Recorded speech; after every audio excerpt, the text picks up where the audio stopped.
I knew you'd say that.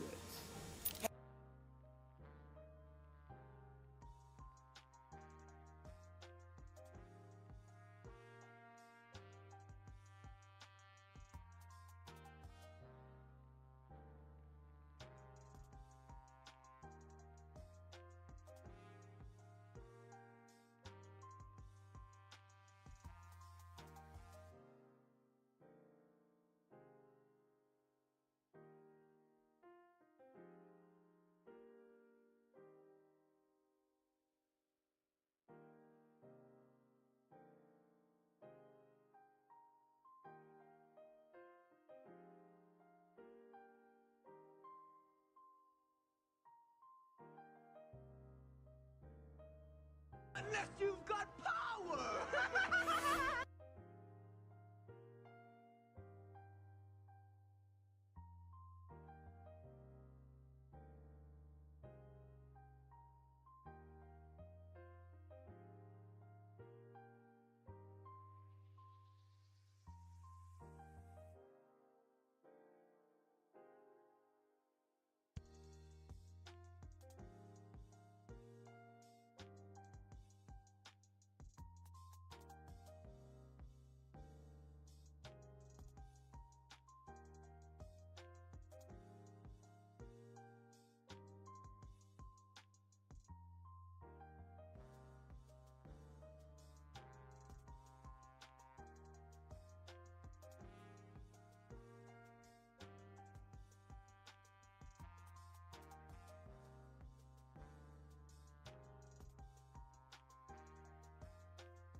Welcome on in. Shit. Oh. Hang on. Gotta. Oh, that's not plugged in. Give me a sec. Redsec. Oh, shit.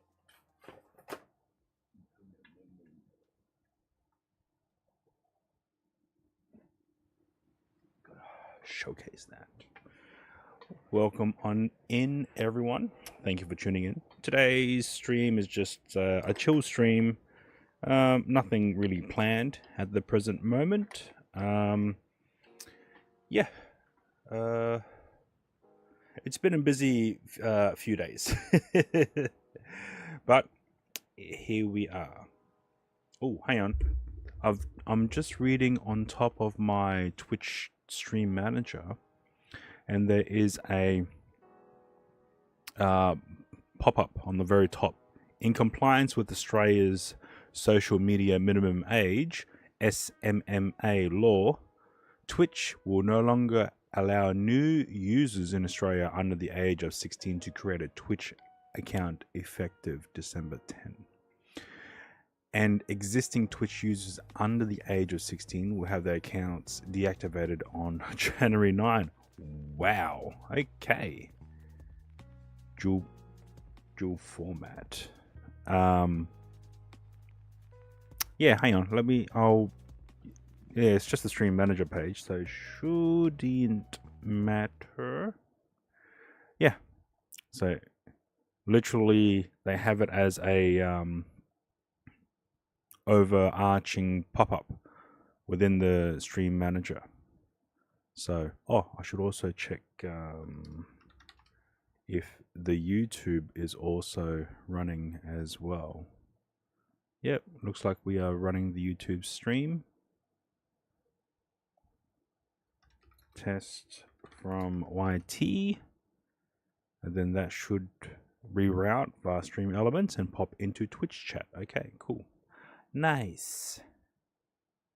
Face ID. Holy shit. Okay. Yeah, I don't know if I've had the pleasure of encountering any pop-ups or verification pages in regards to that. So, oh well. I'm old as fuck, so it doesn't really matter. Ah, shit. That's crazy. Yeah. All good. All good. All right. Let me just. Oh, how you been, Corrupt? Any more word on the 3D printing, or are you still waiting for the what did you wanted? Waiting for stock. Okay, yeah, I've completely the Bamboo Labs. That's right. Yeah. P2S AMS multicolor. Nice. Yeah. I've had to redo my 3D print for the housing for my Action 4. One of the actual loop brackets snapped off. So in this instance, I decided to redesign this cage to incorporate shit.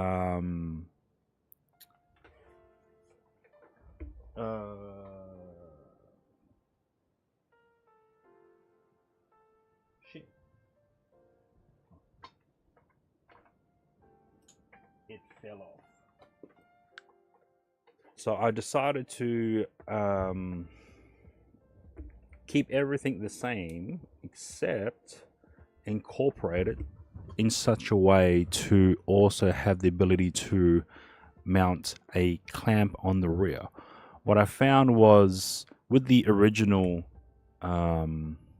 design, the Velcro straps worked only with a certain power bank, because of the surface finish of that power bank was able to relatively grip well between the straps and the 3D print surface, and it wasn't able to and it didn't slide all around. However, when utilizing a different surface style power bank, it kept sliding around.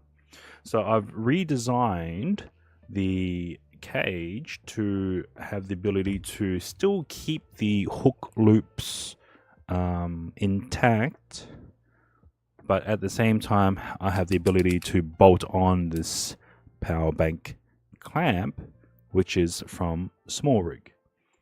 That way then I'm able to utilize, say, this Anchor power bank and clamp it in, or I have this Rav power bank that I'm able to slide in and clamp down. So this power bank here is about 10,000 milliamp hours.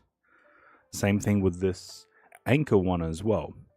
And say I had a different power bank of a different shape.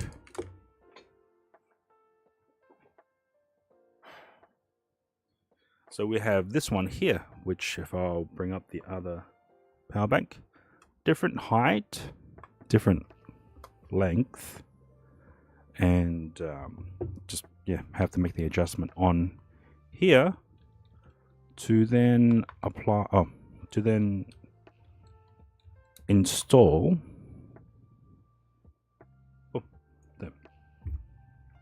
So it does unfortunately add a little bit more weight on the overall top unit, but yeah.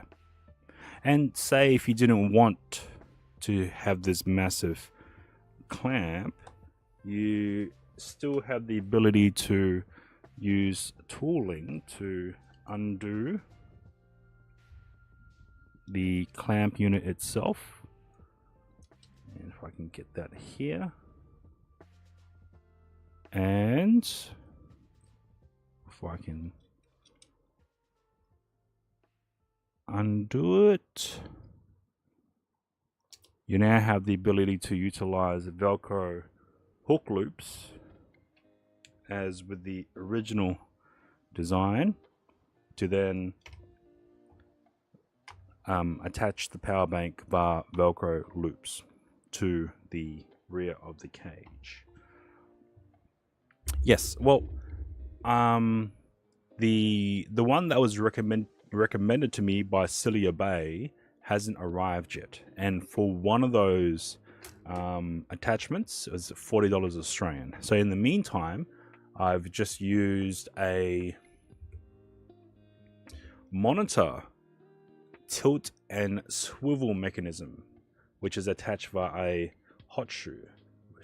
Okay, so let me just undo it here. So this is, okay, let me just remove everything. Okay, so this here is a cold shoe adapter used for monitors on cameras, and it has a 360 swivel on the base, as well as a mechanism here to tilt a full 180, and this thing can spin a full 360. Now the problem is this is only able to attach via a cold shoe mechanism, which I have attached on this pole. However, another thing as well, this cold shoe mechanism is attached to this 1/4 thread. Now, one thing I have to be aware of when utilizing the turning of the swivel head is not to rotate the unit in an anti-clockwise direction, because that may undo the cold shoe adapter on top of the head. So now if I want to spin the camera, I have to make sure I spin it in the same clockwise direction. Otherwise, if I spin it in the anti-clockwise direction, it may undo the cold shoe adapter on the top. Now, on top of this, I've just attached a small rig magnetic quick release system designed for the Action 4. Now, this particular magnetic adapter has a 1/4 thread underneath, which I can adapt to this adapter, or it has the ability to mount via J-hook action camera style mechanisms. But in this case, because I'm using a tilt swivel monitor arm or adapter, I'll attach it via the 1/4 thread,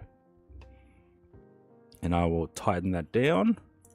And again, but keeping in mind that righty tighty, lefty loosey, I have to make sure I spin the entire arm in a clockwise direction to not accidentally undo the attachments. And then we just attach the camera via the magnetic mounts and go. Gotta go disc golf, mowing time, I'm back. Yeah, Nora is corrupt. Enjoy yourself, all the best, and get some insect spray. Alright, hope you have a great time. Cool. Yeah, and that is my part of my grab and go rig, is the full swivel of the camera without having to detach it from the pole. So I'm able to do selfie mode. Well, yep, selfie mode, and then, oh, there's something interesting. Twist, tilt, and then point the camera forward. So, oh yeah, that'd be cool. All right, enjoy yourself, man. All right, so again, with this version, I think I missed the messages as well. Got to put strap report on the Rock 5B design. Okay, yep. I might look into that then. That actually might help. All right, so I will now reattach the power bank clamp to this housing. So I'll just pop it off here. I'll switch cameras to the top. There is an update on test flight. Oof. 2 hours ago. Oh. Excuse me. Alright, and now I'll just reattach. So with a newer redesign, I'm going to have to add another hole lower so I can get this entire mechanism just a little bit lower. Because this mount or housing doesn't is unable to sit flush on the table, so we can utilize that to our advantage. So if I shift this probably by 5 mil down, then it might be better. So I've already redesigned it and made a new model. I haven't printed it out yet because this works out pretty well. So yeah. All right, let me just get this started.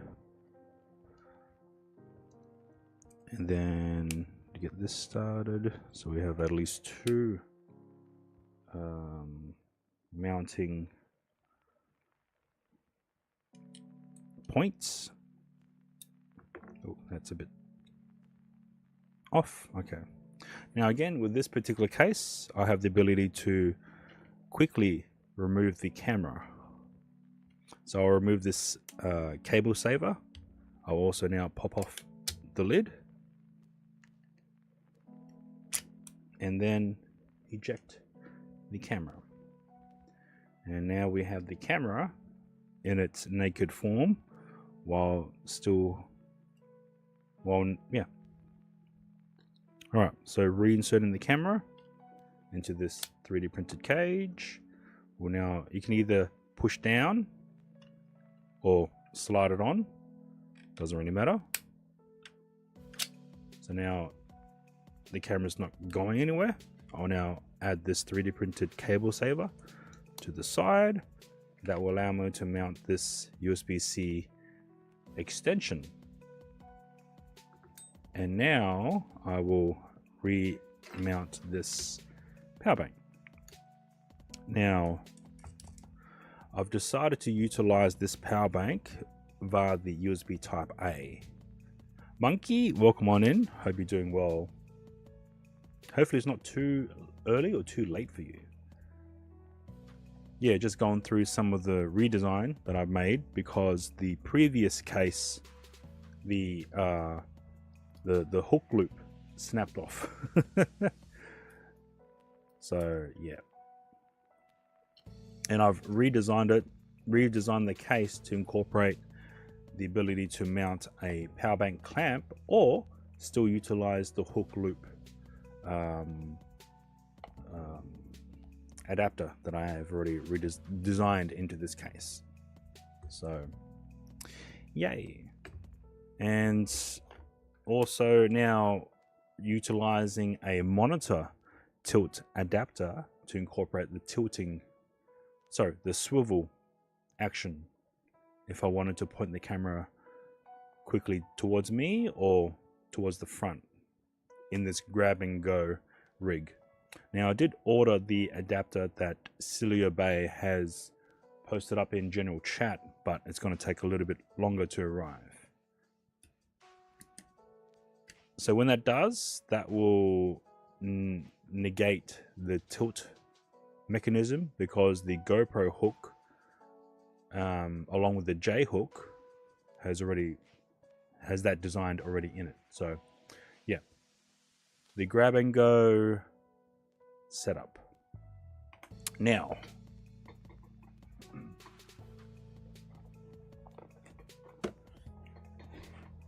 we have a few of these 4G modems, which are currently at a clearance price for $20 Australian.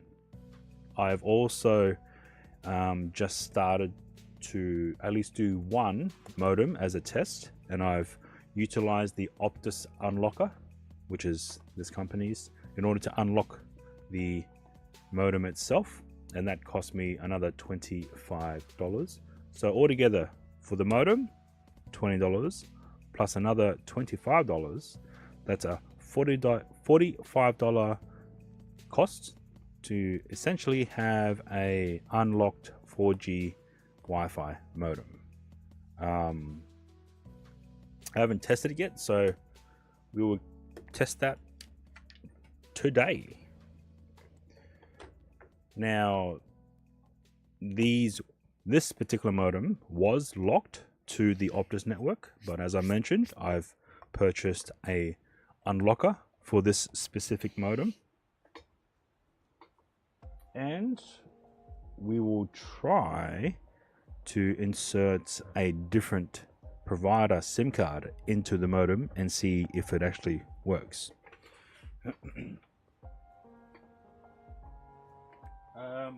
Shit. The modem that I normally use isn't where it's supposed to be.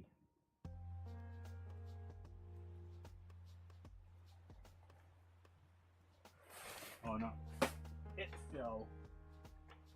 Okay.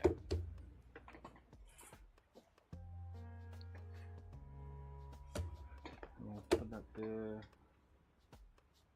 Alright. So this is a very, very unfair comparison. Here we have the Netgear Nighthawk M7 Ultra, which is the current modem available of its model.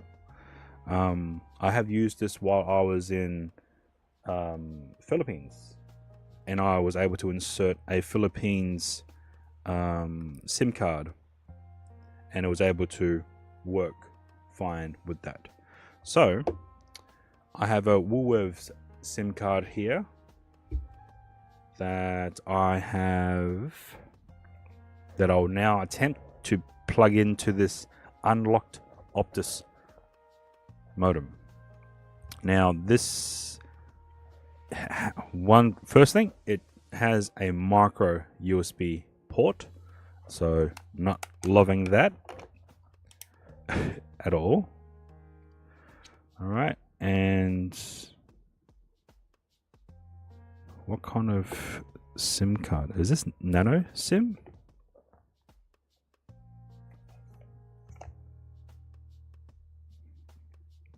Includes SIM and no recharge value. Recharge required to activate. Modem is locked, but what kind of SIM? Oh, yeah, it might work, but it doesn't have a...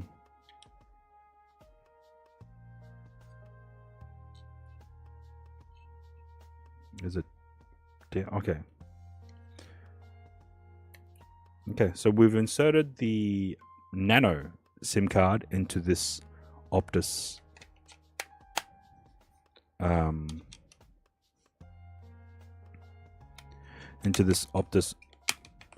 modem. I did charge it for an hour, so let's try to power it on. Do I push it once or hold it down? 1, 2, 3. Okay, so a 3 hold down button. So now it's powering up and going through the process. So it has battery, Wi-Fi, so a battery indicator, a Wi-Fi indicator, and a cellular indicator as well. Currently, the cellular indicator is red, the battery is white, and the Wi-Fi is white. So I guess we'll see. So during the unlocking process, I received a message back stating that this unit was unlocked. I'm not sure what else I need to do. So your unlock code is this number. So I used the $25 option just to see if it works.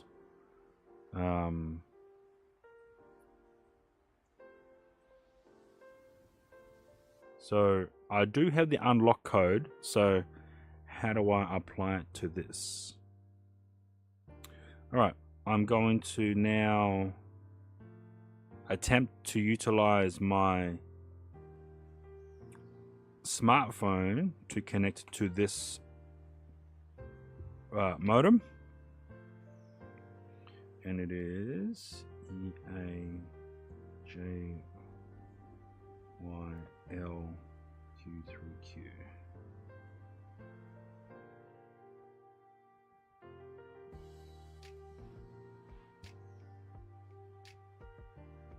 couldn't connect. Okay, why is that? EA gel YL Q3Q. Yeah. Oh, Wi-Fi key. I'm an idiot. 2NGY.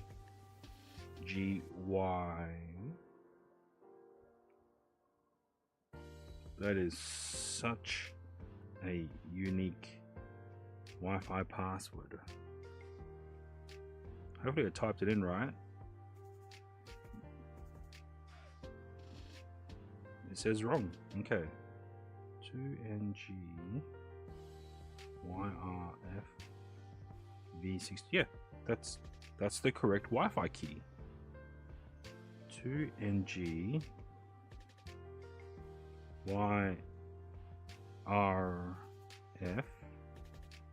V62.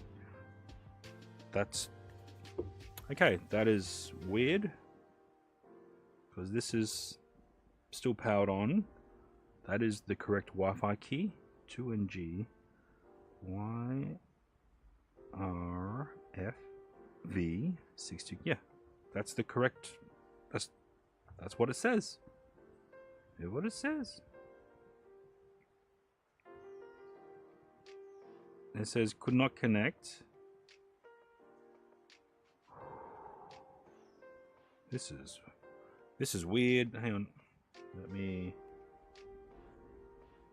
trending. Okay, let's see. Let's go back into the Wi-Fi. Incorrect password.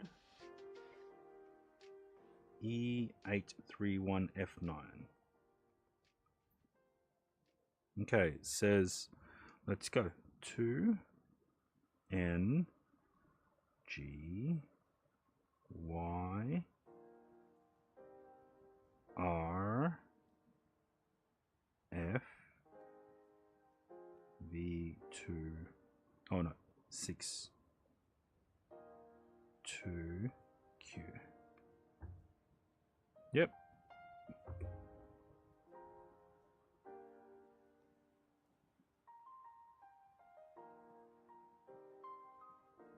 It says incorrect. Okay.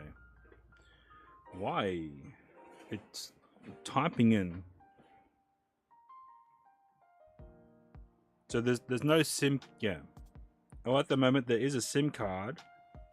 But if I can't get into the unit, then that might be a problem. Unless I typed in the wrong unlock code.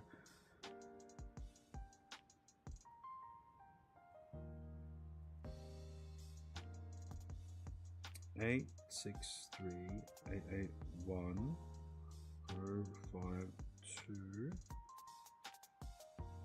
8.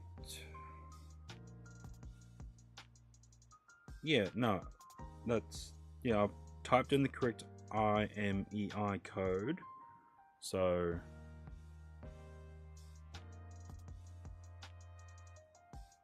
there isn't any O's or B's or 8s in the Wi-Fi password. So that's very strange. And it wouldn't be like a it wouldn't be a device issue, right? Let's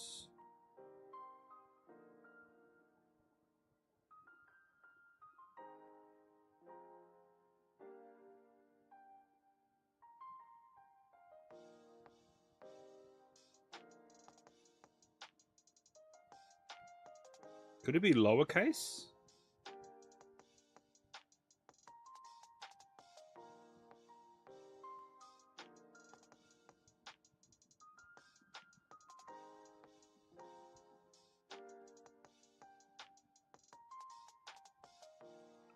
NG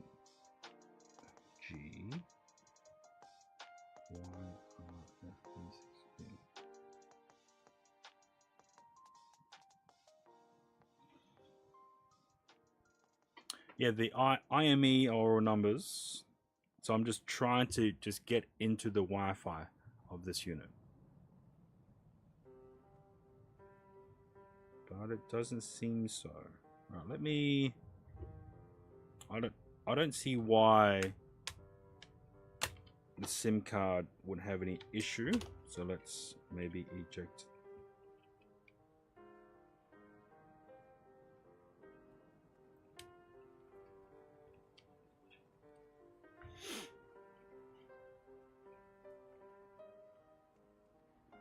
It's a G or a C? No, it clearly states G. Because it's on the inner unit as well. So let's power it on without this SIM card. Even if the SIM card was wrong, you should be able to access the Wi-Fi of this unit. Alright, let me just double check again.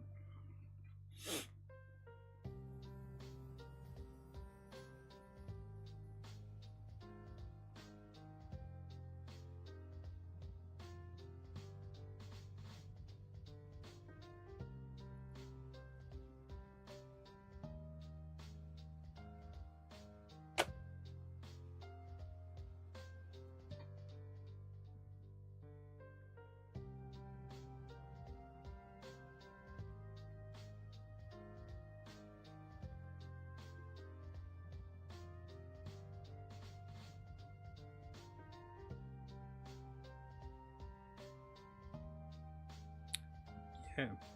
Okay. It's 2, N for Nelly, G for God, Y for Yellow, R, F for Fred, V for Victor, 6, 2, Q for Queen.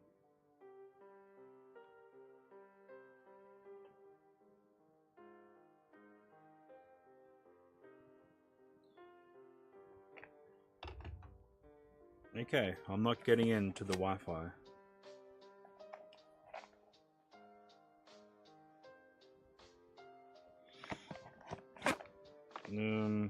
Okay, this is going to be a issue.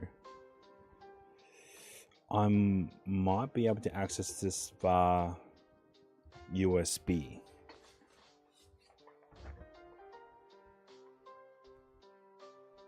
Because it should still act as a USB device, but that might affect the internet on the PC. Oh well, we're doing it live.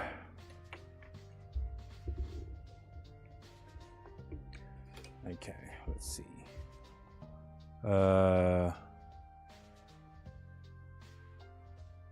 Right.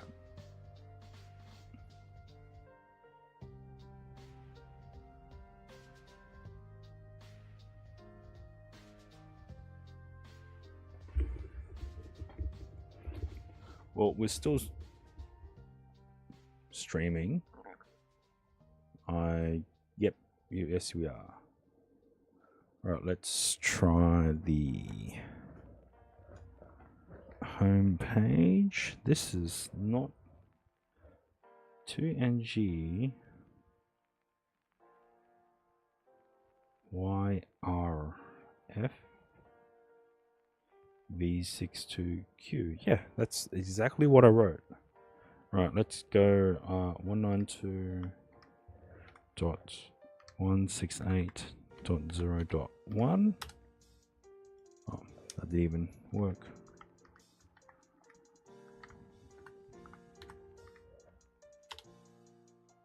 Your connection is not private. That's fine. Advance, proceed. Okay, so I'm able to get in to the web browser of this unit, and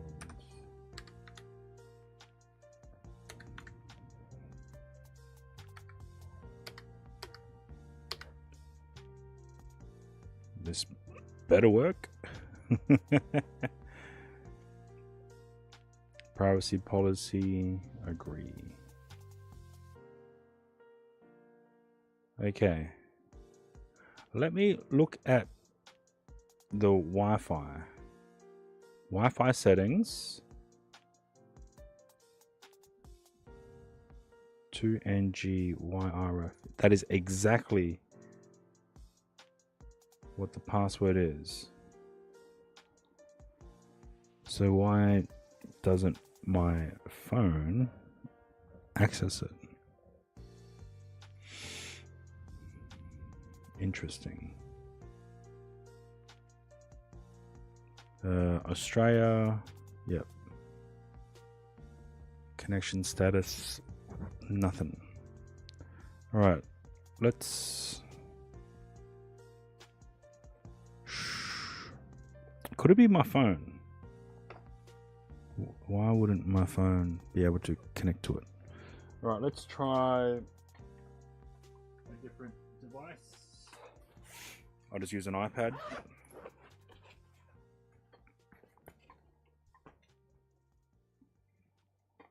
Okay, so the unit's still on, so I should be able to connect into the Wi-Fi.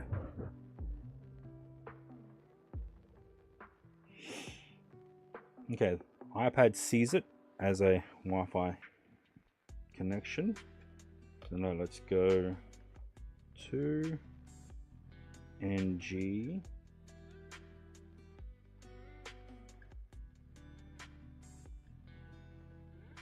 V6 to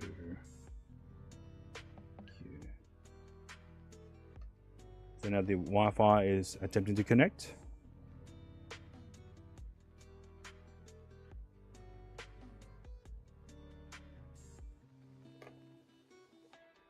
It's attempting to connect.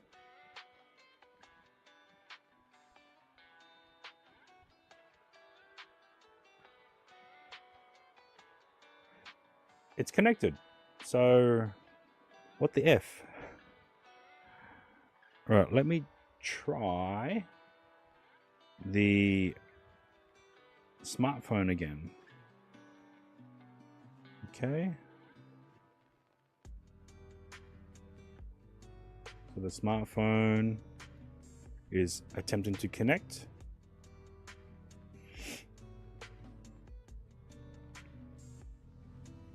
He hasn't kicked me out yet. Oh, okay. So now it connects. So it seems as though I have to use a PC to log into this device in order to click yes in order for this to be working. Deadly, welcome on in. I am currently getting this to work and see if the unlocking method that I paid for works. So this is an Optus Wi-Fi modem. It is currently for sale for $20 from Woolworths. It's only 4G. It's originally priced at $70. So $20 for the modem. And it has a 2000. It has a 2000 milliamp battery, and yes. So I'm just gonna see if the unlocking actually works. So I did pay a $25 fee to have this specific unit unlocked, but I don't know if it's automatic or do I need to insert the unlocking code. Now the website on the Optus web browser, it's down. The method to unlock devices is down. So I don't know if I need to add in a unlock code into the settings of the device. because I received the unlock code via SMS text. So, all right, let's plug in a Telstra. All right, let's should be fine unplugging this.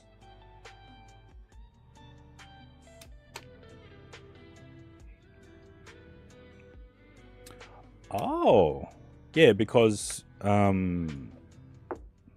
Moblin has a notification of the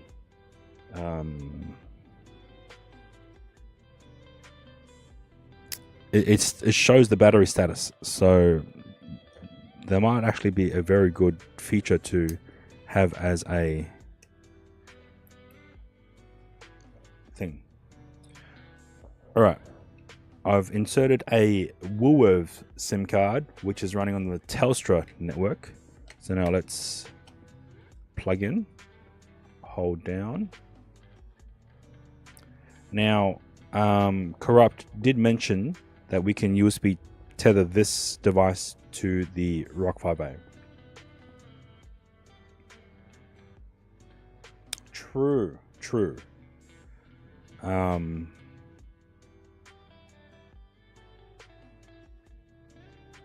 Yep. For sure. All right, so we have a battery indicator as white, a Wi-Fi indicator as white, but the cellular indicator is still red. All right.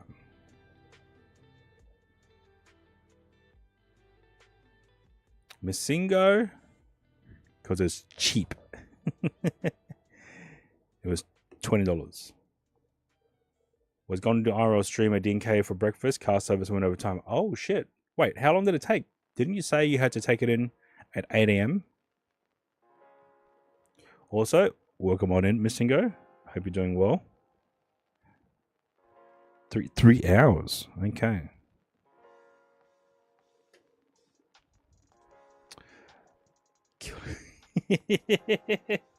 Why? Okay. So I've tried to connect my phone to the Wi-Fi. It's not working. Let me try the iPad. And this is not tethered to the PC either. So let's try the iPad without tethering to the PC. See if it gives back an error message.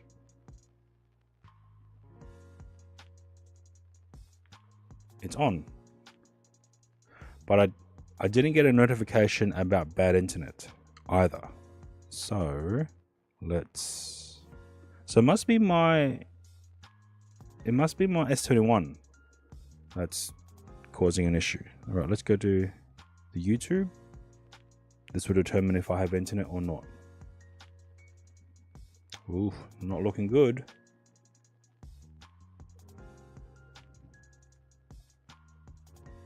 It's definitely not looking good. So, got to figure out a way, because I did receive a unlock code, but all the steps that's been listed on the Optus store, or Optus site, is down. Okay, let's access the page. So if we do it from here, and if it works, then that's a sign that the Wi-Fi, yeah, 01, go. Right, so we can access the interface. The bloody password. Okay.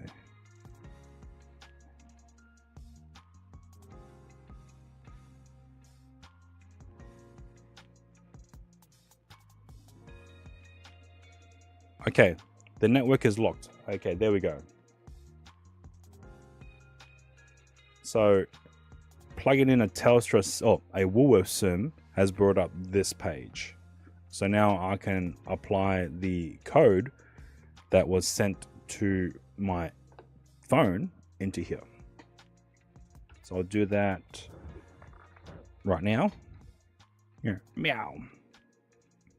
All right, let's go to my texts, and oh wow, that's a long ass digit.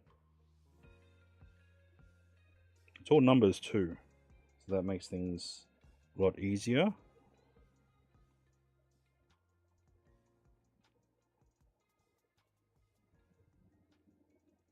Please bear with me.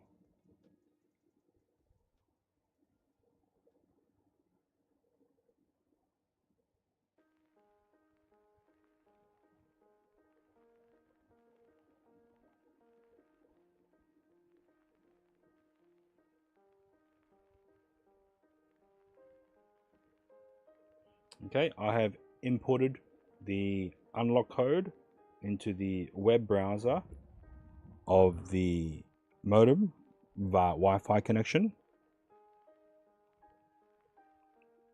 I've just pushed OK, and now we have success.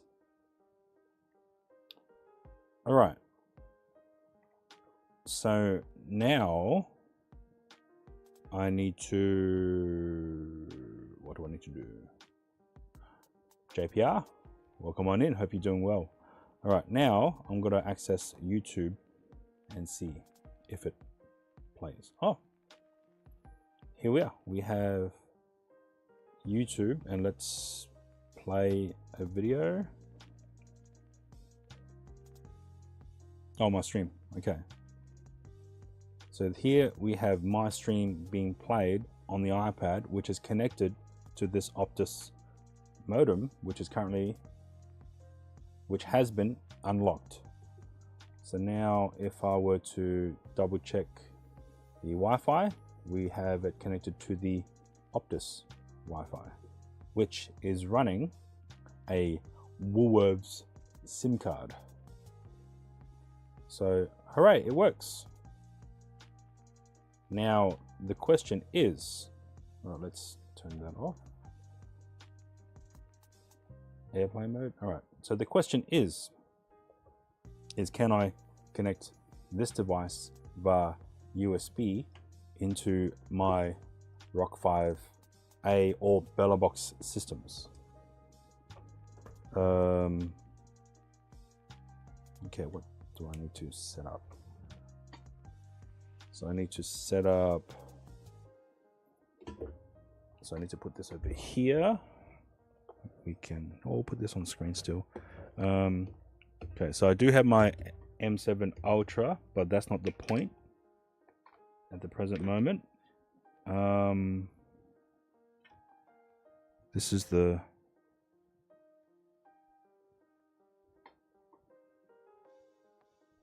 Rock 5B Plus, but it does have an internal Wi-Fi, so we won't use that. We'll use something that doesn't have anything. So this is the Orange Pi. So it's got 3 Wi-Fi adapters. Okay, we'll just ooh. We're going back. This is the Jetson Nano, and currently it only has 1 Wi-Fi adapter. So if we yank that way, now this doesn't actually have any access to Wi-Fi or internet currently. So let's, the M7 Ultra. I bought this literally 2 days before going to PAX. And if you, there you go, the MR700 7500. That is this. Sebastian, welcome in. I hope you're doing well. Right now, I am currently doing some tests to see whether or not a cheap modem with an unlock fee paid for is able to provide a internet connection via USB tether into a BellaBox system. No, I bought it Facebook Marketplace, and I think I bought it for $400. One moment.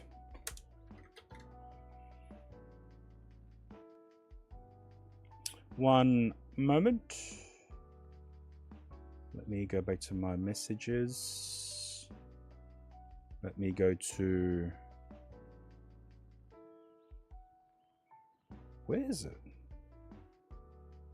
Communities? No, it would be under...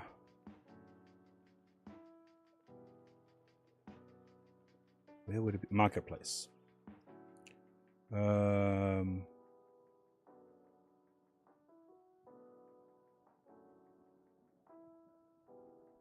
Yep, I bought it for $400 for a M7 Ultra. Do you have one of those, Missingo? I think they were selling it for 500, but it was us. The ad was online for like a month, and there hasn't been any snags. So I submitted my $400 request, and they accepted. So you have the whole family. So how much did you pay for your M7 Ultra? Was yours brand new? And yes, you do have the whole family. $250. Well done.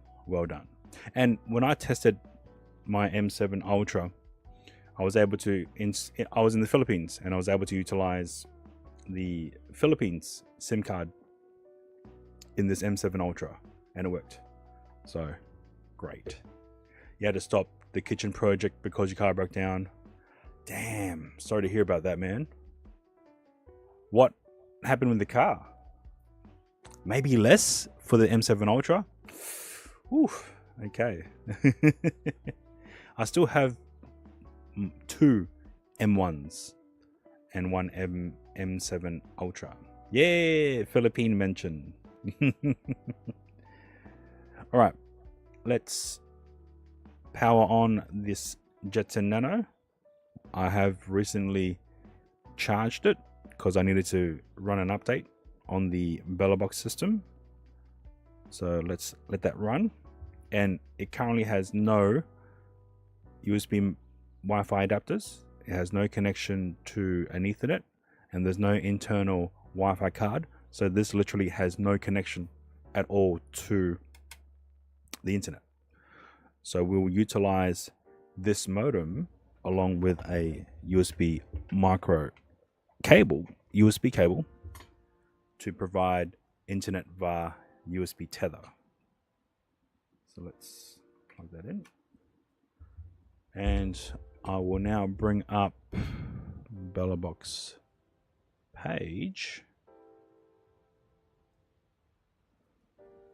And you guys will see, yep, this is the Box page that I've linked or configured for this particular Box unit itself, a Jetson Nano. So it's one of the older Box units. Still works.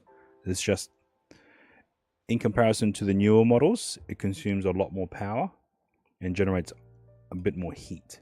So for a average 6-hour runtime, well, this will probably only run for 4 hours on the same battery system, whereas the newer ones will be able to push that to probably 6 to 7 hours. Oh shit, pretty bad car accident, only property damage. You're fine. Oh wow, damn, sorry to hear about that, man. Wow. Okay, all right, so again, this is the Box remote page. So now I'm going to do a USB tether from the modem to the Jetson Nano. And let's go back to here. So if the car is not a total write-off, right? Or would it be easier as a total write-off? There we go. All right. So we have ETH, which technically should be USB tether, but still, again, this Jetson Nano has no other adapters or connections to the internet. It literally only has one connection to this modem via USB, and that is how we are able to see this BellaBox remote page. So let's go here, checking for updates, checking for updates, checking for updates.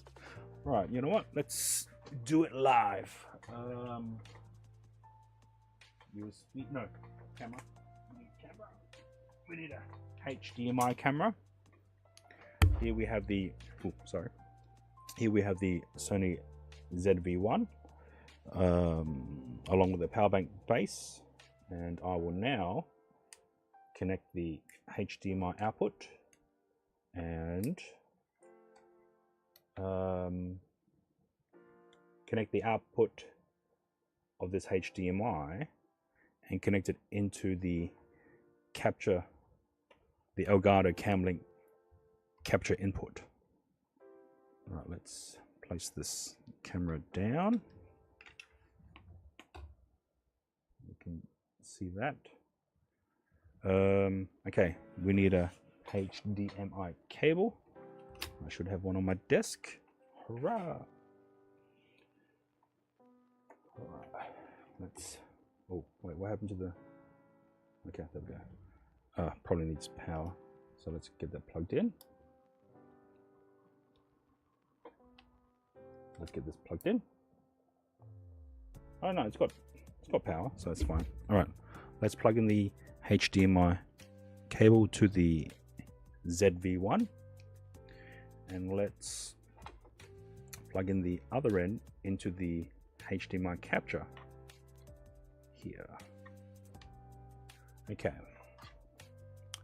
let's go back to the remote and encoder settings. We are switching it from RTMP to Camlink 1080p 30, switching it over to the Camlink 4K audio.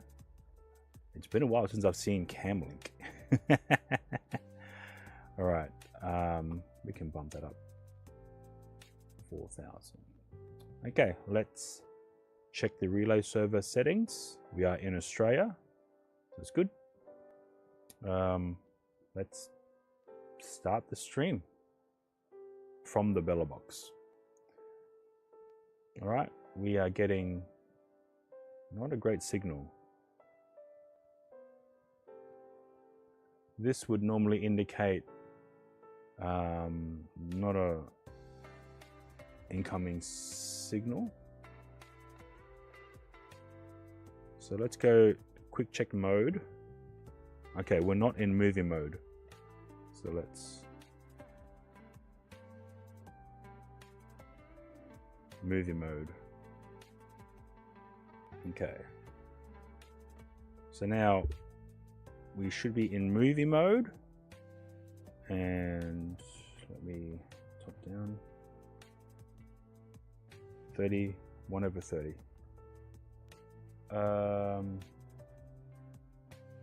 Yeah, so we should be able to see an incoming stream from the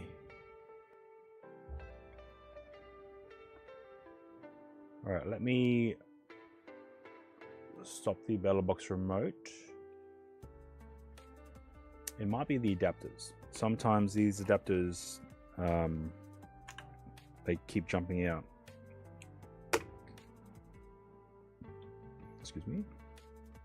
All right, so plugged in the HDMI directly from the output of the camera into the Camlink 4K without using any of these adapters. Let's start again and click start. Right, we're getting an increased bitrate, and we should see something pop up. Maybe. Oh, not in this scene. Let's go to the BellaBox scene.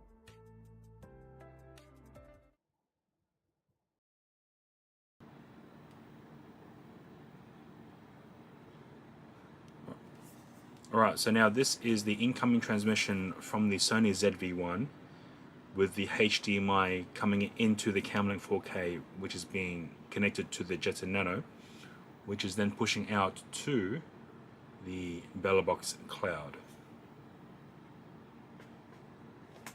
Now let's just do a quick zoom.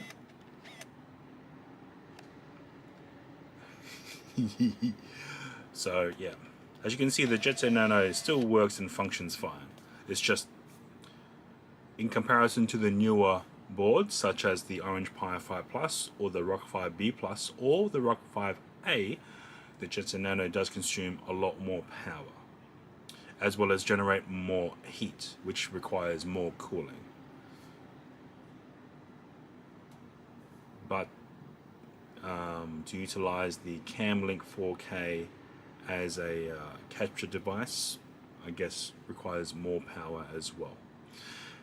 Now, we should be able to also connect a USB tether to a DJI camera as well into the Jetson Nano system, and should be able to work fine, as well as utilizing RTMP streaming from a DJI camera being pushed into a USB Wi-Fi adapter in hotspot mode on the Jetson Nano. So still have a wireless camera connection via an RTMP stream. So yeah, this seems to work fine from what I can tell, with one modem still running, and it's able to push the entire 4 kilobit per second, which is coming in from this Optus modem utilizing a Woolworths SIM card that's been unlocked, and it's USB tethered into the Jetson Nano and not using the Wi-Fi functionality of this device. So I wonder if I should turn off the Wi-Fi of this Wi-Fi modem to, I guess, conserve battery if I'm only using this as a USB tethered modem. Maybe I don't know, or keep it as is. That way, if there's any issues, I'm able to still connect via Wi-Fi to then access the configuration of the modem unit itself. I have been told that I should also change the IP configuration of this modem to not have any future IP address conflicts when connecting other Wi-Fi or Ethernet IP addresses of internet to the BellaBox system.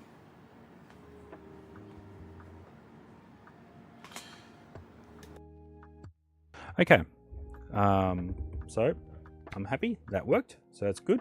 I'm able to utilize a unlocked Optus Wi-Fi modem device with a Woolworths SIM card and able to push out a stream using one internet connection using the Jetson Nano encoder box. All right, let's have a look at trying to change the IP address of this particular Wi-Fi modem device to prevent any IP address confliction in the future when using multiple different internet connections. So let's are we still, oh yeah, we are still streaming. Okay, let's stop the BellaBox stream. All right, so that worked. That's good. I want to okay, before I shut everything down, I want to try and see why this didn't work. All right, let's plug in this adapter. So the whole configuration here is so that I have essentially all the connectors in one direction. Let's plug that in. Okay, and let's reattempt to start the BellaBox stream. And all right. Oh,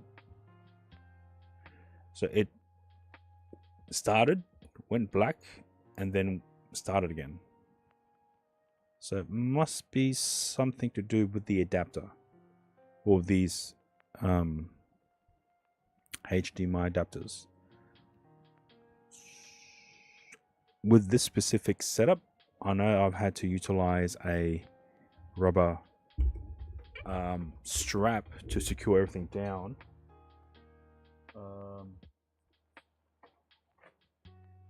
I see one, so let me try and acquire that. This should be the correct size one. Ooh.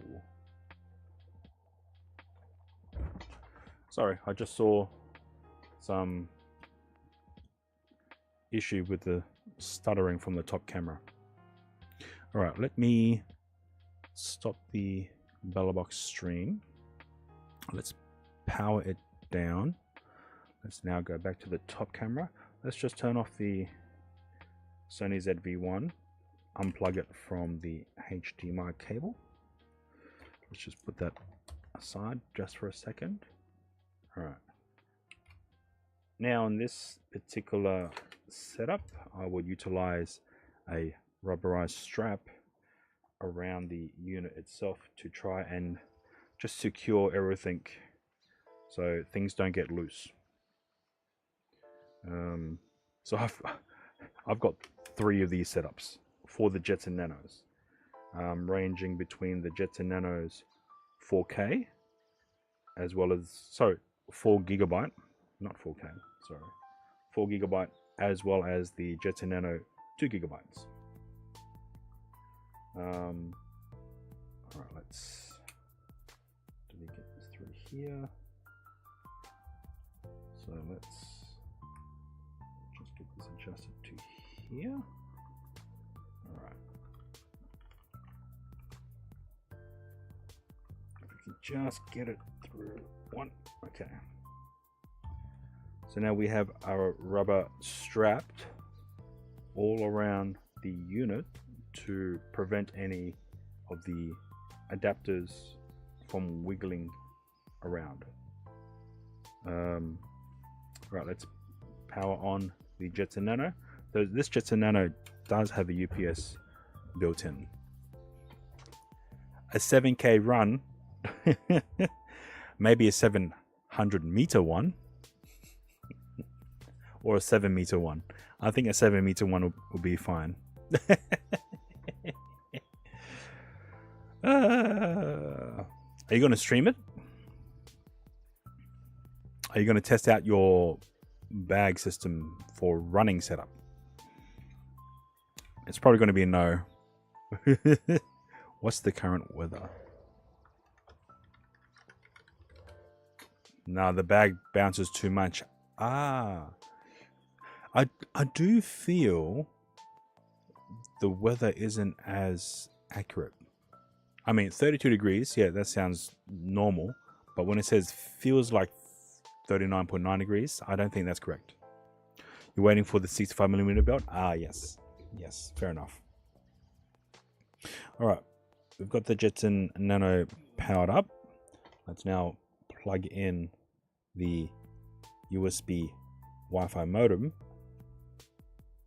So, the Wi-Fi modem via USB. Let's connect that into the Jetson Nano.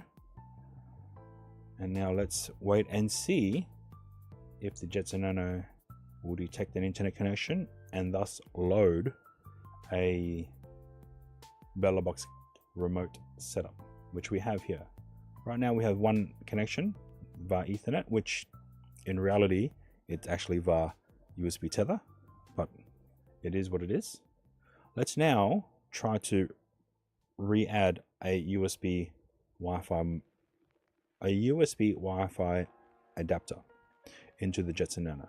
This will now hopefully be able to provide 2 ways to connect a Wi-Fi connection into the setup. And yep, we have now a secondary internet connection connected into the Jetson Nano. So now let's start. Oh, wait. We don't have an internet. We don't have a HDMI connection. So let's go back. Let's stop. Let's now plug in a HDMI source. Let's now power on the camera. Let's now power on the camera. And now let's start the remote of the Jetson Nano.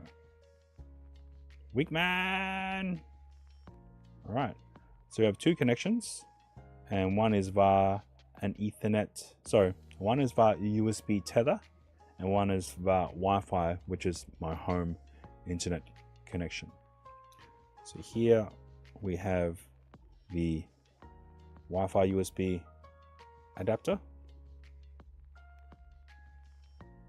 It's stored, and here we have a Wi-Fi modem connected via USB into the unit itself. All right, let's see. You're thinking the running setup might be a go if it's just for a run. Only need 2 phones and the DJI. Wouldn't be able to go any further. DJI gets about a 1.5 hour on the battery alone, and the phone will last longer than an hour, so you can go ultra light. True. Yes. Good. Let me switch over to the main. Once I got my head around getting everything configured, I was able to go to the Optus webpage and get a paid service to unlock the modem. I then had to log into the modem's homepage and apply the unlock code, which was successful. And now I'm able to utilize a Wi-Fi SIM card. Sorry. I was able to utilize a Woolworth SIM card, which is running on the Telstra network, in this unlocked Optus Wi-Fi modem. So yes, it's working. It is currently working. And if I were to switch to the BellaBox Live,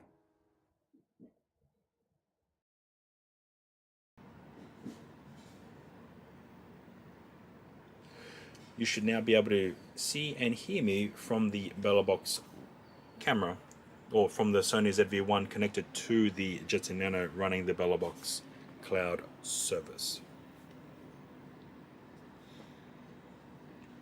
And we have 2 internet connections connected into the Jetson Nano. One is this Wi-Fi modem via USB tether, which is utilizing a Woolworths SIM card, which means that this modem has been unlocked. And the second internet connection is via a Wi-Fi adapter, which is connected to the home internet at the present moment. So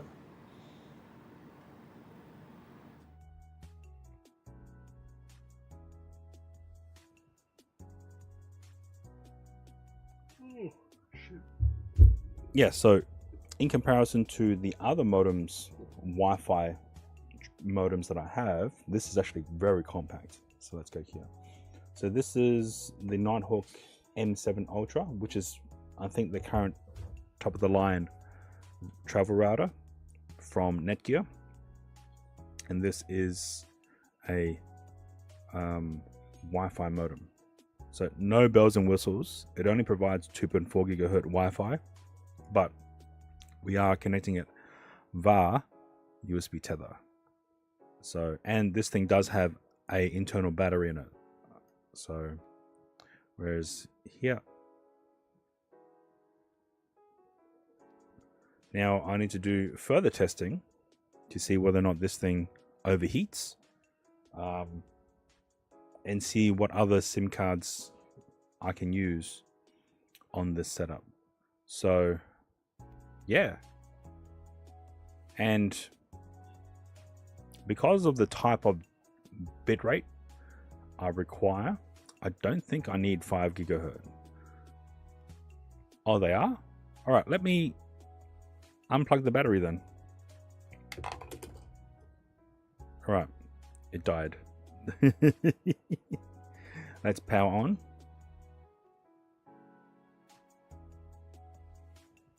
Okay, so it looks like, so it has a red icon for the battery. So let me try and power it on without the battery and see if it powers on. The archery club used to have one and it used to balloon up. Ah, okay. So it doesn't look like we can use this without a battery. So I'm gonna assume that we need to have adequate cooling on these devices to keep it running efficient. But for $45, a very slimline, lightweight modem, unlocked, pretty good. So Corrupt was using it a couple of days ago during his Christmas lights stream. So yeah, I've bought four of these. This is the first one I've used the unlock setup for.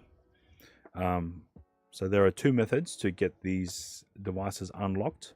One is a free method, which may take up to 4-5 days. And then there's a paid method using the Optus, the official Optus unlocker site. So yeah, I'm glad it worked. I didn't waste my money. So yeah. So now, with that in mind, what I could do is start.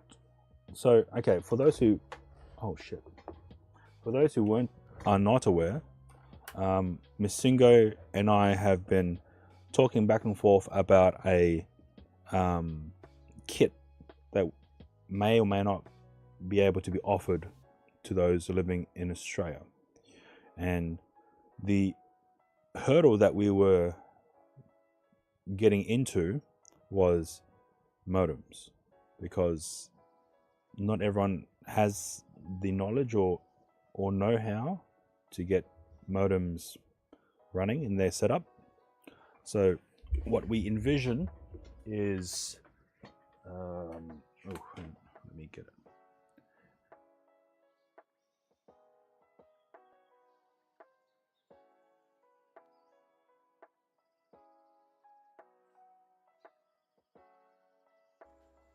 Oh look, there's a cow. Do you know what that reminds me of? Lloyd, please do your milk challenge. Thank you. Bless.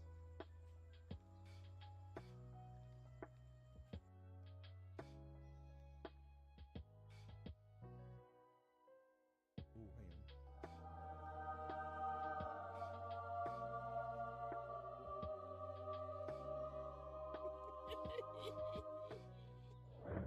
on. All right. Sorry about that. Let's. So what we envisioned, I guess, is to develop a kit.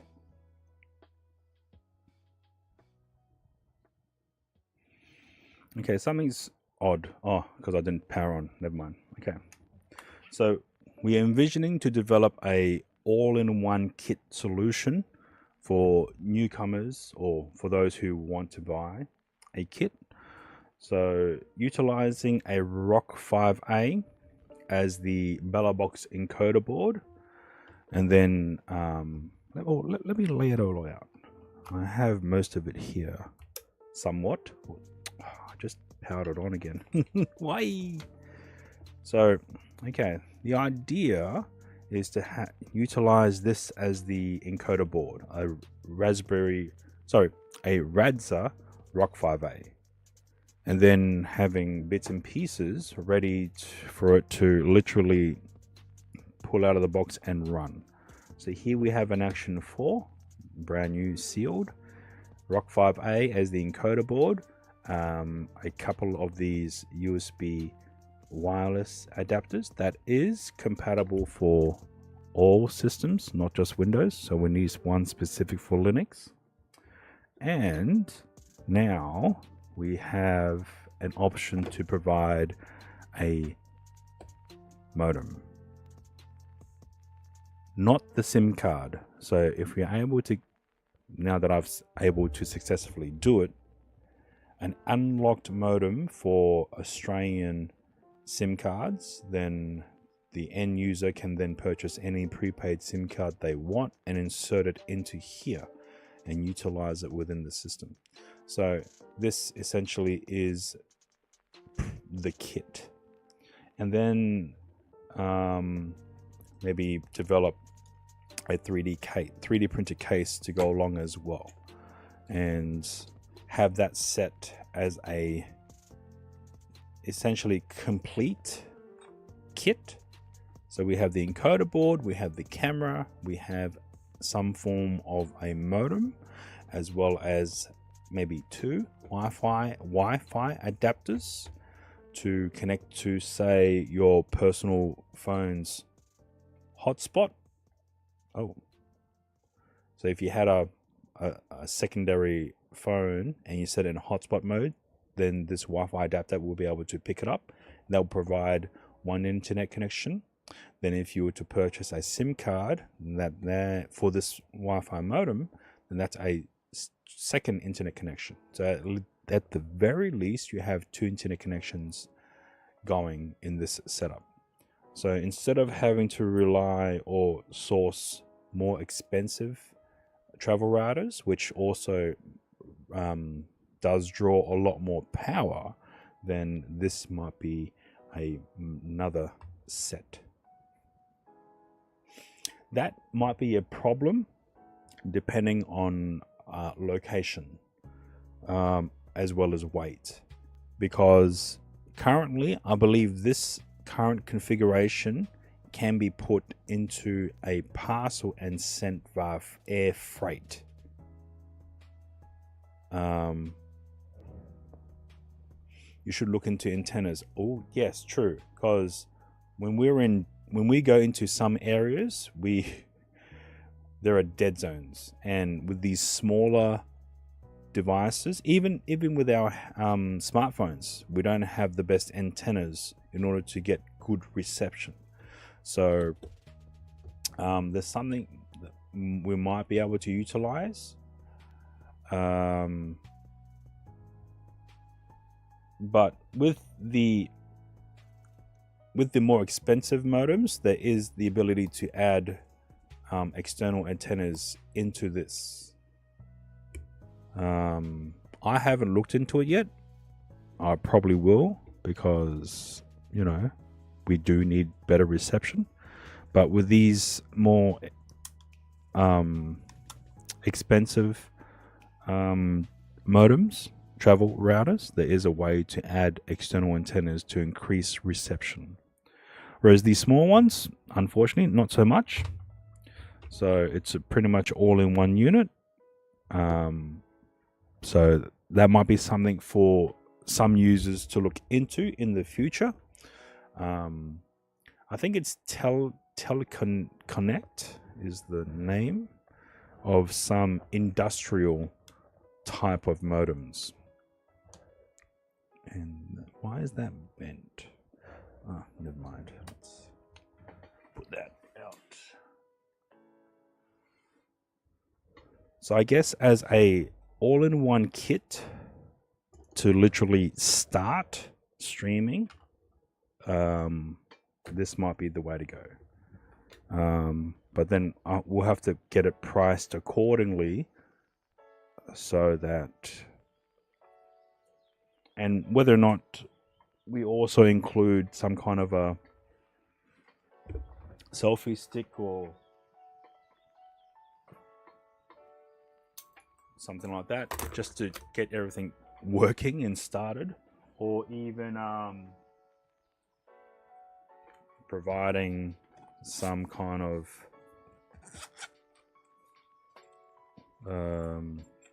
wireless microphones as well. So I know that at least with DJI, you can purchase mic minis or DJI mic 2s, and they will connect directly to the Action 4 or the or the Pocket 3 without using a receiver. So yeah. So these are the key components, right? So we have the Rock 5A, we have the camera, we have the modem, and a Wi-Fi adapter. Those are the key components. We'll probably have to incorporate a USB cable as well. USB-C cable. Yeah, but then that would also increase the cost, because yeah, if we're able to get a bunch of these and have them, you know, essentially prepped and ready to be sent out, then yeah, great.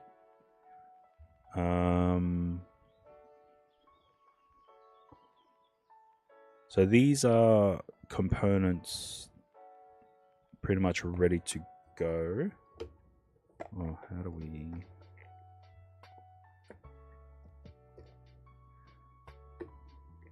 Maybe? Yeah. So primary, another primary, unless you already have the camera, then introduce this as a option.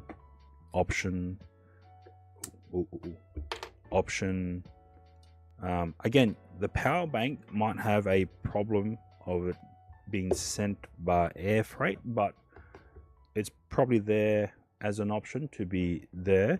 One primary thing we need to add is, let's see.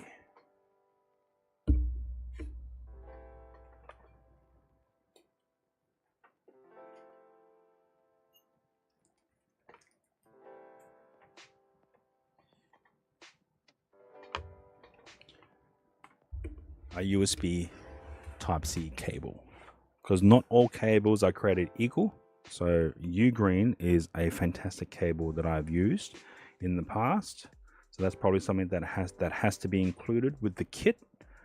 So primary kit is probably the Rock 5A. That's also been configured to use the Bella box, this Wi-Fi USB adapter, this cable, and yeah, then users can either add this camera if there's enough stock, or if they have their own camera, they can add a modem, again, if there's enough stock.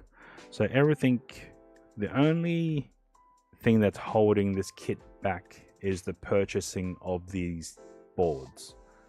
They are only purchased from China, from AliExpress. So this you can buy from Officeworks. This you can buy from Woolworths, although it's currently on clearance. So they may have another model coming in. This camera you can buy from, I guess, any camera store. And then this cable you can also purchase from Amazon. So the only thing that is sort of holding back is getting the stock of this. And then if you want to include a power bank, you can, but again, that might restrict you on how you are able to send this entire package via either mail or via air freight, or via road. And then if they wanted to, they could also purchase a 3D printed case, or pay as an extra fee to have everything all built and configured, ready to literally open and configure the internet, and you're off running. So that might be another thing to think about in the future, is whether or not to have it as a set for the end user to unbox, assemble, and configure, or have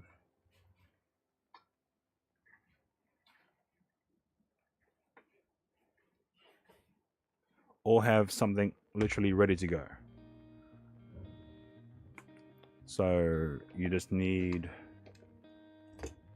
cable, this camera and modem. And then with the Wi-Fi adapters, you can, once you log in to the BellerBox remote, then you can utilize your smartphone in hotspot mode to then connect to this. So yeah, quite a few options. It's I don't know how we would be able to do that, or have it as a simple all-in-one kit. That way everything's literally ready to go. So we'll probably pre-configure the SD card with the software. We have everything, because the heat sinks and the fans, the USB Wi-Fi adapters, then you have connection to the camera.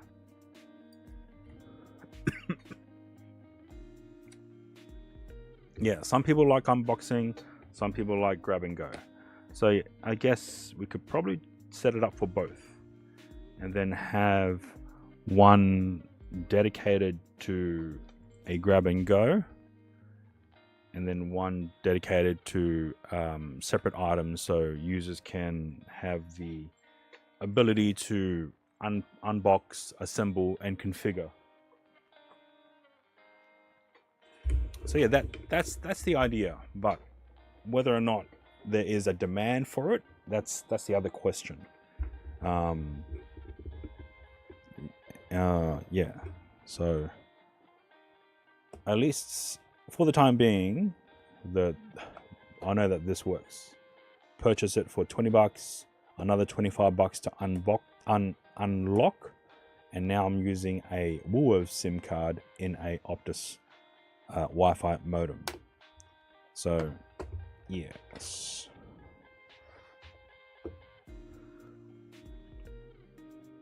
And then if users want a board that have the ability for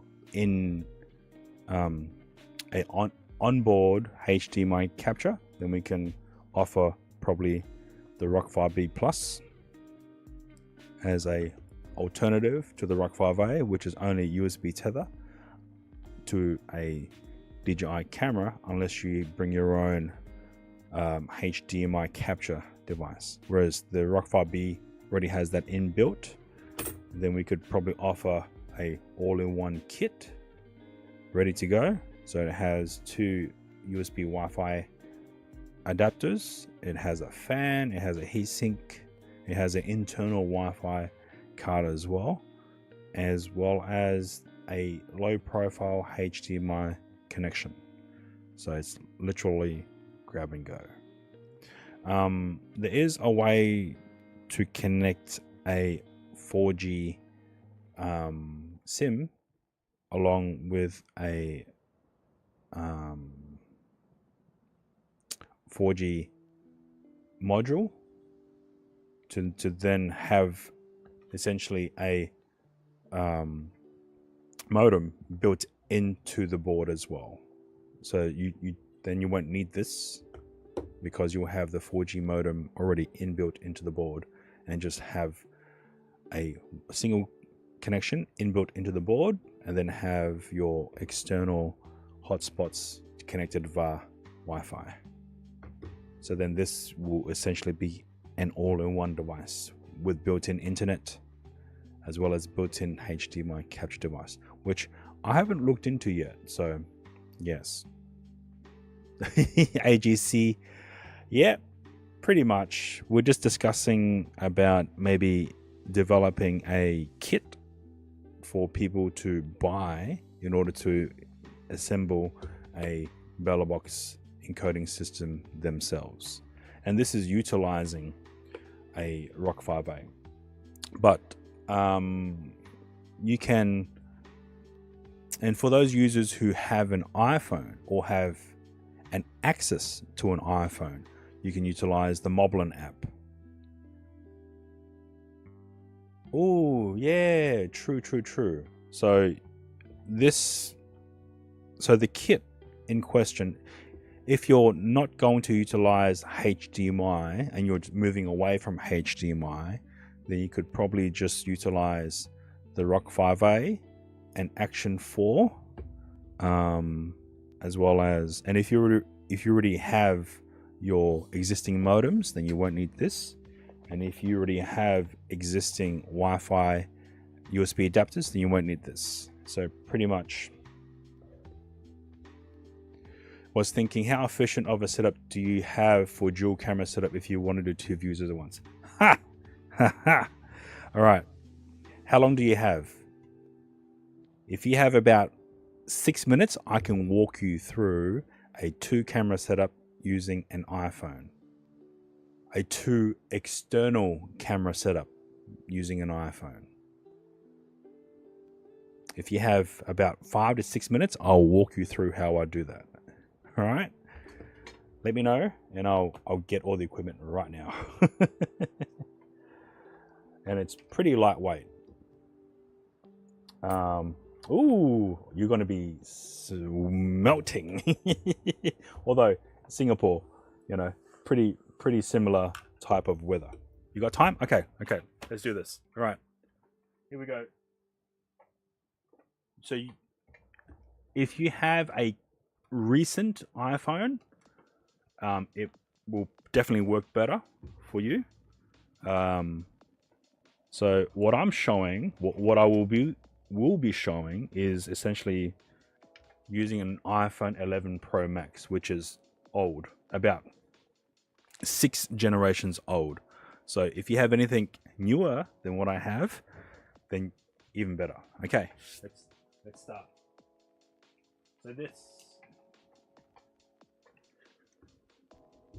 So a dual action 456 wouldn't be good. You could. So this is my grab and go setup. So I'm using an iPhone 11 Pro Max and an Action 4. All this is mounted onto this power bank grip, which is a 10,000 milliamp power bank. Right, so let me get this working, and I'll literally show you powering on and running everything. You got a spare iPhone X sitting about? Okay, nice. If you have anything better, even better. But if you don't, you might be able to get away with 1 camera. Okay? Yes, wireless. So right now, this camera is essentially, if I can get it off, Jesus. Why? Oh, here we go. So yeah, wireless. Okay, let me just, okay, we've updated something. Okay, first of all, we will need to, this is essentially a 2 smartphone device setup, just to make things very easy and very simplistic. All right, we're just going to explain the use of a smartphone, whether it's an iPhone or another Android, doesn't matter. You could essentially use another 4G modem or travel router, but just to make things simple and for things that people have the ability to have access to, we'll use this. All right, first things first is we need to set this phone in hotspot mode. Okay, so now this phone is broadcasting its own Wi-Fi network in hotspot mode. That is the very first step. yeah, no, all good. But I just want to show you. All right, very first step. Your smartphone, which has a SIM card, is in hotspot mode.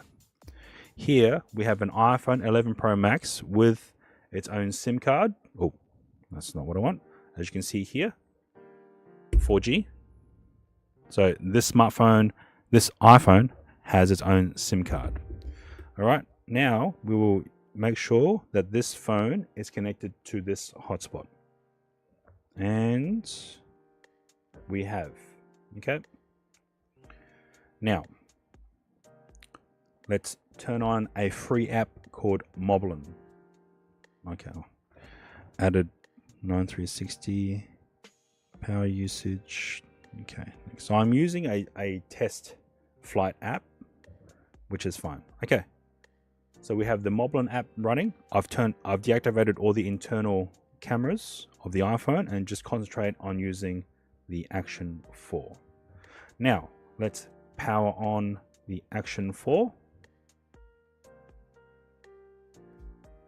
So the Action 4 is powered on, and now I will enable the connection.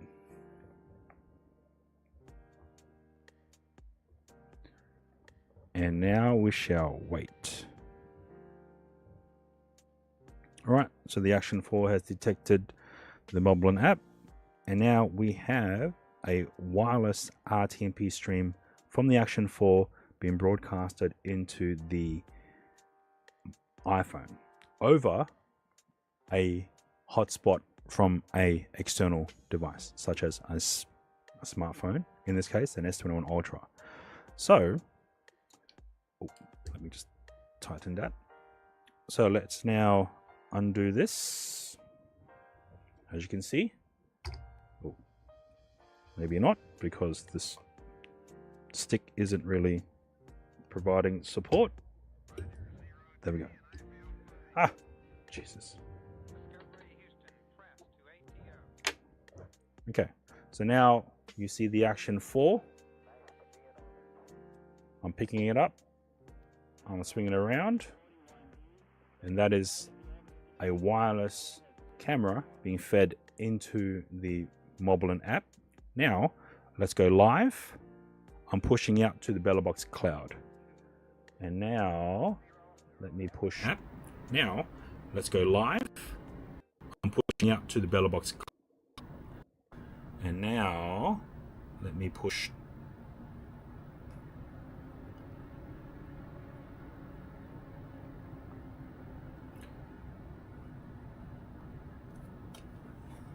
Okay, we should be live now. Normally in the first few 20 seconds, there's a bit of a glitch. Yeah. So now we are having a Action 4 sending out a wireless RTMP stream to the iPhone using a smartphone Android in hotspot mode. So the smartphone is acting as a router in this configuration. And now, if you can see on screen, it shows two internet connections.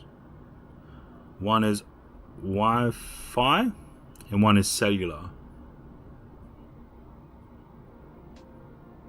Okay, you can't see that because the Action 4 doesn't the Action 4 doesn't focus up close. But let me zoom in.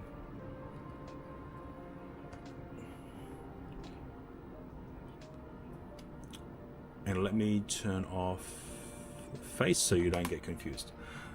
Oh, so yeah, this is the Action 4 wirelessly streaming RTMP to the iPhone.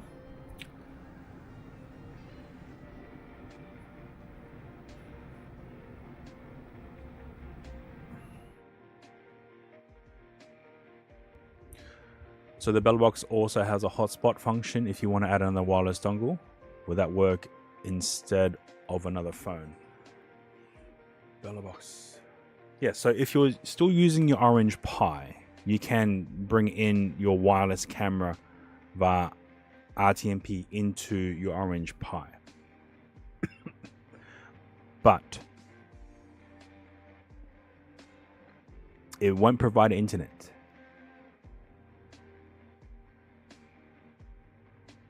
So right now we are not using anything to do with the BellaBox software. So we're not using an Orange Pi, we are not using a Rock 5A, we're not even using a Jetson Nano.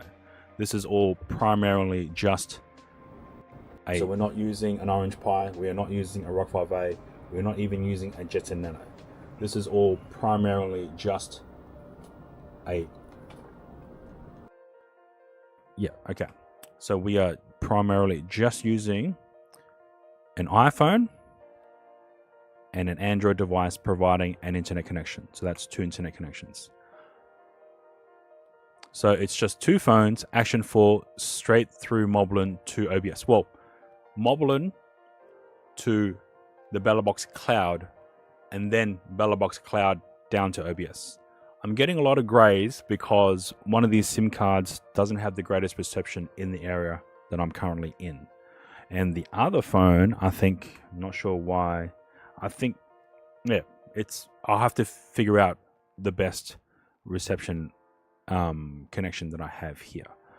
Oh yeah, so as you can see, let me reattach everything to here,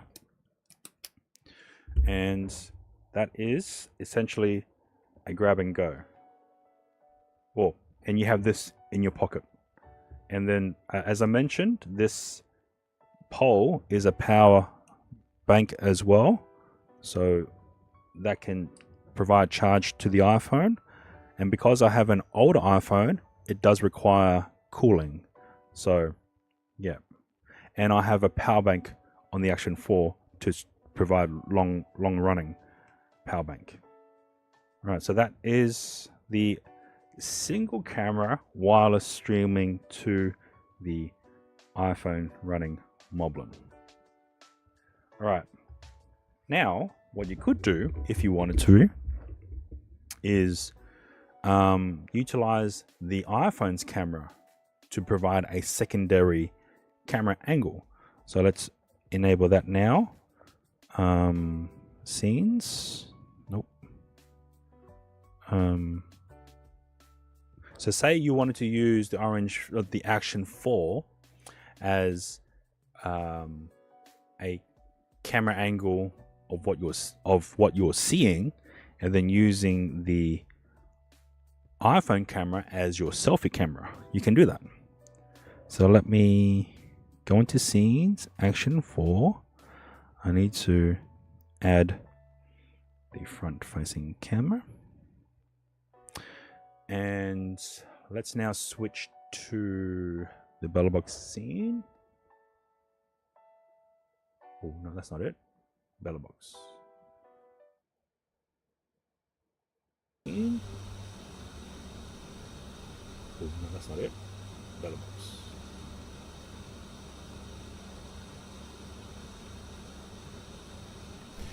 So, yes.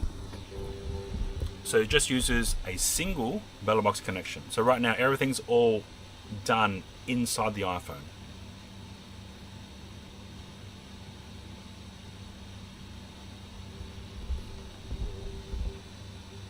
And then the Moblin app is pushing the single stream to the BellaBox. So now let me switch this front camera around, and let's go into this direction here. Alright, so now you have a front-facing camera towards this printer, and then I'm using the iPhone's front-facing camera as the selfie. Sorry, yeah. So let me. There's a bit of a delay, so hang on. Or if you wanted to have and utilize the rear camera of the iPhone, then we can switch to that and then flip the Action 4 towards your face.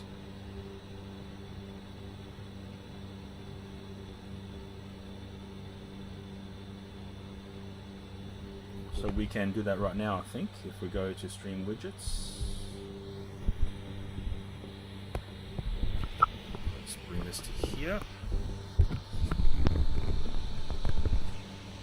So now we have a front-facing camera from the Action 4, and then we're using the rear camera of the iPhone as the forward-facing camera.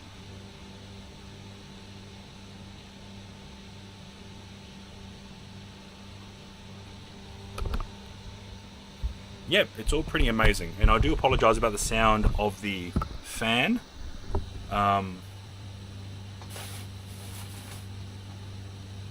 So what we could do is now possibly connect this DJI Mic 2 to the 4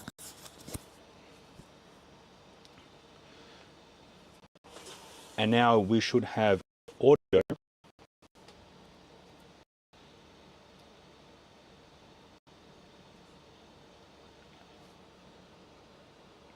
Okay, hang on, let me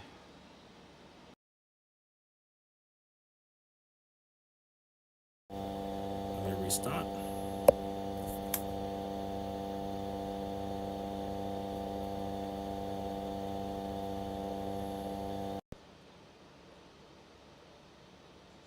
All right, and yeah, I realized that. All right, so normally you would connect everything before streaming.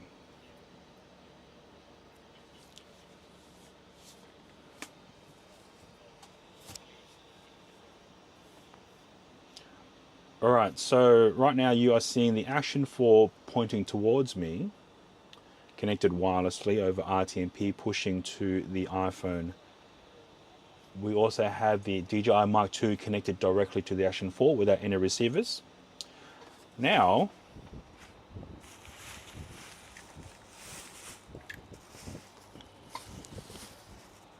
let's say you wanted to connect a second DJI camera.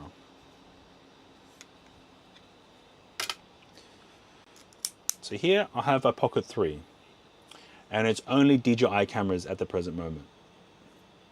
So now let's power on the Pocket 3. And now let me configure the Pocket 3 connection.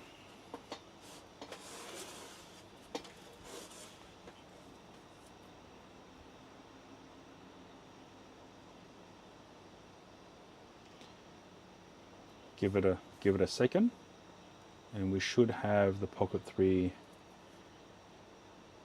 connected. Now I will enable some scenes that I have pre-configured using everything here. Okay.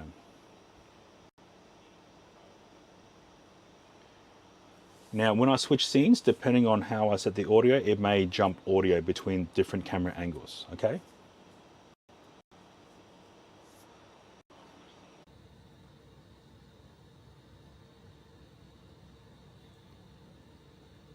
This is now the Pocket 3 with the audio coming in directly from the Pocket 3 unit itself. Now let me just pick up the Pocket 3 and I'll do a spinny Rooney. You can see the Action 4 here, and you can see the iPhone here. And let me do another spinny Rooney if I can. Try not to bump anything around. Okay.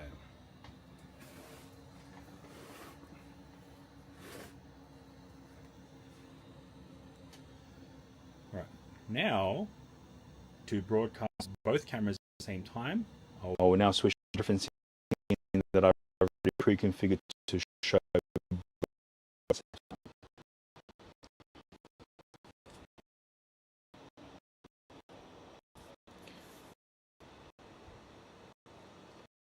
Okay.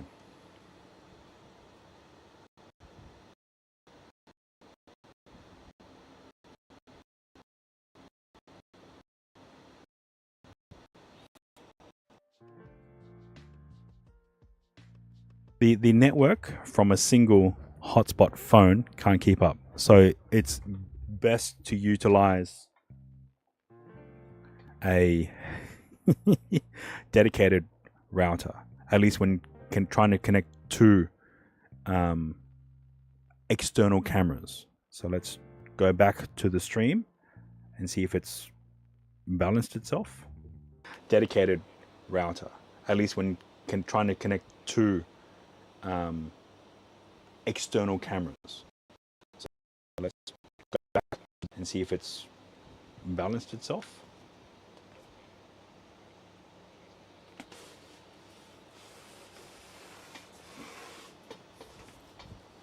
Aish.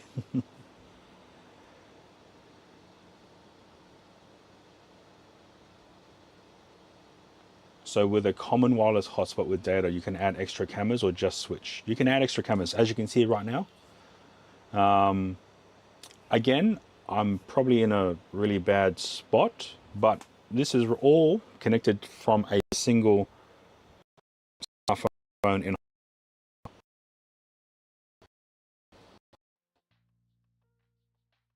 I think when I move the phone, it just caused that glitch.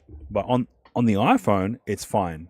As you can see, the iPhone is able to showcase both cameras at the same time. I think it's not enough bandwidth being pushed out. So not enough data bandwidth available in my current configuration. So what I might do, I might drop my bit rate from the Moblin app down. So instead of hogging everything, I'll drop it down to 3 megabit per second, and then we'll switch back and I'll answer that question. So it's highly recommended to utilize a 5 gigahertz Wi-Fi network for a more stable connection. You can probably get away with 2.4, but it's highly recommended to utilize a 5 gigahertz wireless network. Let me switch to here, connection. You can probably get away with 2.4,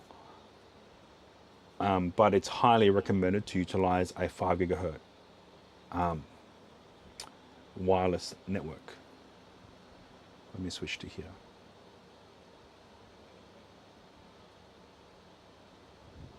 All right.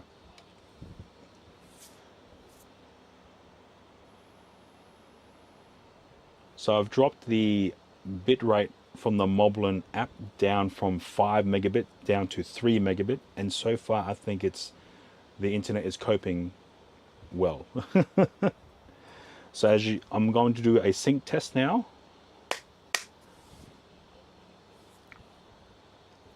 And both cameras should be in sync with each other. Now let me switch to a different scene that I've now added both external cameras plus the internal iPhone camera as well.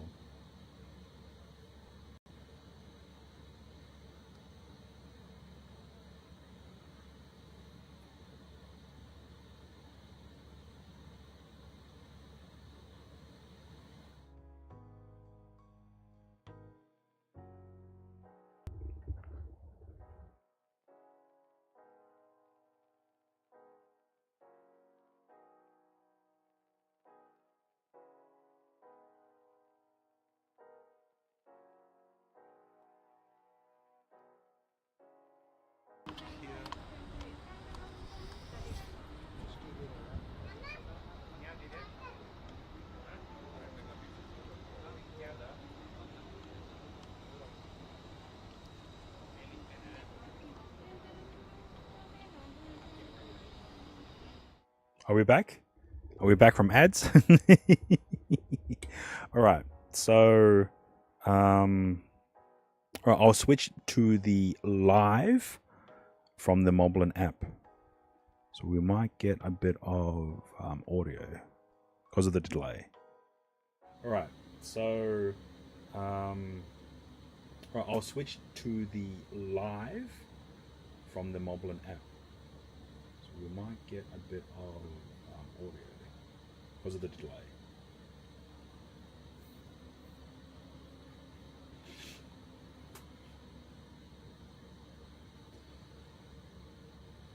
All right, I'm going to now do a clap.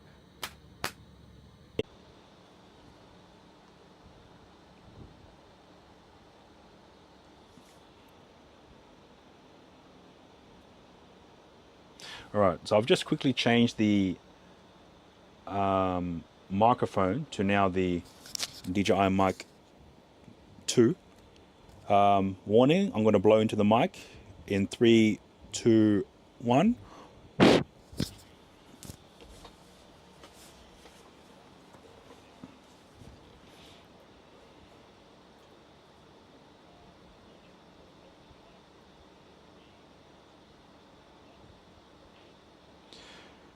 Okay, so this is a triple camera setup.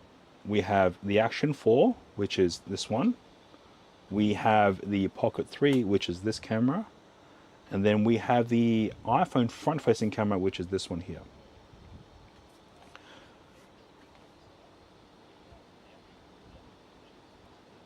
And now this is all running from an iPhone 11 Pro Max. So if you have a more better iPhone, it'll be more beneficial for you to utilize a more better iPhone or a more newer iPhone. If you're able to get your hands, if you're able to get your hands on an iPhone 15 or newer that utilizes USB Type-C, so it allows you to fast charge your iPhone better.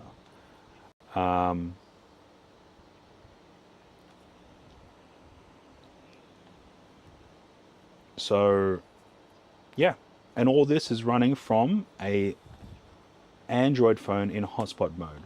So if you're able to get your hands also on another dedicated router, such as this travel router, or even using a dedicated router unit itself. So now this is a Beryl travel router. Then you can pipe all your connections through here to have a more stable connection in between. But wait, there's more. There's more. Say you wanted more internet connections, okay? Oh, fuck. I forgot to charge this and... God damn it. Okay.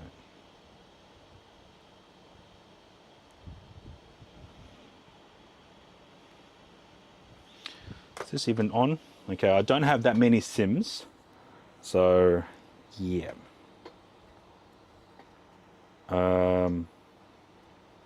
Okay. So, the idea is...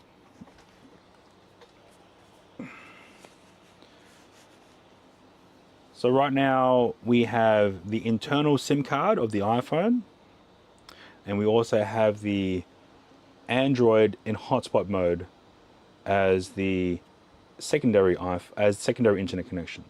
So what you could do is bring in another phone, whether it be another iPhone or another Android device with an active SIM, and use an app called Moblink to share a third internet connection to the entire system.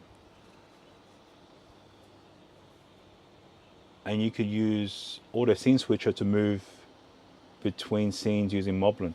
Yeah. That is move between cameras. I haven't utilized Auto Scene Switching, but I do have chat enabled. Oh, okay. So now I think Wigman, if you're able to type in Action 4, Pocket 3, 4-in-1, or S by S, then you might be able to change scenes. Chat is able to change scenes. Exclamation mark, Action 4, exclamation mark, Pocket 3, if he's still here. 3 cams might be out of your upgrade budget, but you got a 15 Pro Max as your daily driver, which you guess you could be your Moblin runner, and a Pixel Pro 7 for the hotspot. Yes. So right now, chat is able to change different scenes that I've pre-configured on the Moblin app. So Pocket 3, if you want to switch to Pocket 3, and then 4-in-1, as well as SXS, which I've created as an alias for side by side. Now, there was an issue. I think I had Slipstream JC from the UK in chat a couple of days ago. When I asked her to type in a scene change, she wasn't able to. So, yeah, you can auto switch scenes using Moblin. Yes, and then this should be side by side. Yes. So if someone else would like to try and type in exclamation mark Action 4 and see if another person other than a mod is able to scene change, because I can't remember if I've made a setting within the Moblin app to only allow for mods to do the scene change. So if anyone would like to change to a different scene if they wanted to, using chat commands. Yeah. So in order for me to have the most minimum latency of the DJI RTMP cameras, I needed to increase the iPhone internal cameras and add delay in order to match the sync between the two. Yeah, so I don't know why that is. I've tried to go into the settings to try and change that to allow for everyone so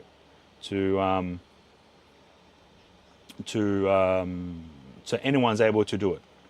But I don't know, I can't find that setting to change it. Bot, aliases, commands. Yeah, I remember changing it because I remember anyone was able to change it. But now I can't. I'll have to look into that. So, yes.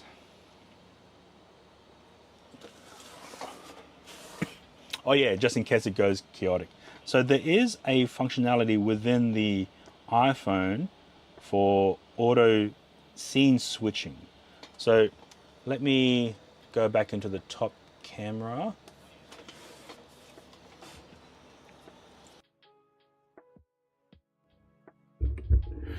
So hopefully that gives you an idea of what can be achieved using a literal iPhone and an Action 4 camera. So currently this is the only configuration and brand cameras that's able to do so. Is DJI Action 4, which is the highest recommended camera. It does work with the Action 5 Pro, but there are some caveats, along with the newer Action 6, also with some caveats. So the Action 4 is the most stable out of all the current DJI cameras to use for mobile and app. Now, let me just read back, Kane. 3 cams might be added. Oh, so even if you just got one camera right now, right, you can still utilize the front-facing camera or the rear camera of the iPhone. So that still gives you 2 cameras to play with. Yes, so it's good that the pricing has dropped, and you might be able to find a bargain in a used market as well for people who don't know the value of their stuff. So you might be even able to get away with using the Pocket 3. So with the built-in 3-axis gimbal head, giving you quite a more stable camera angle as well.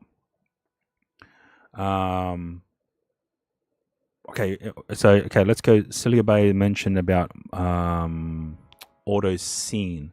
So let's go to chat. Or was it bot? Yeah, bot commands. Okay, there was a command about auto scene switching.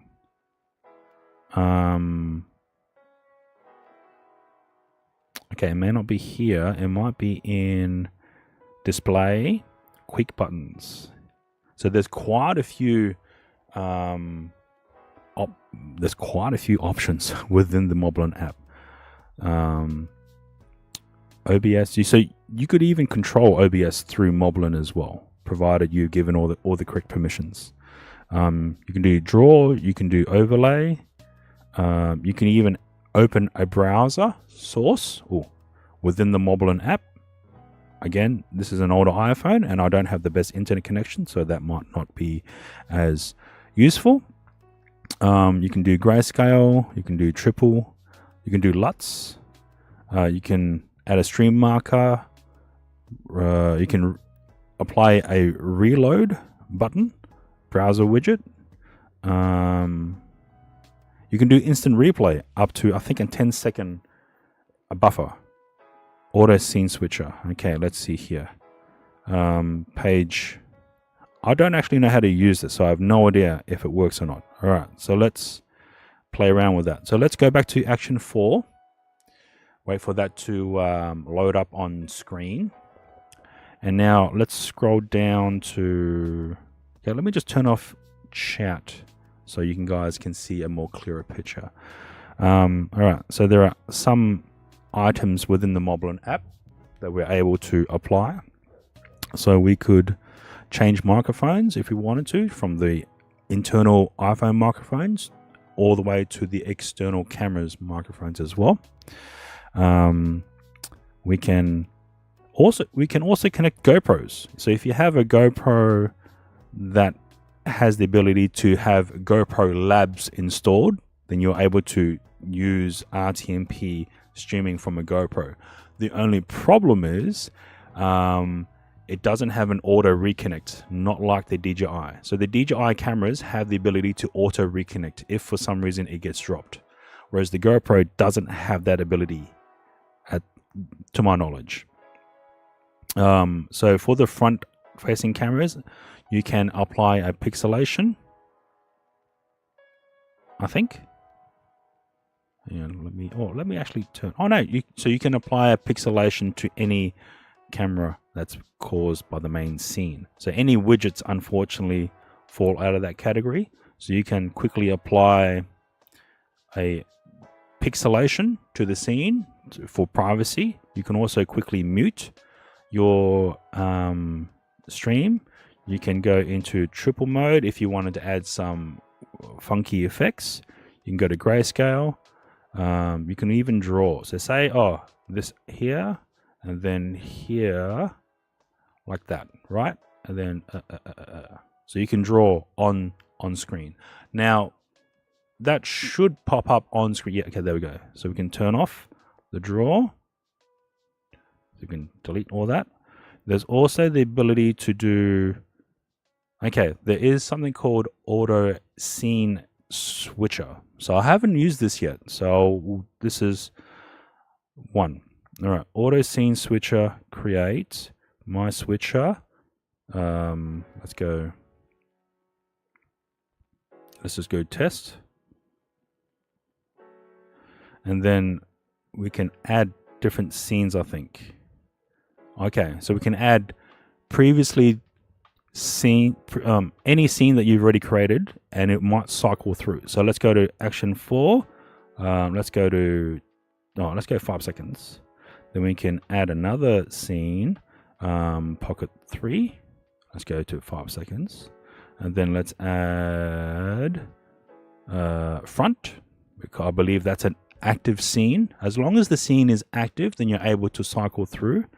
And then let's add side by side. Now again, because of the delay of the front facing camera in order to sync with all the cameras, I don't know if that's going to be enough time for it to show. So we might increase that to 10 seconds. Oh, 10. Okay. We don't shuffle. All right, so let's see if we are able to apply the auto scene switching. So we'll switch to a different scene, so at least we know it works. It will go from action 4 pocket 3, action 4 pocket 3 front, and then side by side. So let's now test that. Let's go to, okay, 1 2 3 4 5. 1 2 3 4 5. 1 2 3 4 5. And then which one's this one? Is it the front facing one? Okay, so because I don't have an active front facing camera, that's why. Okay, let me turn it off. Let me now re-enable that front facing camera, and now let's reapply the okay, so we have action 4 pocket 3 for 5 seconds. Now it should be front. Now the front camera will take a bit longer for it to start, and then we'll switch to side by side. Okay. So auto scene switching works. You have to pre-configure each scene as well as the duration of each scene through its cycle. So if you're doing like a talking head or some kind of format which requires multiple cameras and not to have a stagnant stream, then you can, I guess, utilize this for that purpose. So if you're doing an interview and you've set up maybe two or three cameras and you want to have a more dynamic stream, then you can utilize this type of feature to do. Yeah, or if you're driving, if you have cameras set up and you don't want just a single camera all the time, and you don't have the functionality to tap or type or ask chat to change, then you can, oh yes, car driving scenes. So, oh shit, sorry. Yes, so thank you for that, Celia Bay. I've never actually tried that out, and it doesn't seem that hard to do. So as long as it's cycling through. And another thing as well, if you wanted to conserve, I guess, battery, there is a functionality in the quick buttons called stealth mode, and that will turn off all the cameras, and you have the ability to also apply a black screen or have just chat. Okay.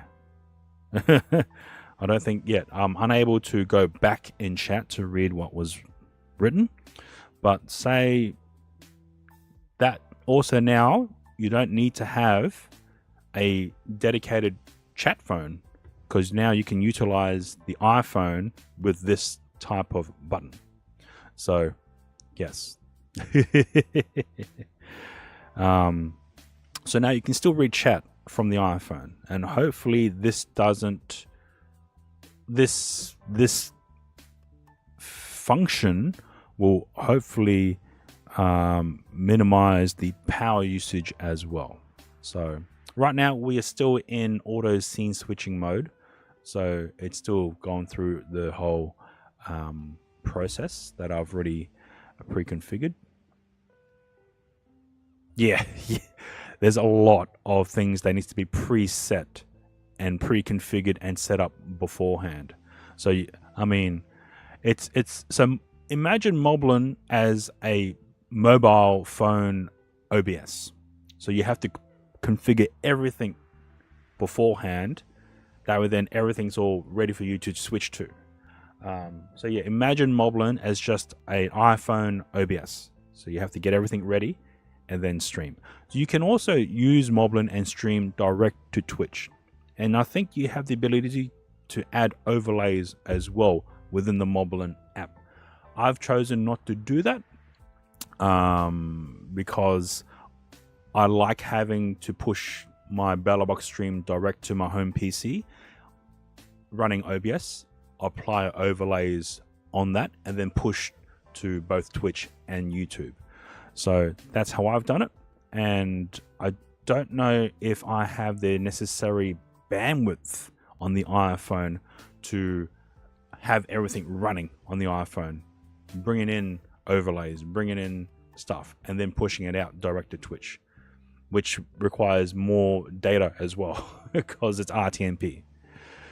You prefer to keep it separate and use Moblin? Yep, there you go. And that's what I've been doing as well. So hopefully you have been impressed by the Moblin setup. I am a very big proponent of Moblin. I received my Moblin sticker while in PAX earlier this year. So yes, I love to showcase Moblin. And again, this is an iPhone 11 Pro Max, so you don't need the latest and greatest. You don't need the latest and greatest tech, but it is very beneficial to have. Okay, especially with an iPhone with a USB port. And as an added bonus, you can use the free Moblin app on an iPad as well. Now, one of the benefits of having Moblin running on an iPad is you have now the ability to USB tether the DJI Action 4 to the iPad. So you have a solid camera without any possible RTMP interference from areas, right? So you have the ability to do a USB tether from DJI camera direct to an iPad, and then using Moblin to push to Bellerbox Cloud. So yes. Oh, so it's just faster charging. That's why. That's the only reason why, is to have faster charging, because utilizing a lot of items will drain the battery. So yes. Yes. How many Sims did you have?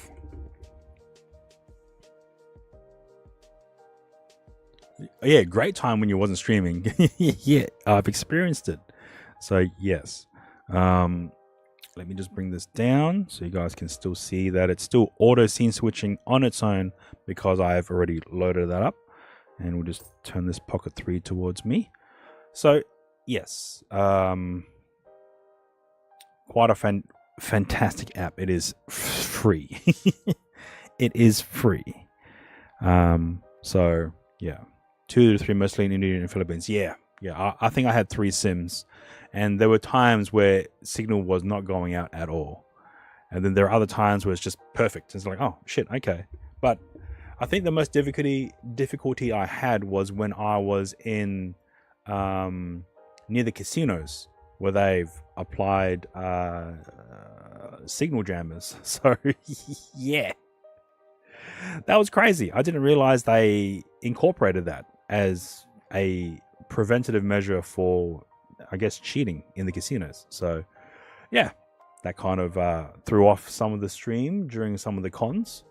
So but I hope that has answered your question, AGC, about having the ability to do at least a 2-camera setup for iRoll. So you don't need 2 cameras, you just need at least 1 camera, and then utilize the front-facing or rear camera of the iPhone to do a dual camera setup. So you might be able to do this camera facing out, and then having the front-facing camera as a reaction camera. So yes, some malls were fun. Half was Globe, the other half was Telco. I believed I used, so if you didn't have a SIM for each, it's dead. Yeah.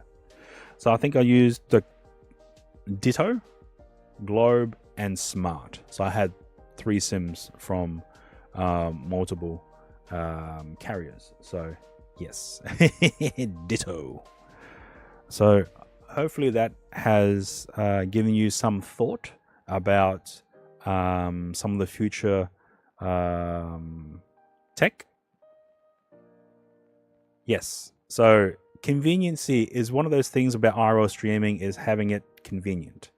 So Ditto was the best one out of the lot. Zlat, welcome on in. Hope you're doing well. Hopefully everyone you're giving your Christmas presents to from Japan liked it. But yeah. So even if you just opted for a single iPhone as well as a single camera, then you just use this. It's literally one-handed and wireless. So you're still able to disconnect this camera and then slap it on a chest if you wanted to.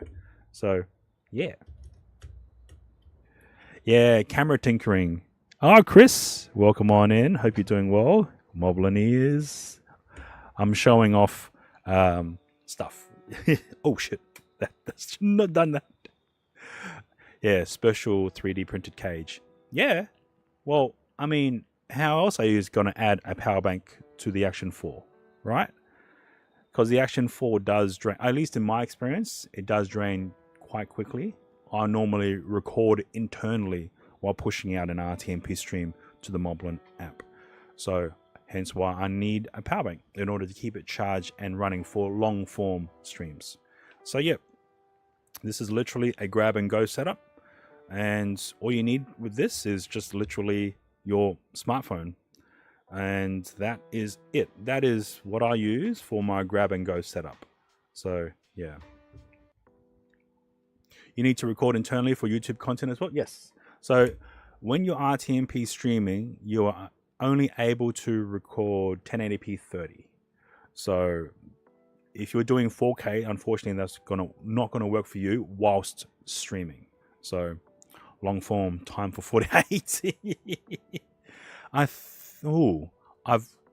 don't think I've ever actually tested that out yet, so I might have to do that. There's another IRL streamer in Darwin by the name of Deadly TTV. Shout out if you can, Weekman. He opted to utilize a battery charger as part of the Action 4.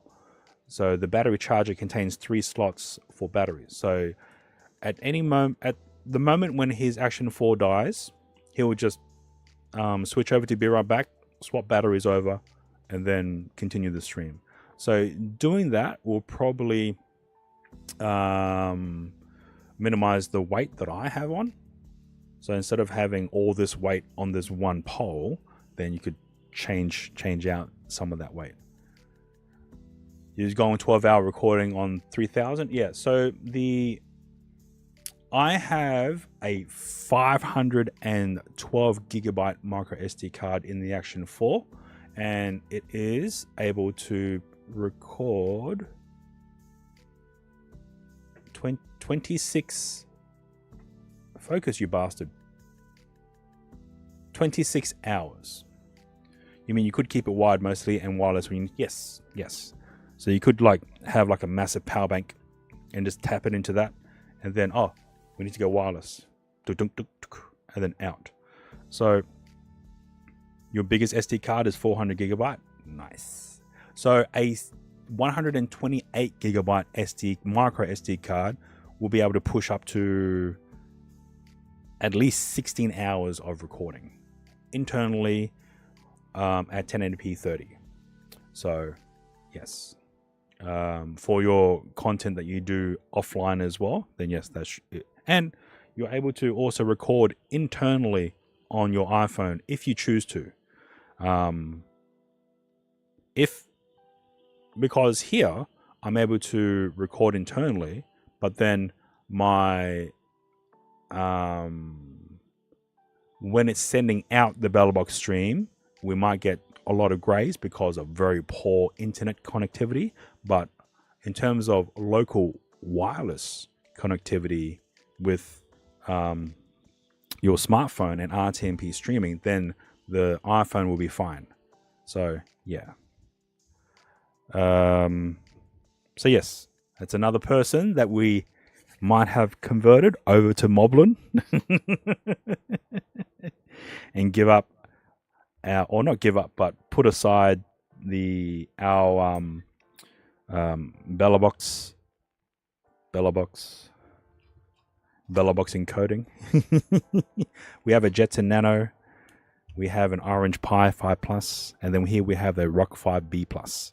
So yes, so it's all... Oh, why is it still on? Okay, it's not on. But you know, there's a time and place to utilize some of these tech. So I still use my Rock 5A, which I've configured to utilize a UPS battery system as well. No worries, AGC. If you have any more questions or if you need more advice, hit me up on Discord, and yeah, we can do like a video call or conference. So in terms of Moblin, you just need an iPhone, preferably one newer than a iPhone 11. So total internet connections, I believe, is up to, is it 7?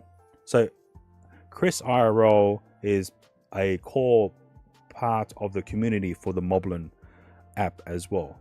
He's able to help the creator with a lot of feedback. So I believe in terms of Moblink, you're able to utilize, or you're able to add up to 7 connections. So let me see how much. All right, so this smartphone, which has the Moblink installed, I'm going to now turn it on. If I can. So the power button broke off. So I need to use a bloody paper clip to turn it on. Hey Chris, how many Moblink connections are we able to connect? I know that there was a hard stop, but I think it was like 6 or 7, or was it 16? You lost your volume button. Yeah, so now when this dies, I can't turn it on. I have to use a paper clip to push the button. So yeah, the question is how many extra internet connections we can add into the Moblin app using Moblink. Yes, so we'll just wait back in here. Okay, so as long as you have active SIM cards on other smart devices, then as long as those devices connect to the same Wi-Fi hotspot that you're using to combine everything. So one on the iPhone, one on the Android hotspot. Yes. Okay. So this is an app called Moblink. Yeah, 16. Who can afford 16 SIM cards? But yeah. So here is an app called Moblink. So I'm now going to turn that on. And okay, first and foremost, we need to make sure that this smartphone is connected to the same hotspot device. So now I will power on the Wi-Fi and make sure that this smartphone is connected to the hotspot device that I'm using to connect all the cameras to, as well as the iPhone. 3 locals and 13 roaming. Yes, and it's a free app as well. Okay, we have connected to the hotspot, which is this green phone. So now let's go into the Moblink Relay, a free extension. We'll now click Start. And now, as you can see, it says connected 1 of 1 streamers. So now, if we go back to the screen, yeah, streaming done. So now if we go back to the screen of the iPhone, you will now be able to see how many connections has been connected. We have the first connection, which is cellular. That is the internal SIM card of the iPhone. Then we have Wi-Fi, which is connected to the hotspot. And then we have black, which is what we have set up on the Moblink device. The most phones you've seen of someone not doing unlawful activity. Oh, I've got plenty more. I've got so many phones. I just don't have so many SIMs. Some countries need 3 to 4 data outlets to stay constant. And you mean better countries can get to it? Yeah, true. So there you go.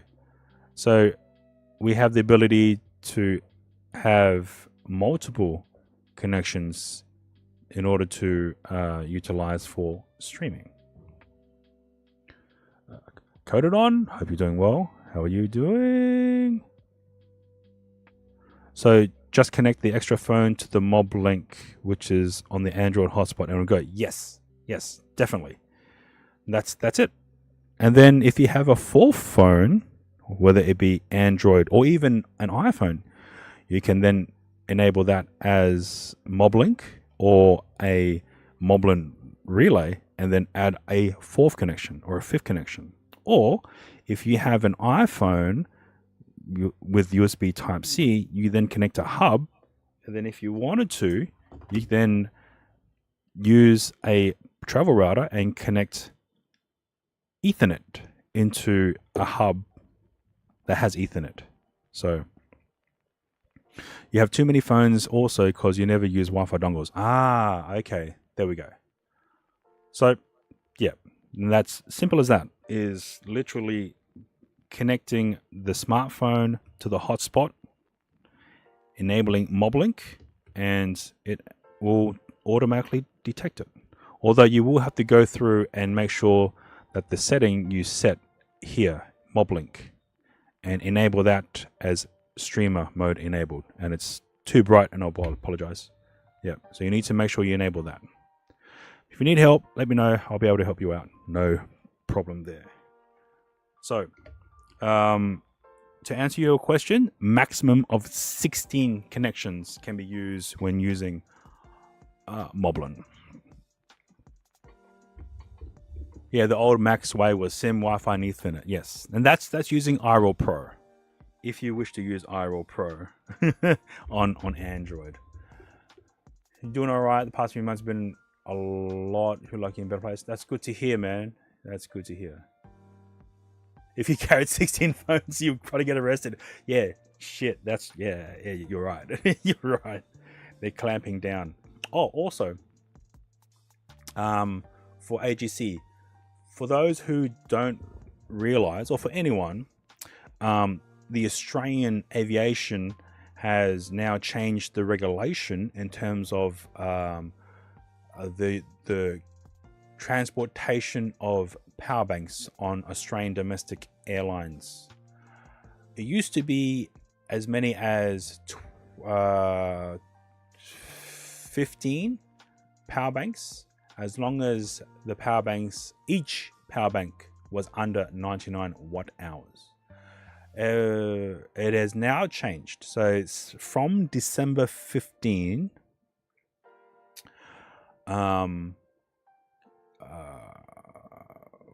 Customers are only allowed to bring 2 power banks up to a rating of 160 watt hours. So yeah, that's gonna bum a few people out.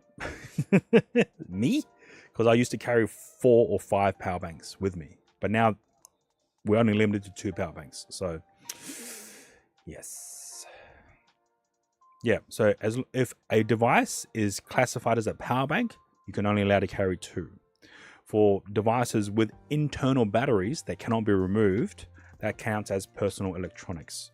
So it's like earpods, smartphones, iPads, they still count as personal electronics. So yeah. Yeah. Other places have done the same move. Yeah, it's like, oh no. I was relying on, now I have to change some of my setup.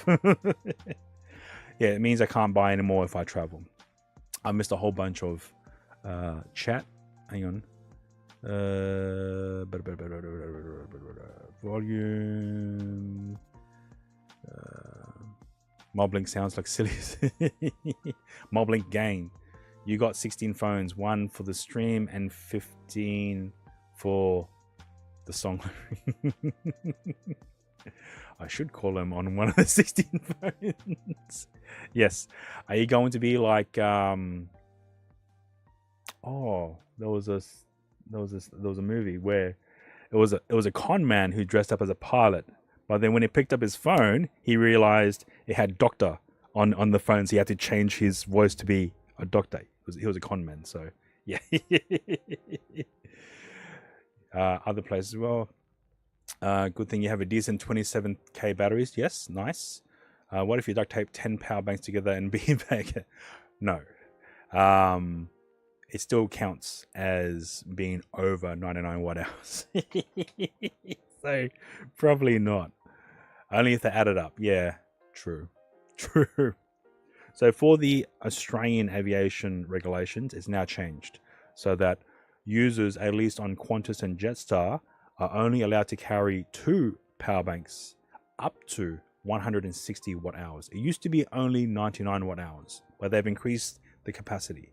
For Virgin Airlines, you still need to submit a request to carry power banks over 99 watt hours up to 160 watt hours. But Virgin Airlines have also enforced the 2 power bank per customer usage of transportation as well. Yes. Yeah. Yeah. I carry so much shit, but now because of this new rule, I'm going to have to jig my equipment, because this pole counts as a power bank, and this power bank is a power bank. So that's literally 2 power banks already. So if I can't carry my V mount, but there was talk. Someone did contact Qantas help service desk. They asked, what would a professional camera battery be considered as? A battery or power bank? Now, from what the online response was from the Qantas personnel, is that a camera battery, such as this V-mount battery, counts as a battery, not as a power bank, even though it has ports such as USB and USB Type-C. Apparently, this counts as a battery. Qantas help service desk. Yeah. So, and I believe it even says so as the marking. It's a V-mount battery. So as long as a battery is still under 99 watt hours, or 100 watt hours, sorry, it can still be taken. Whereas a power bank,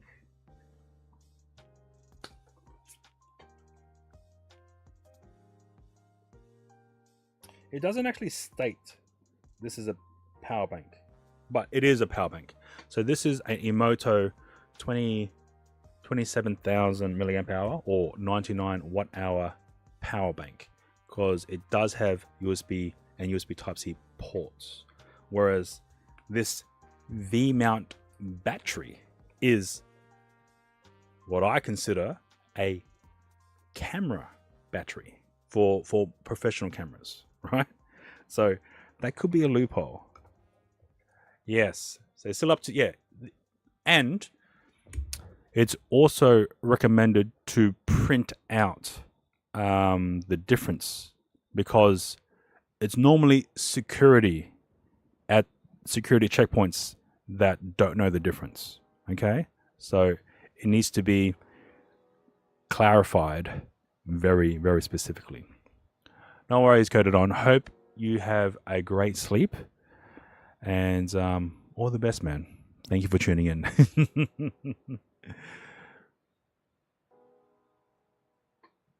You tried that once in Malaysia? Wait. I would print out Qantas help desk online and give the officer a bigger oi. Ah, shit. Okay. Damn. Batteries. That's an S. How many did you throw out? Jesus. Oh, yeah. Shit. That's crazy. I insist on AUS. Yeah. Yeah. That's crazy.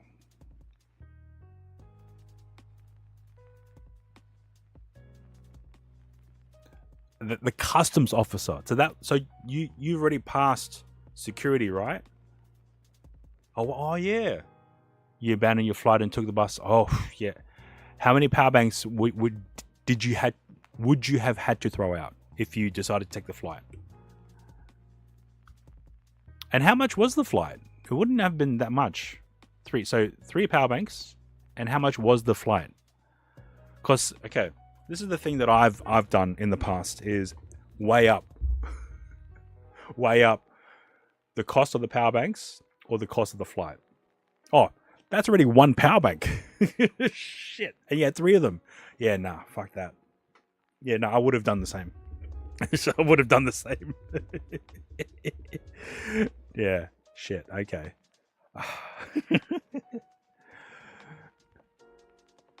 So yeah, I might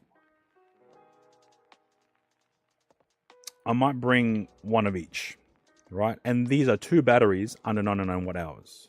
So, and I might bring a 3rd power bank, like a small one, like, you know, like something like this size. So then I'll have technically 2 power banks and 1 battery. If they say, oh, you can't bring more than 2, all right, then at least I can throw this one out and not lose any sleep. So, yeah. Yeah, if you have 3 power banks in your streaming bag, it's 3. But if you have 2 in the bag or in the pouch, it's not 3. Or 1 power bank in your pocket.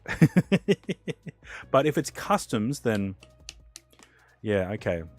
Yeah, customs and security, sometimes they don't talk to each other, right? So WT, welcome on in. Hope you're doing well. But what else do you carry? If you're carrying 3 power banks, are you carrying a laptop or an iPad as well? What other electronics do you carry, AGC? Because I'm always curious about who brings what and how some of them are able to get past with all their gear. Yeah, the monster. Even though we bought it, we forgot to tell Doro. 3 power banks, 4 phones, 1 iPad, 2 3000. Okay.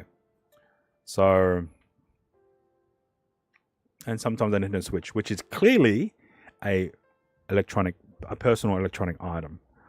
So, wait, did they ask you to throw all 3 power banks or just 1? Okay, let me read up. All your power banks. Wow. Okay. Yeah, that's some bullshit. That's some bullshit. Nah. Yeah. That's the one thing they should have at airports is like a mini post office right near customs. They will be making a killing. So people who can't bring stuff with them can mail it to like a relative or, mail it somewhere else, If they had a post office service at the airport before customs. So, yeah. Regional ones. Yeah, I've had an experience like that where I was in New Zealand and I was about to enter into or exit. I was exiting onto the international flight, and one of the security guards scanning my bag, and then they mentioned that, oh, you've got over 20 electronic items. And I'm like, no, I don't. And then she's like, yes, you do. And I'm like, a power bank isn't considered a electronic item. It's a separate piece. And they're like, no. And then I pulled out the web page stating it and showed them. They're like, you can go.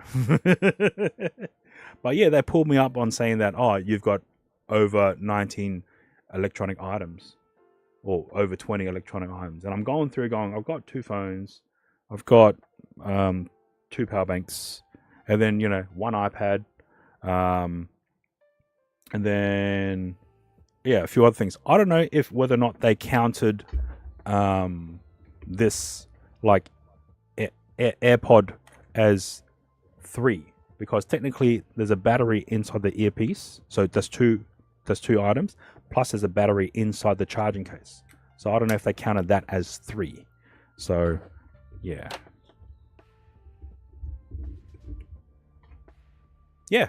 technically they are, but whether or not they counted an AirPod as a single in the case or they counted it as 3 because it's the charging case plus 2 pods. And I was counting. I'm like, nah, I've definitely have less than 15. So I'm counting, and then I'm like, unless they've counted the AirPods as 3, it's like, that doesn't sound right. So I was let through. I went and sat down at the gate, and then literally pulled out everything and counted everything. I'm like, where the fuck did they get over 20? I'm counting everything. I'm like, I've got the battery inside the cameras as well. I've got the iPhones. I've got the power banks. And I've counted everything. And then I'm like, oh, it might be the AirPods or the wireless earbuds, where they might have counted that as separate items. So it's like, yeah. That's still a shit way to count. So, yeah. Yeah. Oh, yes. The mystery bags. Did you figure out what was that mystery bag? For those who weren't aware, Zlat recently did a 2-week vacation in Japan, and she flew back to the US along with quite a few presents. So, yes. But I hope you had a great time, Zlat. It was indeed. Good. Were you able to hand out all your prezzies to everyone, or are you still waiting to meet up with some of them on your travels or travel back? All right, let me stop the Moblin stream because we're not streaming anymore.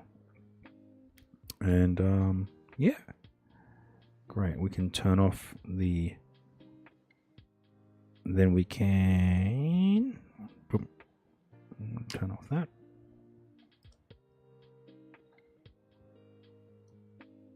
Yes, no worries.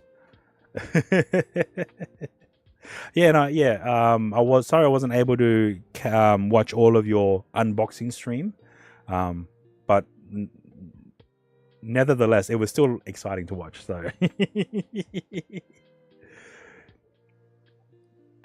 oh yeah, the triple C. Did you have to sacrifice or dump any power banks whilst in China? Ah, yes, USPS doesn't intercept anything. True. Well, that's good. That's good to hear, Zlat. Oh, but yeah, I think you ordered a table and picked it up on arrival. Oh, okay. Okay. Yeah. Oh, that's good. Right. Yeah. You were you able to bring that out though? Oh, you wasn't streaming. You love to go to China. Yeah, me too. I think there was a discussion with me and Weakman. We might, in the future, go to China because I don't speak any other languages besides from English. Weakman is able to speak 3. So, yeah. We might hit up the technology city. Is it Shenzhen? Which one's the technology city? We'll hit up pretty much all the big ones, and then just have a blast, And it's not like I post anything of anything of political nature, so I should be fine. Okay, let's see. Boom. Where are we?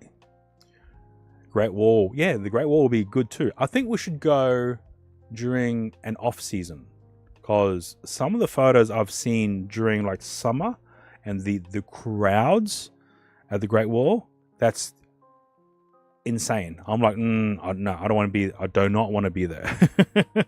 I do not want to be in that type of crowd situation. Don't go in summer. Okay. All right. Good. You lived in Beijing for 5 years before. You just went back recently for a week.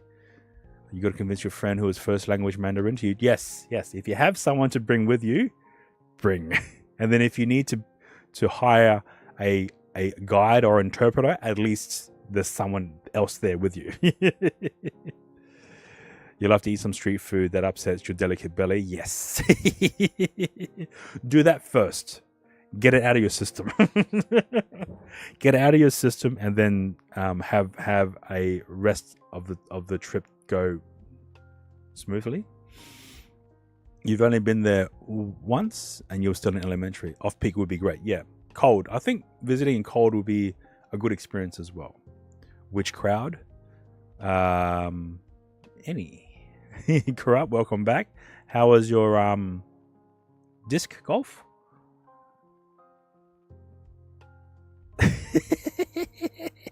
probably Thailand as well, which I'll be going to Thailand mid-Jan for about 10 days with family.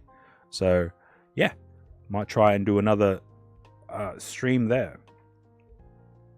Yeah, I was very complacent about where to eat.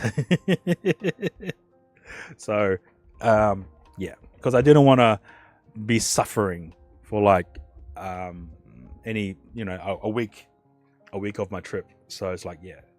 So when we went to Japan, me and 3 other mates, we went to Japan, I think back in 2015. We've organized our trip. So we went for about 3 weeks in November, or end of November to, we went during December. And the way we booked all our trips is that we left the snow activities as the second last activity in the entire trip, because we've read and we've heard some stories about people who went and did the snow activity first. There was a person who did the activity, unfortunately had an accident and broke their leg. So they were out for the entire rest of the trip. So we've decided to have any activities that could cause injury late in the trip. So that way then we were able to have as much experience as we can. You got to go to all the most questionable local food trucks and first build your iron tummy strength. Yep. Local food trucks, all the taco trucks, you know, everything. Yes. And considering most of Japan is train transportation and not very wheelchair friendly, from what I've seen. Although I was mainly walking, so I wasn't really looking hard at wheelchair accessibility, but it seems as though everything was walking style. So right, it's ads time, so I do apologize.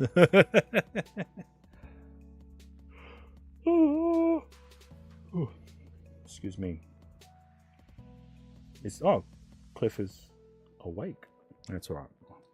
Cliff, DJ Reminisce, Kyle and Eric in Japan, Mozzie Peddler. Oh shit, everyone's live. Nice. All right. Let's see. Yeah. It's a weird thing. Sometimes it's a full 3 minutes. Sometimes it's like 20 seconds. Sometimes it's 45 seconds. So it's weird. Oh, good. So AGC, when is your next trip? Because if you're taking a break from IRL streaming, are you going to be doing any other streams or no? Targeted. Ooh. So what's your ads? I am interested in what other people receive. So, yeah. I know I've received some ads where some of the ads don't even make sense considering where I live. It's just weird. It's like, oh, do this, do that, do that. There's nothing like that exists here. So, yeah. Yeah. I've been getting a lot of Twitch Turbo ads, like join Twitch Turbo. You will love it. I'm like, I'm okay. It's fine.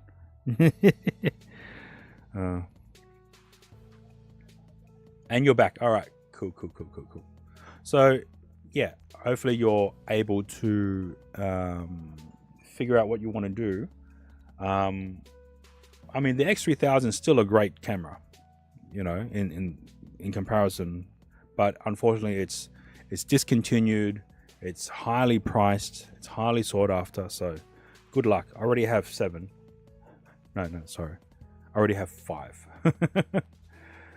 They're really pushing Twitch Turbo, and your ad blockers work sometimes. Oh, okay. Cool. I think it's 7. I've lost count. I've got 4 in there. Okay, yep. I've got... No. I've got 6 X3000s, 1 AS300. So, yeah. With form factor, and you already have, that tinge in like this area right here is a very slight red tinge. Yeah, I could set up the entire house with X3000s. Yes, that's one thing that you might need to think about is cooling, especially here in Darwin with the tropical type weather. I've had instances where the Action 4 overheated and try and plug in to charge it, doesn't want to charge because it's still too hot. So you might need to look into getting spare batteries as well. If you're using a power bank to top up charging on the Action 4, that'll probably work, but that also might add heating to the Action 4. So in some higher tropical climates, maybe think about using the battery swap idea and using that. So I think one battery, you might be able to get away with, to be honest, I actually don't know. I was told maybe 2 hours. Your iPhone always overheat in Japan summers. Yeah. So with my iPhone, it's an iPhone 11 Pro Max. I have this heatsink on the back. I haven't actually fully tested it in the daytime and sun. So otherwise, I normally would use a custom cooling system with the iPhone 11 Pro Max. Oh, here we go. The iPhone 17. Oh, fuck, here we go. Chris, what's the highest temperature you've streamed in, Chris? Because, you know, Sydney isn't that hot sometimes. I'm kidding. What's the highest temperature you've streamed in with the 17 Pro? Vapor powered. So previously I've used a camera cooling system to keep the phone cool, and this runs off USB Type-C. This is from Ulanzi. This is designed to connect to a Sony camera to keep that cool. Aluminium beats titanium, maybe. I have no idea. Going off stats from iPhone 17 Pro users. Ah, yes. But you yourself have never experienced overheating. So Chris, with your setup in packs, because you had the iPhone 17 Pro and then you had an iPhone 17 Pro, you had the Action 4, and you had another phone. Which did you set up as your hotspot? Because I'm curious as the S24. So you had your S24 as the chat phone, or as your hotspot phone? Sorry. You probably just tie a bottle of ice to your phones and some. Yes. Cheaper than getting an iPhone 17 Pro. All right. So if you've used your S24 as the hotspot, then you would connect the Action 4 to the S24's Wi-Fi, and then the iPhone 17 Pro to the S24's Wi-Fi. Okay. All right, cool. You have a 17 Pro and it has not overheated, but you're also a baby who doesn't push things. Do you do a lot of IRL streaming, Zlat, or not? Because I know that you've had to change you upgraded your phone recently as well. You should stream from inside your sauna. Jesus. Push it, yes. And then you can change your title, your category to hot tub and streams. Because you're sweating. The sauna. Wow, okay. That's going to be interesting. That's extreme conditions. 50C stream title. Yes. Subscribe. Oh, that's crazy.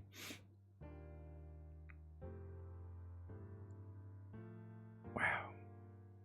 All right, I'll be back in a sec. I just got to go and use the facilities.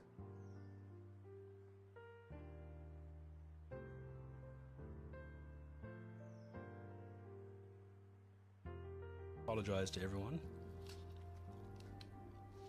but at the same time I don't apologize at all. I'm doing this is content.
There is a delay. There is a delay between the RTMP feed from the drone and the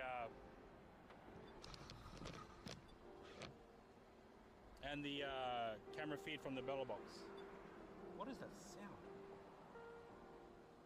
I can hear beeping. Oh, it must be off. Degrees on one end. 35. Okay, let's quickly look at the. What's that say? Focus. 200. Okay.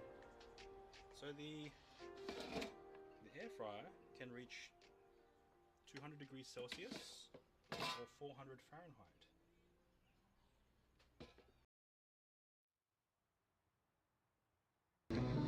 So this is the mirror hole.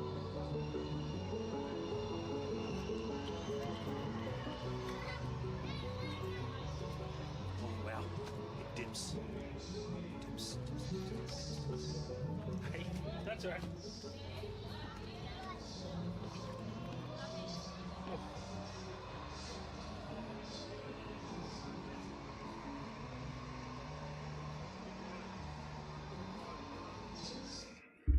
All right, back.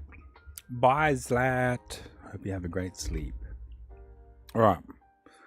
Whew. That was exciting. Okay. We can turn that off.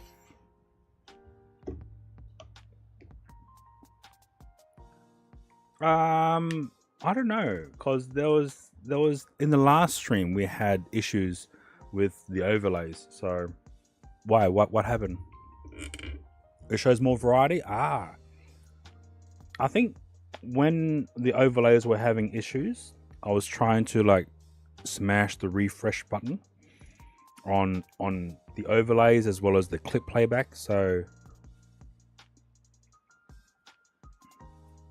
it shows more variety now. One thing you noticed before, it shows more recent clips. So is it showing? But now it shows mixed with older clips. Okay, all right, yeah. All right, cool. So I think what is my most recent clip? Let me have a look.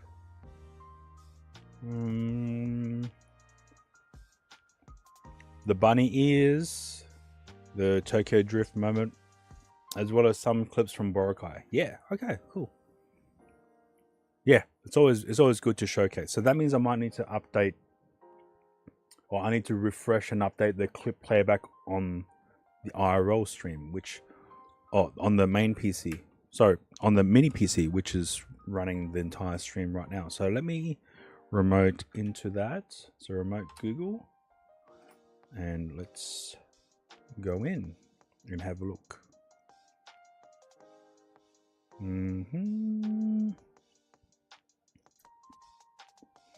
Oh, I've recently also I'm in. I've recently also uninstalled Warzone, and that took, for some strange reason, that was 300 gigabytes worth of data, or 310 gigabytes worth of data. Insane. Just for Warzone. Yeah. So I was down to like 8 megabytes on my hard drive, and then I'm like, fuck, I needed to do something. So I'm like, well, I'm not playing it at the moment, so I'll just uninstall it. Boom, 300. Like, fuck, okay. It might be 270, but still, it was very high. It was very high for the game. And I haven't even done the whole Helldivers yet either. So I might do that at some point. And I have no idea. And that was just from one game. Oh, installation.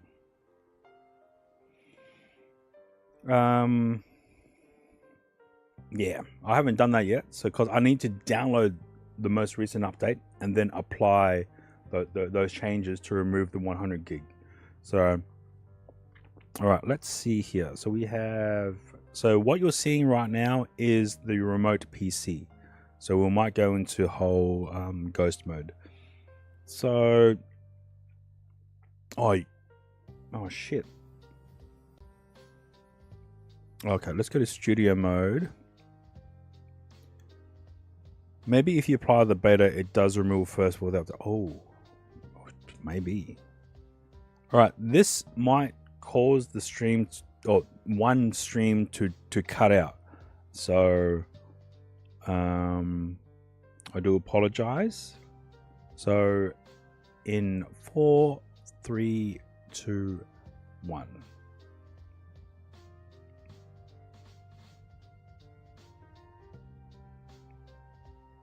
I don't know if we're still streaming or not.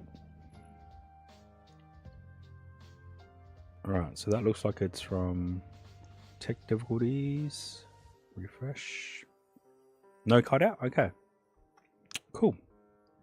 Interesting. So we have live. Alright, so back to... Still here? Nice. Okay. Well, I've just made the refresh updates on the clip playback on the main PC that's running this entire thing. So yeah, nice. Okay, let's see. Is there anything new?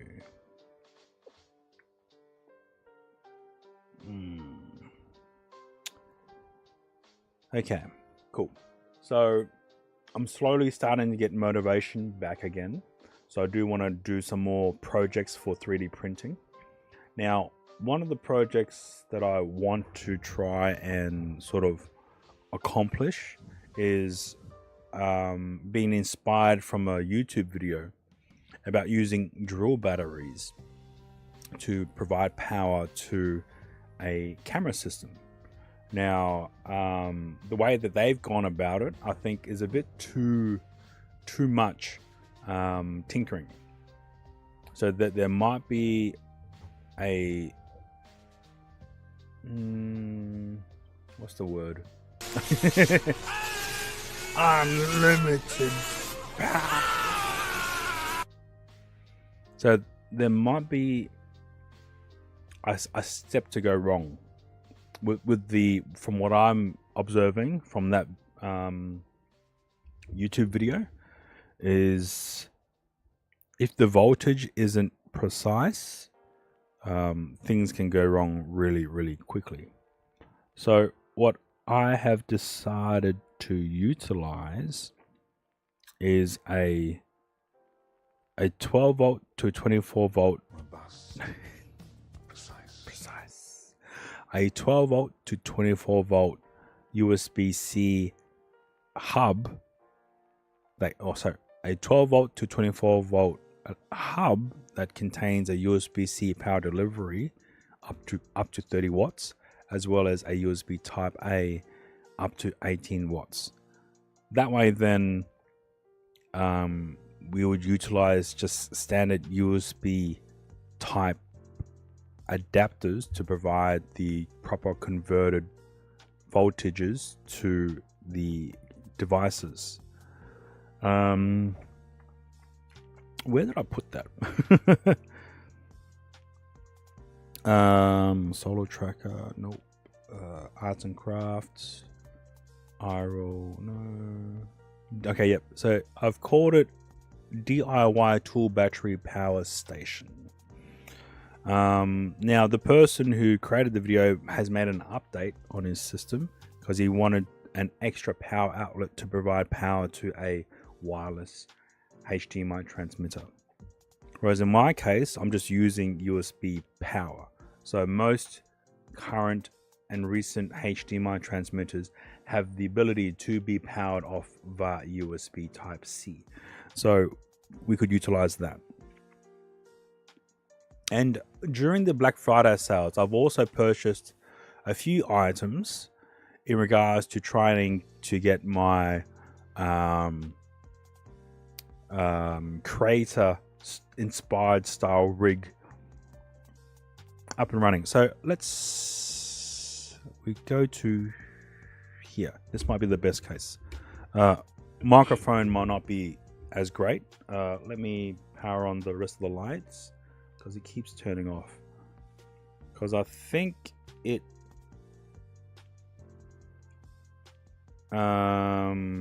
yeah, I think it's still on holiday mode. So what I've set it so that it turns off and on every couple of hours to imitate someone being in this room. So okay, let me bring it up. Let me YouTube. So the idea is create a rig. So for those who don't know, there is a movie called The Creator, which was released in 2023. Now, what was different about this movie was what cameras they used, as well as the type of rigging they used within the production. Now, they used a Sony FX3 as the camera. And along with that, they used a majority of different rigs. And because the FX3, in comparison to, say, a proper cinema camera, is almost a fraction of the price, they were able to purchase, or they were able to acquire about 10 FX3 systems. And they were able to rig up a majority of them in different type of setups. So instead of having to change out lenses and change configurations to suit a certain scene, they just switch to one camera rig setup that has already been pre-set up for that scene and just run with that. So that cuts down on setup times, rigging, and all that. So let's switch over to here and output capture. Oh, this is muted. Oh, okay. No, it's not. We've been lying this whole time. It was Alexa 65. So The Creator, one of the biggest films of the year that was filmed on a $4,000 Sony FX3. Why they did that and how it changed the whole production, and whether or not he would do it again. Not a single pickup shot, nothing. Everything is FX3. We shot on the volume as well, and the volume does not synchronize with the FX3, or the opposite. The FX3 does not synchronize with the volume. It doesn't have internal gen lock for the nerds out there. So we did have to shift to the FX9 for 5 days. We cheated a little bit. And there's also some shots in the movie that are shot on a DJI Mavic Pro. So also not an FX3. And there's also some shots in the movie from Gareth's original location scout that he shot on a Nikon Z something DSLR. FX9. So not even FX6. But other FX9. than that, it's all FX3, baby. It's insane. First off, like, huge congrats. I went and saw it opening night here in Canada. Like, I loved it. It's one of my favorite movies of the year. It just like hits all like the things that I love about films. It hits all of that. And to see that filmed on FX3 is like, I know that's not like yeah, it's a, you know, you guys had like $80 million, but it's very interesting. And like, I want to know why didn't you guys shoot it on an Alexa or Venice or something like that? Why did you guys go with an FX3? Yeah, it was very simple. So I alluded to this before, but Gareth shot a test film to basically pitch the movie to the studio before it was greenlit. This was pre-pandemic, so 2019. He traveled around, just him and Jim Spencer, our producer. They traveled around 7 countries in Southeast Asia to scout locations, but also to shoot footage for what would eventually become basically a test film that Gareth used to get the movie greenlit. Which, by the way, I cannot wait for that film to come out. It's like 10 minutes long. It's pure docu-style. There's no narrative. It's just beautiful images and textures that were gathered like just by Gareth solo, fully documentary style, like shooting on location in all these beautiful spaces, a lot of which we went back to for the film. We went back to those actual locations with a full crew. But yeah, so Gareth shot that test film on a Nikon DSLR on a little lollipop gimbal. I don't know exactly which model it was. And the footage is stunning, just like slowly walking around, getting these cool, smooth dolly shots, like in all these beautiful spaces and in all these beautiful places in Kathmandu and Thailand and Cambodia. And when it came time to then decide, like, okay, what are we going to shoot the actual movie on? Gareth's first and foremost instinct was like, I want to shoot the movie like I just shot this little test reel. Like, I want to be able to walk around with a gimbal, with a lightweight DSLR, like mirrorless form factor camera, and just have that like freedom and flexibility, and just expand the scope of that to like the whole film. So that's what set them down the journey that led to the FX3. By the time I came on board the project, that decision was made. So they had already tested the camera. They realized that it was perfectly capable of what we needed from it. The ProRes RAW was tested. Greg actually shot some commercials on the camera and lens combo during the spring and summer of 2021 before we started filming. So they had already tested the workflow and they'd already tested the camera and they knew that it was going to work great. So yeah, that was it. That decision was just set in stone by the time I came on board. And all it took was for me to also get over the initial response that I had, which was like, wait, really? That's the camera? I didn't know much about it. Like I wasn't really familiar with the FX3, but all it took was one visit to Photochem with Greg and Dave Cole, our colorist, and they showed me the commercials that they shot on it. And I was like, oh, that's what the camera can do? Cool. Okay, great. Done. Perfect. Decision over. I'm never going to think about it again. And that was it. And that's really what it felt like. Like once that decision was made and that form factor was really what drove that decision. They used that was two it. bigger systems. They're like, it became obvious. You know? Sorry for the interruption. We're going to be giving away a ton of stuff at the first Human Video Film Fest. Okay, here we go.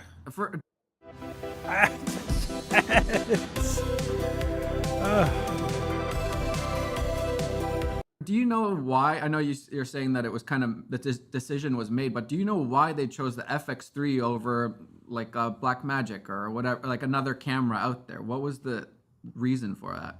Yeah, I think what they had identified in the FX3 is that Sony was taking their color science from the bigger cameras like the Venice and shrinking it down into the A7 and the FX3. So there's a color science sort of continuum with the other Sony cameras that just elevated the FX3 above the other options that were kind of in the same size and weight range. That was pretty much it. Right, that makes sense. That's really interesting. I'm curious, like when I was watching the movie, I felt like there's a different look to it. And I'm curious, do you see like a Sony FX3 look to it? Or was that just like lighting and other stylistic choices that you guys made and that's why it looks like it does? Yeah, 100%. I mean, to us, the FX3 was just a data capturing tool, essentially, which is, to be honest, how I think about every digital camera. Like a digital camera doesn't have an inherent look. And I actually get a little iffy when people start talking about like the Alexa look, the red look. Like ultimately what people are talking about is the built-in LUTs that shooting faster. So going back to the 10 different cameras and different setups, and then, thinking about your usual, maybe shooting on Alexa, bigger camera, whatever, how much faster was that? You know, and did it mean you got better shots, better performances? What did that mean using a smaller, lighter setup versus, you know, the traditional big setup, big crew, all that? This was our whole philosophical approach to the film, is we treated ourselves like gold diggers. And what we were constantly doing was sifting for gold. Like we were basically scooping up as much like sand as we could and just shooting everything, like shooting. We would shoot 4 hours of raw footage per day, which is a very high ratio for a film like this. That's 4 hours out of a 10-hour day. Minutes of those are lunch. So you can already imagine like how much time we're spending just rolling cameras, like all the time. We're doing this knowing that our end goal is all we need to do is find like a few gold nuggets in the footage. We just need, out of those 4 hours of footage every day, we need like 3 really good minutes of pure gold. And that's the whole visual process, everything that we did, finding the shots, having Gareth operating the camera, the spontaneous shooting style, like the looseness of it, the small cameras that enabled all of this. All of it was intended for this purpose of like looking for those moments of perfection, of spontaneity with the actors, with the camera, like, and spontaneous in a way that if we were using like big traditional film set tools, like big dollies, and we also Aussie chicken, hot off the grill. Coles RSPCA approved chicken breast fillets, large pack, at just $11 a kilo every day. At Coles. With techie features like surround sound and voice command. Aussie chicken. Hey, Evolve, music low. The GWM Havel H6 delivers more. Ooh. had one rig that was just the camera body. No accessories, no anything. It was just like camera body, Ninja recorder on top, and the lens. And you could just pick that up and shoot anytime. Like it had a little side handle. That was it. So basically we had this buffet of cameras laid out. And the goal there was that we could just so quickly and easily pivot from one rig to the next with zero setup time. So, you know, we would get a shot on the handheld Ronin rig, and then Gareth would already be thinking like, oh, okay, next I'm going to do this jib shot where we're going to crane down and push in. So I'm just going to let the grips know, like, start setting that up while I'm shooting this shot. And then as soon as I'm done with this shot, this camera goes down, the jib's ready to go. Camera's already on it, lens is already on it. Cliff creates rated my stream with Cliff! Welcome on in. Welcome on in, Raiders. Hope you're doing well. How is your stream, Cliff? Thank you for the follow, Deadeye Sunny. Welcome on in. For those who don't know, my name is Mitmat. I am currently in Darwin, Northern Territory. Most of my streams are all tech related, and most of the tech are related to IRL streaming. So I hope you're doing well. Welcome on in. How were the lights? I wasn't able to watch any of your stream, Cliff. Did you have fun? Do you have any dramas with your setup? Hyena, welcome on in. Yes. We're just watching a few videos of interviews and behind the scenes from the movie called The Creator, which was released, I believe, in 2023. Now, I wanted to go through that so I can start showing off a potential rig based from that type of design. Yeah. So it was one of the movies where they were able to utilize the Sony FX3 to a very big advantage. Because of its small compact form factor, they were able to utilize multiple different setups and rigs to make their workflow faster. Also, welcome on Cliff Next minute. If you need to go raid and run, by all means, go right ahead. I totally understand. 1200, 800, yeah, insane. So, while explaining, so what they generally had was a shoulder rig with a 3-axis gimbal mounted onto it. So I've been trying to recreate that in terms of a more cinematic setup. So let me bring it to here.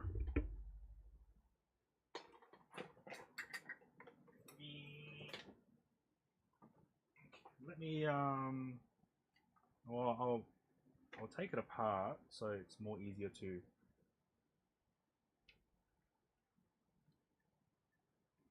comprehend.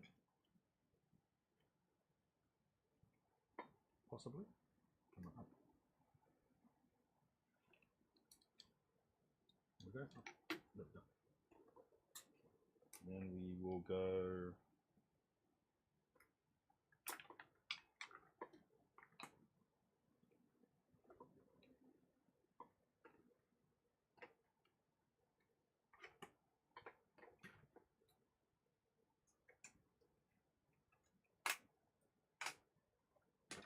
Okay.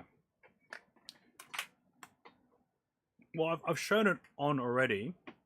I've already shown it on stream already, but this would be sort of a new camera rig for the Panasonic BG-H1, which is a Netflix-approved camera, by the way. All right, so let me get this all sort of configured.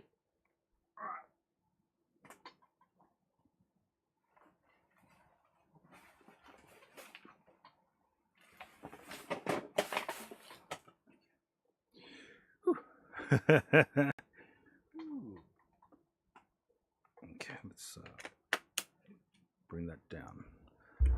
The autocannon. All right.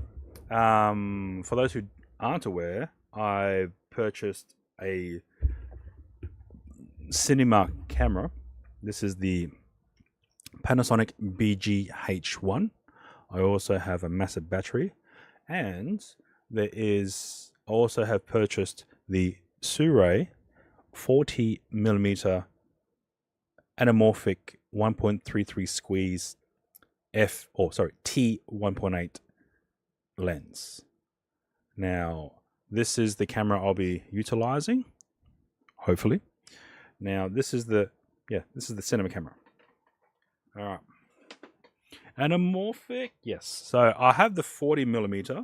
I am waiting for a sale for when the 20mm gets released, so I can do wide shots, because 40 is a bit tight. So yes. All right. Now, based on some of the pictures and behind the scenes of the creator rig, or the rig used on the movie The Creator, as I mentioned, it seems like it's a shoulder mounted platform with a 3-axis gimbal used to provide somewhat stable footage.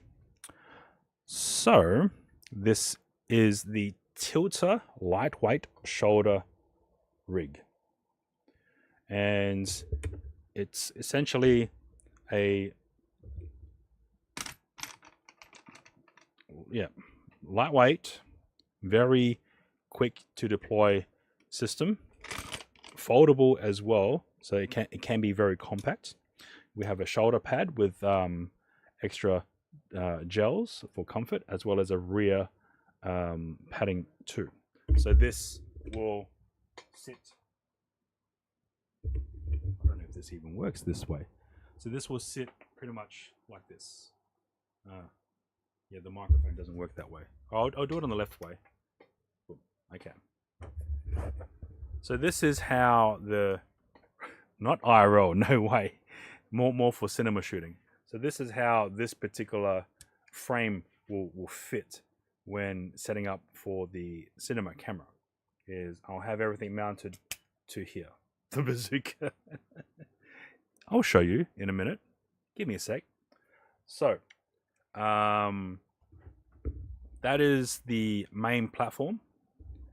Yeah, the Blazer ones. Unfortunately, I haven't seen any Australian stores that sell the Blazer lenses.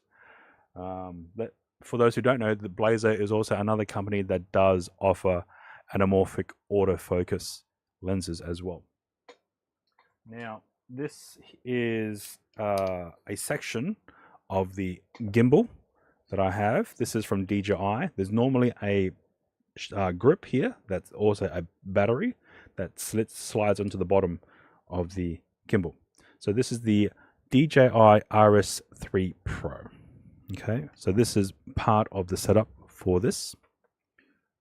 Now,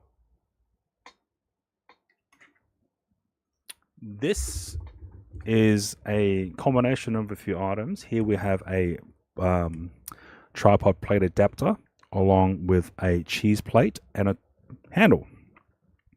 Now on top of here we have a small rig power converter, which utilizes power from essentially a V-mount battery to then feed power to provide to the DJI Pocket 3. So I'll connect that to here. So I'll connect the handle to here. I'll lock it down. And now I'll add the 3-axis gimbal to this setup.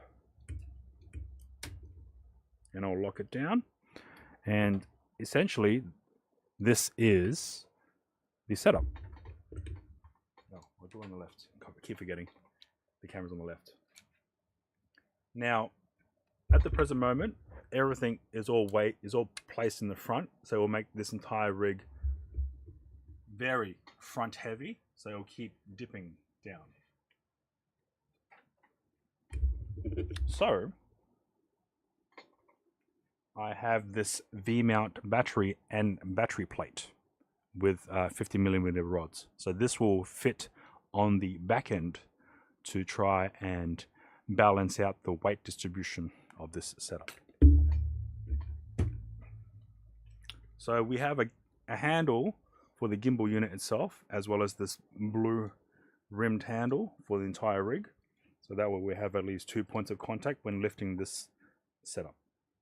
All right, so now let's add the V-mount battery plate and V-mount battery to the rear to add some weight to the back end so that we can distribute the weight overall.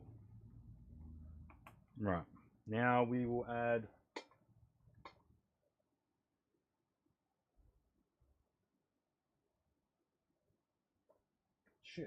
where did I put it?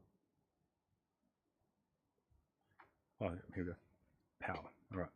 So I've got a power cable, which I will tap into the V-mount plate, and this will be able to pull power from the V-mount and feed it into the gimbal unit itself. So let me just do that here, and oh, is it that way? All right.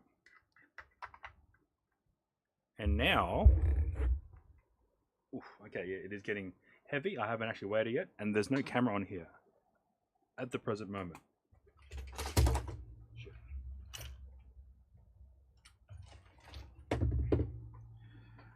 It's so much shit. Okay, now we will add the camera.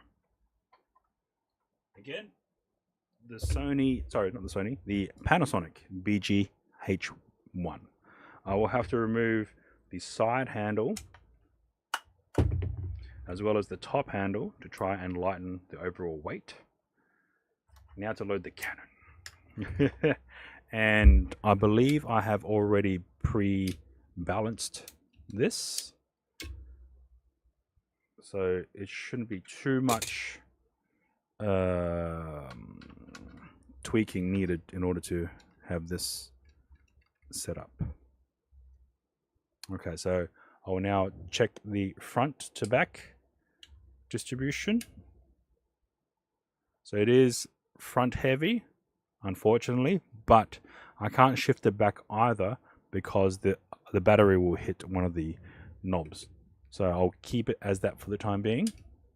I'll now test the roll axis. That seems fine. Okay, now let's power on the unit. So we'll power on the DJI. Oh wait, I need to power on the V-mount battery first. And now I'll power on the DJI gimbal, and now that will create a okay, let me, here we go. 1, 2.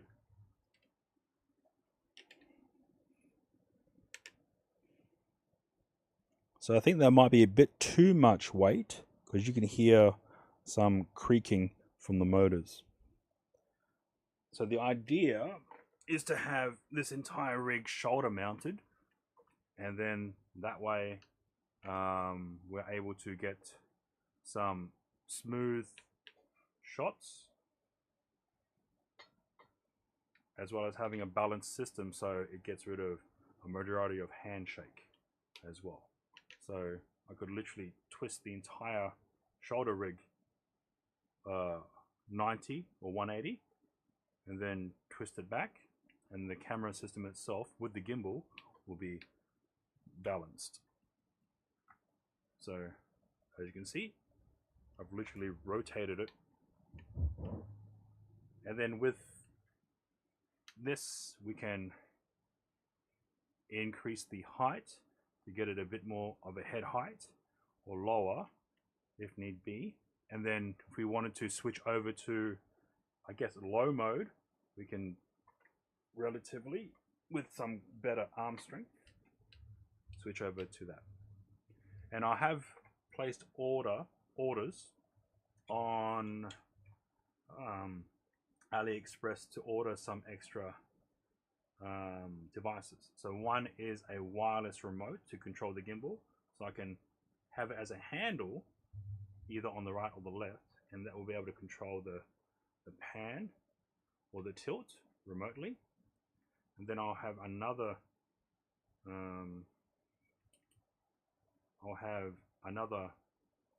remote to, well, when I had a different type of camera system, I'll have another remote to control zoom. But because this lens has a single focal length, I'll probably be able to utilize to control the focus. But this lens has autofocus.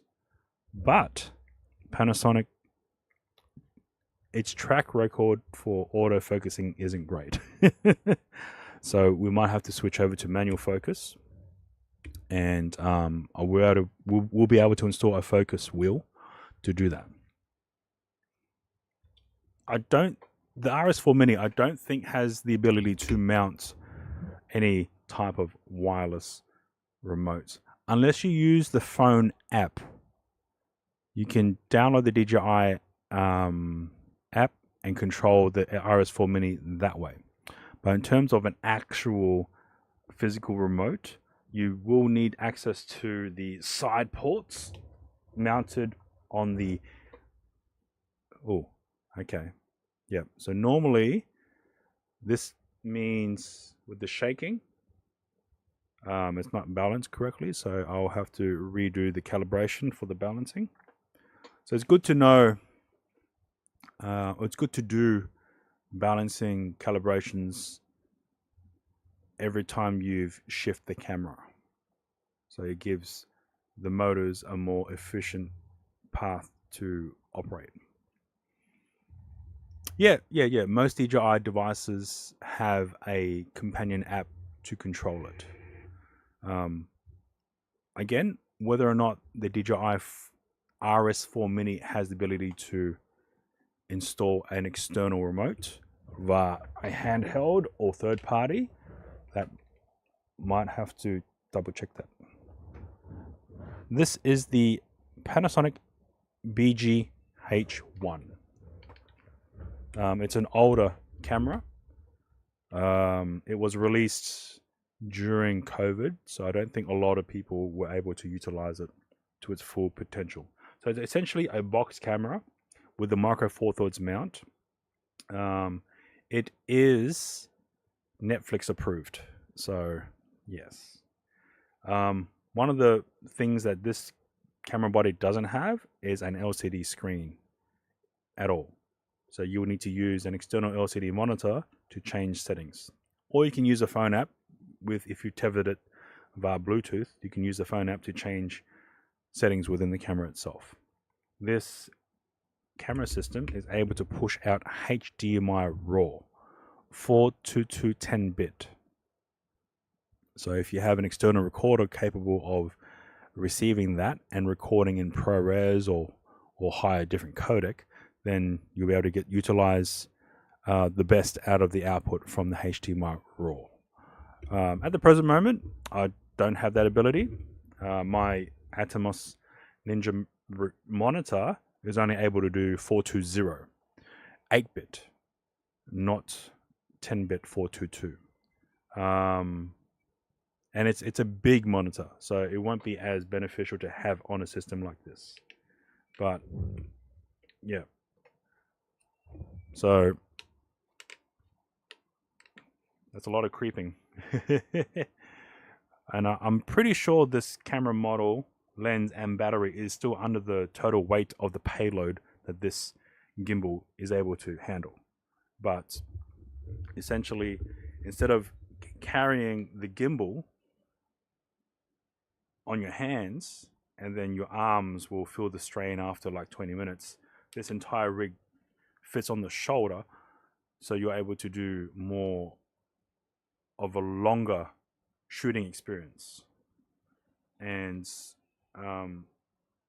yeah, the ability to hand off to other operators or to take it off your system and then go down low if you need to go down low, or then go up high if you need to go up high. Oh, yeah, that almost bounced back. So I have ordered other parts from AliExpress which will allow me to engage these arms and handles as a more quick release system. So it'll be, it hasn't arrived yet. It should be arriving in about 2 weeks maybe. So we'll see if I'm able to get that in time. Get a waistband for it, becomes a smart car. So yeah, I might at some point take this out for another spin, because I did took out the BG-H1 with the anamorphic lens out for a spin while on stream and recorded a few footage on the beach, but it was very afternoon sun, so it wasn't the best lighting. So yeah, I might at some point later on in the future do another shooting with this setup, and maybe if I get the 20mm lens version as well, might get a more better, wider shoot. So yeah,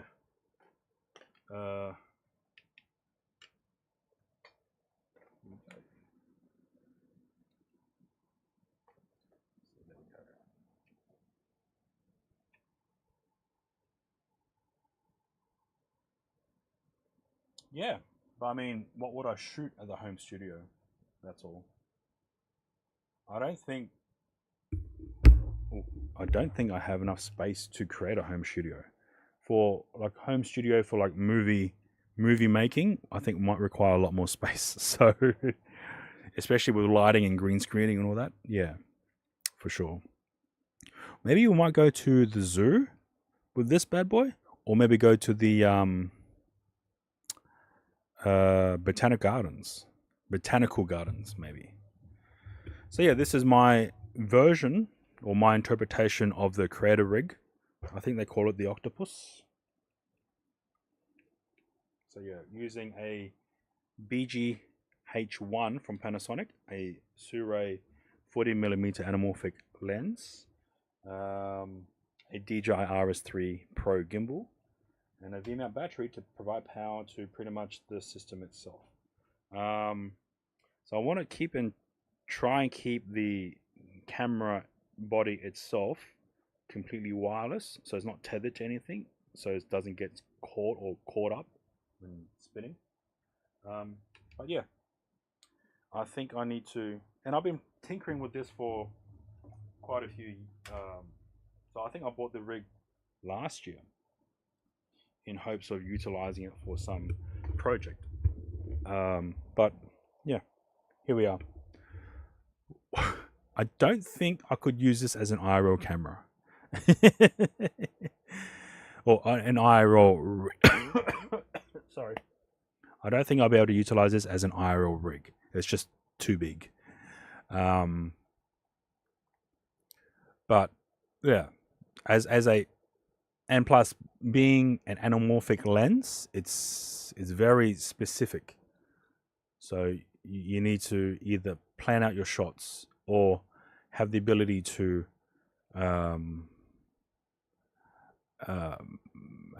do movement. And say, okay, you don't want to do gimbal or shoulder work anymore. We can let's turn off the gimbal.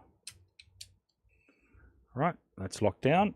Now let's remove the camera, and now we reattach the top handle. I can get there. And now we have top handle, and now we reattach the side handle. And now we have a very portable run and gun situation here, minus the LCD screen.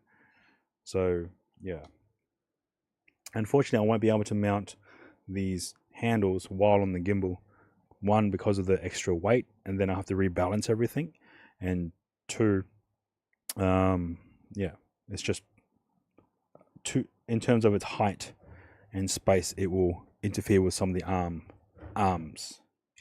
So yeah, that's my version of the Creator rig from the movie The Creator. So yeah, hopefully that makes some sense to everyone. Unfortunately, yeah. You have a tilter cage on your 6700. Nice. I do believe Tilter makes some very good products. A bit pricey, but very good. I think this lightweight shoulder rig cost me about $450 at the time. And I think I waited for an eBay sale too. So it did come from China. The RS3 Pro, I think I bought from eBay as well as a used product. I think that cost me like $700 at the time.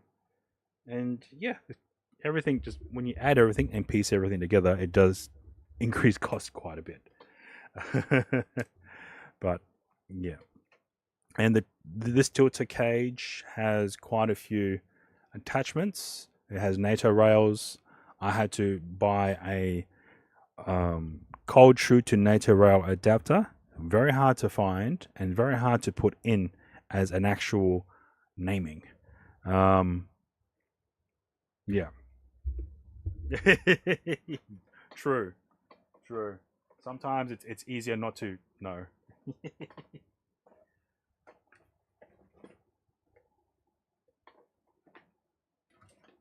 Alright, we can put the camera.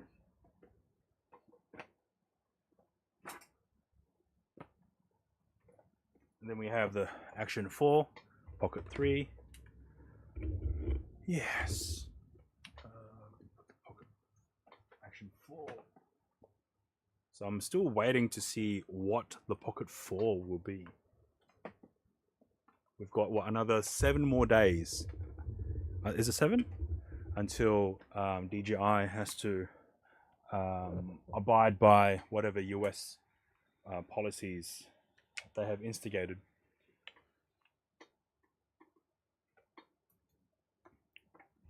All right, I am going to prepare some dinner, and I'll be back. And then afterwards, might join a few other streamers and play some redsec as well. Yeah, hope it's not. Well, what would you consider as expensive?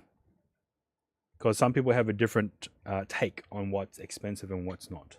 Because you bought the Creator Combo, which I think at the time contained a lot more features, items.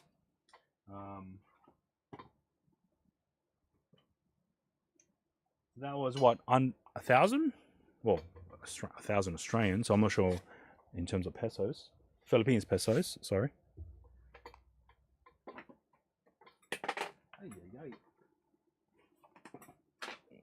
Okay, so Ah, the crate got sold out. Ah, that's right. Yeah, so my bad. All right, I'll be back. Shouldn't be too long. And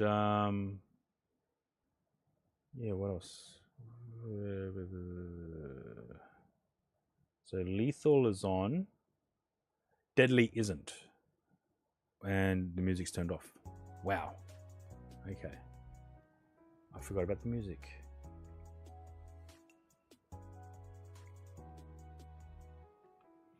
All right, let's see.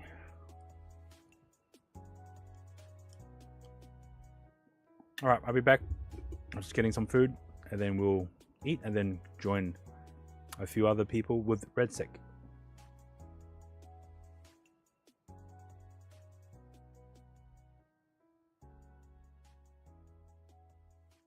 So this is the mirror hole.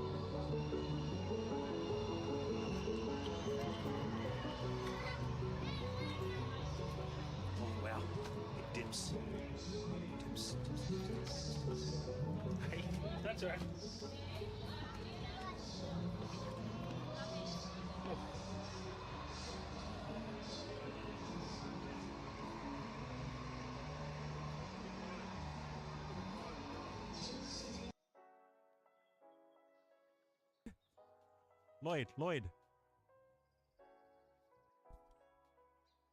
Lloyd. Milk, please. Bless.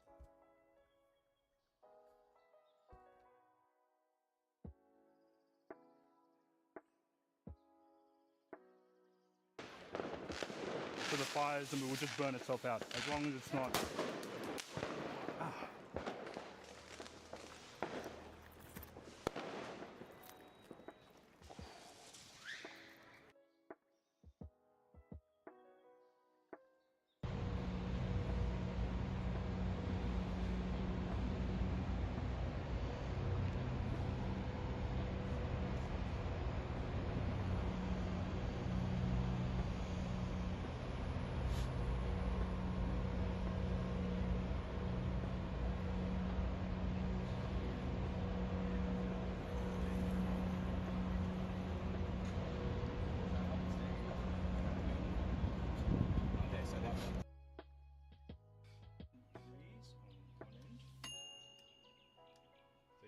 Okay, let's quickly look at the. What's that say? Focus. 200. Okay. So the air fryer can reach 200 degrees Celsius or 400 Fahrenheit.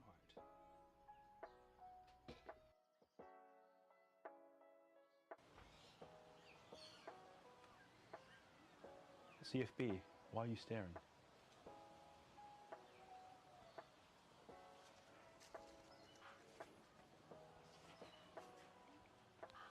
No, it's not focusing on me.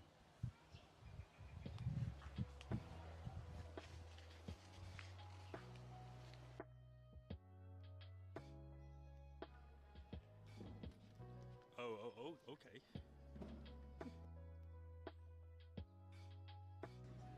And we can now do TED Talks. So the benefits of shitting and coming at the same time.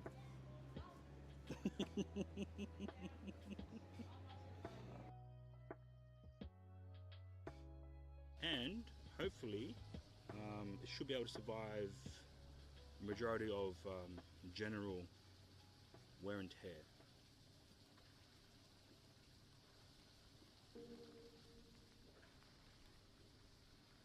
So just seeing if that actually triggers something.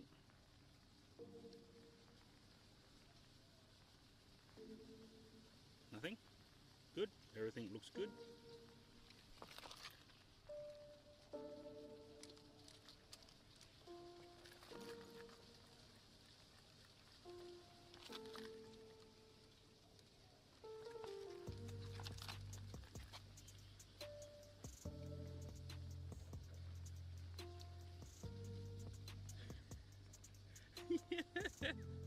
Can't help it, man. I can't help it. Yes, clip that and make it into a emote. I need emotes for my channel. Now that we're here, let's have. Whew. Okay. All right, let's get something up and running. So normally when I'm eating food, I will normally watch a video on the YouTube.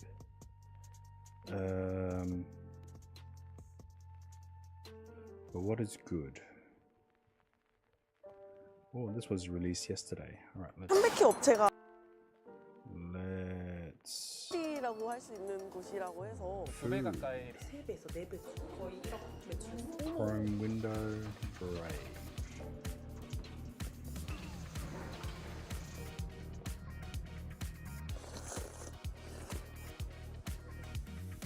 진짜 인기 많을 수밖에 없는 맛이에요. Okay.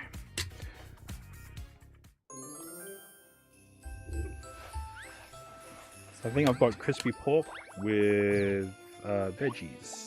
I think this is a Thai dish. You want burger? 안녕하세요, 여러분. 제가 오늘은 지금 대구에 왔습니다. 오늘 대구에 온 이유가 이번에 중소벤처기업부에서 소상공인분들의 온라인 진출을 이제 지원하는 사업이 있었는데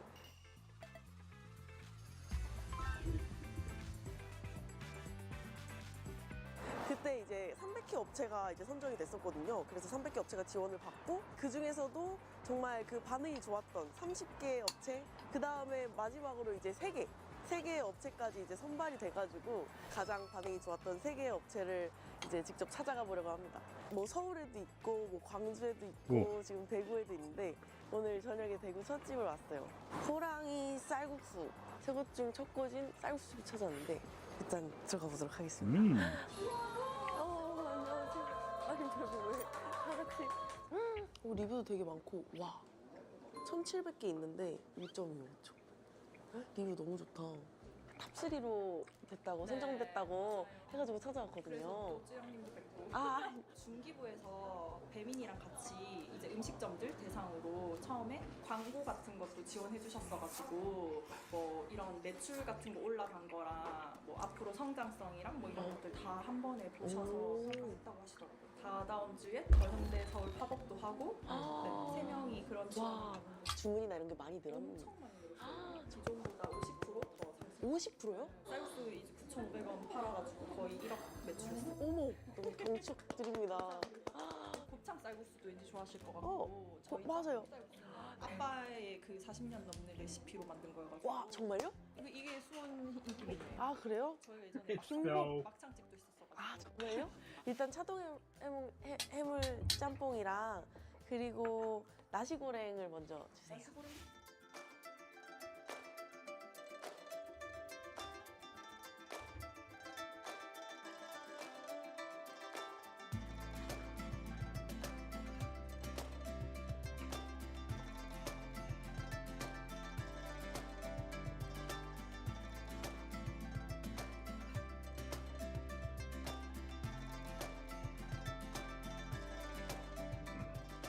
감사합니다.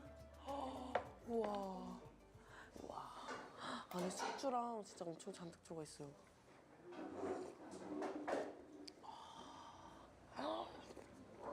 맛있다.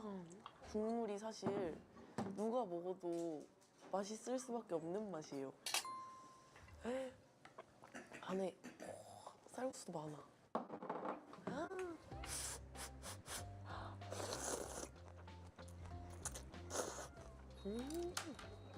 그 약간 향신료 많이 나는 베트남 쌀국수 맛이 아니라 진짜 찐 불향 강한 엄청 진한 짬뽕 맛이에요.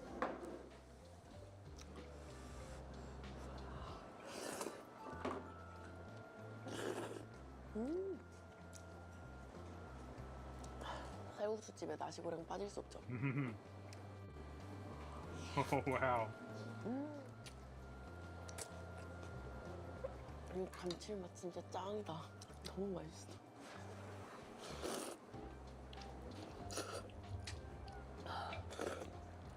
Sriracha. 홍합 한번 싹 먹고. 너무 맛있어. 어때요? 국물 밥 말아 먹고 싶어.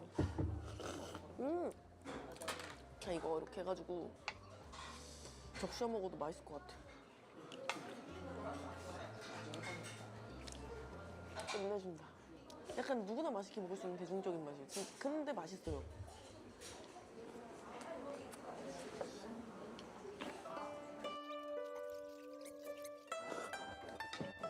맛있다.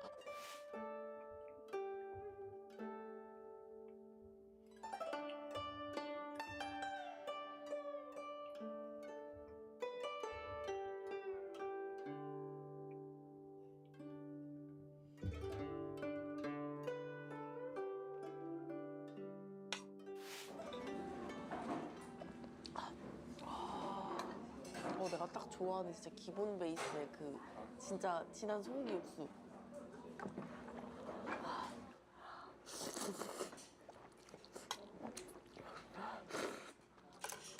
아, 좋다.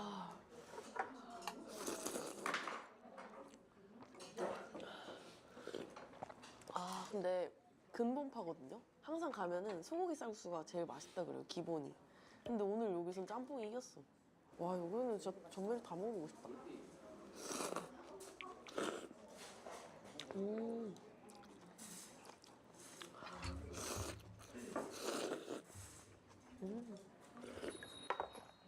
아, 너무 좋다.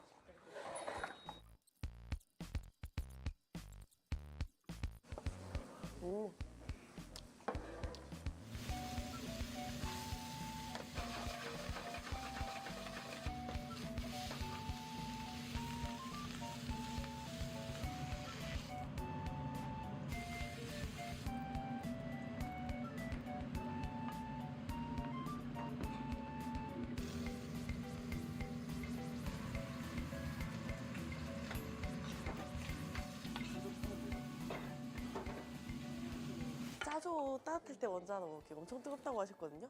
연기 봐. 뜨거워.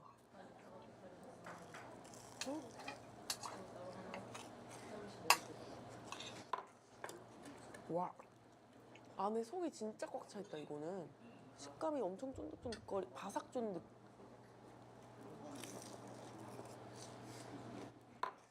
와. 예전에 다른 식당 했을 때부터 인기 메뉴라고 하셨던 김복 삼겹살이 이렇게 통으로 들어간다고?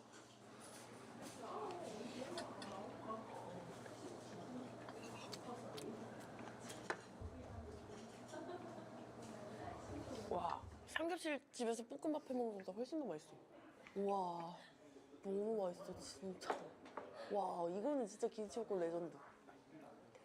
너무 매운 맛이야.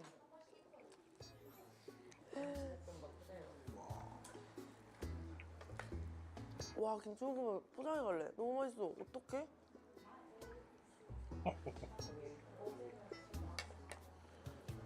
일등.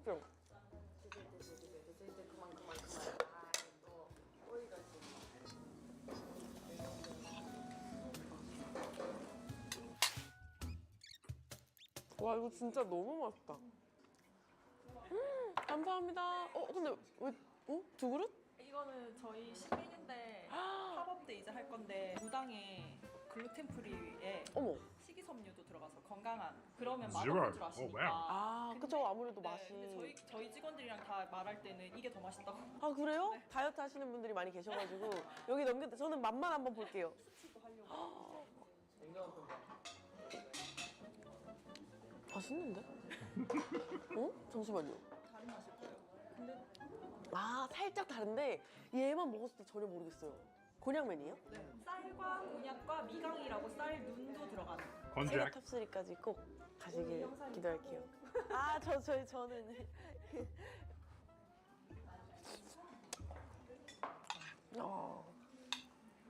곱을 지졌네? 직화 향이 너무 좋아. 아, 이건 약간 요즘 맛이다. 직화를 위에 한 번 더 해서 주셔가지고 곱창이 진짜 맛있어.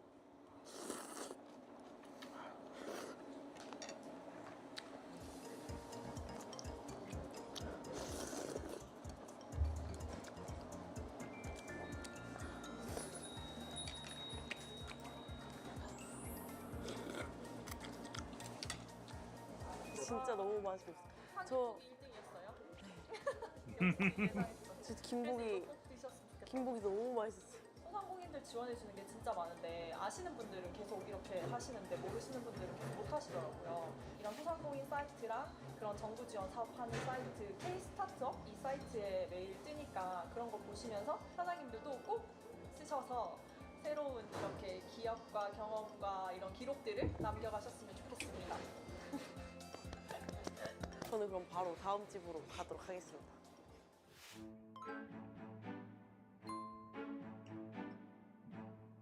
오늘은 제가 지금 강남역에 왔는데 배달 어플로 진짜 리뷰도 너무 좋고 시켜 드시는 분들도 정말 많아서 저한테도 뜨더라고요. 그래서 시켰는데 비주얼이 진짜 장난 아니거든요. 짠!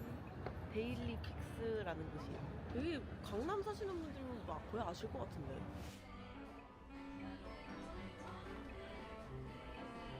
여기거든요? 데일리 픽스?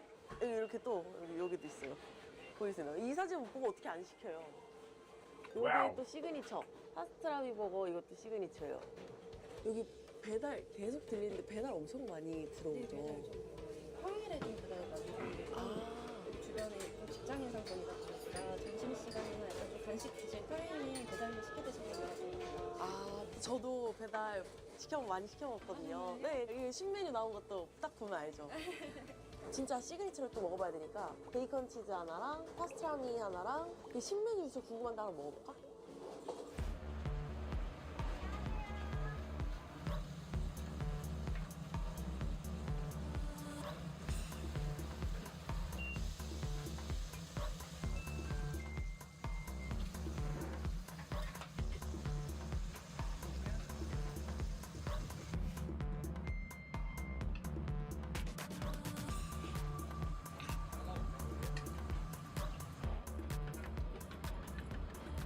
이거 만들어진 그거를 사장님께 들었거든요. 언제 한번 이렇게 떴었대요. 우리나라가 가지튀김을 가장 못하는 나라라고 열이 받으셔가지고 이 가지튀김을 만드셨대요. 베이컨 치즈 펄프라이 세트고요. 패티멜트, 네, 파스트라미 샌드위치 프레스. 감사합니다. 바로 그냥 손으로 먹어볼게요. 와.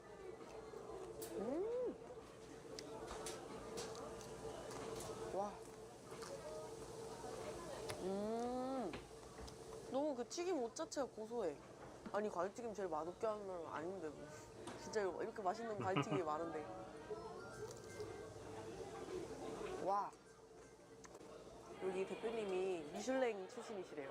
그 패스트푸드가 아니라 진짜 요리 같은 그걸 딱 조합한 거라는데 프레첼번이래요. 이게 새로 나와서 이게 프레첼번으로 변경 가능한데 이거 베이컨이 또 그냥 베이컨이 아니라 완전 수제 베이컨. 패티가 150g이거든요. 그럼 진짜 엄청 큰 거래요. 제가 케찹을 못 먹어서 안에 케찹이 좀 빠졌습니다.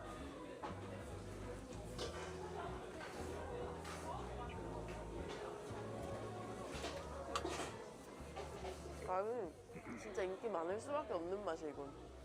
배달로도 맛있었는데 와서 먹으니까 더 맛있는 것 같아.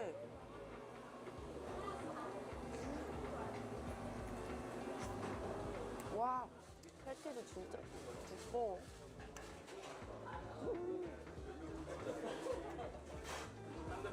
이거 18mm 감자튀김. 저 이렇게 두꺼운 감자튀김 본 적 없지 않아요?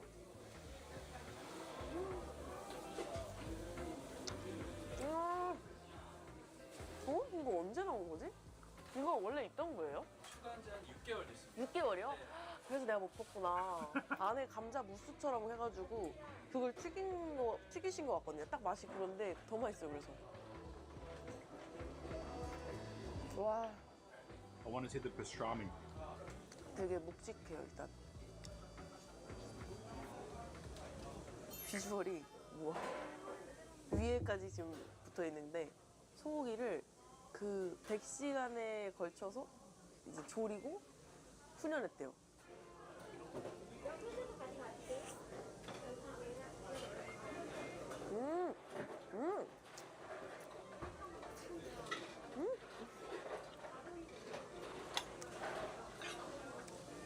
아니, 진짜로 더 맛있었다니까요? 씹는 맛이 얘는 좀 있고, 제가 아까는 진짜 입에 살살 누웠거든요, 패티라서. 얘는 그래도 소고기라서 씹는 맛이 좀 있는데, 그래도 퍽퍽하거나 그런 거 없이 되게 부드럽거든요. 아 그리고 사장님이 진짜 너무 맛있다. 보이시나요? 장난 아닌 거?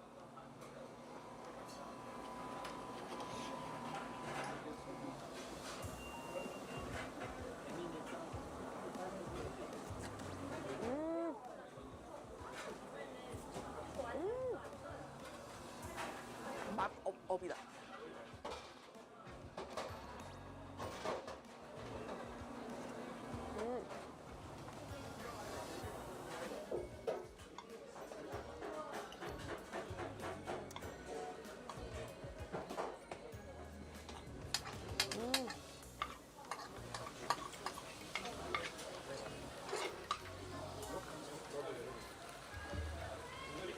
진짜 근데 이렇게 만드는 사장님의 얘기를 또 안 들을 수 없어.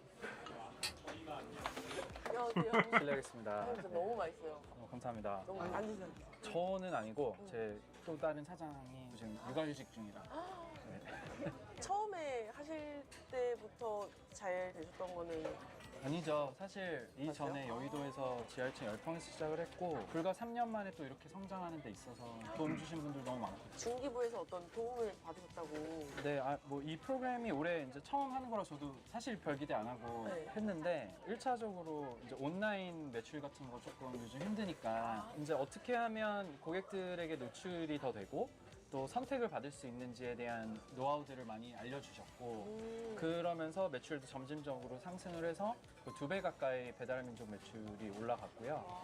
찌양님도 구독자 1명, 2명 시절이 있으셨을 것 같아요. 그래서 저희도 그랬고 아마 여러분들도 여러분 업종에 맞는 그런 것들이 있을 거라고 생각을 합니다. 그래서 힘든 시기 잘 버텨내시면 또 찌양님이 우연히 이렇게 오시는 날이 있지 않을까. 네, 그런 날이 올 거라고 믿습니다. 자영업자 화이팅! 화이팅!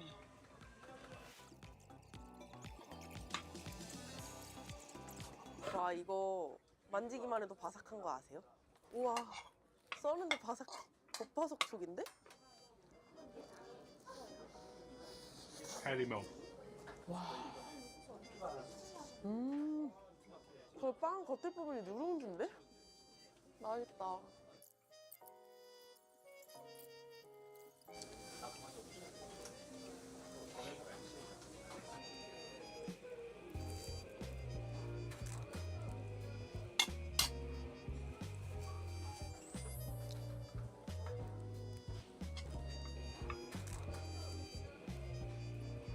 지원사가 필요하시면 정말 편하게 연락 주십시오. 저희도 또 주신 만큼 또 돌려드리는 게 맞다. 아 좋아. 감사합니다. 최고예요. 일단은 진짜 너무 맛있게 먹었어요. 진짜 여기 퀄리티가 너무 좋아요. 그냥 일반적인 패스트푸드인 햄버거가 아니라 진짜 요리 너무 만족스럽게 먹었어요. 진짜 맛있었어요. 정말로. 짠! 사실 오늘 마지막 집은 디저트예요. 광주에 있는 디저트 맛집이거든요. 근데 오늘 이렇게 스튜디오를 빌려가지고 젤라또! 광주에서 엄청 유명한 젤라또 집이래요. 여기가 또 배달 맛집이다 보니까 이번에는 배달로 시키면은 나오는 대로 똑같이 가져주셨습니다. 아, 사장님 안녕하세요. 젤라또 매장 10년째 운영 그 자리에서 그대로 10년이요? 탑3로 뭔가 선정이 되셨다고 해가지고 믿기지가 않아요. 그러면 그 뒤로 뭔가 그런 온라인 매출도 많이 예, 작년 대비는 매출이 솔직히 한 3배에서 4배 정도 뛰었어요. Alright. Had dinner. I think it might be time for some redsec. Let's load it up.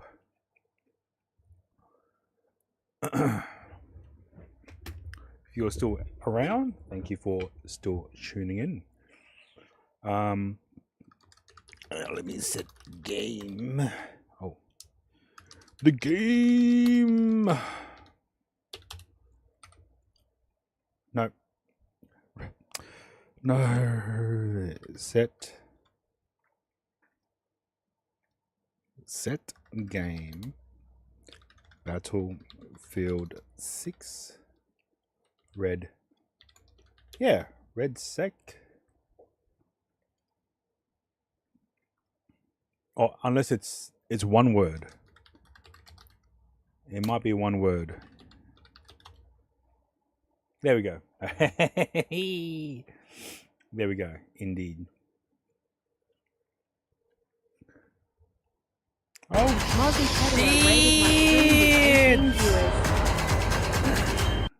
welcome in, Raiders. Hope you are doing well. Thank you for the raid, Mozzie. Hope you're doing well. What did you get up to? He was streaming with the new nice. You mean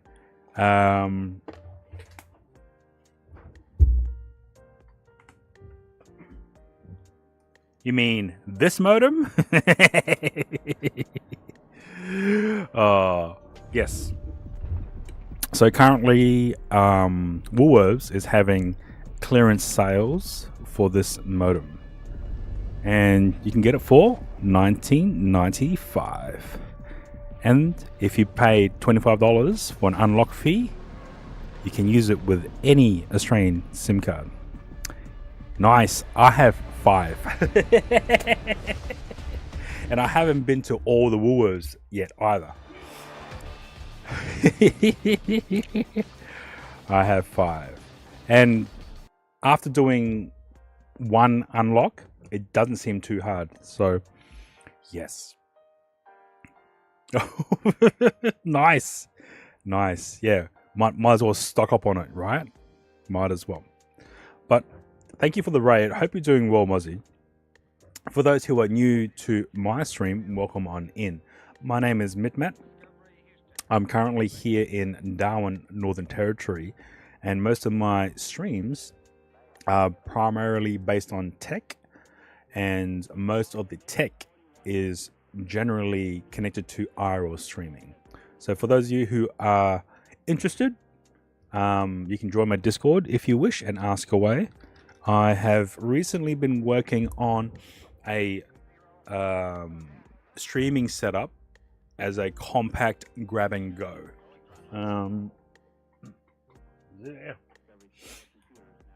Grab and go. So this is literally it.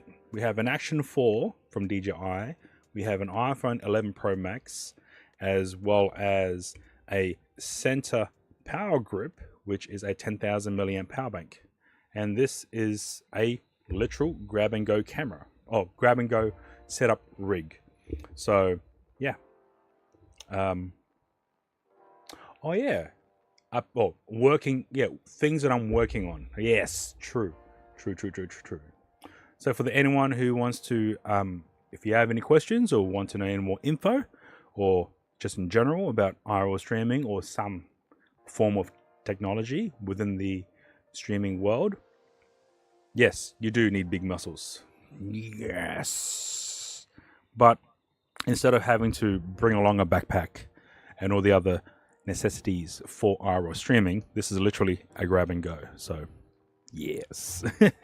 Mozzie, if you need to go and raid and run, by all means, go right ahead. I totally understand. And thank you for bringing in your people to my channel. You have to up your game. Yes. Up your game and up your muscle strength. All right. I'm about to join into a few games of Battlefield redsec. And yeah, thank you for everyone who tuning on in. All right, let me switch over to the game and turn off all my HDMI cameras. I shouldn't have to, but it does save on precious computer resources. Riding home now. Have a good one. No worries, man. All the best. Be safe and get more modems.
Yes, I have thought about it, but that requires me to rejig my entire desk.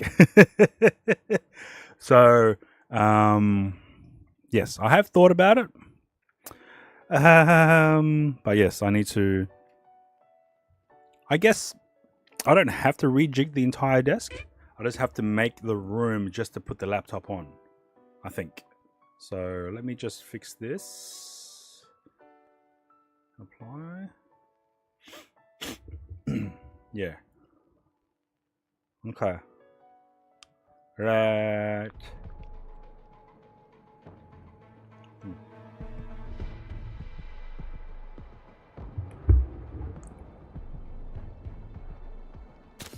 We're starting. And I don't have audio piping through. Why is that? Oh, yep. Boom. And let's see.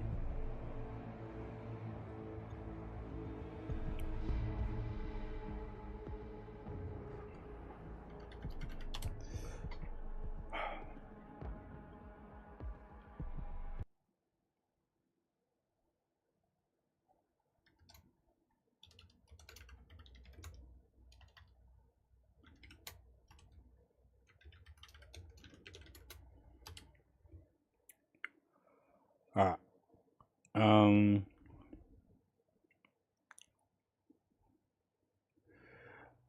Right. We're just gonna wait till Lethal is done with their games. So let me join into the lobby. Lethal join party. Oh, did it join? Shit. I must have. Oh, it's joining. Okay, cool. Nice. Okay. So, yeah, I'm gonna have to, if I do that. So if I do the laptop to game on and pipe it in, I'm just trying to figure out where to do it.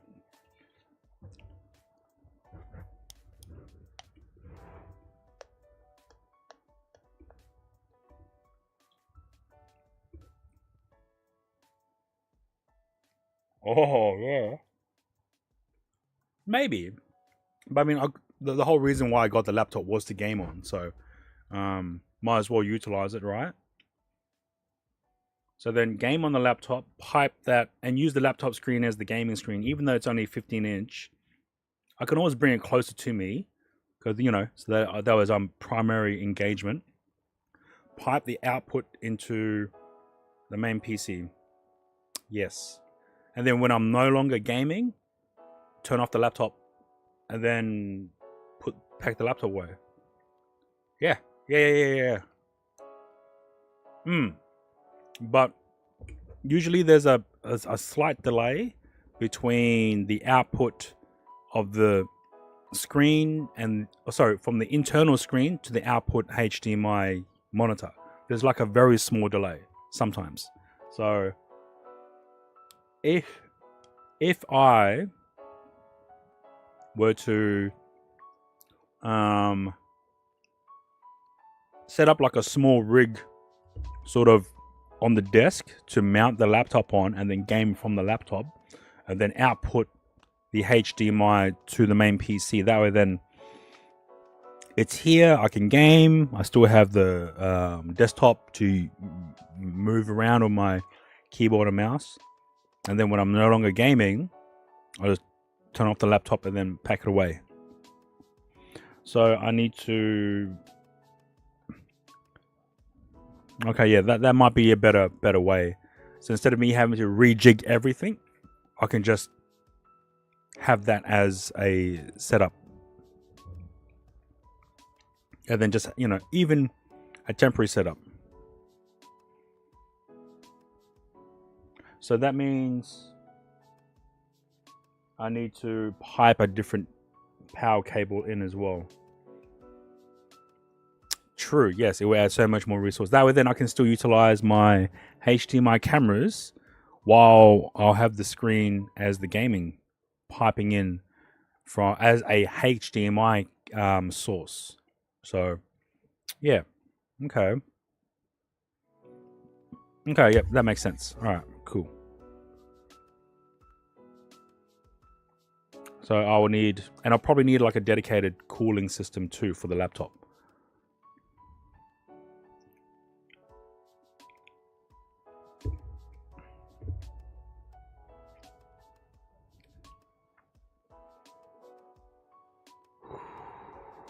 Okay, so they're still gaming, so now we're just waiting. Oh wait, that's the... Yeah, laptop cooling stands, because during gaming the laptop will heat up. I wonder if... Oh no, I've piped it to the other channel. Yeah, okay, never mind.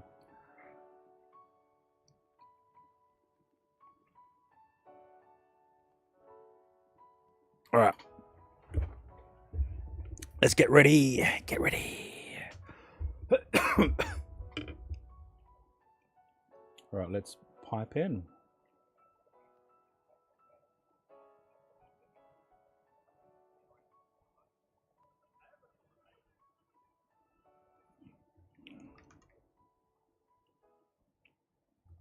Indeed.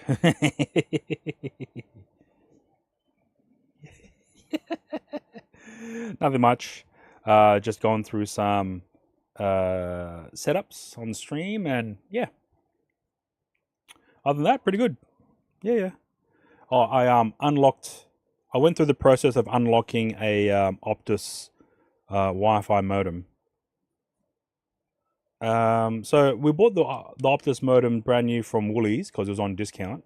So from 70 bucks down to 20 bucks. And then used the official Optus unlocker through their website and paid another $25 to unlock the Wi-Fi modem. So now I'm able to utilize a Telstra SIM inside an Optus modem. Yeah. So all good.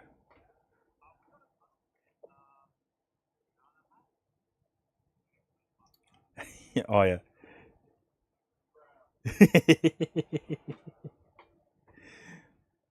Well, what about yourself? Any more?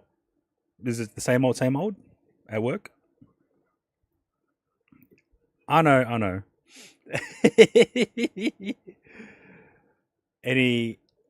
Anything happen at work, or everything the same? Oh, Jesus. Okay. A huntsman spider. Wow. Your hand? Wow.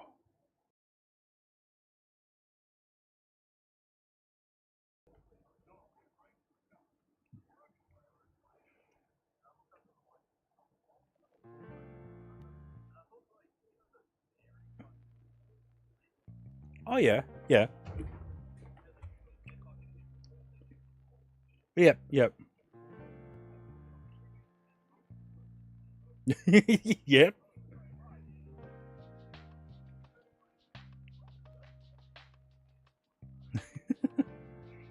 Yeah.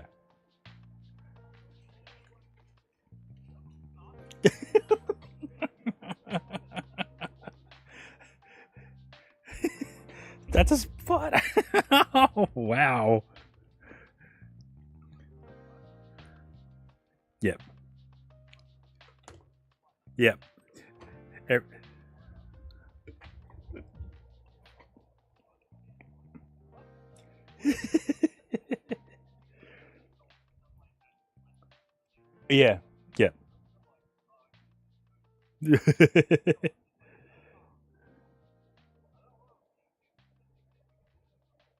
Oh. Yep. Yeah. Oh.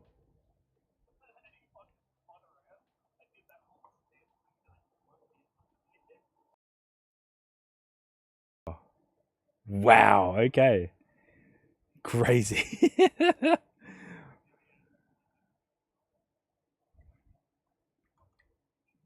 Outside. You out. Fair enough. Fair enough. Oh. I guess Delhi can talk now. Did you mute him or did he mute himself? Oh, okay. Right. Oh yeah. I figured as much. I mean, it's not like he talks like that to us. Yeah, after like 20 seconds.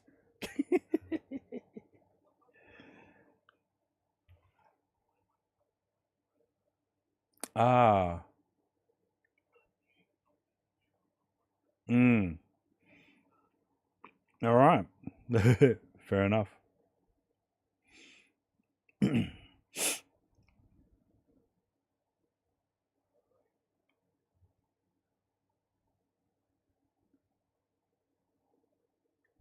Oi, oi, oi. Yeah, I was just about to hop in 10 minutes ago, but then I had a raid come in. Yeah. Yeah. And I'm like, okay. Gotta talk. gotta do streamer things. The streamer things, yep.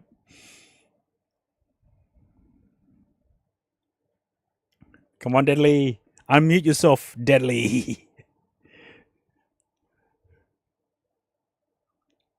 No, he won't. He'll think he's talking, but he's not. You might have to send him a chat message in Twitch. Well, he has a muted headphones, so he should be able to hear us. There we go. Yeah. Oh my god. Yeah.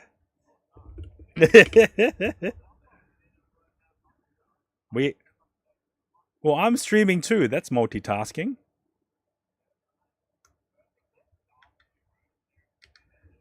Mine.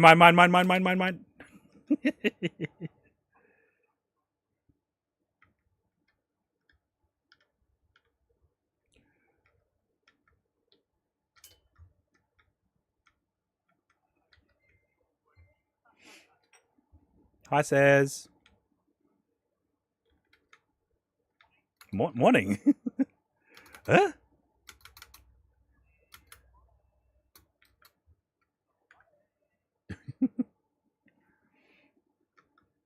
Yep.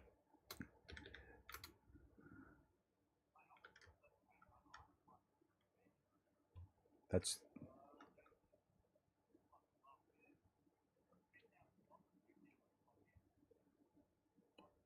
what's this about a we? Nah.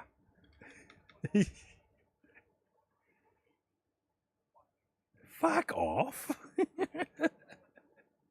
I'll tell that straight to your face.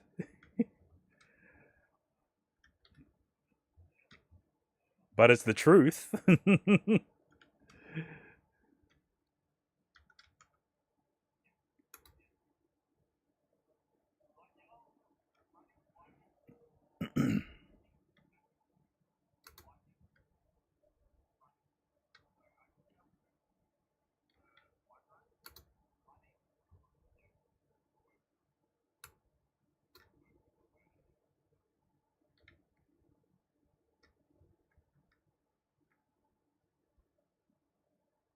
It's a trap.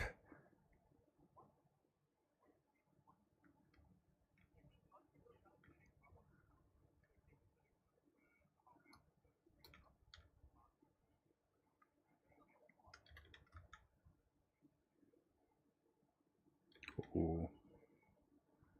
Wait, what's the difference between calisthenics and just normal fitness?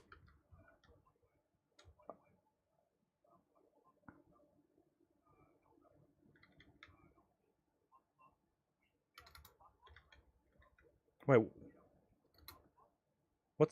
what's a muscle up?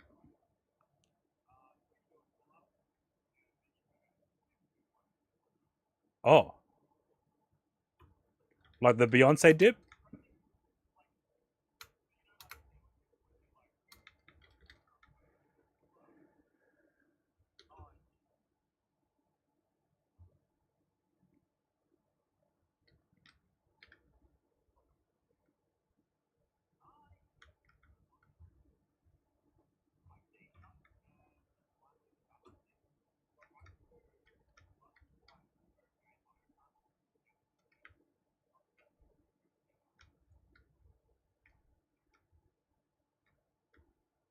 Purple. Ooh.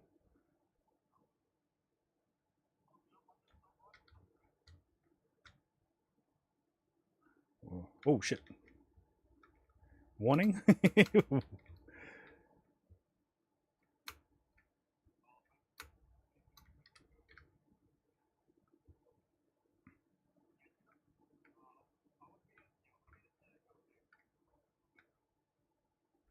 Because you're carrying everything.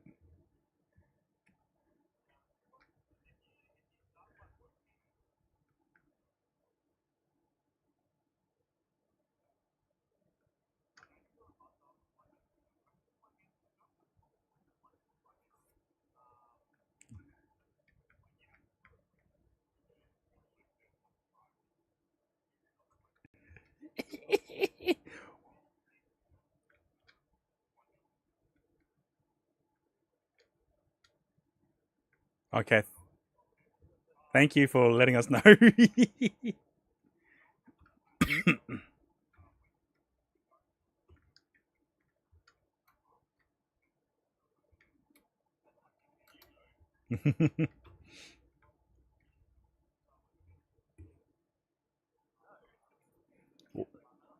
Well, the only machine I know how to use.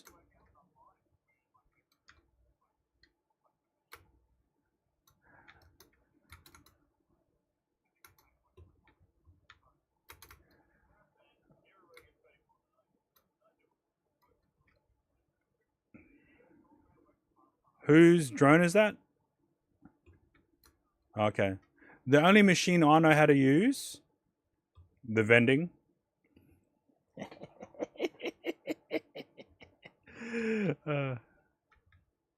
It's amazing. It can take cash and cards. Sniper rifle here, personal mine. Down at chemical. Oh wait, no, isn't.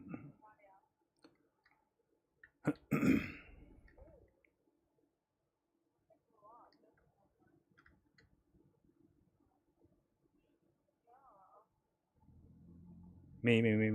Mine.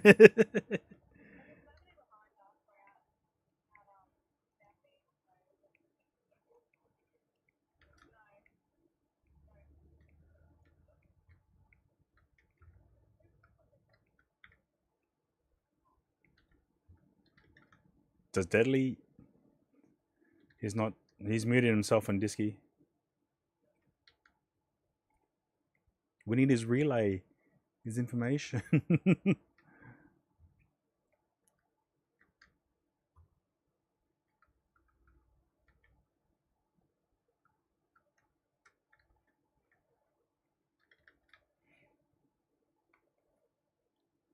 Let's just all follow Deadly. Mm-hmm.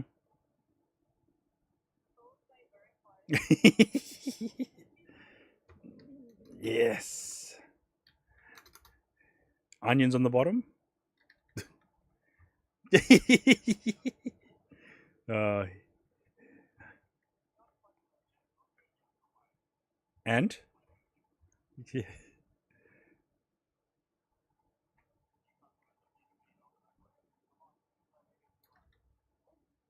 170.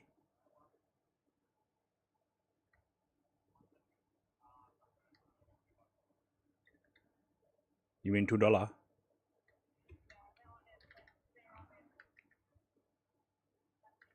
Are we destroying them?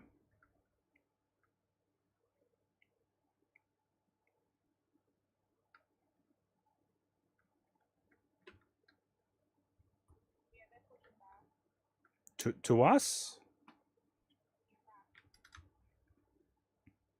Okay, thank you.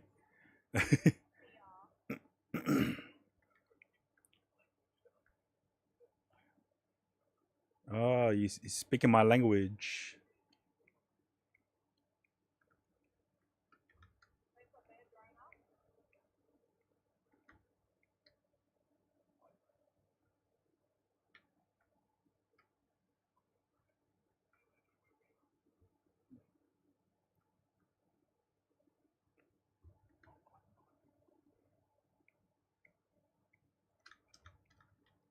And I'm stuck. Why am I stuck? Oh, gee.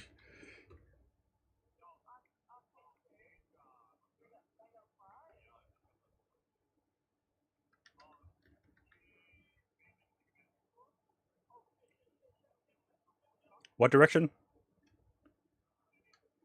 300?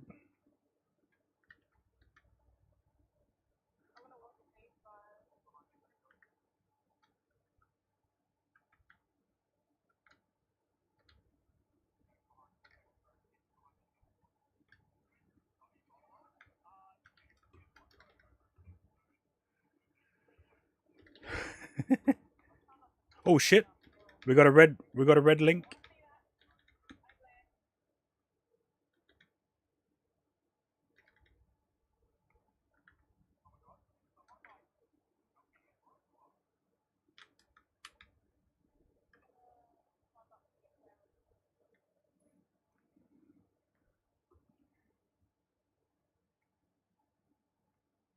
Oh. Plating. Yep.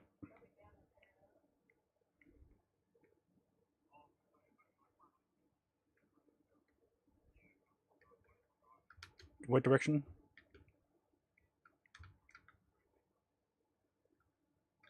Grenading.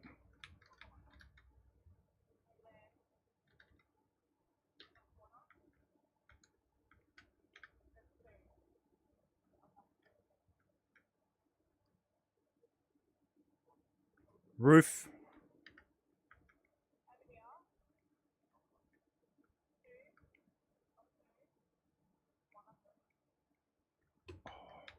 Moving towards lethal. Is that your drone?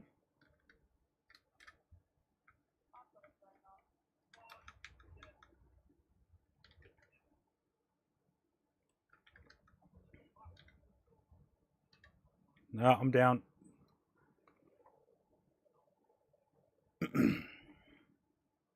Dying. Nice.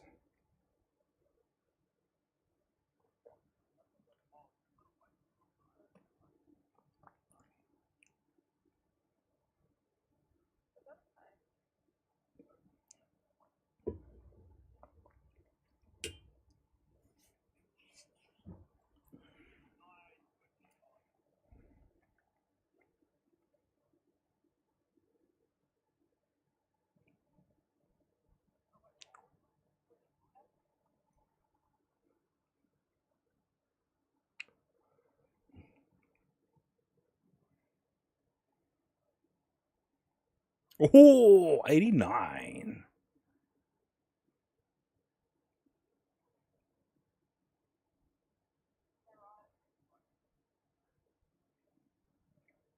Reload.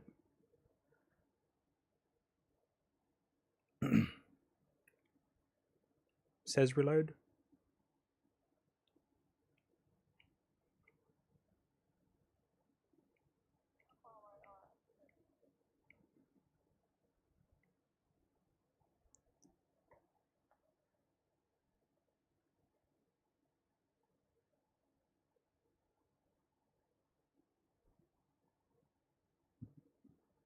No.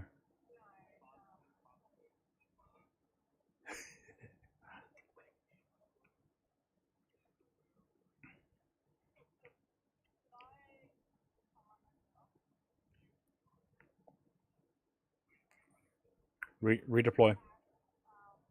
Chemical. Yeah, on the edge of chemical.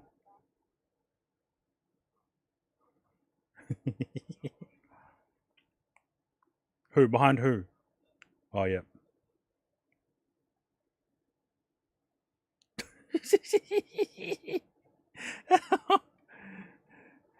You lied.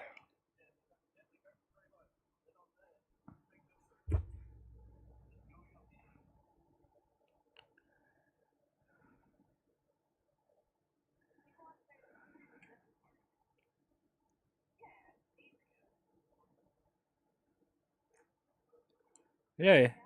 He said lock in. Like like Eddie? Lock it in?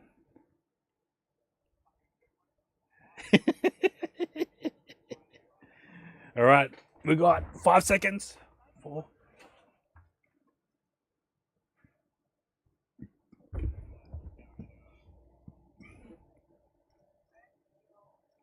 Thank you. Why is it so dark? Oh.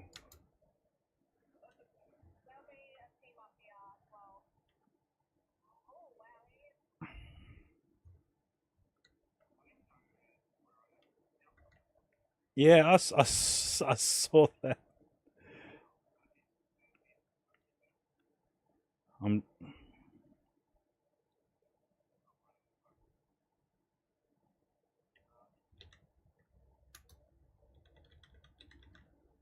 Oh, I see 3 people. And that tank. Oh!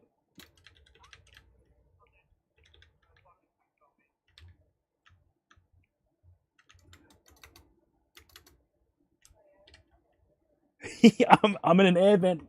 I'm in an air vent.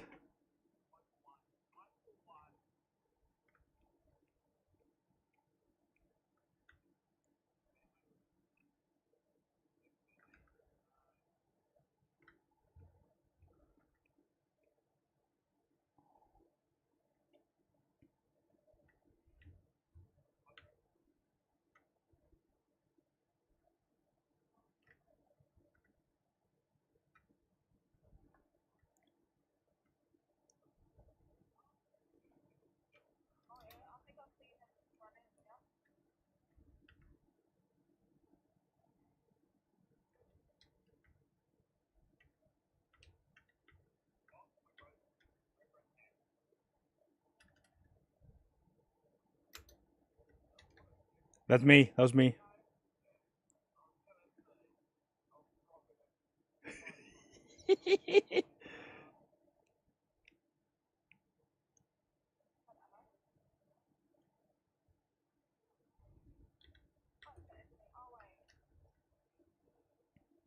Yeah, but I'm on the roof.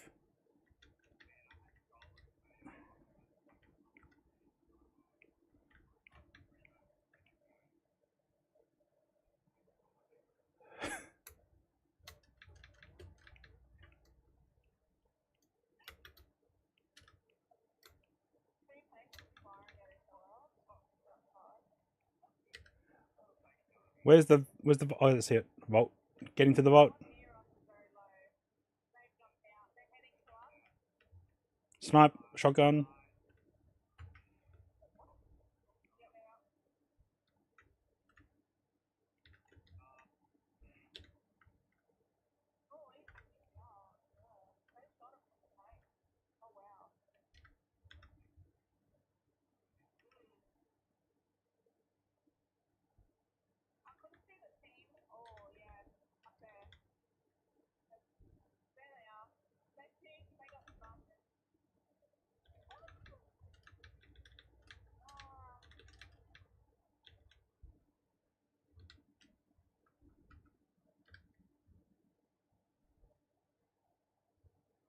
Well, I changed the wrong gun.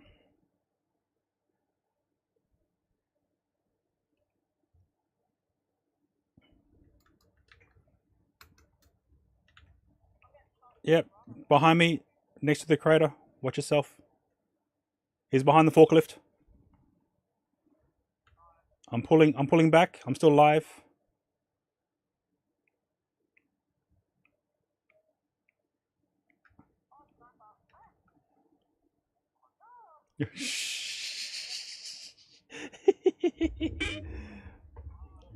Good. First game as a group.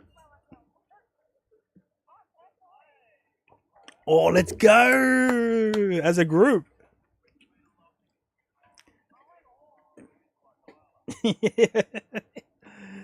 Dial up.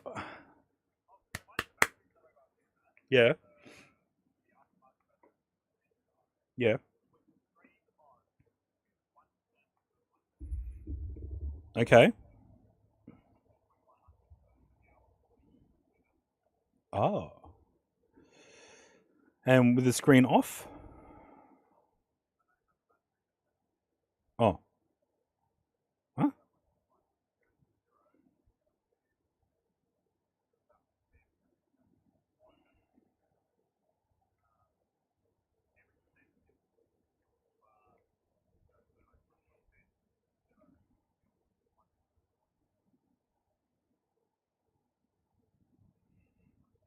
Handy dandy.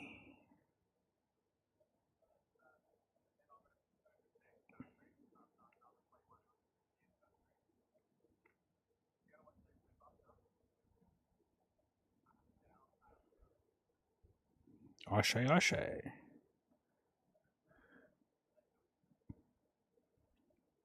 Yeah, your calisthenics.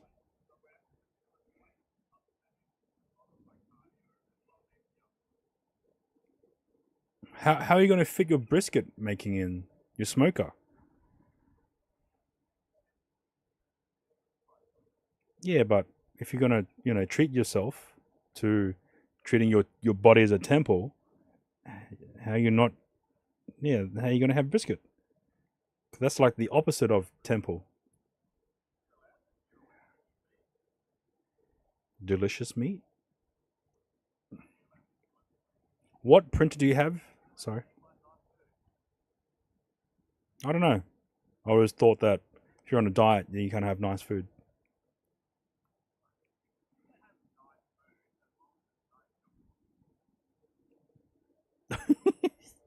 When is brisket healthy?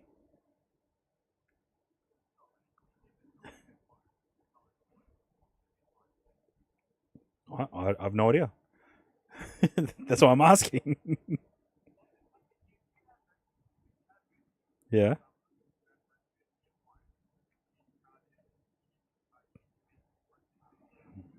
Oh, because does it balance out?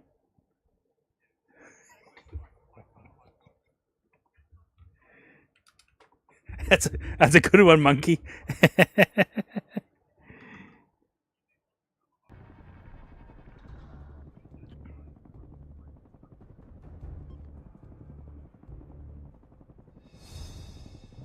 You want fiber? Yeah, you don't. You just want to cut sugar. You pretty much want to cut sugar. I just realized that I didn't have any audio eggs are good for on.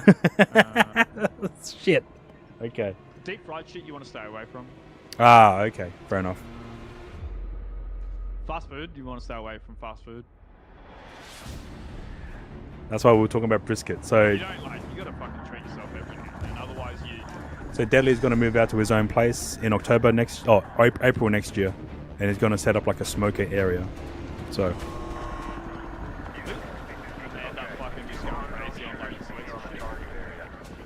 Tuna's good. Yeah, tuna's good protein. Tuna. You're greenlit to jump. Time to get dirty. Bruh. Hey, can we go all the way over here? You're the jump leader. Is that a new part of the map?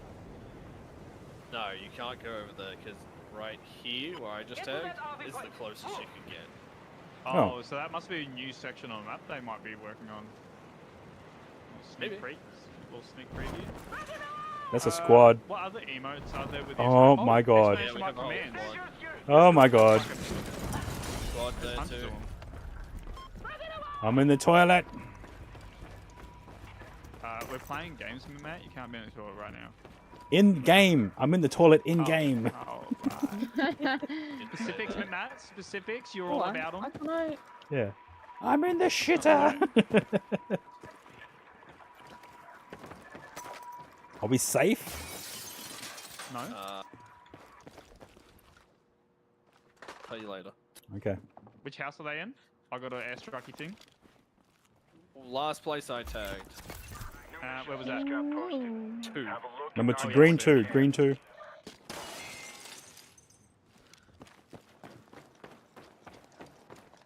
They were here. Are we? I think they've moved up towards my buildings. Fuck it. You know what? Yellow. Nah, we don't want to waste it. We don't want to waste it. Moblin? Oh, Moblin. Yeah, here's the spam. Slow down, Moblin. They're going into that building, 100%.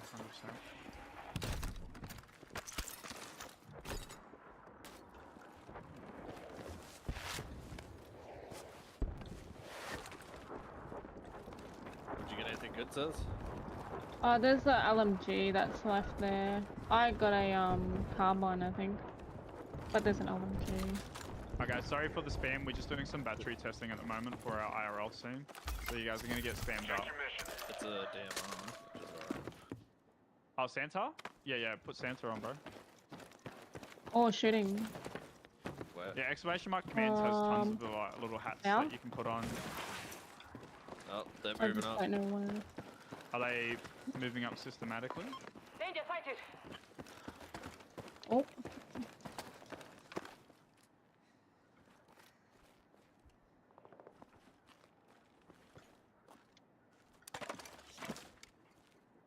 Oh, am I by myself? No, I've got Matt here. You got the best player with you.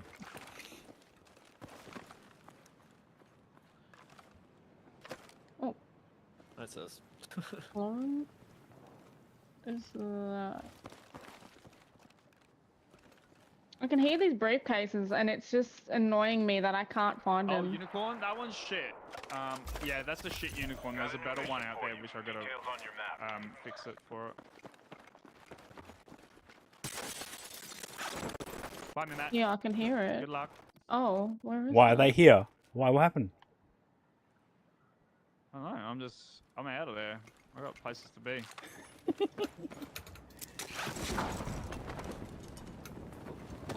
You shooting, says, or? Hey? It sounded like you shot. Oh. No. Down Oh, over here. Someone's running in. There he is behind that rock. Yeah, this is a good one. This is Rizla mode. Yeah, he's behind this truck. Need your help. Getting a better angle. Yep.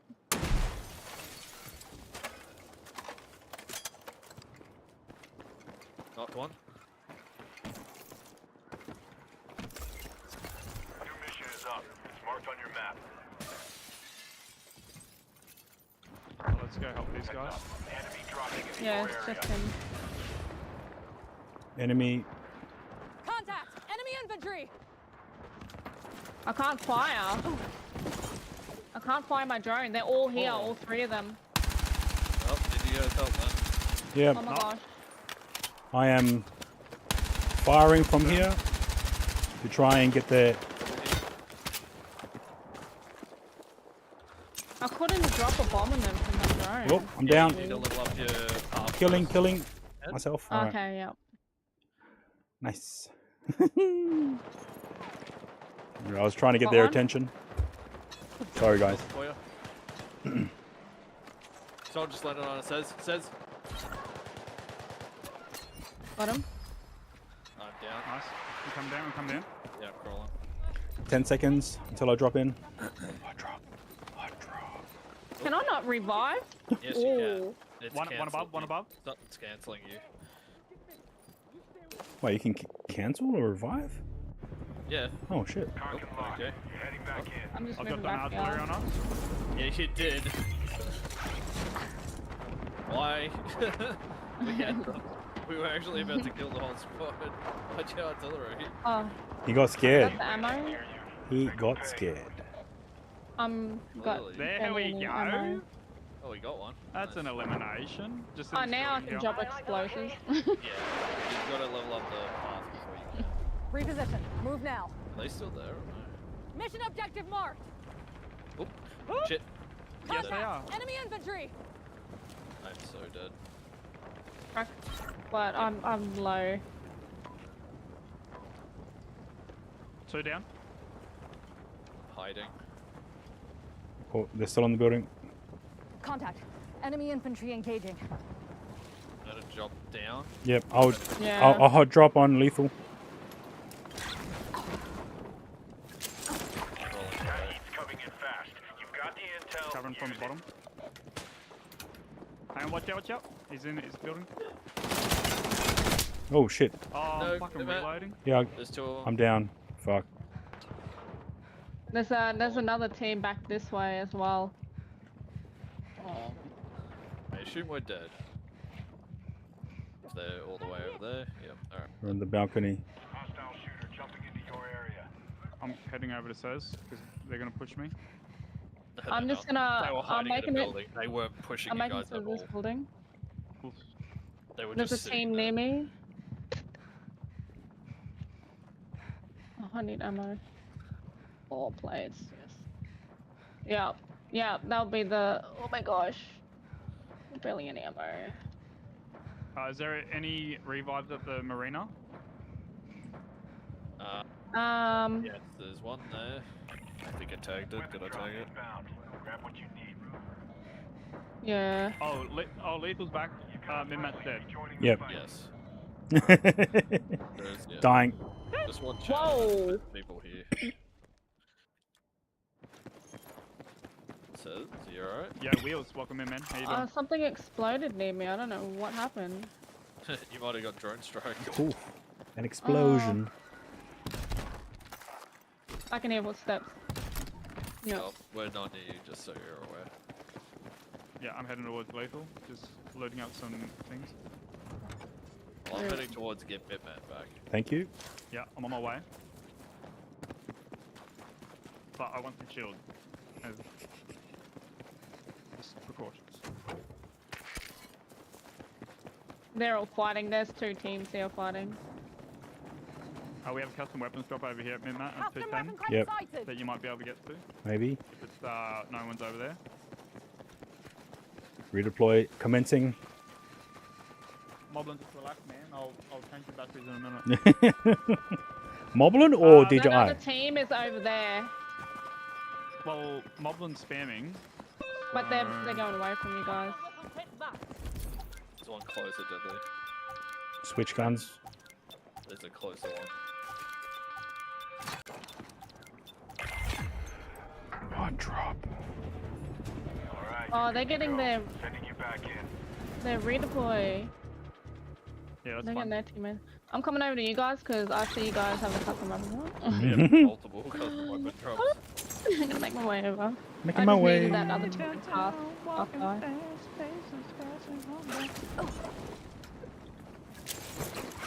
I'm just gonna swim across.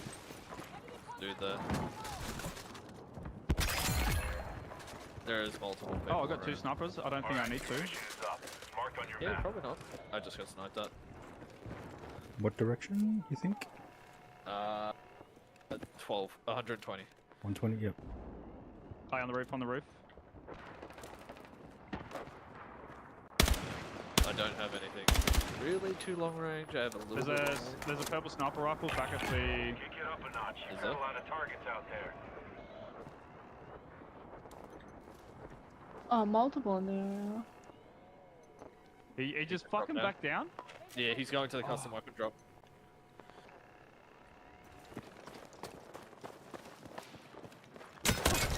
Oh shit. Oh shit, on you. Almost there, almost No. there. Oh, nice. Got you, Whoever, got you, whoever did that. Thank you, Lethal. Get him. Get him. Nice. Yeah, nice. You revealed him.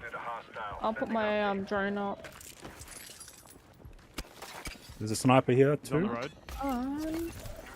Just down here. There was a dude still in the building too. They're shooting at someone else over on the hills. See, I'm in the water. Yeah, there'll be another team there somewhere. Backing you up. Yeah. They're getting shot from up there. Yeah. You need some plates, Lethal? Yes, that would be nice, but it's alright for now. Yeah, There's they're one in here. this building. He's coming around. I'm gonna fucking snipe that from nowhere. Right next to you, right next. Is that like, the custom literally weapon? to your right, yeah. Yeah, he's right there. He's getting his custom weapon.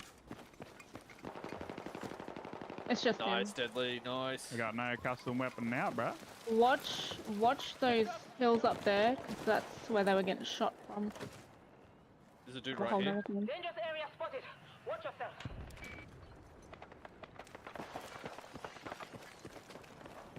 That hurt. Oh, is that ammo? Grab that.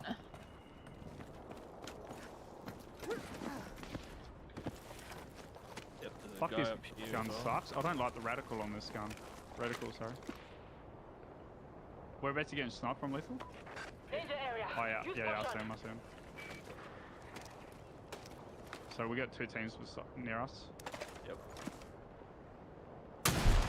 Banana dog. I don't think there's a banana dog in here. Got a new mission for you. We got banana Details on hat. your map.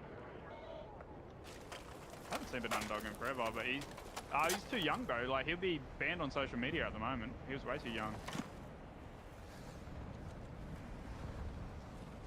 Maybe all done and dusted on social media. Sure. Because that whole banning of everything. Zipping. Unless his parents let him on, but it's up to them. But yeah, I don't know where he went. What about? There's another person that went bye-byes as well.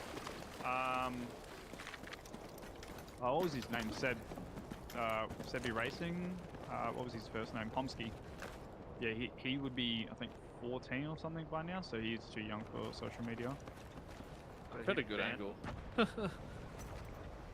Where I'm sitting right now is a really good angle.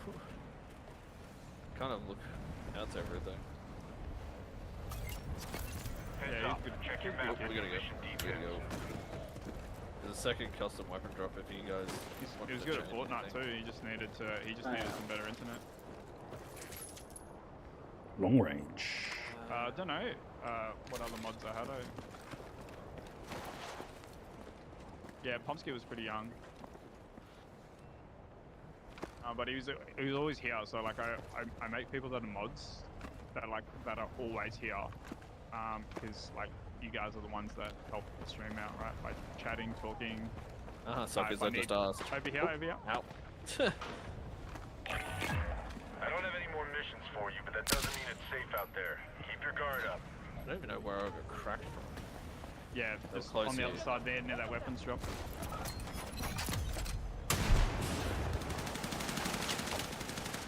Had one.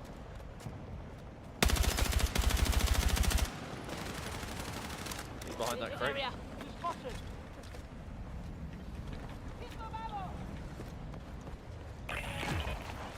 Oh no, I'm gonna die. Oh my gosh. I'm trying to run from storm as well.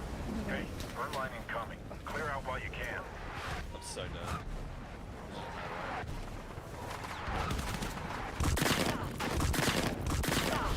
There's no way. It's stuck between everything. There's no more rebuys, by the way. Can somebody? Nope. Too late. Oh, from the side? That's a tank. Says. That's a tank. GG's. GG's. Nice. GG's. You got this. You got But I appreciate you guys rocking up here and coming back. Like it's been good seeing you guys. Like I really means a lot that you guys came back. Nice. Oh, we got a double. Too bad. Yeah, too bad. 11 kills. Wow.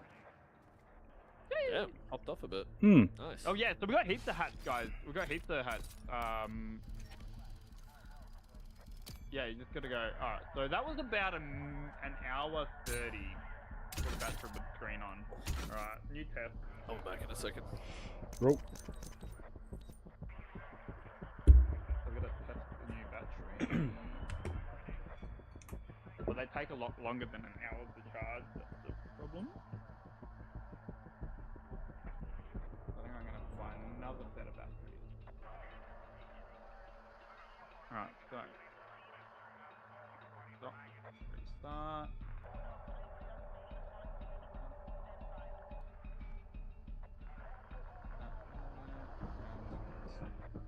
Restart.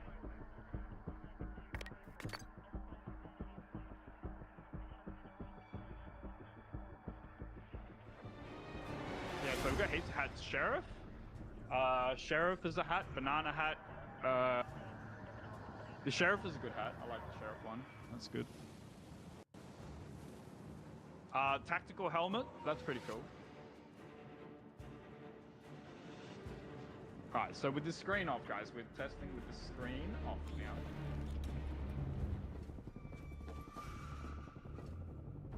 So you guys can see my dodgy camera. If you guys want to see the dodgy camera. That's the OBS, guys.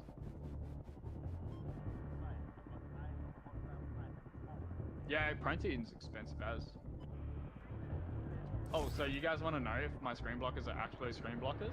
So that's my actual screen that I'm looking at. Ready?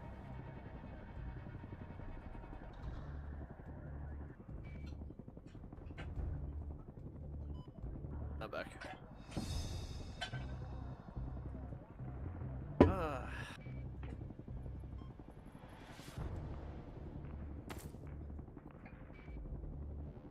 That actually hurt.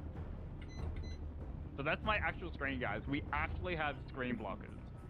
Wait, so there's a 6-second delay though for this camera. There's a flashbang, so yeah, like you guys can actually see that I'm not fucking around when I say I got screen blockers because they're IRL. So next, yeah, we're actually going to be able to set up dark screen. I think that's blackout now. Toothless? Yeah, Toothless is still here. That's a crowd save. Oh, it was a carbine I was using before. That thing was sick. Blackout, yeah, that's the one. Low bird. Yeah, that's there. Blackout didn't actually. Is it blackout? Yeah.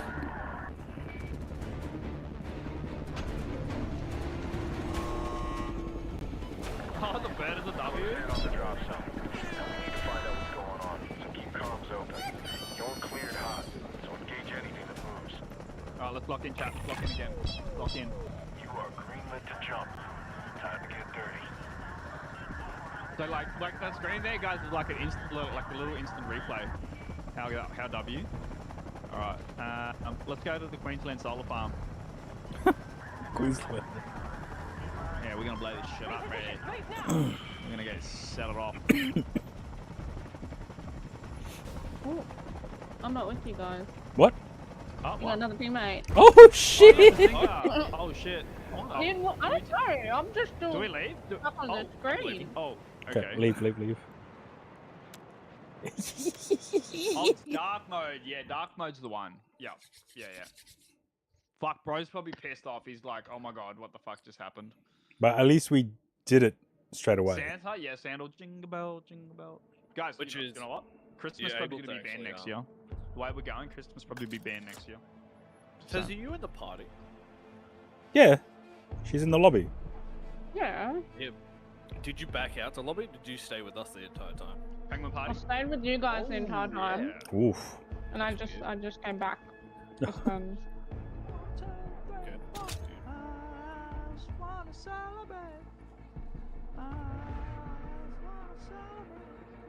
Yes.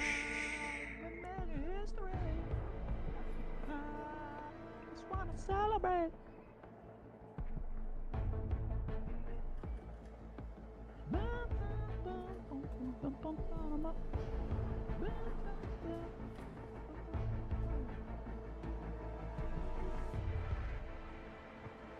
Oh, this was Misty's favorite one back in the day. Croissant. Croissant. Croissant. Finish that croissant. Finish that croissant. Finish that croissant. Oh. Finish that croissant. Finish that croissant. Oh. Oh yeah, so guys, on this screen over here is the OBS. So this is everything you guys can see. So we've got OBS over here. This is my main screen. Boo! Oh wow, savage! Oh, you guys gotta remember, you got coins, troll tokens, guys. You don't want to use them all on one day. Yes, you do. Use them all. Use them all. Oh, I Do don't it. know why the hero didn't work. The hero one didn't work. I'll have to fix that one. All right, guys. Exclamation mark suggest if you guys got issues with my stream, and then Deadly will ignore you and not actually do anything about the stream. yeah, exactly. Suggest fix hero, and then that puts a message in my Discord. Hang on, let me just dox personal messages. Like always. Yeah. Where's ResDog as then? You guys can see. Doxing. Yeah. Fix. Oh, I got follow? Get the fuck out of town.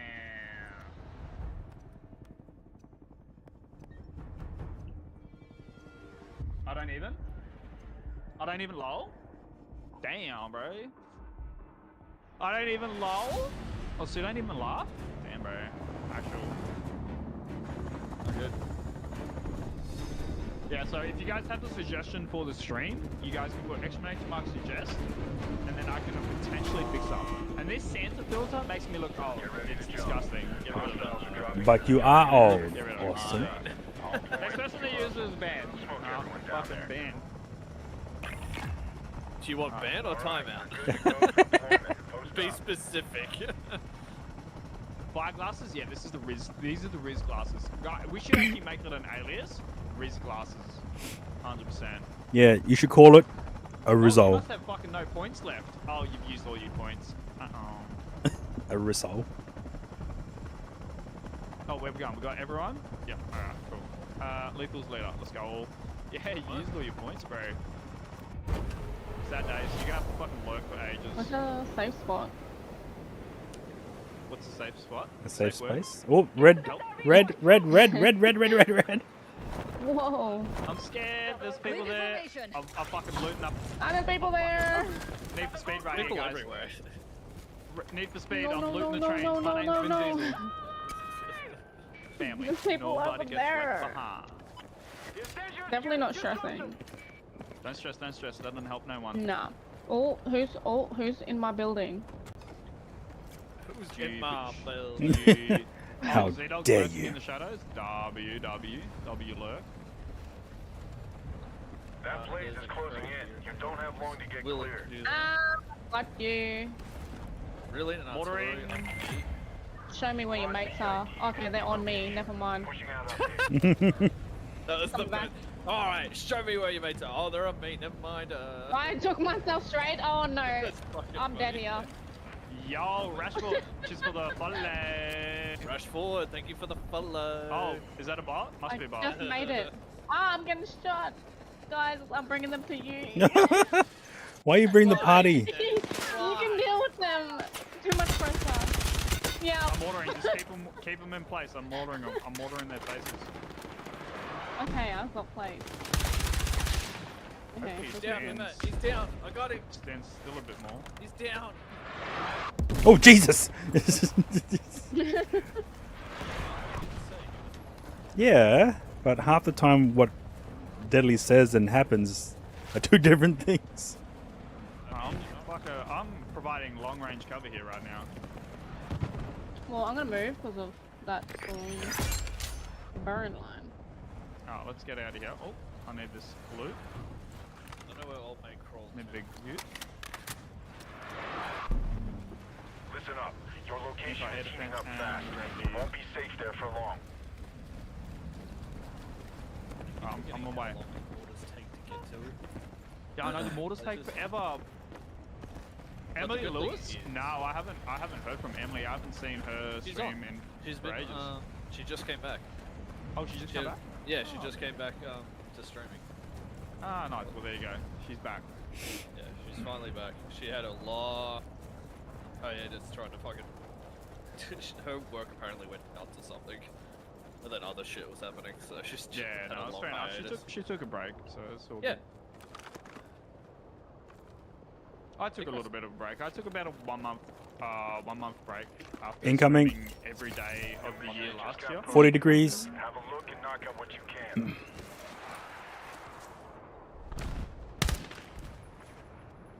I can't see shit. I've got fucking confetti on my screen. Oh, yeah, they're up there. Oh, wow. Drain. The nearest guy is right here. He's right here, pushing down. Yeah, he's right there. Yeah. 2v1. 2v1 him. You got it? Nope. Never mind, you're getting focused by these guys. There's a chopper near me. Got him. You don't want to get trapped by the inferno. I'm coming. You I'm might heading to you, don't says. push that way because they're pushing a whole Oh, I squad. just got sniped. Yeah. I'm backing up. Yeah, they're gonna push Deadly back up. Back up, back up. I'll come back We'll up. swing this way. Can you guys grab or no? Oh, you're not even near. Okay, never mind. I'm getting a helicopter. Well, I always look away at either Mitmat or says it's like across the map for me.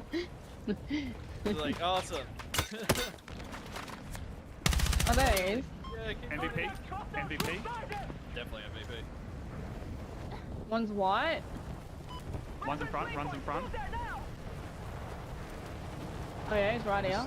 Just here. Yeah. MVP. Deadly MVP. Oh, is that people ahead? I hope not. Everywhere.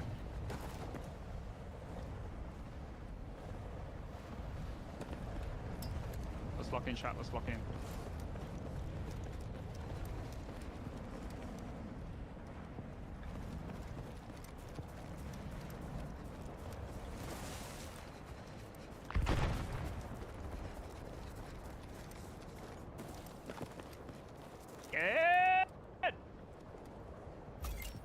Yeah, so who else is still here, guys?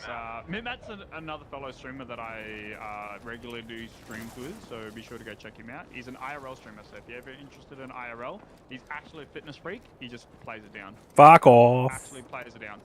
Plays it down. He's actually like fucking just fuck off. There's someone in here. Ahead. Mine. Take their wives and their lives. What? You heard him. Don't think. Position marked. Send it. Artillery dropping. Roger that. Stand by. Because I dropped it. Oh, Seth's getting lit. Yeah.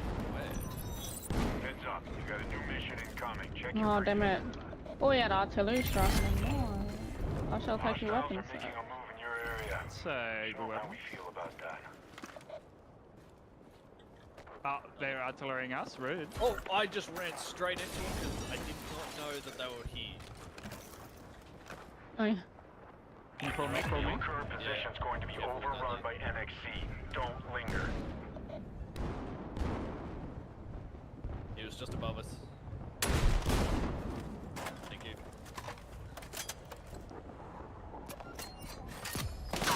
Good shot. Behind me. In the front entrance. Glass door is running up the stairs. Burn line incoming. Clear out while you can. He's on top of the stairs.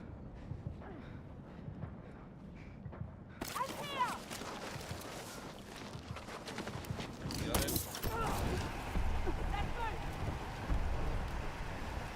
Dead sprint. Yep, straight down. Jump the stairs. Straight in. Yeah, I'm dead. Bless. Alright, running towards stairs.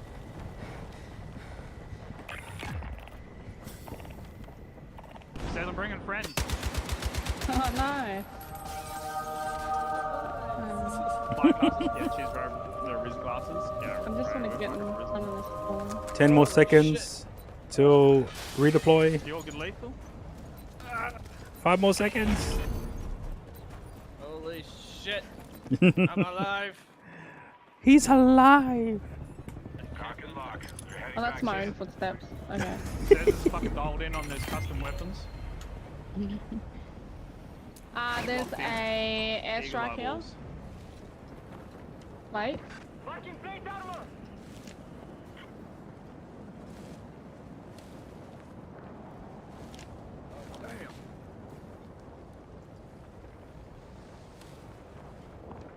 Enemy machine gun. What was that? Oh, too far. It's alright. I'll just be an Overwatch. And someone shooting from custom. Yep. Yeah. But we're gonna head towards that way, so let's head up the bridge, up the bridge. Got a lot of targets out there. Oh, midnight. I reckon we're gonna have people from behind. And Ellie is going to the right. No, well that's heading towards the custom weapons on the bridge, where the people's are. Oh yeah, they got it. I'm sending an artillery right on Watch for impact. Oh yeah.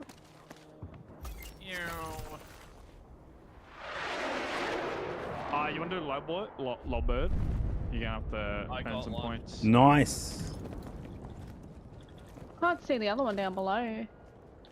He ran down the hill, but I can't. Yeah, he's climbing up the zip. The zip. Ambulance now. He's behind the ambulance. He's one tap. Check your mission. Did you get him? I might need help. No. I can't see him. He's down. He's down. He's down. Oh, is it? Nice. I needed to reload my weapon. You don't want to do that? You don't want to screen block? You can be that guy. I'll let you. Just this once. Until he says get timed out, then guess what? The time out. I wouldn't time comes people in. out for interacting with the stream.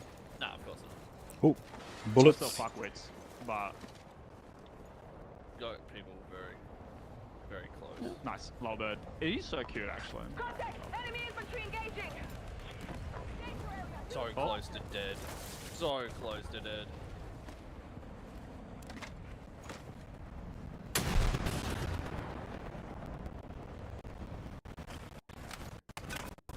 Contact! Enemy infantry!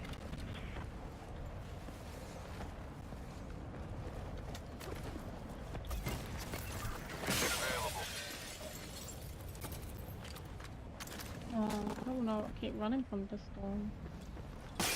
That blaze is closing in. You don't have long to get clear. I'm stuck. Get out! My. That was a man stream, right, guys. That was actual man. Clip. Yeah. Clip. Yeah.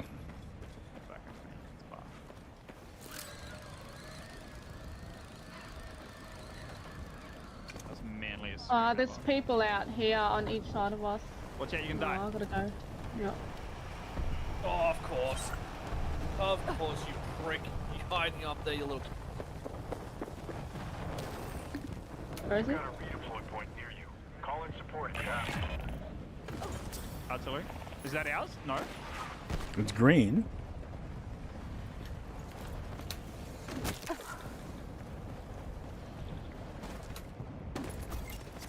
Check your missions.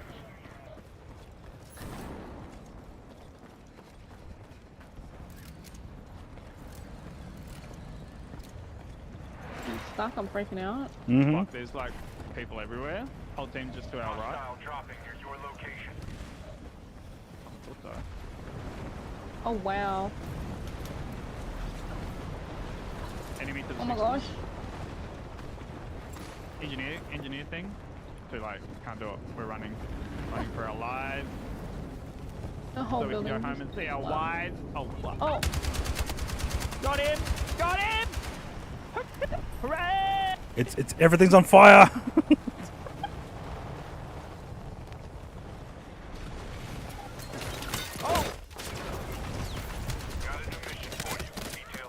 Down. Burnt. Crispy.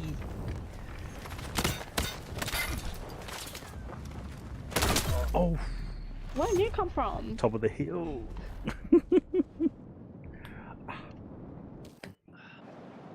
He was chasing us the entire time. Your side's been wiped out, but don't get hung up on it. You'll get it. Nearly had it.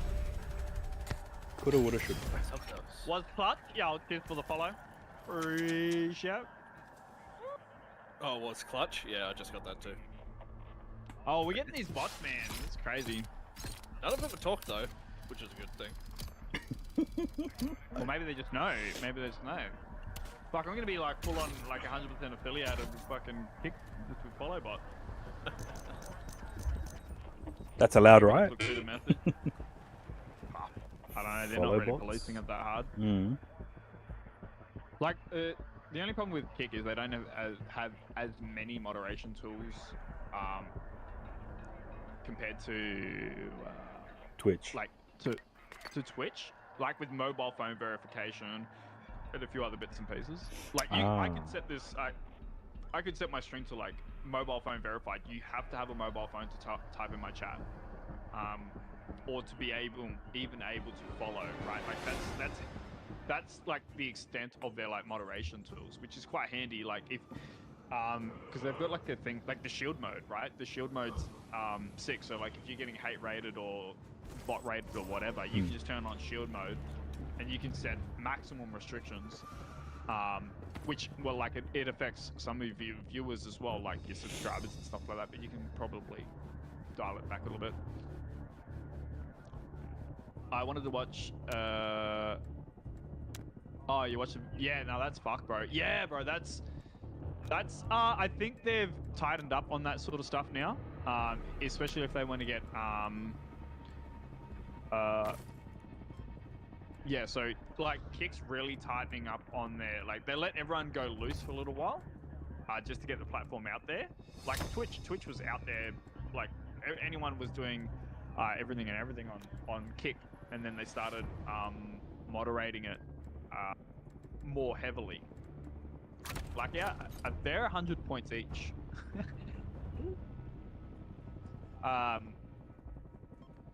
Black screen? What is it called? Fuck it. Yeah, so I've got the command thing pinned at the top of your chat. So if you want to look, or anybody wants to actually look, you can just. I already got a pin. I don't even know my own commands. Dark mode. There it is. Bucket hat? Wait, the bucket hat actually goes hard. Just saying. As soon as he's like, oh, the command's not, I pin it. I pin it to the top of his. Yeah, Lethal's W mod. Guys, big shout out to Lethal, W mod. Get him a shout out.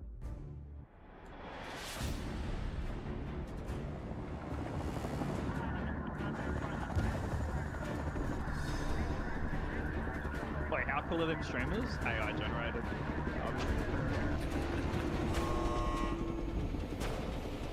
Let's lock in, let's lock in. Yeah, VTuber. So find them and smoke check them. Updates to follow. You mean Burnt Peanut won the VTuber award? That was great. Yeah. Who won the award? Burnt Peanut, yeah. Oh, Peanut. Yeah. Oh, yeah, of course he would have, man. Like, he was trending so hard for the whole year, bro. Says your jumping leader.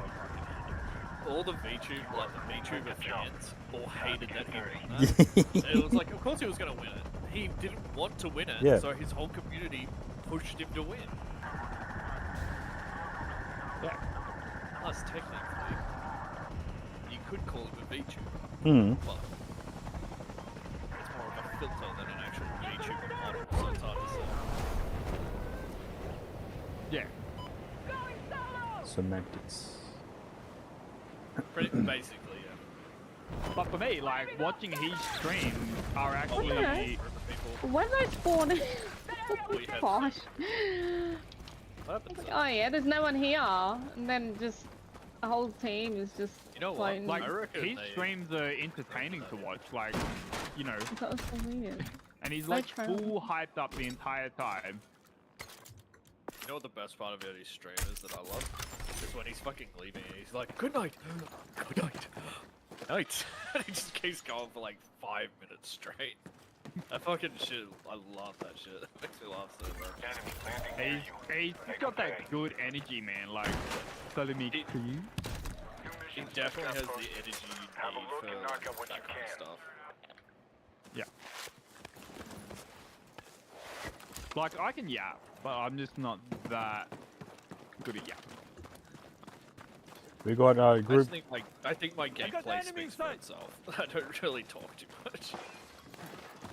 Oh, people are dropping on the stairs. What's your face? I just says you have like a full group of people right near you. Do we have any artilleries or anything like that? Nothing. Nope.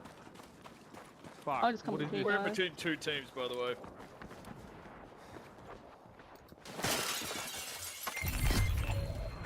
We can try and fight them. Well, How far away is that? So, by the way, it's either fight the people that are south of us or fight the people that are north of us. Pick. Whichever you pick. Let's wait it out. Too late. I'm dropping mortars. Maybe that's like, no. No, because I don't want to be fighting these guys from the high ground advantage. Oh, they're on us. They're on our face. Should've moved. Oh, behind. That's what they would have seen. They're literally behind us. Alright, let's... not He was flying away. right there, but I don't know. Oh yeah, he's still there. Who's the number 3? Oh, you guys are up there fighting. Come Okay. here. Running. Bye. Hello. Nothing to do with that. Let's fight this other team instead. Downhill? Let's see how At they. 60 let's degrees? See how they Yes. go. Yeah. Yes. Oh, again, DDoS. Of course he is. As soon as we come to you. That's his tactic. Is anybody saying the gunshots coming from one ping? Negative. No. There was a group No. there though. Better Oh, drag that's muzzle you, Mima. velocity. Sorry, Does says. anybody have Control Yo, deadly. scanning scout? Oh, what? I'm Sorry, playing what? Buckshot roulette with Bryson. I can't hear you. Sorry, what? Oh, no worries, man. Take it easy. Oh, where are those What's shots? Buckshot? Never even heard of it. Behind us, behind us. Hello? Oh, they're up here on me. Nice, nice, nice.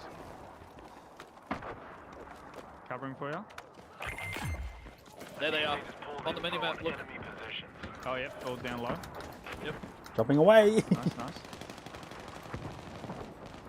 Oh, he's so low. Come back here. Come back here. Throwing frag. Up on the Queensland solar panels. Oh, Drone. hi, buddy. Got one.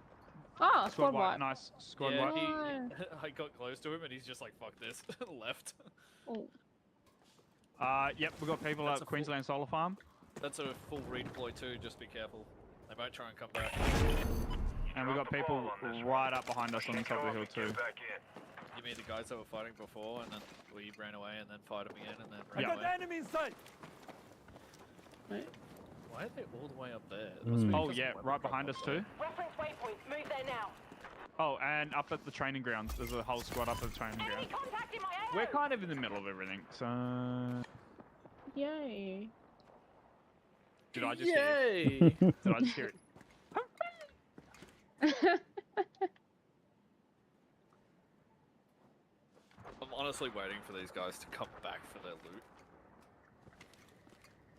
I can They hear a would have little... redeployed. Oh yeah, yeah. Why is this gold? Anybody got drone or something? That's because it's a Supreme. drones in cooldown. Wow. Stereo gun. Yeah. Ooh. You have to do a mission to get it. Sniper kit here. Mini scout. Yay. Interesting. Assault rifle kit here too. And yay. an SMG. All the goodies. I've got a UAV. I don't think it's worth popping it just yet. Oh. Oh, if you have a drone, it's better. Details on your map. I don't know what that is, and it sounds scary. You don't know what a drone is? No, no. There's a Gatling Just gun. over the hill here. Heads up. We got a Truck, car. Hey. Oh no, car. Oh, they're moving this way. They're going away. Yep. They're over there. I think they're going at the back here. They're getting shot at though. That's fine. There's a whole squad shooting at them. So we won't go that way towards that squad. What's the? Hey, Yeah. what's the Queensland Solar Farm looking like? Is there still people up there? Probably not. You can risk I can't see anything at the moment. You've got a new mission on the way. What is that? I'm curious to know what that car is doing. He's just doing a big circle along there. Yeah, can you see them? I think you can survive. Oh my gosh. Oh my gosh, they're going up the hill for him. Alright, let's go, Diddley. No use talking about it. Just go. Yeah, same. I can't see shit.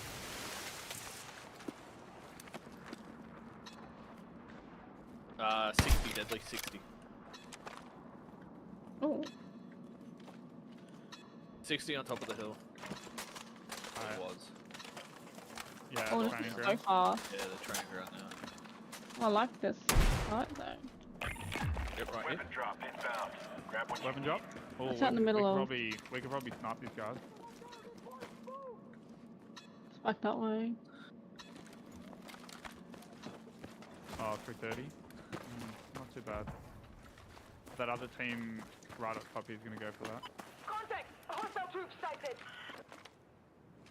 Droning. Contact! Yeah, whole Enemy squad. infantry! Training ground. Queensland solar panels Oh, clear. move! Deadly, get the fuck out of there. We just What do got you mean? launched. A rocket launcher nearly hit both of us. Oh, they must have seen my drone. Yeah, they would have. They would have seen him Queensland's come up. Yeah, Queensland solar farm's clear at the moment. Alright, let's move. There are people in chemical though. Covering. Oh, Oh, smoked. yeah, Who that was smoked me. that? Okay. I said covering Fuck, smoke. I got stressed out. Did I not say it? Did anybody We're locked in. not hear me say No, it? yeah. I heard yeah. you say covering. Hear I shit. heard the announcement. At least Well, you heard the covering- covering part. You should have been like, I'm smoke covering, and I'm like, oh, okay, cool. I said covering smoke. I said it very clearly. It says heard it. I said it clearly. That's your fault. These guys are all the way back here are trying to like fight the guys. Check your missions. These guys are fucking full. Oh, there's a custom weapon in 10 meters in front. 110.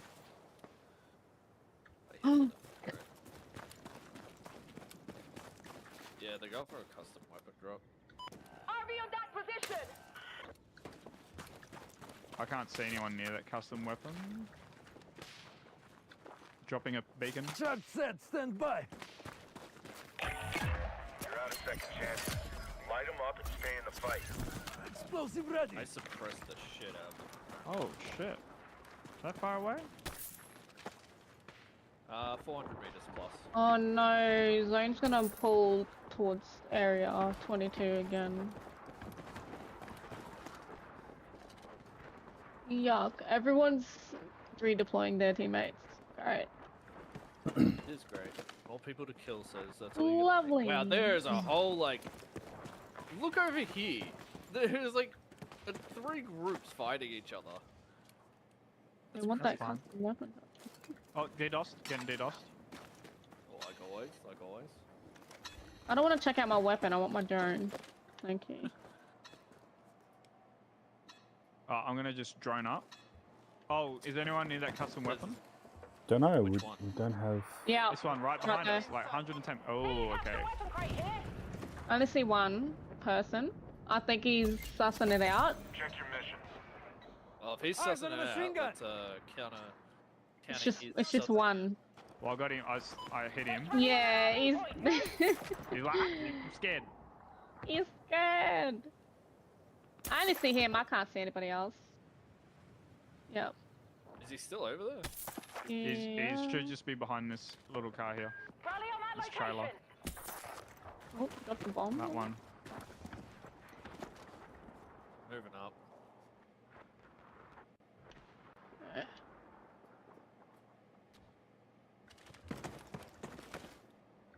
Yeah, he's still there. We got a danger point.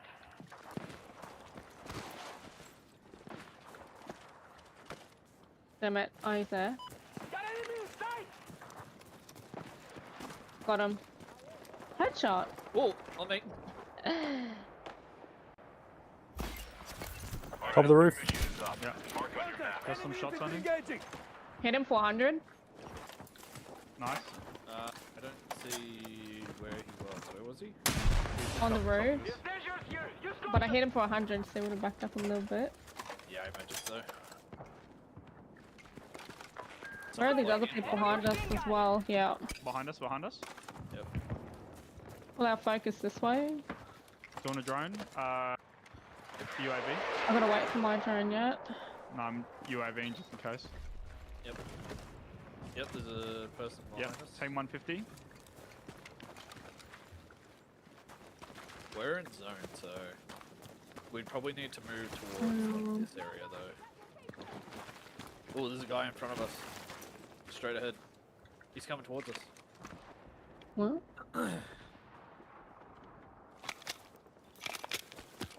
He's on the road, or he will be. Got a new mission for you.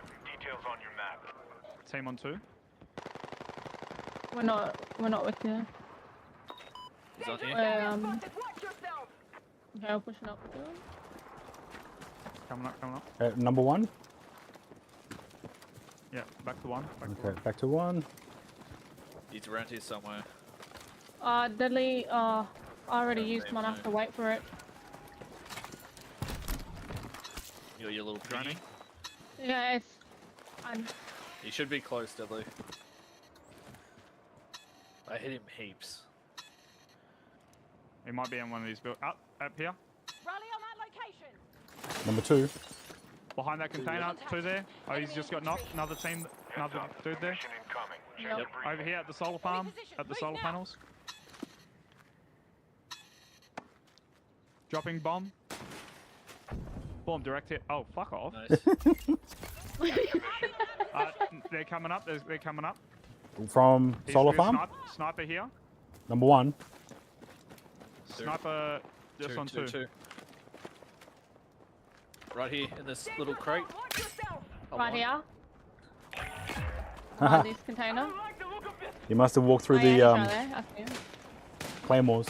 130 on him. 130. Knock one. There's another guy there. Danger point, look out! He's on me behind this crate. Behind you, sir. Near the watchtower. Crawling to you, sir. Oh no, I got you, Deadly. Deadly, stop. Yeah. There's another guy still behind there. the rocks. I'm safer behind the rocks. Let's move. Oh. Someone in front. I'm panicking. I'm stressed. Maybe I'm cooked. Yep. Oh no, it's the fucking bitter leaves. Bitter leaves stress me out. I'm watching behind. There would be a debris person stressing behind me us. out. Because he shot at me, and then he ran back into that area. Drop on a marker just in case they're behind us. I was just about to say, 2 of those guys ran into the fire and died. Oh. Nice. Because I shot at him and then I looked at the death counter, and it just said that dude's name and down. So I shouldn't be died from the fire. I'm just gonna stay. Well, they've got to come out. I thought I saw 2 parachutes drop near west. Alright, until that flame takes over that little side area, I'm not moving. I think golf. They're not here. No. Must have cleared it. Cool, they must have squad wiped themselves. Sick. Enemy on the ridge here. West. Oh. Alright, there's a whole crawl in there. He's crawling. He's crawling right there. Oh, that's him. Oh, yep, that's him.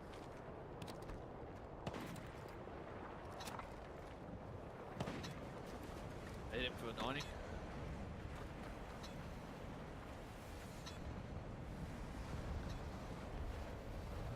They're going down the hill. Numbers are dropping. Don't slack off. I wish you could shoot bullets from our drone. Like, instead of just that one, Top the roof? Yeah. 36. behind the rock. Behind the rock, in front of the rock. He's making, yeah, he's moving now, he's moving. Hit him, he's nearly dead.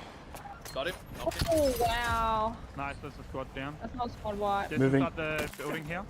Yep. On 2. Just keep moving, Just we're gonna inside. move down buildings, or like closer to them. Good On top of stuff. this roof here on 2. While they're distracted. Yeah, correct. Good stuff, good stuff. It says how you going shields. Do you need a shield? Looks like the enemy has a combat vehicle in your Yeah, area. I've got 3 on me. Good thing I've got. I'm gonna drone. Yeah. Come quick into drone the. action. I was gonna say. It says, hi. There's a team on the roof. Oh, hi. Yeah, I was looking. I'm gonna drop a bomb on them. You do it. Oh. Oh, they're shooting at you. Oh, I might need. Oh no, ammo's No, okay. they're Not right on the top of that roof. SMG We got though. nothing to bomb on them though. I'm pushing up. I have to push up. If we stay there, we're gonna get stuck. Can I run, please? Heads up. Thank AT you. drop coming to deal with that armor. Ah, behind us. Yep.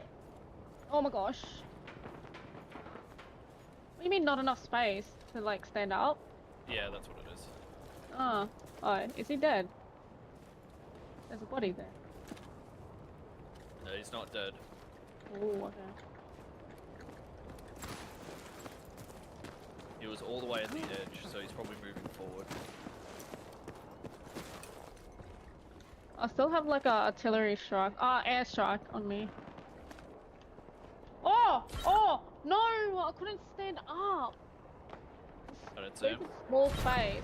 Oh my god, bro, he's one tapping there. That's just.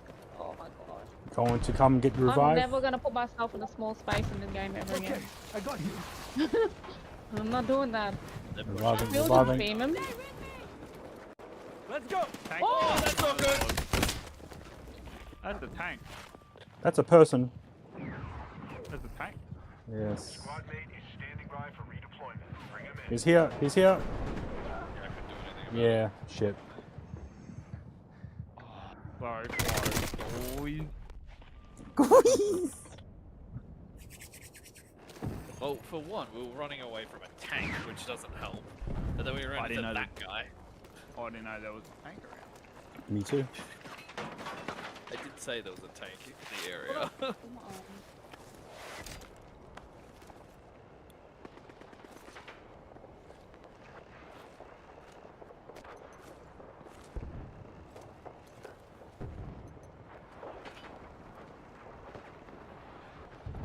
You got this, Says. Yeah, you're gonna have to play this out like super stealth mode. Don't stop I'm now. on the other side of the wall. That's all right. You can chill. You've actually got a pretty good zone. Or you can airstrike yourself. No, don't do that. You're in a building. That airstrike won't do shit to that building. You'd rather save it for an outside. Oof, oof, Just oof. be careful when you put that down, because people can hear the ping. And you're Oof. on sniper. Yep, he knows you're there. Oh, so close. There, so Nice, sixer. That's the guy that got me. I didn't miss my sniper shot. You hit the tiniest bit of metal.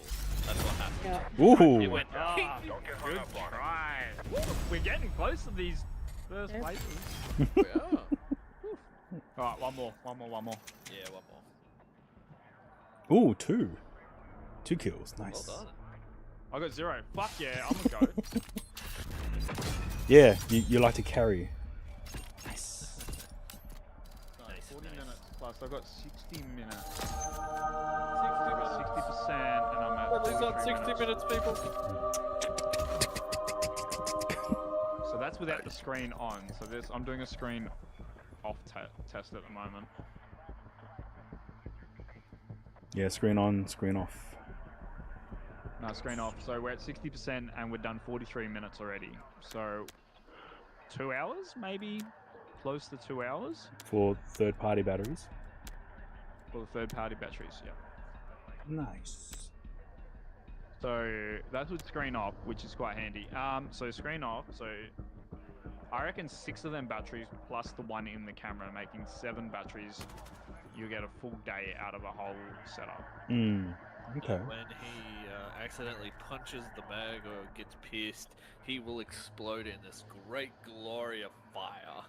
Yep. Because Glorious there's two big purpose. lithium-ion batteries. I was going to say the lithium-ion batteries on there. 2 big lithium-ion batteries plus the other little ones. Yep, So I that's wonder right. if you're allowed to take them ones on the plane though, them little baby ones. You'd have to check because They're bringing in new rules. yeah, they are. Alright, I Yeah, read. it depends, Sorry. doesn't it?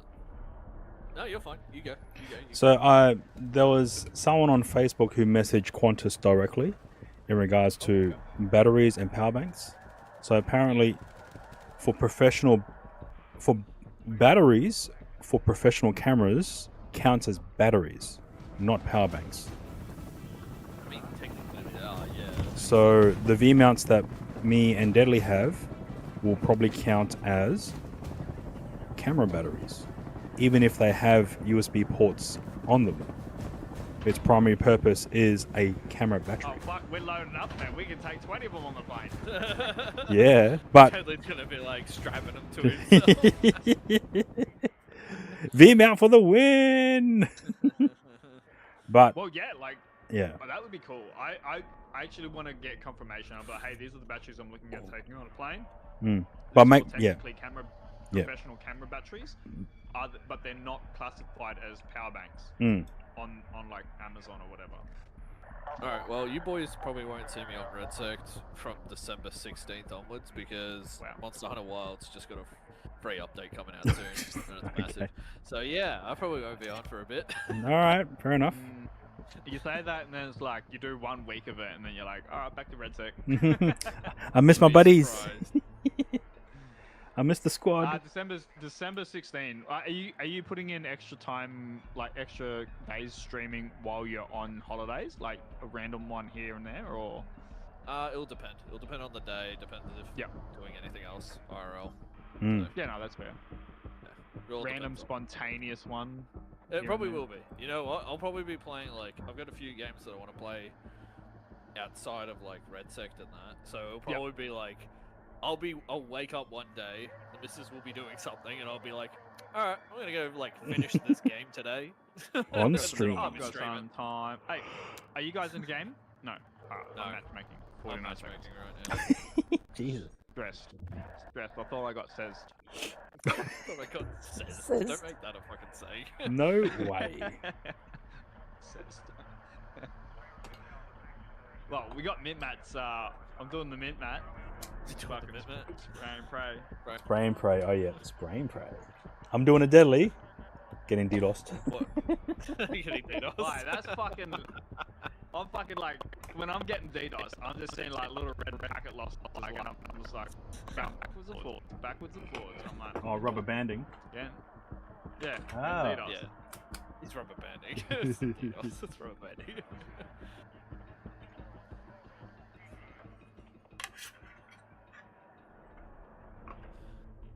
Oh yeah. If that hits 2 minutes, I'm backing out, and then I'll restart it from lobby. Yeah, sounds grand. Roger that. Oh, we're in. Never mind. We're in. It heard you. It heard you. It felt Why you. does this happen every time I say that? I'll back out the lobby. Game starts. It's like, oh, don't you dare. Don't you dare back out. Here, have a game. How dare you.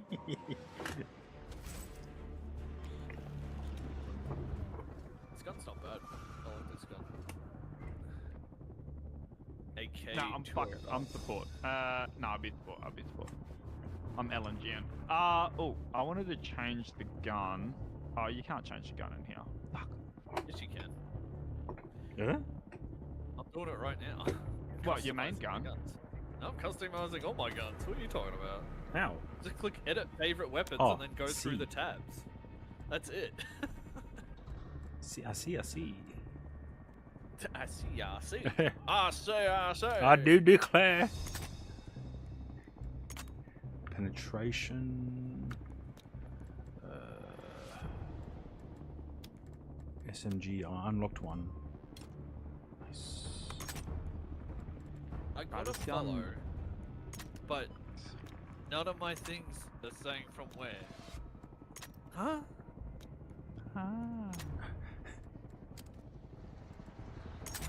Oh, there, it was from kick. Never mind. Ergonomic. Well, what's rail cover do? Improves weapon draw speed. Okay, we need that. Standard penetration bullets. 60 round, 45 fast round. Compact melee, improve handling at the cost of capacity. It's bigger round. That. That'd be nice. Level 2 mastery 27. Fuck. God damn, that's a big mastery. I can't even tell. Oh, there it is. Okay. It's on level 5. Yeah, I'm gonna get to mastery that. Bullshit. Right, this gun goes hard. The KTS 100, and that beams, bro. Long range LMG. You know what I've noticed? The RPK isn't that great. I don't mind it. Like, it's I pretty don't accurate. mind it, but it's not that great. Like, there's other LMGs that do way better. Ready to jump. Hostiles are dropping into the target area.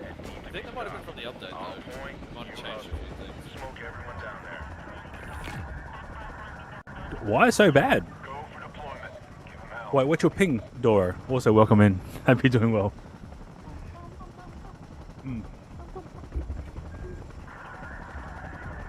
Let's lock in! Did you want to play? Or play something else?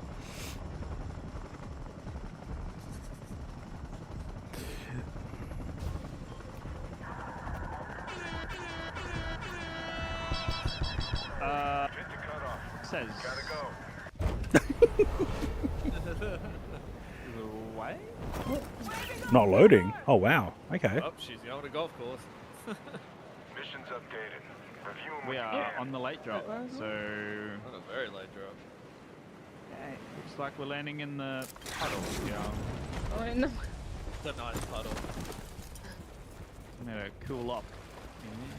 Helicopter. Oh, okay, that one, yeah. Heading towards lethal. Yeah, Never don't. mind. Don't head towards. Never mind. I'll go back this way. Use the bed. I had a submachine gun and I hit him with the entire mag and he killed me. Never mind. Someone's going for that chopper as well. I'll just lay low for a second. Just lay in the puddle. Everybody likes the puddle. The puddle is safe. Oh, the puddle okay. is life. I can see my stream, so cool. Sorry. And I'm not... I'm scared. I'm scared. I'm scared. No? Got a new mission for you. Details on your map.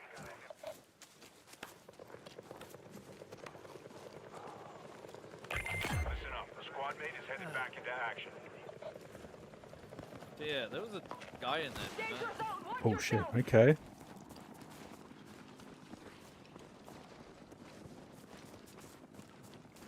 Heads up. There's a stockpile in the target area. Would you locate some There's bolt people cutters to where the breach bolt the cutters weapons are. cache, and then Right. secure it before the enemy has the chance. Let's try head up to. I'm gonna try sneaky up Let's rally this on way. an RV point. Move!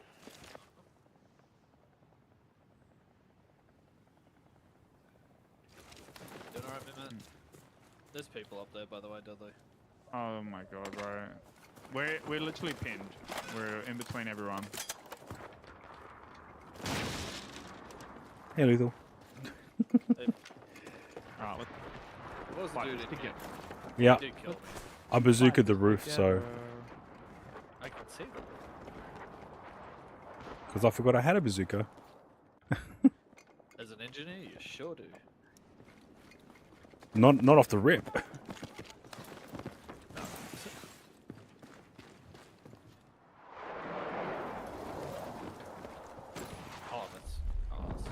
I heard the beeping. I'm like, oh fuck. Has anyone, engineer, do we have one? Yes. Yes. Yep, here, I got a gear container here. Where are you? Behind us in this house here. There's a gear container. That's a deploy tower. Oh. There's a gear here, look, here. When I say in the house, there's one in the house. Inside the house. Okay, thank you. The car hole. Lying to you, it's not actually there. We've got a assault rifle, vehicle key card. On purpose. Oh yeah, that's You're handy. making a fucking key card. Crazy. How did you find it randomly? Well, there's a thing right here. We could get a tank. Hmm. And Mitman is an engineer, so he could heal it. Or is it too early for tank action? It wouldn't matter at this point. You either get tanking or you don't get tanking. Because tanking it easy. Fuck it, we'll get a tank and we'll just try to protect it as best we can. Yeah. So who's driving? Because I have to hop out. Oh, Ooh. He's shooting at my dead body. Yeah. It's opening. So who's driving? Yeah, it's gonna. They are gonna push that as soon as you start to open that. He did. He's opening it now. Nope, that's another team.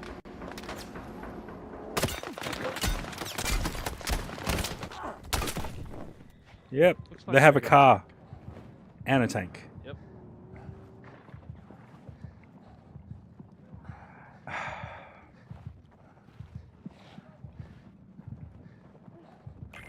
Help's on the way. Watch their back.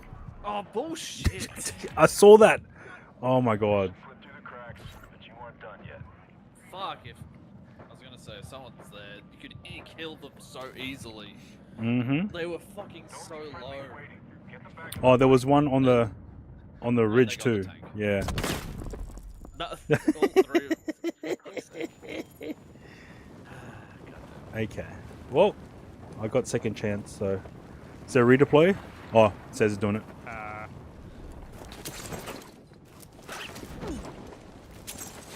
Oh, where's those? Oh, over here. Yeah. Okay. Hot dropping. I've got 10 seconds left.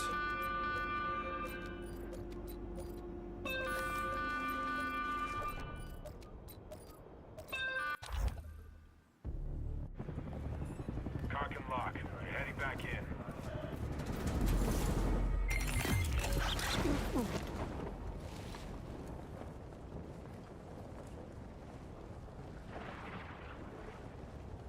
Be ready. A teammate is redeploying and might need you to secure Oh the area. shit! I'm dead. I'm dead. I'm dead.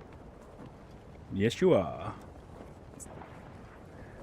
Thank you for the revive. I'm dropping next to Says. Your current position is going to be overrun by NXC. Yeah, that's not Don't going to linger. happen.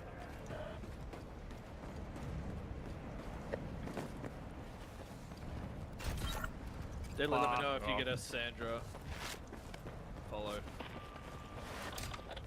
No, I've got a Sandra. I've got a Musa best or whatever. Kick. Chat. Burn line refresh incoming. please. Clear out while you can. Oh, Really? Lethal's getting sniped. Fucking Heads up. God. Oh yeah, Your map there's for new mission Sandra. details. Thanks, Sandra.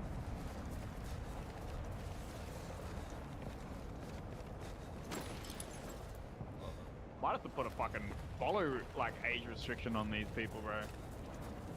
But they're all like 1 to 2 months old already. What do you mean, these I people? already On have the one way. on. Stand by. I have 1 week and 3 days. Yeah. You got new mission details incoming. Stand by and be ready. Heads up. You got a weapons drop about to hit the ground. Put it to good use. Oh, there's a fucking tank. There's a tank right next to my ping. On 3 ping. There's a weapons drop there, but there's a tank. Also snipers, dickheads everywhere. Custom weapon? Fuck it. I got custom weapon. Seriously not. I don't see anyone yet. I think we're still good. Says if you want custom weapon. It says it's locked in. Yeah. Dialed in. I was gonna say, how much you want to reckon? I go for the custom. I'm hearing rockets They flying are around. Yep. destroying Behind me now. on the Yep. number 2 hill. Yep. There's 2 of them. There's a whole team. Sure is. They can't get me yet. I'm still alive. I don't know if we'll be able to get to you. That's okay. That's okay. We'll try. They're wasting ammo on me. Nice. Oh, I was pushing that to deter them. He's coming in now. Yeah, yeah. I'm trying to crawl down the stairs. Oof. Big oof. What? How did you? Oh, he sledgehammered me. Oh my god. I know where I am now. Yeah, there's a tank there with them.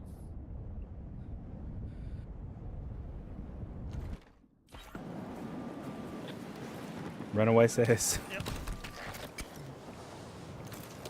Custom weapons. Whose idea? Ah, good idea. Oh, my Lumia stream stopped working. Hey, chef, just saying hello before leaving. No worries, take it easy. Bye. Oh, because that message didn't come through on the watch streak through the Lumia stream app.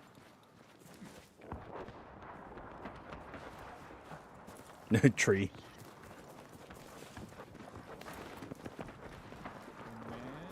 Alerts.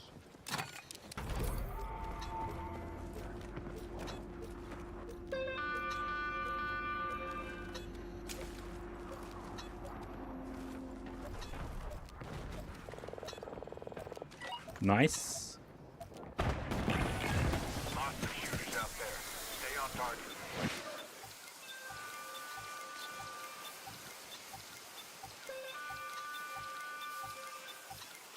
Get ready, boys. Well done, Says. Nice. Hell. Thank you, Says. Let's go. Let's lock in again. That fucking Trying to rocket love was her. insanity. I can Fuck, hear where are that we gonna- tank. Oh, custom weapons? What? Wait, didn't we die? I saw the tank. There, I'm risking it. Yep. I'm Tank. risking all my biscuits. I'm getting shot at already. Are you serious? Fuck off. Who's shooting at me? Where from? There'll be people near that customer. I heard you now. Lethal is dropping up. I've got nothing to lose at this point. Yeah. No. Enemy infantry. I'm done playing at the moment. Rally on that location. Yeah, I'm done. Okay, where's the next? Because I'm still floating. Yeah, don't revive me. I'm actually done. Oh. I'm done for the night. Okay. I'm starting to get pissed off, like actually pissed off, so I'm done for the night. Nugget. So, I'm going to say thank you very much, guys, for playing. I appreciate No worries, you Mike. all. Have a go up. Oh, no I will worries. see Have a ya. good one. See ya. Oh See shit, you I'm guys. getting fucking where from? Where? Hello? What is that sorcery? I'll come down here as well. There you got two guys near ya. Oh! Oh no! Got droned. Oh, that's a whole squad. We've got a new mission ready. I've got a whole team above me. Like right here. Bro, They're all what has shooting this each game other. turned into? Like, this game just went from like 0 to 100 like real quick. Please don't come down next to me. Please keep moving. Yep. Oh wow, look at all these squads. They're gonna run into us. Yep. Nice. That's good.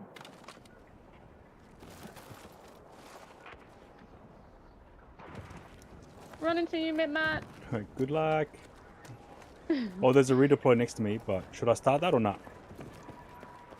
Oh, lethal. Don't worry about it. Lethal's not here. Yeah. So we can do it. Okay. Just gonna make this one very. Oh, right here. I hope. Oh wow, that's a whole squad. Ooh. Do lady. You have a hostile jumping on Dropping artillery. Sparking now. Providing cover.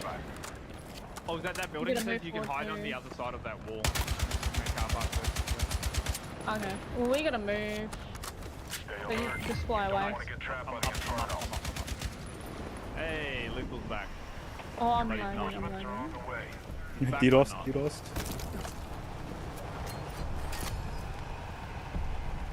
Oh. Oh, says, come get in. Yep. Sorry. Oh, get on the gun. On the bridge. Yep. There's people on the bridge. Yeah. Oh, I can't get off.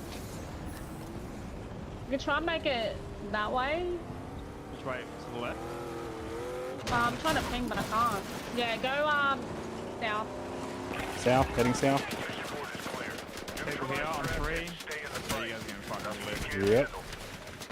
I can drive. Keep moving. just go. Oh shit. Oh shit.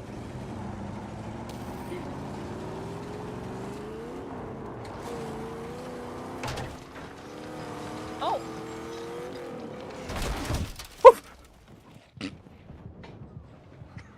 I blew up. What happened? I crashed the car and I blew up. I blew myself up. Oh, there's a tank there.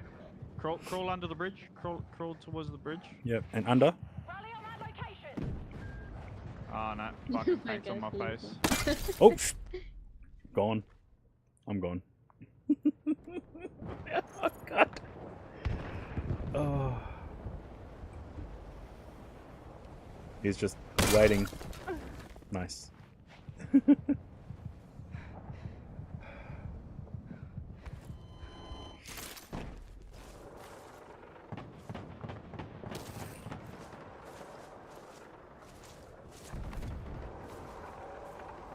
Tsunami, yeah, what up, girl? How'd you go with your move?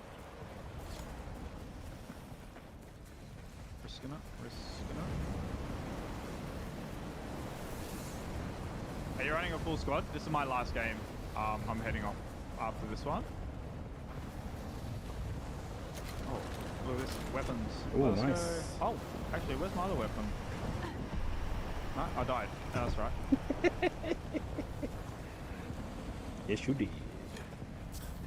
Oh, you need to go? Yeah, nice. Did you... How was your... Oh, shit. Tank. Oh, wow. Yep. Fuck, DDoS? Rubber band? Hello. Capture. Oh. Plate.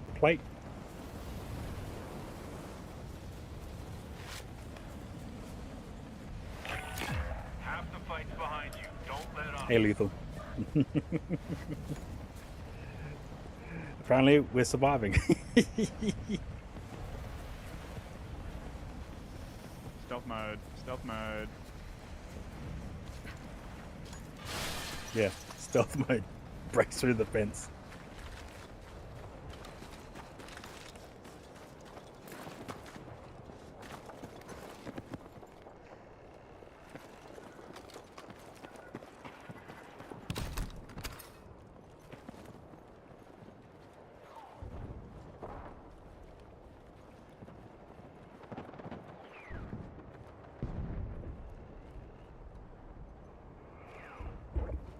Go back. Alright, narrows.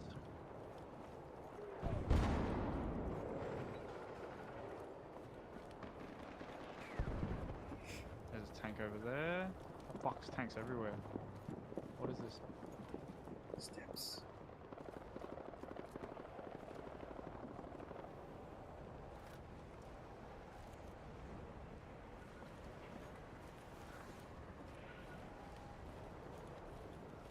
I want to go for that chest.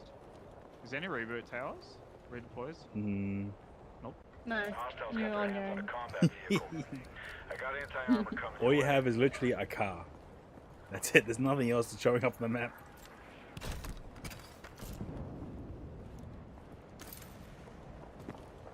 Steps.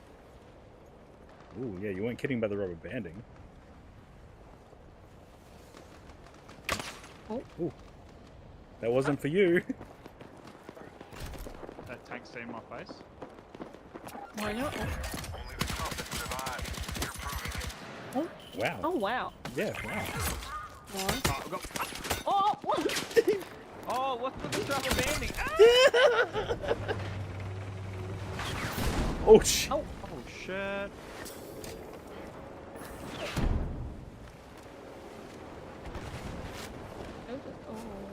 In that building.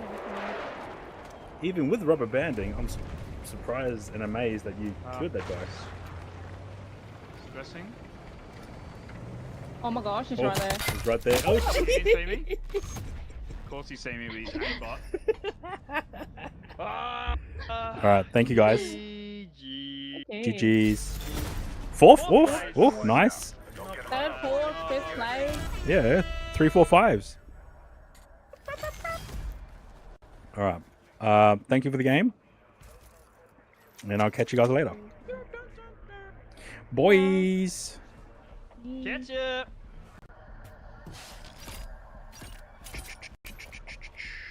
Right.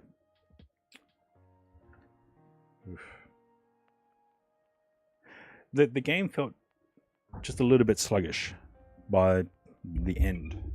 So I'm not sure what was causing that. So yeah. Alright, let me switch back on all the cameras. RX10 X3000 quit.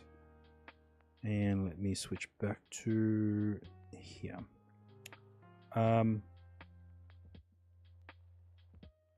do feel audio monitoring is a bit delayed, so let me switch over to be right back.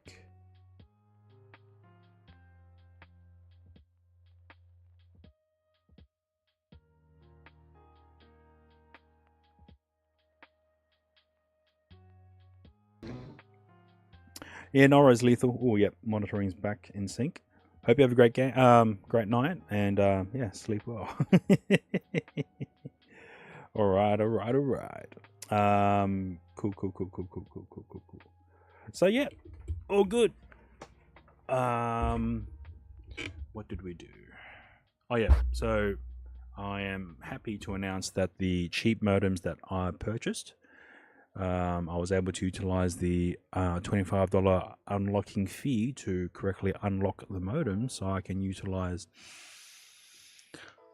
different SIM cards of different telecos in the modem. So, and I was able to do a test stream using one of the Jetson Nanos to USB tether. So, hey, works. So now I can, if I choose to, unlock the other ones that I've purchased and utilize them for future builds. Now, I only have this one SIM card that I'm able to put to other devices, because the S21 Ultra, that has an eSIM from Woolworths.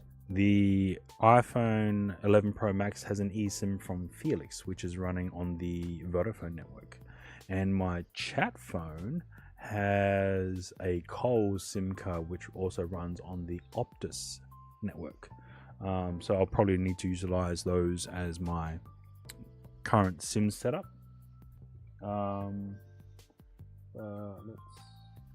So the S10 is currently charging at 95%.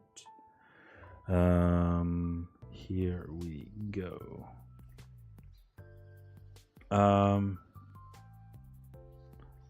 Yes. Let's see. Right, nothing else has sort of popped up that would come up.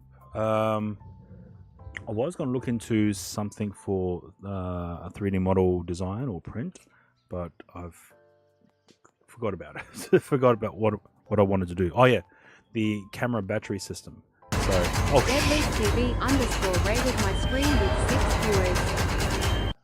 All these raids today. Welcome on in, Deadly. Hope you're doing well. I know you're doing well because we were playing Battlefield redsec together. So hope you are doing great. Get some sleep, man. I know if you need to raid and run, by all means go ahead. Says welcome on in. Yeah, so thank you for the game for earlier today, and hopefully we can get some hopefully we can try and get first as a team, as a group, you know, work together. You're here to raid and annoy. Okay, fair enough. What have you got planned for tomorrow? Tomorrow being a Friday. And I was supposed to check on something in regards to a booking for tomorrow night, but I might as well just contact them tomorrow morning and figure out what to do, as well as another booking on Saturday night. Let's see. So we have a possible booking for tomorrow, which was a postponed booking from when the cyclone hit and the event had to be postponed. Saturday morning, I have something to do with the special children's Christmas party out at the convention center. I'll be running a photo booth there.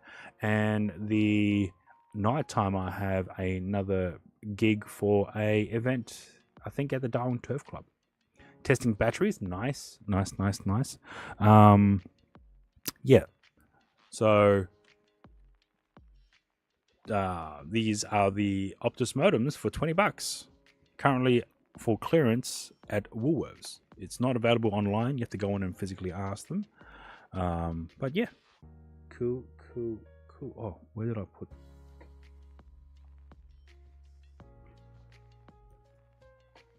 Not there. Those are two important documents that I need to keep.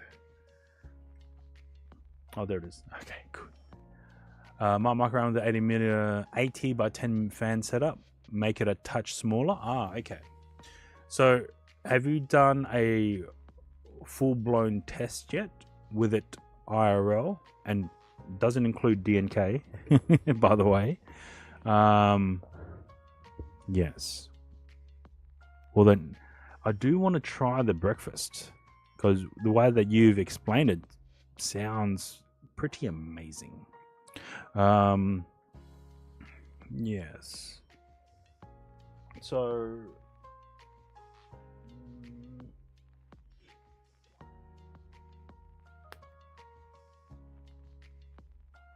Yeah, I'm not sure what else to. You're kind of waiting for the 65mm Peterbilt. Ah, yes. Shit, excuse me. Oh. Cool, that's cool. I might put that over here. Yeah, cool. So you going to wait for long walks or rides with that setup? Oh yeah, true. Or, but would that be the setup for PAX? You think? Would you consider that the setup for PAX, or would you have something else set up in that regard? Might do something productive and add more commands to Steam Deck. Okay, all right, cool. That way, then you can still have the ability to put on a backpack for all the merch and shit, right? So you would have that set up with chat phone, or would you have it as a selfie stick type of configuration? Yeah, true. I think, and that was with Qantas from the back and forth communications from what I saw. Yep, all good.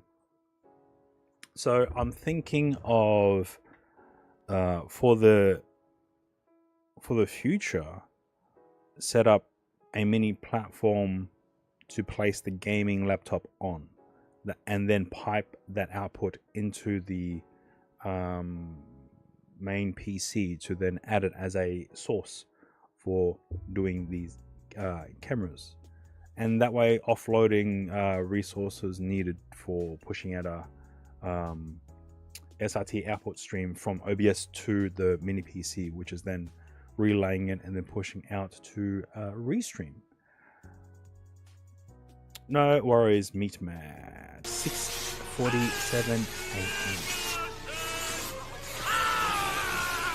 Have a good sleep, monkey. Thank you for tuning in. So I am still sort of 70 to 80% on deciding whether or not to fully commit to buying a brand new iPad mini for the purpose of using it for Moblin as USB tethered connection. So yeah, I'm still on the fence. I'm very leaning more to buy it, but it's something that I have to think about in terms of mounting, how to mount it in a backpack situation.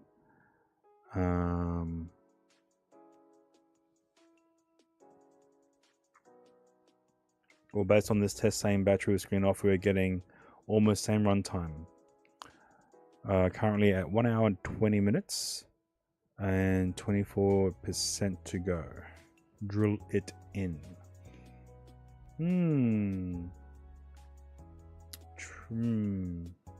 Yes. So one thing I also wanted to... So I did test a multi-camera stream when using the iPad Pro. And this is an iPad Pro from 2020. So I want to know if I were to utilize an iPad from a different generation, whether or not it works. A lot to invest for a single purpose. Kind of true, but if you're going to utilize the iPad as a media tool, like watching stuff, YouTube and stuff, or watching things on the plane, then that could, pay itself off as a multi-use situation. I mean, you could, if you wanted to, utilize your iPhone as a phone, but your primary purpose of the iPhone in your setup is to use as a Moblin device. So essential cash flow will be tighter. Yeah, you got to work out what you spend your coins on. Cool, true, that's true. And with the upcoming possible DJI Pocket 4 announcement, that's going to be quite interesting to see. Oh, hey, do I have it here? If I have it here, we can do the test right now. Right, cool. Right, let me just check. All right, we've got 82%. So this is an iPad standard, 10th generation. It has a USB-C port. So let's have a quick go. Need to sort out, yeah, for next year. True. All right. And I'm pretty sure I've got Moblin installed on here. But I don't know if I've made the updates yet. Let me just check.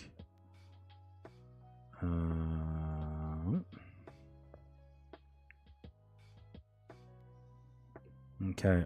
Oh, Moblin and YouTube. Okay. Yeah, I don't, because this iPad has barely anything on it. So the whole purpose of this iPad, I purchased it to use for the photo booth, to use as a social sharing station. So guests can email or upload or airdrop the images to their devices or their account. Might have a good refund on the cards. Oh, nice. Along with selling your vehicle, then extra. All right, let's have a quick look.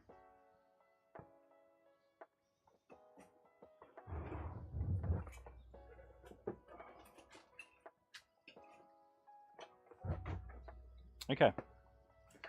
So the device in question that I'm going to test with this iPad running Moblin is this. This is the J5 Create JVA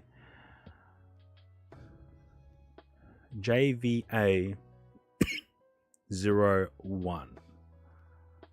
Yes, the iPad plus the Belkin adapter. So this is a different one. This is from J5 Create. Again, this is the J5 Create Video Capture USB hub, and it is JVA01. Now, the unique thing about this particular hub, it is a USB Type-C hub. It has USB power delivery pass-through. It also has two USB 3.0 ports, a headphone output, and this has a HDMI capture input and a HDMI output. And this is the tool that I tested with the iPad Pro 2020 11-inch. Now I'm going to utilize this hub with a 10th generation iPad. So right now we are at 81% for battery on this iPad, and let's now plug in this dock, and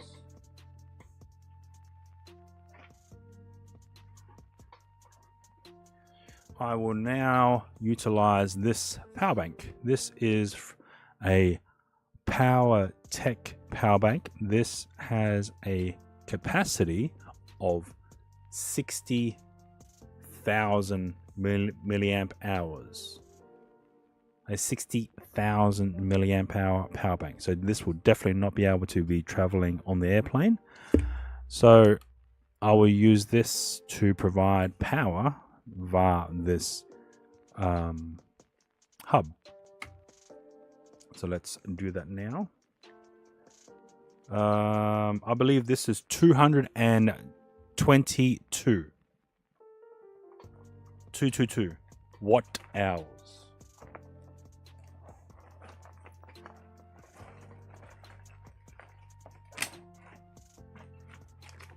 Right, so to keep an eye on how much input power is going to be inserted into this hub, you cannot take this. This is too high. The maximum amount as registered or as written on the website of any airline is maximum is a 160 watt hours, and then for some airlines you have to have prior approval to do so. All right, let's plug it in and see how we go. Where's USB-C 1? All right, boom. You want to give it a go? Go right ahead.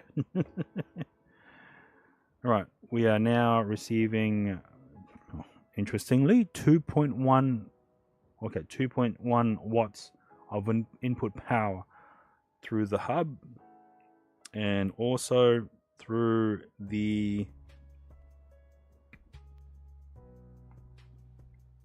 iPad. So now the iPad is pulsing between charging and not charging. That's an interesting icon. Let's now plug it into USB 2 and see what happens there. So the last time I tried this method, when I used a full power bank, it drained it within the hour. Okay, we are now receiving about 20 watts of input power via USB Type-C into the hub, which in turn is providing power to the iPad. So what we can do now is bring in camera number 1.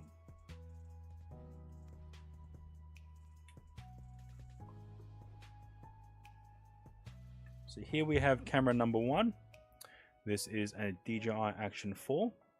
I will now power on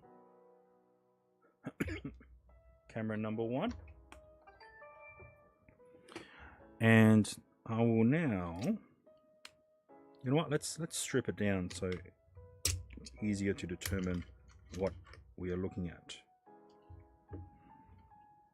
Put that there. All right.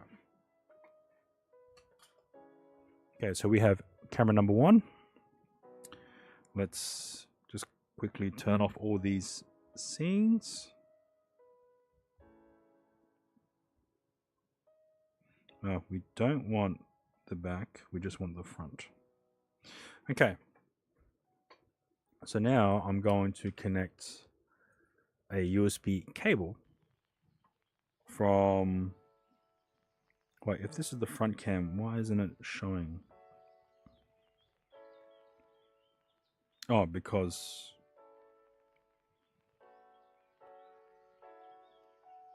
Yeah, what? Yeah, front. Ultra wide? Yeah, front wide. Let me just close this down and see why it's causing such an issue. Alright, there we go. So we have a front facing camera. Yep, there we go. We got, oh, here it is. So for the new generation iPads, the actual camera is on the horizontal plane near the top here. Okay, we are now going to connect one DJI Action 4 camera.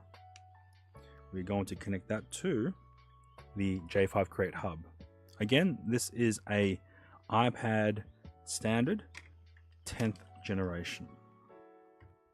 Now we'll plug that into the hub. Okay, and now we'll check to see if the Action 4 has started to enter into webcam mode, which it has. So let's now enable webcam mode on the Action 4. Other device. Okay, so now let's go to scenes. Let's create a new scene. We'll call this Action 4. Done. We will now select Osmo Action 4. And we go back out, and we will now switch to Action 4. And here we have the Action 4 connected via USB into the hub which is then the hub is then connected to the iPad. Now the hub has now increased its power draw from 20 watts up to 30 watts. So it's a 10 watt increase for the incoming power draw through the hub. And we are also receiving, so the Action 4 is also currently being charged, which will account for that increase of 10 watts. Okay, so this is the Action 4. This here is the iPad. So now let's go into DJI devices and turn off everything that we're not using. Okay, scenes. I've already created one called Pocket 3. So now let's... Okay, well, it's not connected yet. It's okay. It's okay.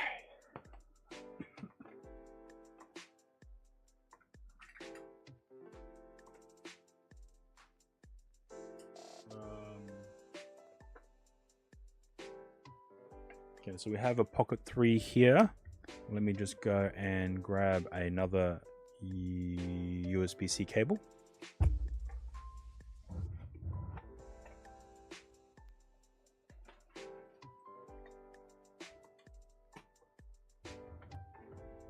Oh, hang on. I've got one here. Oh, wait, what's the one that we use? Alright. We've got one here. This is from Ugreen. Let me enable the camera again. So now let's pop this open and plug it in. And now let's power on the Pocket 3. Let that load. And now we will plug in the cable to the battery extension of the Pocket 3.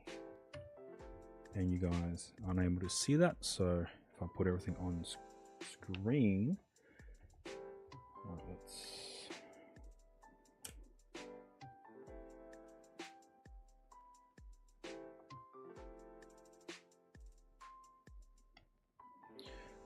Okay, so we have connected the Pocket 3. It's now auto engaging into webcam mode, and a pop-up just popped up on here. So I'm just going to go other device. So now if we go into the previously created Pocket 3, but this time instead of selecting RTMP, we can select the Osmo Pocket 3, which has now just been listed. And if we now select Pocket 3, you now see a camera angle of myself. So we have a Action 4 USB connected to a hub, which is then connected to the iPad. We also now have a Pocket 3 USB connected to a hub, which is then feeding into the iPad unit itself. The power draw has now increased to 34 watts of power. And the Pocket 3 is also receiving charge as well from the hub. Yes, or the hub. And as a quick sort of test, if I now double tap my face on the Pocket 3 screen, I should now have the ability to enable the Pocket 3's facial tracking.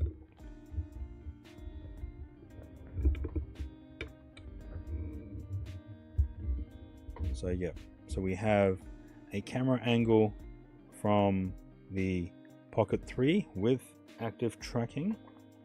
We also now have the camera angle from the Action 4, which is also currently being charged.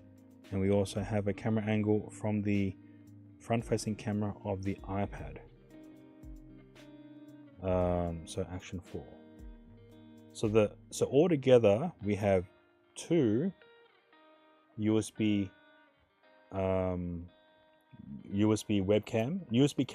cameras in USB webcam mode. So we have two of those connected to the hub, and we also have the iPad charging as well. The iPad's at 83%, also being charged. The Pocket 3 is at 90%, also being charged, and the Action 4 is at 46%, also being charged. So this cable here is coming out from the power bank all the way into the hub, which is then providing power for everything. So the total draw is about 32 watts. There's not really much information on the actual power bank unit itself. Let me switch it around so you guys can see. Oh, okay, that's my bad. So I jiggled the cable, and unfortunately it caused a power cycle. So now the cameras are no longer active. So I'm gonna switch over to a different scene and then go back into the Action 4. So yeah, not such a big deal. So we are able to still have both cameras still be connected and active without losing too much, without a whole disconnection and reconnection thing. Yeah, so if you divide 30 by 99 watt hours, that's about 3 hours of runtime on a single V-mount. But this is the exciting bit that I haven't shown yet. And I'll shift everything down. We have the Pocket 3 here in the center. Then here we have the Action 4. Now if I were to double tap on the Pocket 3 screen and enable active tracking, we're still hovering about 33 watts. And we've already dropped 3% since we've started this. With no cooling yet. But that's like multi-camera. So I wonder if I were to enable stealth mode on the iPad, will that draw less energy? Okay, 3, 2, 1. Doesn't look like it. So here we have a black screen. We're still drawing 32 watts.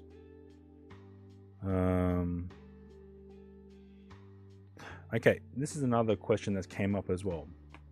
When you're using the front-facing camera of the iPad and you lock the screen, the camera no longer is active because of that's Apple's own hardware limitation and privacy issues. Because they don't want an active camera with the phone in locked mode.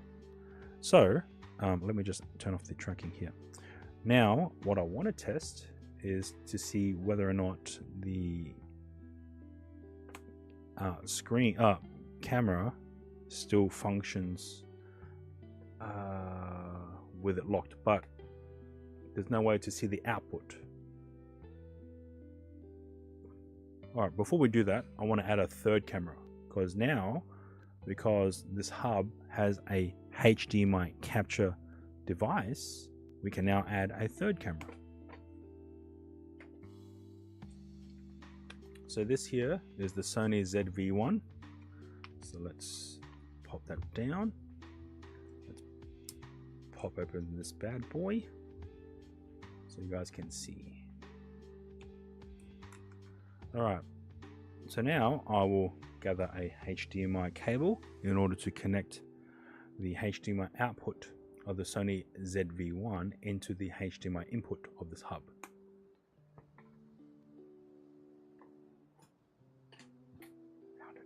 Okay, let's plug that in. Now the HDMI capture shouldn't draw too much energy. True.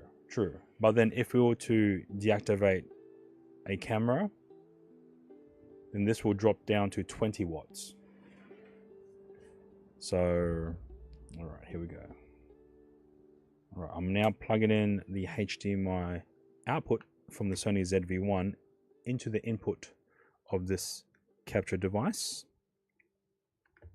So now let's, okay, we are, so now let's go into scenes and let's create one called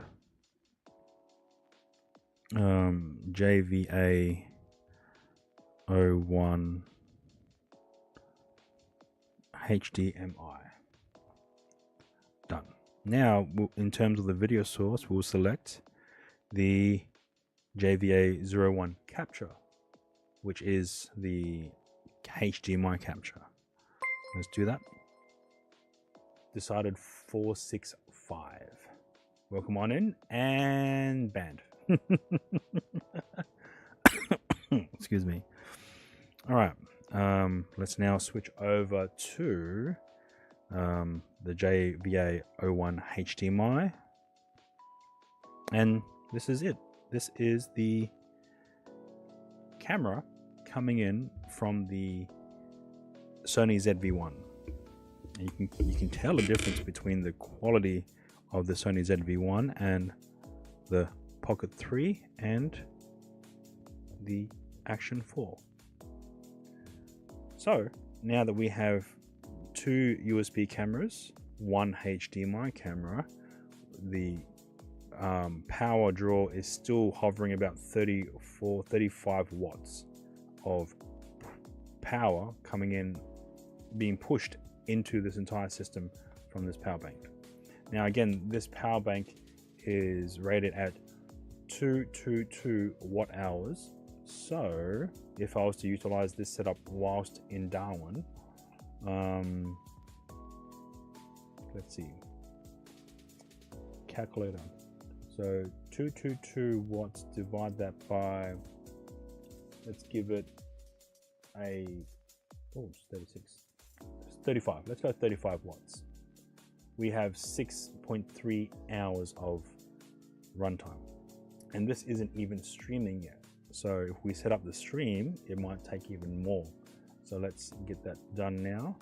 So we can go to streams. I haven't even set up a stream yet. So let's go create. Let's go custom SRTLA.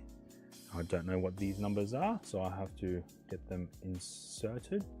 And whilst we wait, we can SRT cloud. Oh, I have to type that whole thing out. God damn it. Yeah, because this.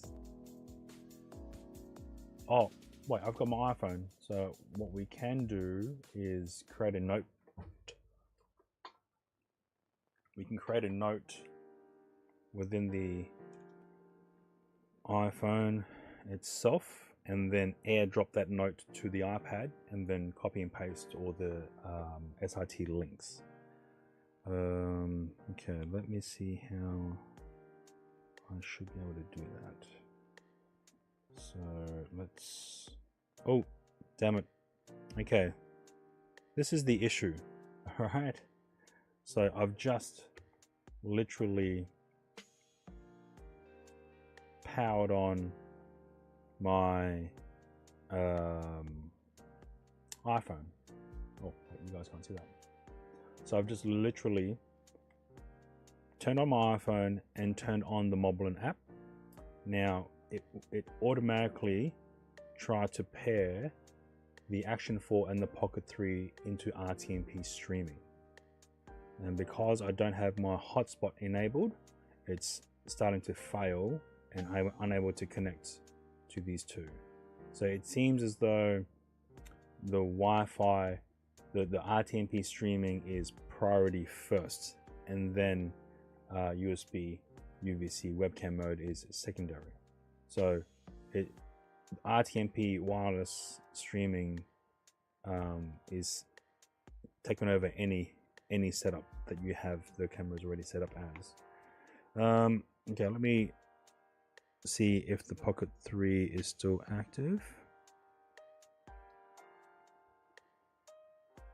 Okay, so none of the cameras seems to be active, so we might have to close, reopen. So we have the front camera, We don't have a camera angle from Pocket 3. Action 4 also doesn't have. So it seems as though when RTMP streaming has been attempted, we're going to have to do a full disconnect and power shutdown from these devices. Alright, let me see if I can undo. Okay, so the Action 4, I've just unplugged it and now it's went back to normal mode, so it's no longer in webcam mode.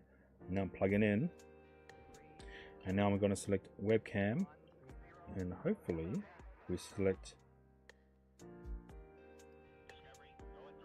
Action 4. We have a camera angle. No, we don't. So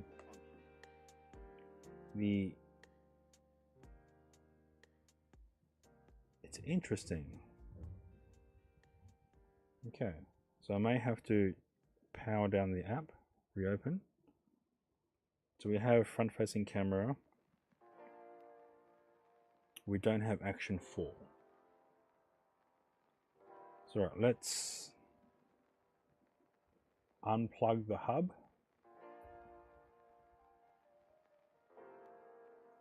Alright, now let's reinsert the hub. And now let's re-engage Moblin. And I don't see any changes at all. So Action 4. Okay, let's unplug everything and then unplug the power. So now let's re-plug in the power, and let's now re-plug in the hub. Okay, the hub looks like it is charging the iPad at about 10 watts. Let's now reinsert the Action 4. That is power cycled the hub. Alright, so now the Action 4 has reverted back to webcam mode. So let's plug that in and enable that. So the Action 4 is now in webcam mode. So let's open up Moblin. MediaTek, welcome on in. And now let's switch to Action 4. Okay, so it doesn't seem like the Action 4 is retaining its memory. So we have Osmo Action 4. Yes. So it doesn't look like it's remembering its setup. Let's plug in the Pocket 3. And that's power on the Pocket 3. Wait for the Pocket 3 to re-initialize into webcam mode. Yep, so 3, 2, 1. Pocket 3 has auto connected via webcam mode. So it's detected it, but it's not showing anything. So if we were to front-facing camera, right? Let's go to scenes. Let's go to Pocket 3. Let's select Action 4, and then let's select back Pocket 3.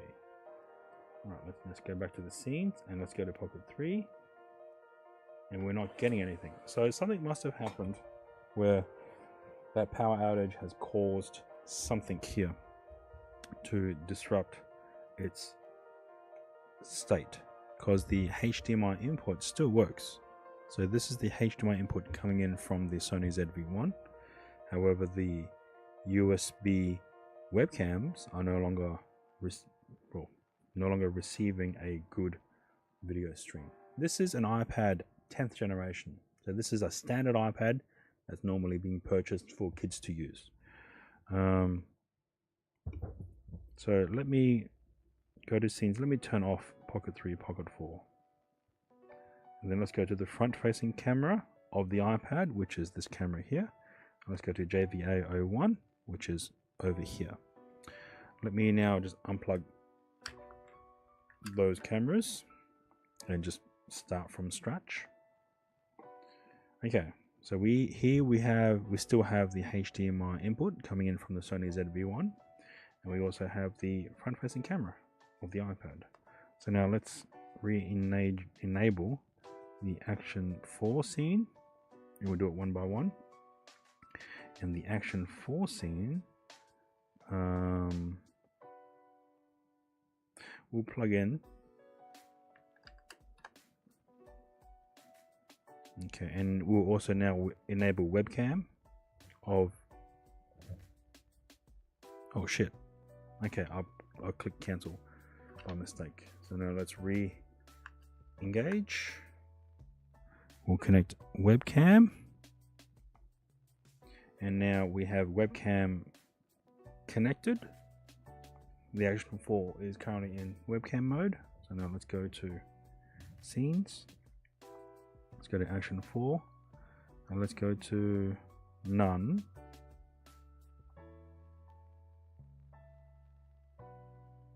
And go to none. Okay, now let's go back to Action 4. Or hang on. Let's go to front facing camera. Let's go back to Action 4 and select Action 4. And now let's hopefully, yeah, it's not bringing back the Action 4 scene. So something's happened, and I'm not quite sure what. Nice to see Moblin running. Yeah, Moblin is running on it. So it's good. So let's disable the widget, JVA capture. Osmo. Oh no, let's go. So we're in Action 4. We want to select Action 4. But it's not allowing the connection to go through. That's interesting. It could, because it was working before I accidentally bumped the power and then just turned everything off. So let me disengage. Let's power down. Let's unplug everything and then literally start from scratch. So we have the hub. Now the hub itself, I don't think really needs power, at least just to connect a USB connection. So here we have a connection here, and let's go to webcam itself. What?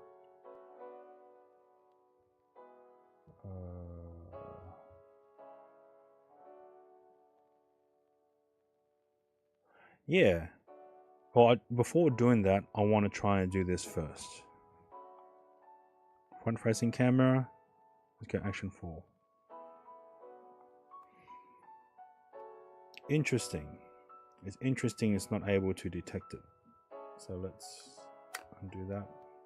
And let's now plug it into a different port. And let's select webcam as well. It's in webcam mode. So now let's switch, or let's enable the scene to pocket 3. And then let's go to pocket 3 and select Action 4. Done. Yes, interesting. Right, let's do a restart on the. Yeah, I think the power needs to be connected first, right? But let's do a full. Unless they pushed out a update. It has happened before where I've been streaming and the app just auto updated during the stream and it just killed the entire stream. And then I had to switch to a different camera to start streaming. So while we wait, we might do a full restart on the iPad itself just to make sure we're starting fresh. It shouldn't have to. I might get another cable as well and see if I'm able to do the Action 4 direct into the iPad, which shouldn't not be a problem.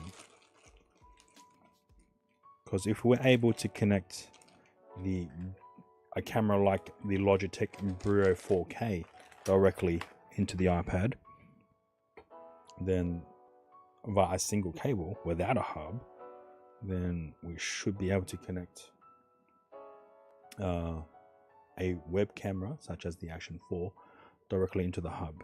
So we might do that first with a C to C cable. Now, whether or not the iPad will provide power to the Action 4 will be another question. Yeah, they are sold as a webcam. Alright, let's see. So I'll plug in the camera first and see. Alright, let's go top down. Alright, so we have a single cable from the iPad to the Action 4. And now I'll select webcam mode. And now in the iPad, let's just rotate and let's open up Moblin. So we have the front facing camera here.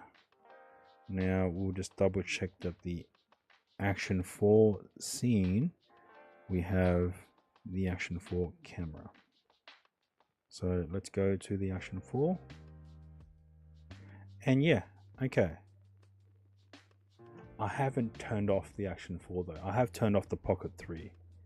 So maybe that might be something that needs to get done. So let me power down the Action 4. Does using the Action 4 in webcam mode reduce its output quality? I don't think the Action 4 can output HDMI. Even via an adapter. The Action 4 can only output via USB webcam or RTMP streaming. So let's turn on the Action 4 again. And now let's plug in.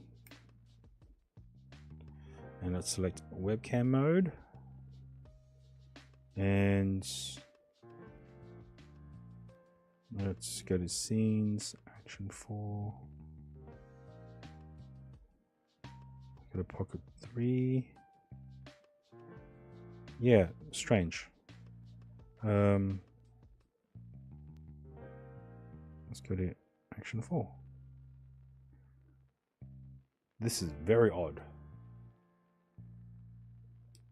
Yeah, the GoPro can with a thank you.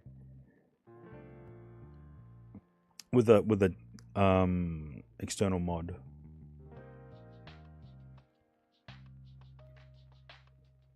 You can connect HDMI as well as bring in USB-C power.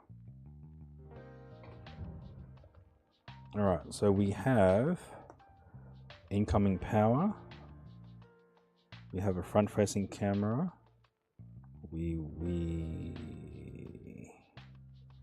I will now plug in the Pocket 3 and see what happens. We'll now power on the Pocket 3. The Pocket 3 will be entering into webcam mode. And now the Pocket 3 is transmitting webcam mode. So now let's open up the Pocket 3 scene. Oh, wasn't even turned on. So now let's switch over to Pocket 3. Yeah, this is odd. This is very odd. Good, it worked. It was working before.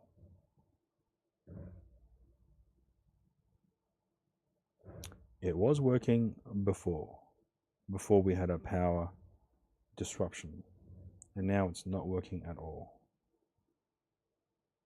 I don't think it's the hub, because if we were to connect the HDMI into the input, and then if we select JVA01, we have an incoming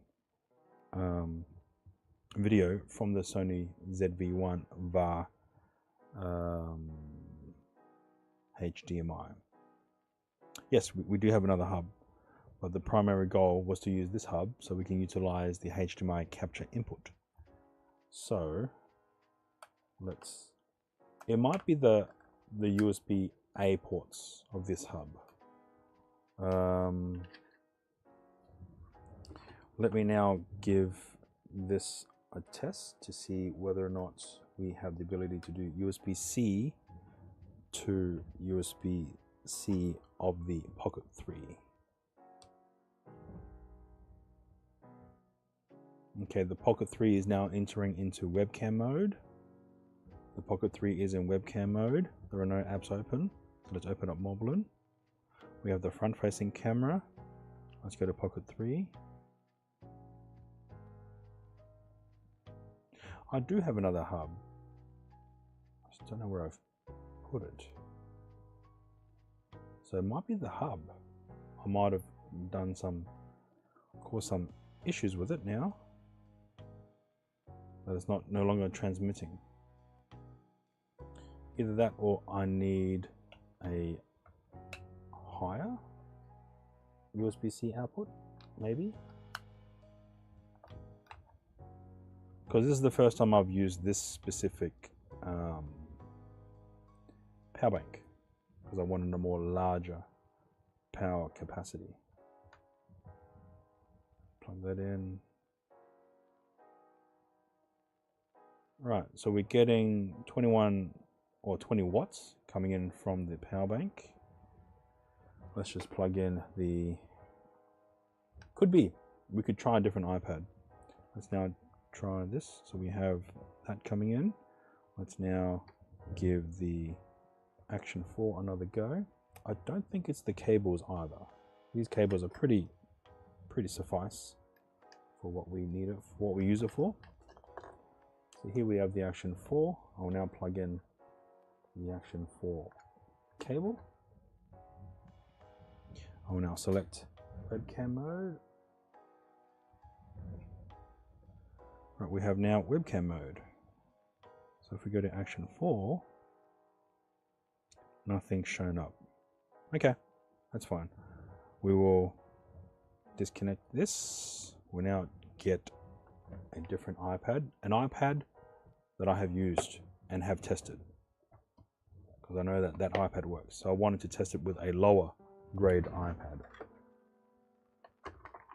Alright, so this here is the iPad Pro 11-inch from 2020.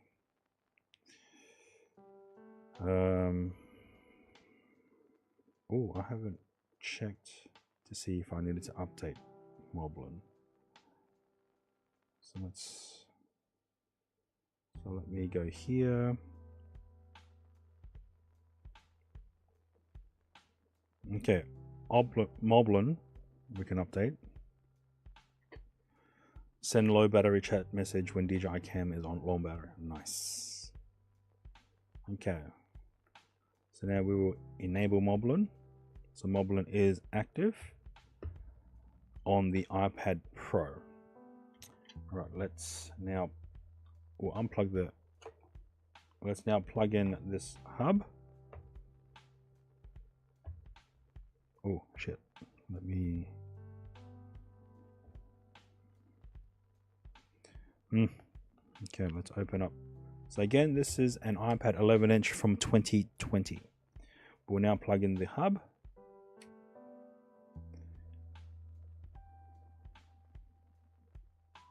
The hub is now connected.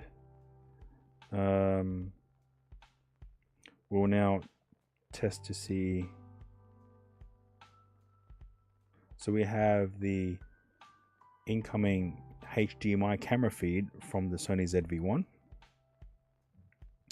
We will now plug in the USB cable from the Action 4. And I will now select webcam mode on the Action 4.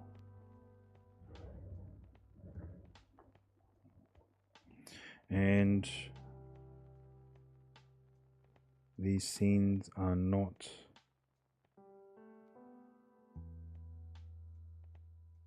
front-facing camera, scenes, test 1, is JVA capture. Test 2 is pocket 3. Test 3 is action 4.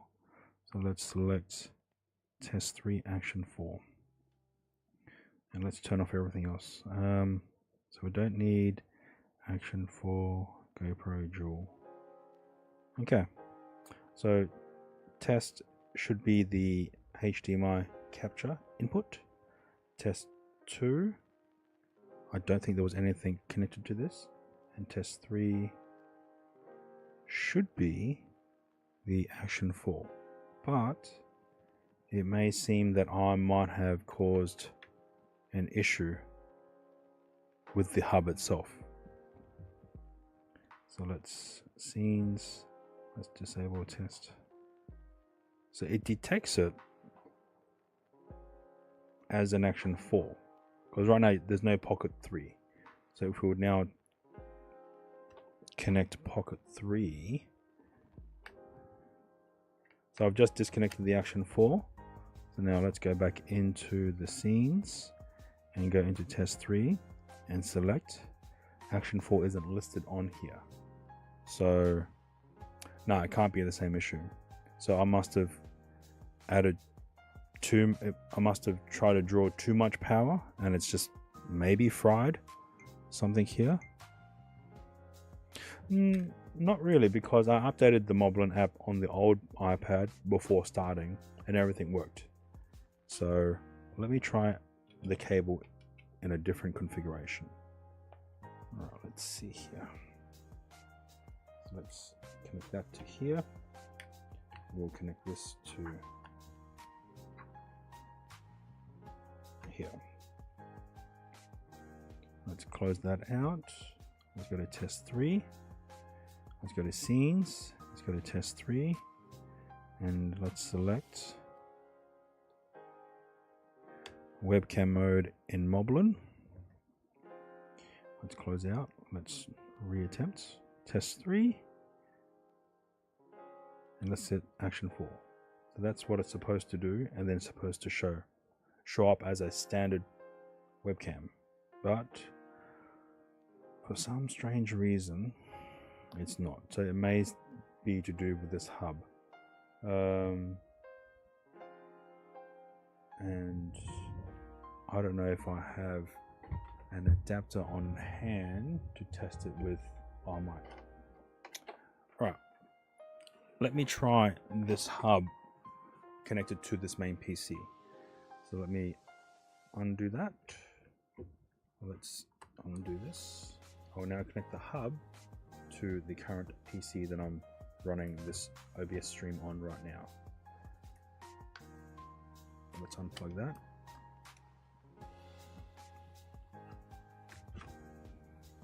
Okay. Let's now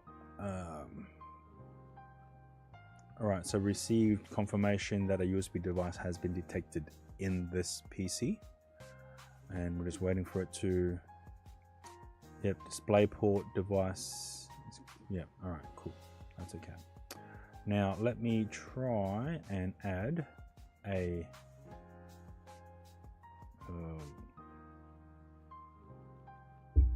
display capture video capture device, and let's call this JVA01-HDMI, and that did not even capture. JVA01-HDMI, and let's push OK. I'll now select JVA01 capture, and let's go resolution, highest video format MJ, oh not youth, color space rec 709, full. Okay. Alright, it seems I might have chosen the wrong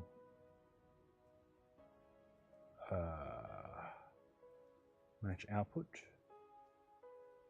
and MJPEG 30. Alright, so we've set 30 frames 1080p MJPEG and push OK. All right, so this is coming in from the JVA01, coming in from the Sony ZV-1, which is, if we make this disappear, it's coming in directly from this camera here and re-enable. Okay, let's now add a new capture device, but this time I will now connect the Action 4 to the hub, and this is without external power either. Let's click webcam, and now the PC has detected the Action 4 as a new device. So now it's gone through the process here, and let's see. All right, let's now add a new capture device, and we call this JVA USB Action 4. And now we'll see if it actually gets detected. We have an Action 4. We have custom 192, yep, 30 frames, MJPEG, Rec 709 full. Okay. All right, so this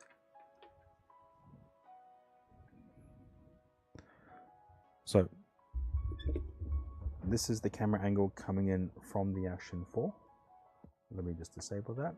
And this here is the Action 4. Let me hold up one finger from my left hand. Let's enable the screen, and that is it. That is the Action 4 coming in from a USB connection into this hub, which is then being fed into this computer. And then we have a HDMI input coming in from the Sony ZV-1, which now, if I hold my finger on the lens, I will now enable that.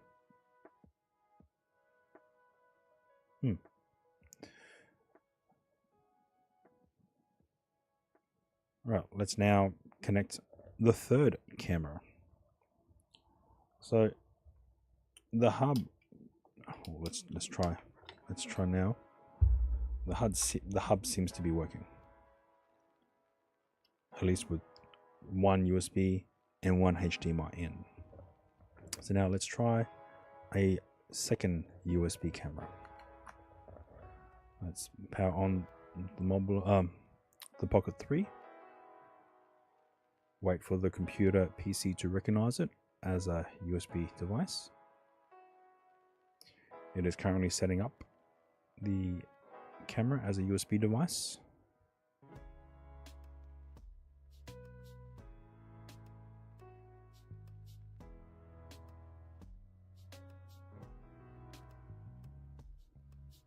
All right, now let's add a new capture device. This is JVA USB Pocket 3. And now I will select Osmo Pocket 3 as the camera. Custom 130 MJPEG Rec 709 full. Okay. So now let's rotate the camera. So we have the Pocket 3 coming in connected to the video hub, connected to the PC. We have the Action 4 here. Oh. We have the Action 4 here connected to the same USB hub. Then we have a HDMI input connected into the HDMI input of the USB hub. So the hub is working. It's just, yeah, not sure what's causing the glitch. All right, let's turn these cameras off and then disconnect the hub. 1, 2, 3. Okay, let's now disconnect the hub from the PC. And now let's try to reconnect the hub as is into this device. Okay, now let's power on the Pocket 3 is now going into webcam mode automatically. It says it's now in webcam mode. So let's go into scenes. Let's go to test 2. And we select Pocket 3. And as you can see here, we don't see any action falls at the current moment. So we just select Pocket 3. So it's able to see the Pocket 3. It's just not showing it on screen. Okay, we have the front camera over here. Test 2. Okay, we've got the Pocket 3 now. So this is now the Pocket 3. Let's power on the Pocket 4. Oh, Action 4. Webcam mode.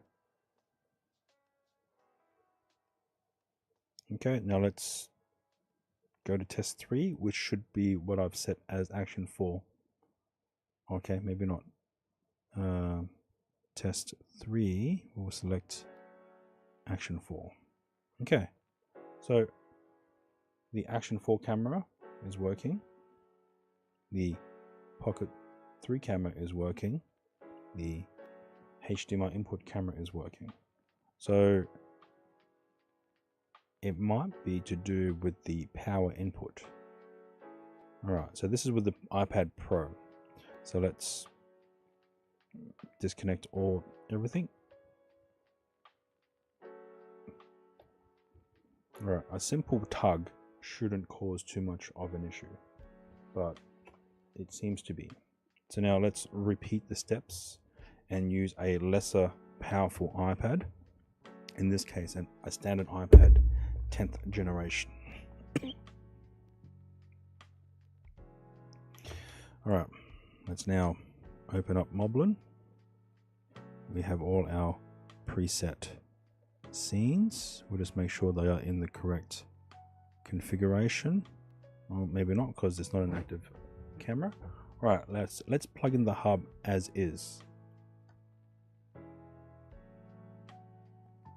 Alright, so now both cameras are in wanting to connect webcam mode. Alright, so now we have both the Pocket 3 and the Action 4 in webcam mode. So let's go to Pocket 3. So now we have the Pocket 3 in webcam mode via USB. We have the Action 4. The Action 4 will probably have to rejig as the Action 4. Alright, so we have the Action 4 camera input. And then if we go to HDMI, we have the JVA HDMI input. But this hub isn't currently being powered at the moment. So let's try a different power bank. As I want to try and utilize this one power bank because this is a 60,000 milliamp hour power bank.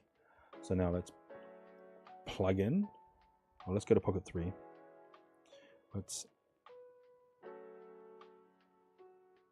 Oh, you guys can't see that, so it's fine. Let's plug in and see what happens. Does it freeze all the cameras? No. We are now receiving input charging. We're now at 29 watts. It's now rising. 29 watts.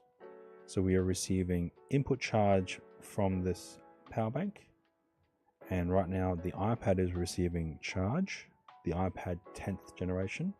It is currently at 93%. The Action 4 is receiving charge and is currently at 52%. And the Pocket 3 is currently receiving charge and it's receiving 82%. It is also charging the Pocket handle, the extension handle battery of the Pocket 3. We're now increasing the charge rate up to 30. The highest I've just saw was 36 watts. So averaging 35 maybe.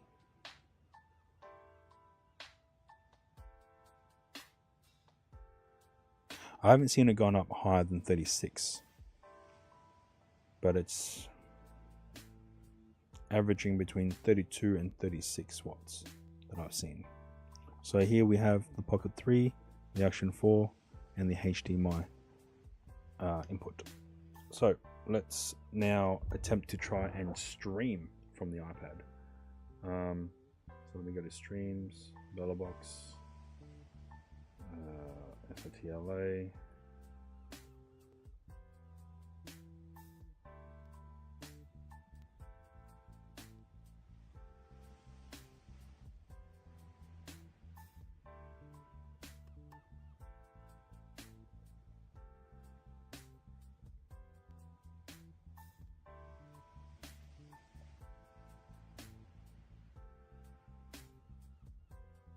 Alright, I'm going to copy the SRTLA ID from the mobile and running on the iPad, so iPhone. Now going to open up a notepad and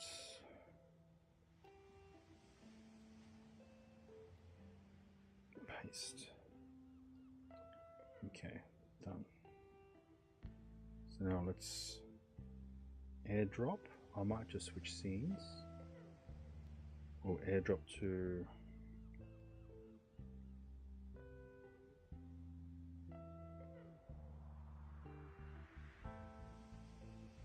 okay.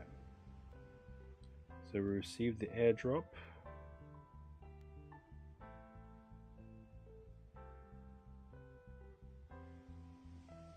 Copy. I will now go back into the streams and create a new stream with the Bellabox SRTLA.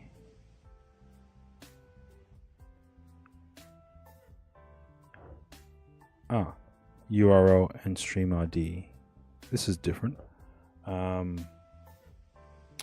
give me a sec. Unless they've changed the address, then I'll have to look. Oh no, we want that one. Okay, let's go Bella Box Cloud. Where's Bella Box Cloud?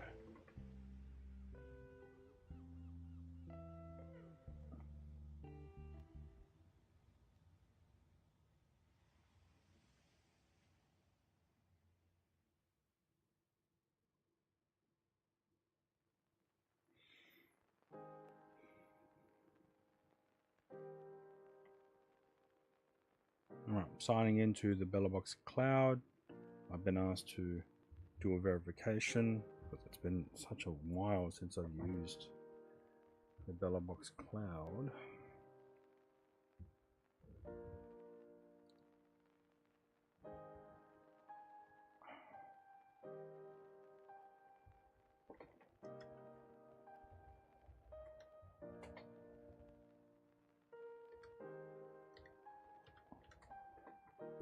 Right, authorization ting.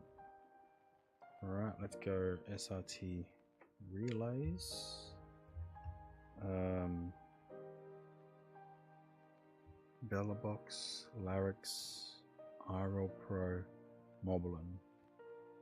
That's different. That is very different. So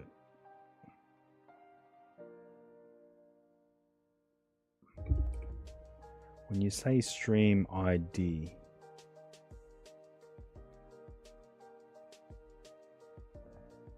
okay, so unless I am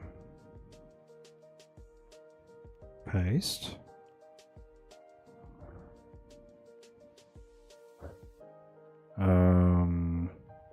oh wow, they don't introduce the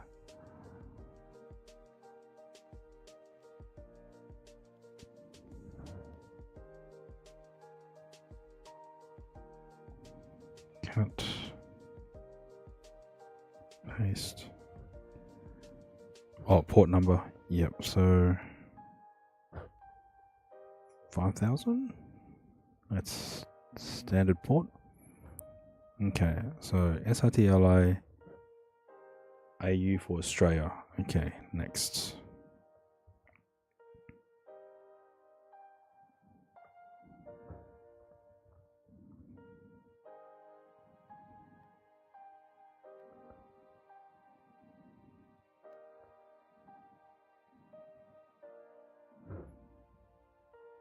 Okay, something's happened where now the let me just close.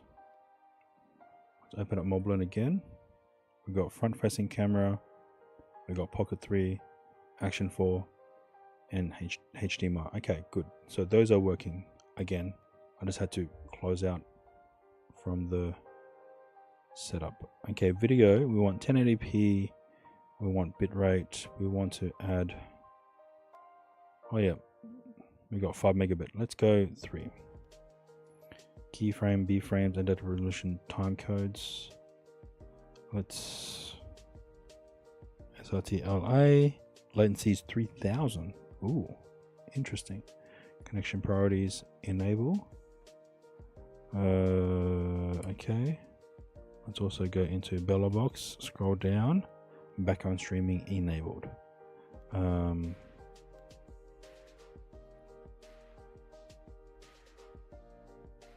Yeah, for the time being, that's fine. Otherwise, I can export. Oh, I could have exported from the iPhone, brought in to the iPad, and then just import that. Oh my god, it's fine. It's fine. It's fine. Okay, so we have the front-facing camera of the iPad 10th gen. We have Pocket 3, also currently being charged.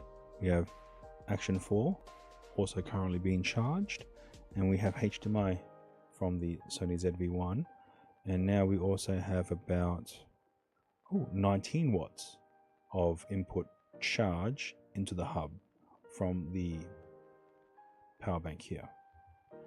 Right, and I've already configured the BellaBox stream. The BellaBox Cloud SRT-LA address as a stream destination within the Moblin app. So let's attempt to start the stream. Go live. You are live on BellaBox, and we should see something pop up on screen. Let's now switch over to the BellaBox scene.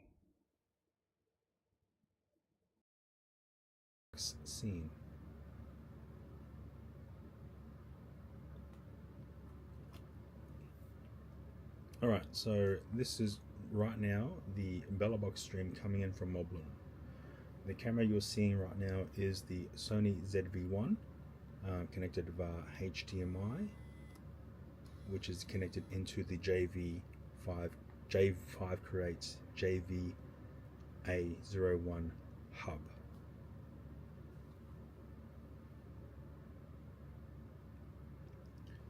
This is now the DJI Pocket 3 coming in via USB webcam mode into the same J5 Create hub.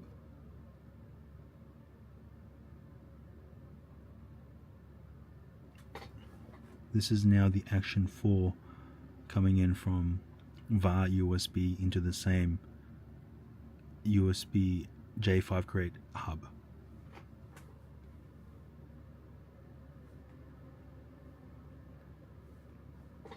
And this is the front-facing camera from the iPad itself.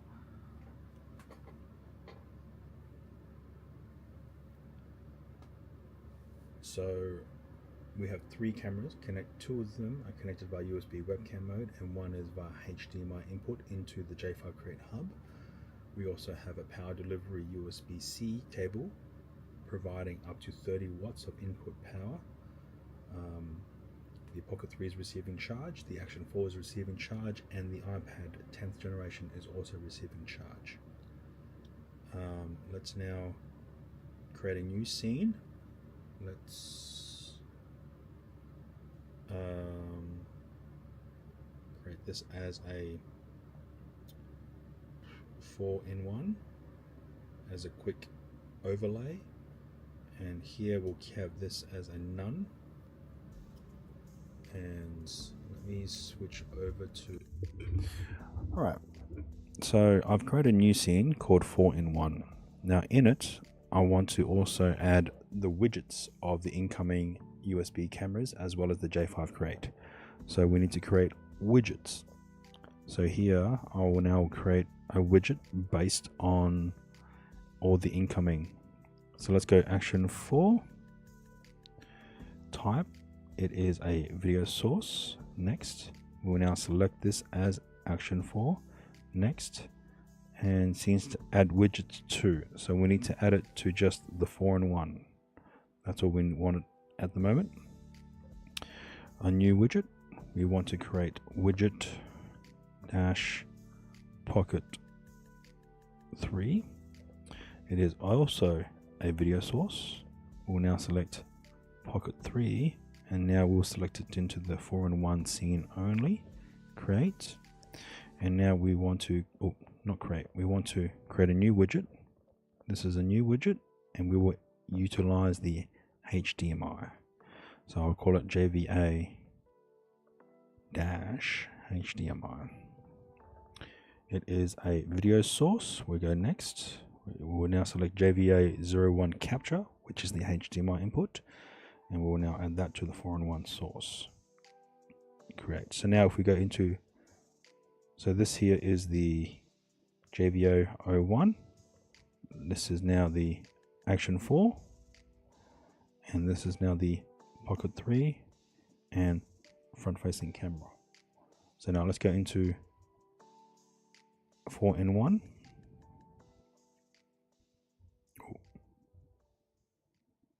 Camera capture setup error. Try using single or low cameras. Okay, that's fine.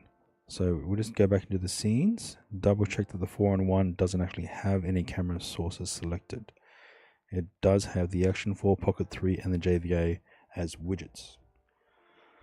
So we can go into our quick buttons here and find the widget button.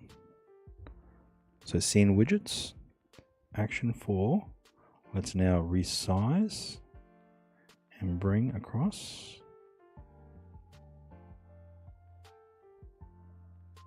We go numeric, so let's go 50, 50, 50.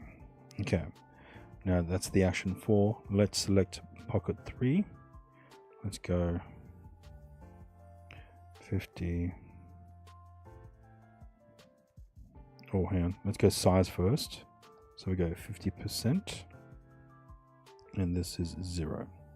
Alright, so we have Pocket 3, Action 4. Let's now add the HDMI. Let's go 0. Let's raise it up by 50. Oh, I just saw balloons. What the fuck? I just saw balloons pop up. J5. Oh. Okay, it's on. Oh, so we unable to bring in the HDMI camera because there's too many already added. That seems fine. Let's turn off Action 4. Let's turn off Pocket 3. Let's go 50. Okay. So, from the looks of things, Battlefield tinkering. Yeah, that's what it says, right? Or did I not?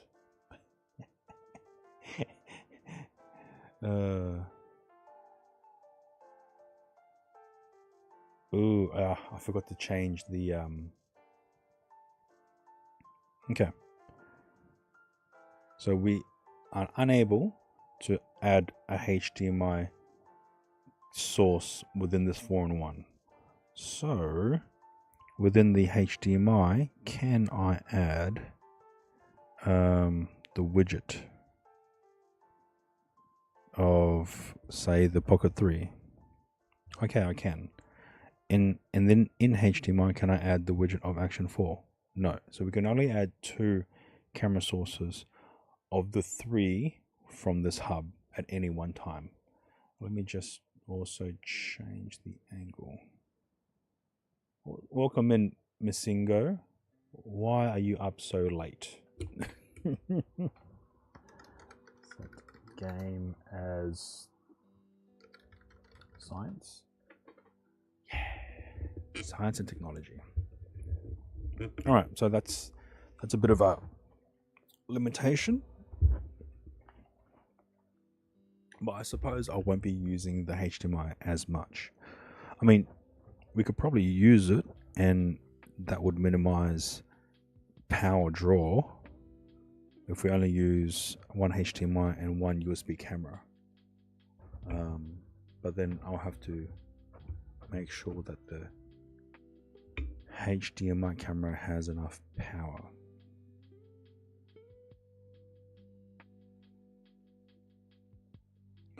Ooh.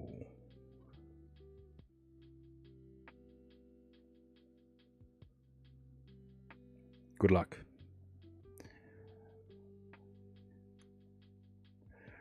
All right. Okay, so that's something to keep an eye on, is we are unable to add more than one. So we can't add two camera sources from the same hub.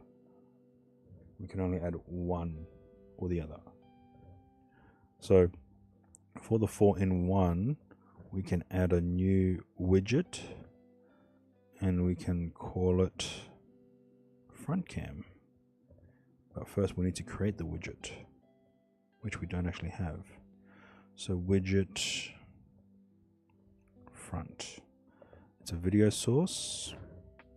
We'll go next. Screen. It is the front ultra wide. Next. We'll add it to the 4-in-1. Great.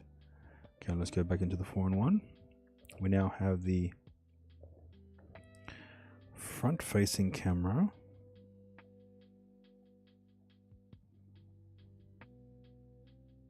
Oh, interesting.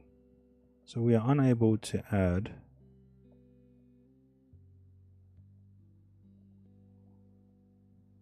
so we can't add a third camera, even if it is from the iPad unit itself. It's interesting. I don't think I've ever seen that before. Alright, we can't add the front camera unless we disable a pocket. We can't add a HDMI camera unless we disable the front-facing HDMI camera. Oh, interesting. So we can't even add the HDMI camera. I thought we could.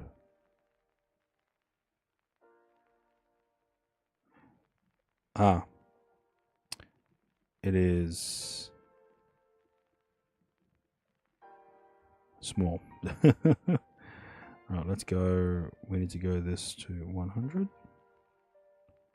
or 0. Yep, okay. Widget was widget. So we can add the Action 4 HDMI, but we're unable to add any other sources. But we can add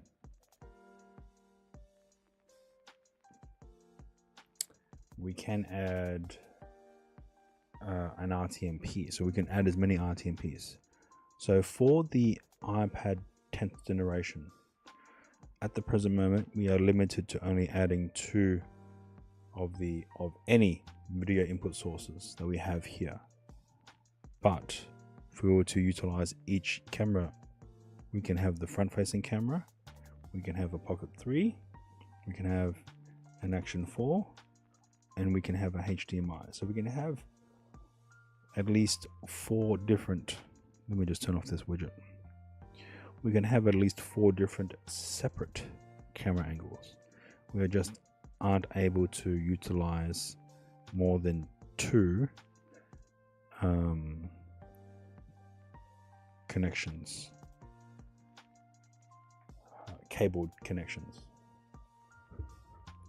All right, let's see if we lock the iPad, what happens to the USB connected cameras?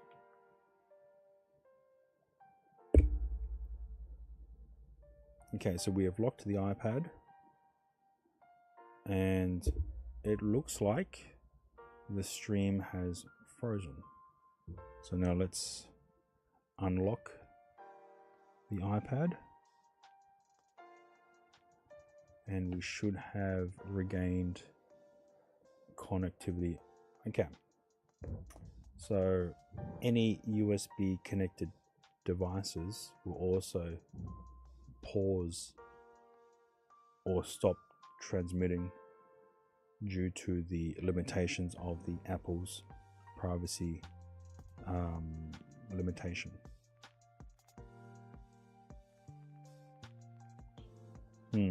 Okay, so we won't be able to lock the iPad while in use, but let's switch over to stealth mode, and let's see if we still have motion. However, in stealth mode, I don't think it really lowers the amount of power draw. So let's undo. Yeah, so the power draw is still quite low. Oh, the same. There hasn't been a drop in power draw. Alright, be back in a sec. Or a few.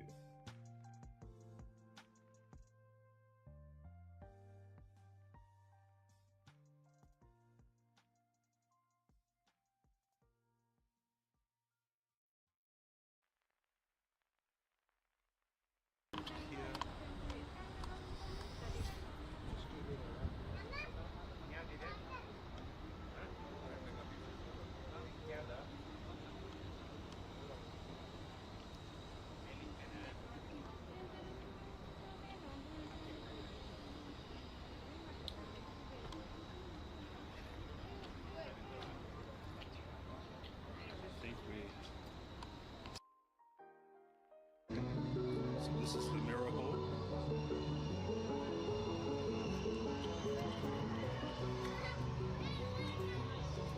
Oh wow, it dips. Hey, that's all right.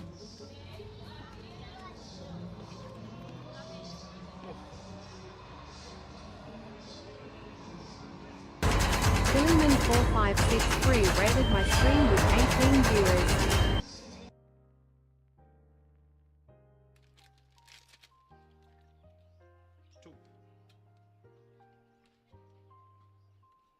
Okay, so we have two cheese hot dog sticks in this air fryer. We set it at 180 degrees. Now we set it for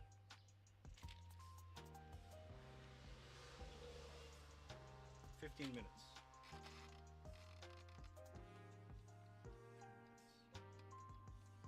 Okay, here it's consuming about 400 watts from the battery itself. But the actual power draw from this is 372 watts. Okay.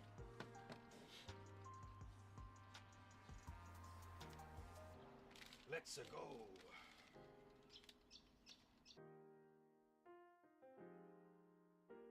It's gonna do a slow twist.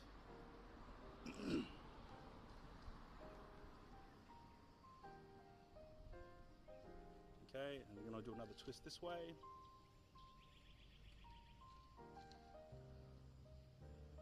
Down.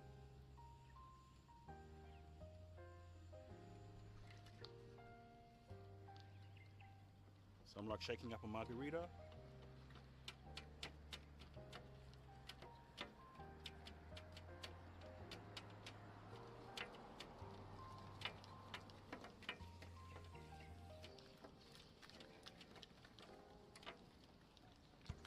No.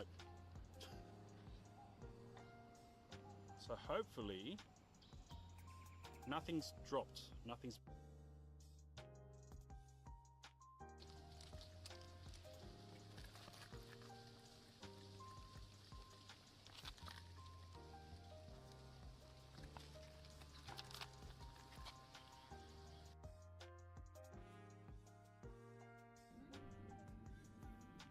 let me spin you around because it's enough sunset.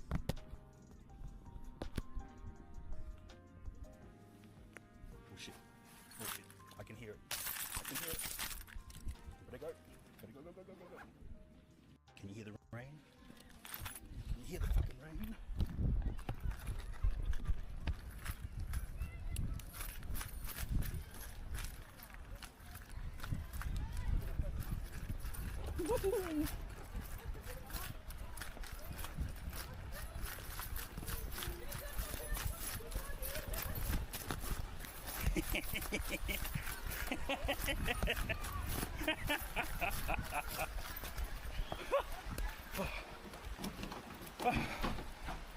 Okay.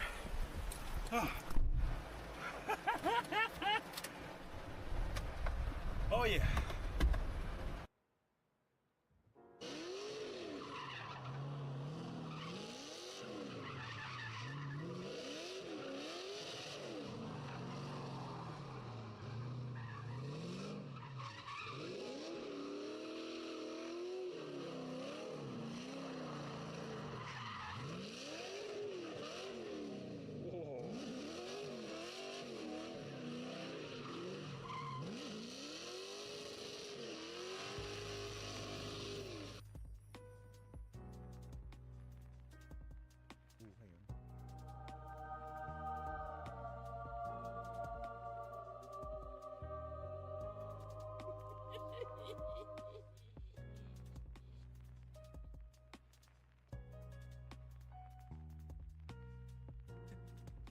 Lloyd.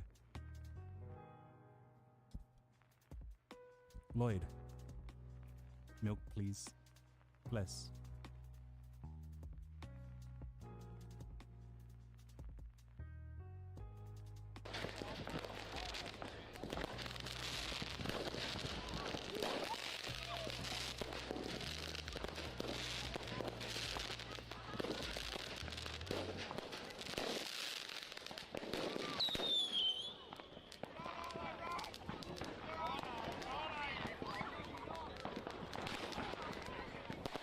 Yeah, no shit. I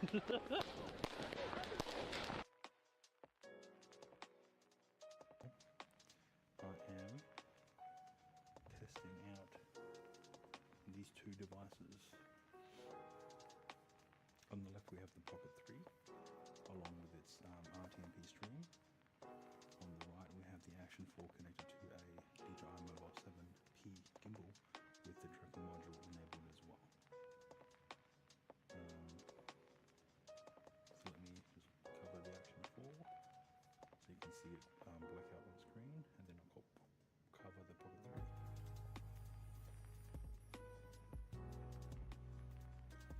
So Pocket 3 and a poor man's Pocket 3 with tracking.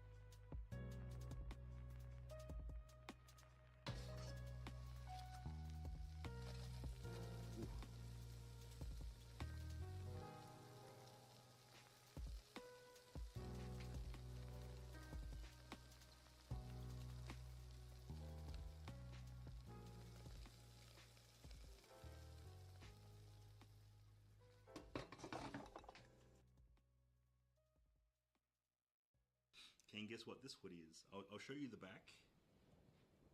Okay. Okay.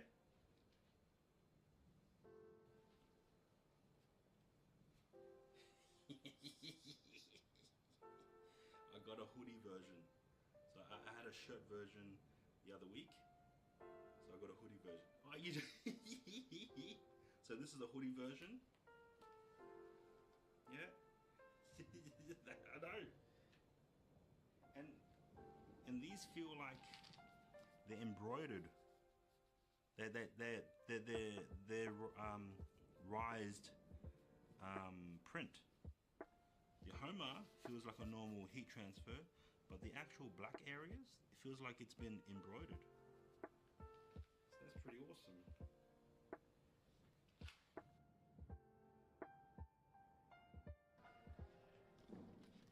Oh, okay. And hopefully it should be able to survive the majority of general wear and tear.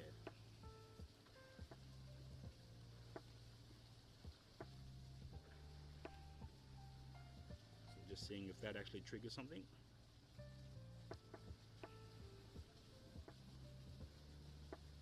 Nothing? Good. Everything looks good.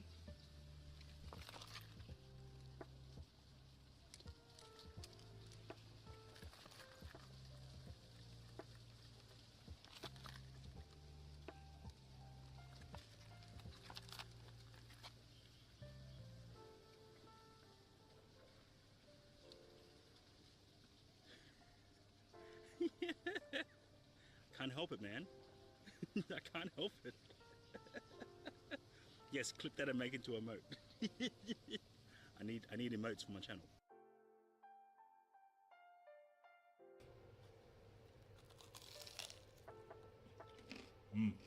Oh.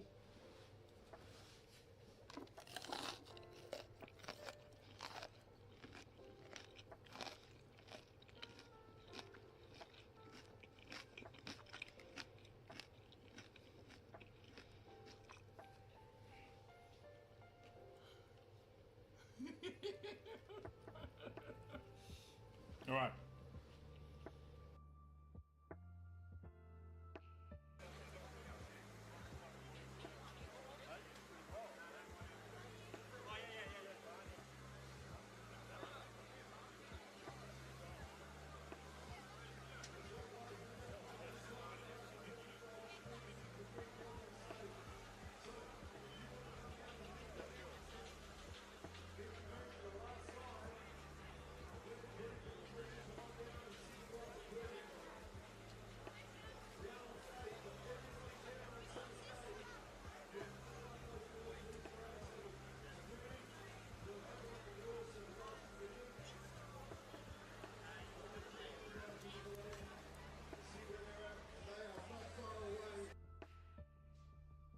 Apologize to everyone,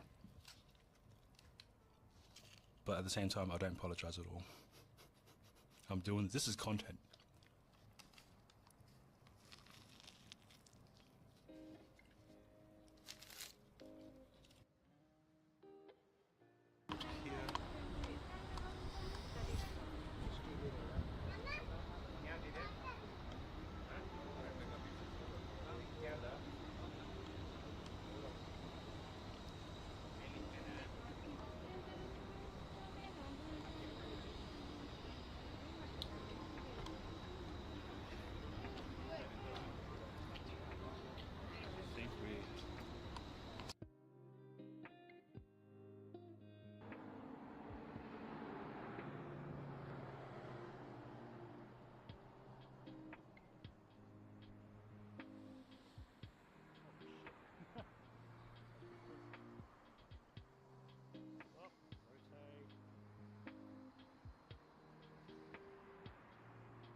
Line of sight here. So there is a delay. There is a delay between the RTMP feed from the drone and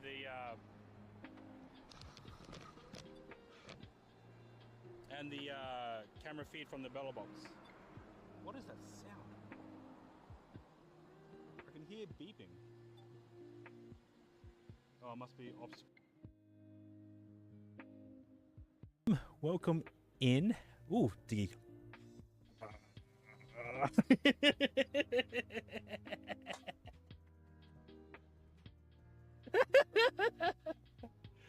Oh. Good lord.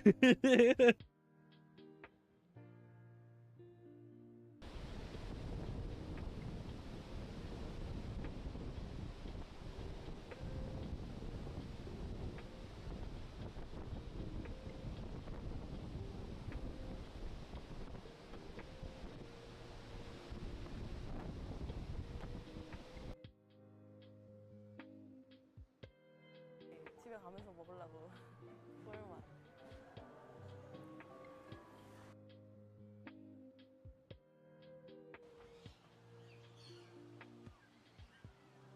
CFB, why are you staring?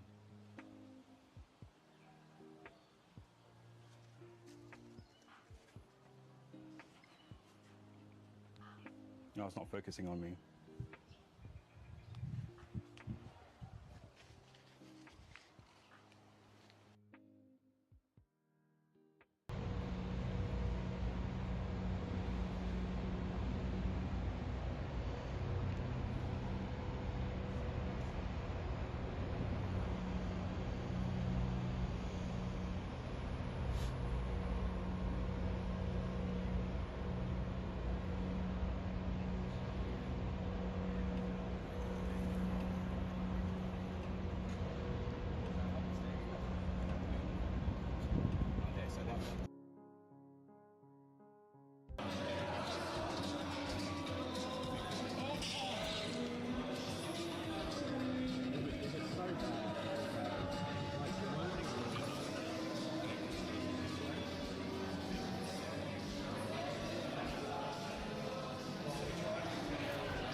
God damn it.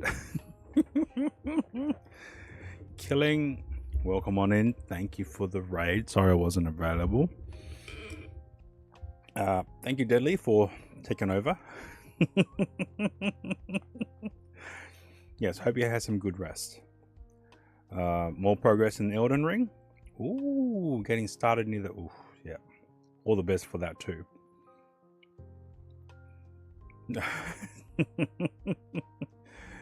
Oh, an actual migraine. Damn. All right. American. Oh, thank you, Deadly, for being able to communicate. Yeah. Yes. So, as I was, before I had to go and do some business at 11:40 at night. Yeah, we're able to stream from the iPad using a hub to connect, at the very least, 3 cameras. So we're able to do front-facing camera of the iPad itself, a Pocket 3 via USB connection, an Action 4 via USB connection, and a... Oh, yeah, I should remove that. And a HDMI camera also connected to the same hub. Now, one thing I found is that I am unable to add more than 2 cameras at any one time to an active scene. So,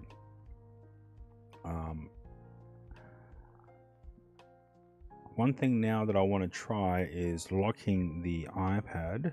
That's another issue as well. When I lock the iPad, both of the USB cameras also froze as well, as part of the Apple's hardware limitation and privacy.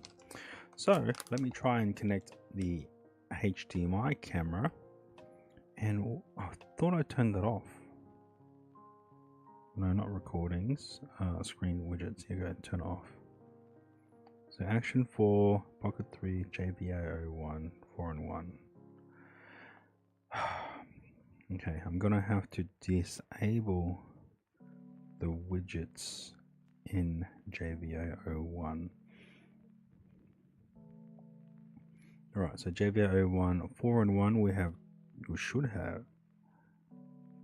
2 camera sources in 4-in-1. JVA is standard, Action 4 is normal, Pocket 3 is normal, and okay. So I've now set the camera to HDMI. I'm now going to lock the iPad.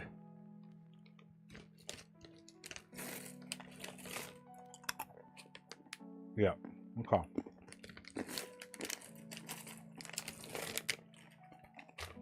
Okay.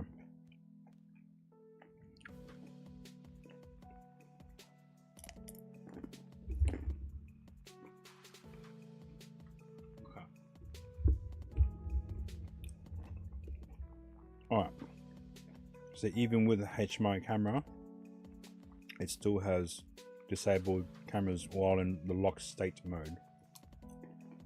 Okay.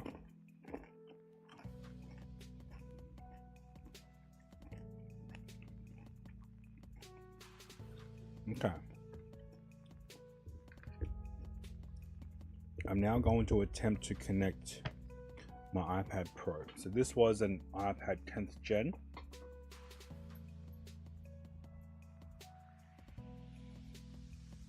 Maybe the Pro might have some better luck.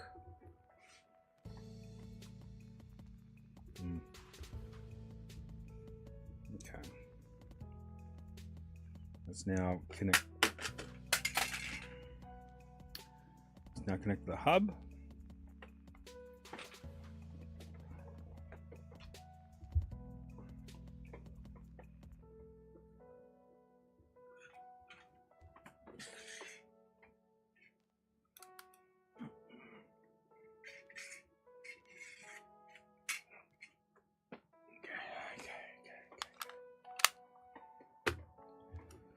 Ooh, we're now getting 40 watts of charging because the iPad Pro is currently at 78%. So the maximum I've ever seen the input charging is at 35, maybe 36. All right, let's switch over to test. This is now the HDMI camera coming in from the Sony ZV-1. Test 2 should be the Pocket 3 camera, and test 3 should be the Action 4 once I get it loaded as a web camera. Yep, Action 4. Okay, so now let's enable a new scene called 4-in-1. And I want to see if we can add the widgets of Pocket 3, Pocket 4, and we'll create a new widget, which we'll have to go back into scenes and call it JVA. So widget JVA HDMI type is a video source. Next, this is the JVA01 capture, which is the HDMI. Great. Okay, let's go 4-in-1. So this is the HDMI. Let's go into scene widgets. Activate the Pocket 3.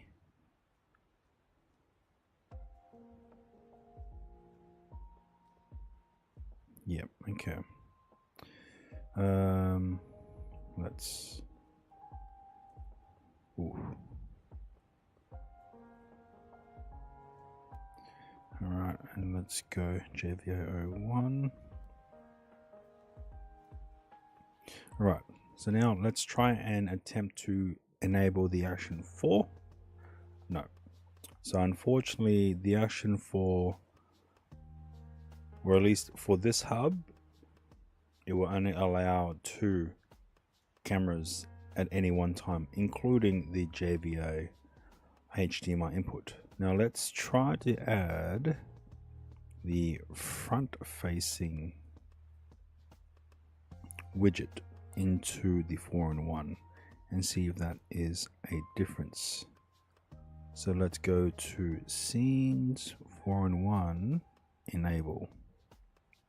Okay, so again we have some limitations here.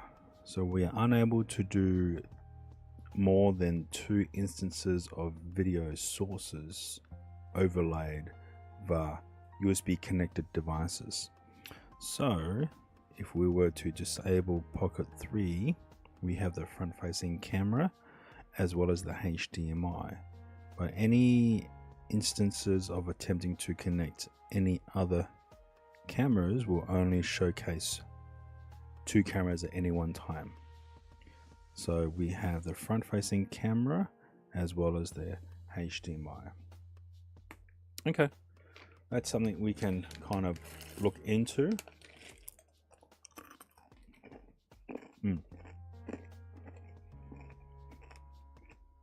Oh, I just saw it pop up to 45 watt.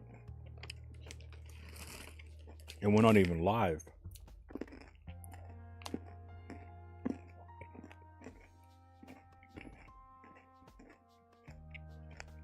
All right. We should be live. Power draw is still at 40 watt.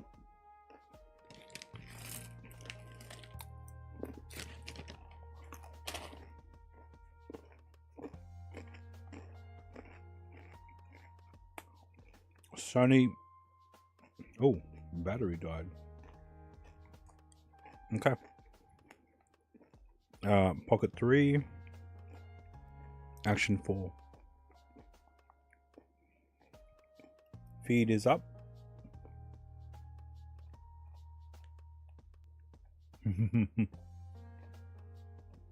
Wait, what feed? Sorry. And then 4-in-1. We can probably disable the HDMI and then keep the items there. All right.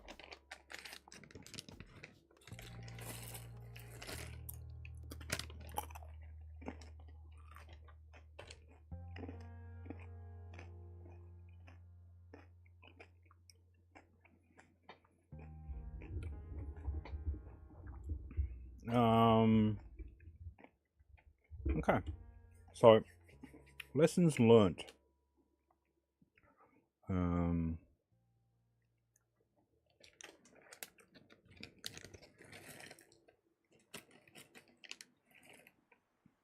Oh, this packet is a family size packet, and it contains original M&M, peanut M&M, and crispy M&M. So it contains all 3 M&Ms in this mix-ups. Let me just end that. And okay. Yeah. So if you wanted like one of each, they don't have minis. So it's just normal M&Ms, peanut M&Ms, and then crispy M&Ms. So not all stores have these. So yeah, family.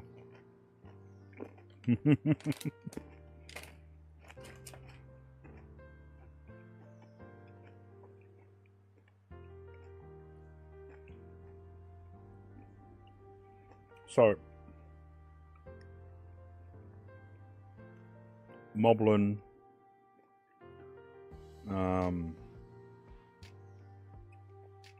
for iPad only allows for 2 wired connections at any one time, and when the iPad is in locked mode, no tethered cameras are able to be shown or are able to be pushed out to the Bellerbox Cloud stream. RTMP cameras is able to do so, but not tethered cameras at all. So we are unable to utilize the inbuilt cameras. We are unable to utilize the Action 4, which is webcam mode via USB. Unable to utilize the Pocket 3 in webcam mode USB, and unable to utilize the Sony ZV-1, which is HDMI into the hub, which is also tethered. So yeah, I guess if you wanted a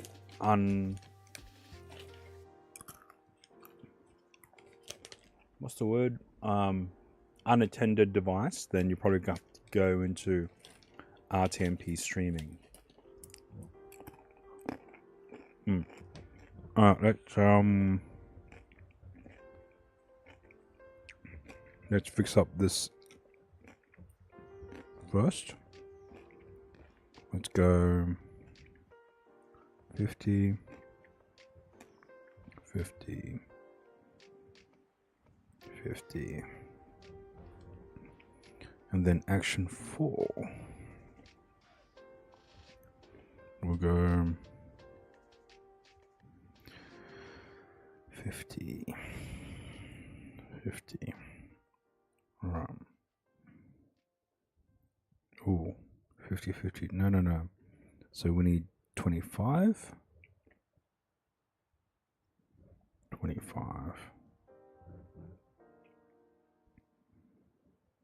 50.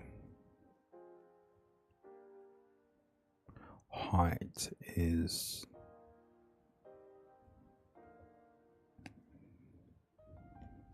and then height is also 25.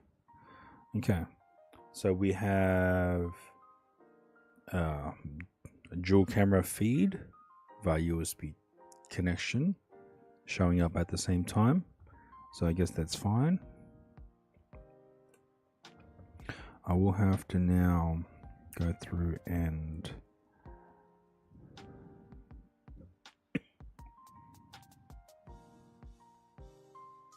disable those, but then 4-in-1 is no longer there, so we'll have to go into the front scene and just literally remove them from there. So JVA, the camera is out of battery, so should be fine. Pocket 3, Action 4. So then here we need to re-enable the widgets. Pocket 3, Action 4. Let's go back to front. Test. Test 2. Test 3. 4-in-1.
Okay, so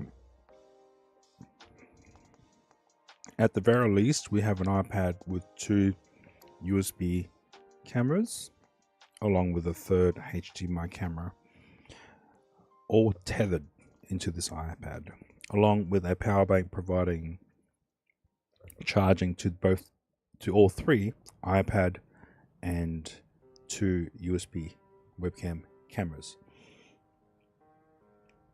It is, however, drawing quite a significant amount of power, 40 watts, but that's because the iPad unit itself was at a very low battery percentage.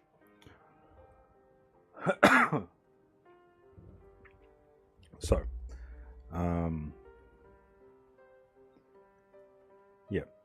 So, judging from the setup of using an iPad Pro from 11-inch from 2020 and using an iPad 10th gen, I can deduce that having an iPad mini won't change anything here. So something to think about. If I were to add a widget, say Pocket 3, let's go to the front scene. Let's also now enable the rear camera. All right, so we have a energy issue here. So yeah,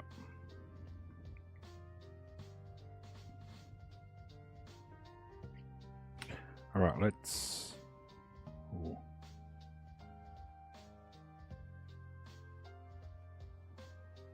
let's try to go live again. So we're pushing to the BellowBox cloud, which will now show up on the top center. Let's go to test. This here should be the camera angle from the Sony ZV-1, but it's out of power at the moment. This is now the Pocket 3 connected via USB tether. This is now the Action 4 also connected to the tether. And this is now a side-by-side scene. So we should change the name. It's no longer a 4-in-1. It is a SBS, side-by-side. Done. Okay. Alright. Oh, I think we can work with those type of limitations that we have. At least with tethered cameras. Once we introduce RTMP or even SRT cameras into the configuration, then that will... Okay, this is one thing that I want to also test out. If I were to add delay, what will it change? So this delay will affect the internal cameras, the internal front camera, the internal rear camera of the iPad, as well as the internal microphones. So let's go into test 2, which is the HDMI test 2. Right, so let's do a clap. Oh, okay. So adding delay also adds delay to all USB connected cameras.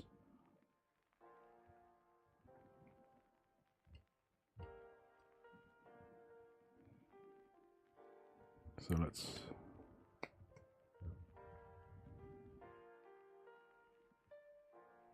let's try and get the Sony ZV-1 powered on, even for a moment, and see if the HDMI is also at a delay.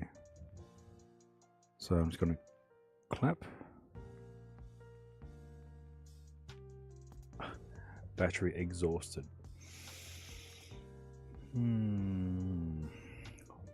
Well, it has added delay to all tethered connections. So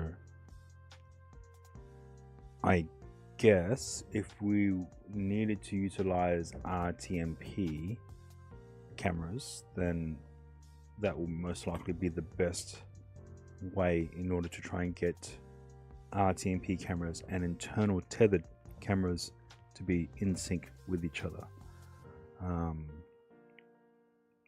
Except now changing to different scenes does unfortunately add a bit of delay.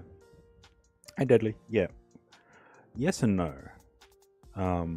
Unfortunately, when locking the iPad, all the tethered connected cameras freeze until the iPad is unlocked, and then the cameras are back to normal. I think that's part of Apple's hardware limitation.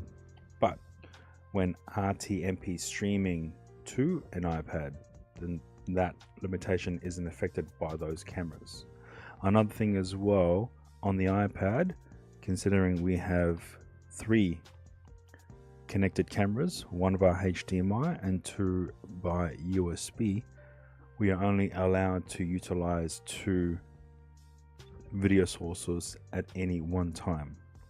And that is also a combination of utilizing the front-facing camera as well. So we can only use either out of the front-facing, rear-facing, and the 2 USB connected devices, which is the Action 4 and the Pocket 3, you are only able to utilize 2 of those 4 camera sources at any one time. I don't think so, because this cable is rated to push in 65 watt of input power. It's a limitation on the iPad itself. So let me show you. As soon as I try to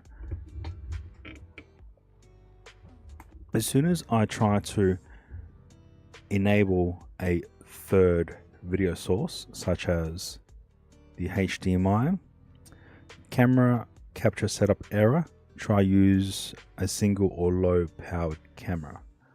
Now let's turn that off. Let's now enable the front facing camera, all right, which isn't even tethered at all. Same warning. Now let me turn off one of the USB cameras, and we should have the front facing camera show up.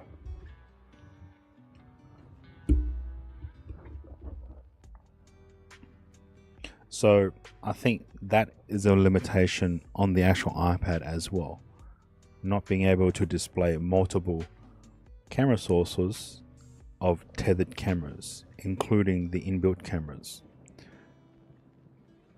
So even for the front camera, you are only able to utilize 2 cameras at any one time. So going to the front scene, we can use the front camera and the rear camera of the iPad and no more. We can't use any more. So yeah. Knowing those limitations now will give me an idea of whether or not I go ahead with purchasing an iPad mini for the sole purpose of using it as a Moblin iRaw setup device.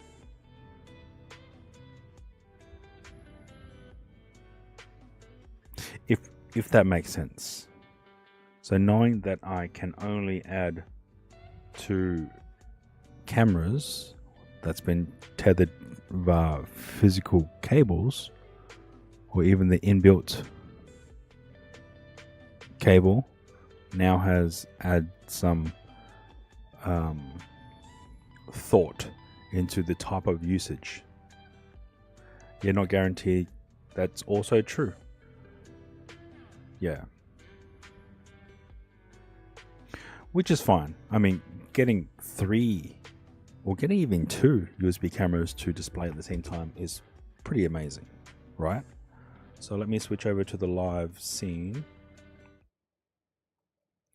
And okay, this is going to be a bit weird. Let me. And okay, this is going to be a bit weird. Let me switch over to the audio.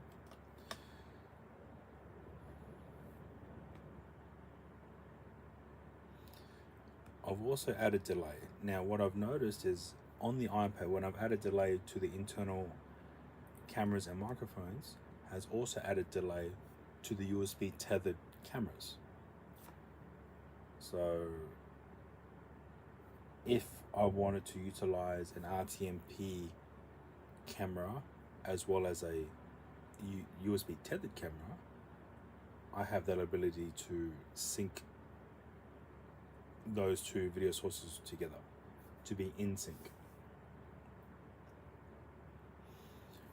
But when changing to different scenes of the iPad, there will be a 4-second buffer for each of the internal tethered cameras, such as the front-facing camera, the rear camera, or the USB connected camera of Pocket 3, or the USB connected camera of the Action 4. So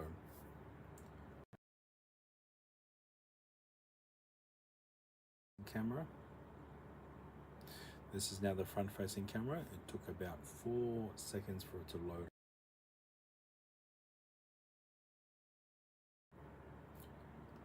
Pocket 3 camera. The Pocket 3 camera also took about another 4 seconds to load up on stream or on iPad.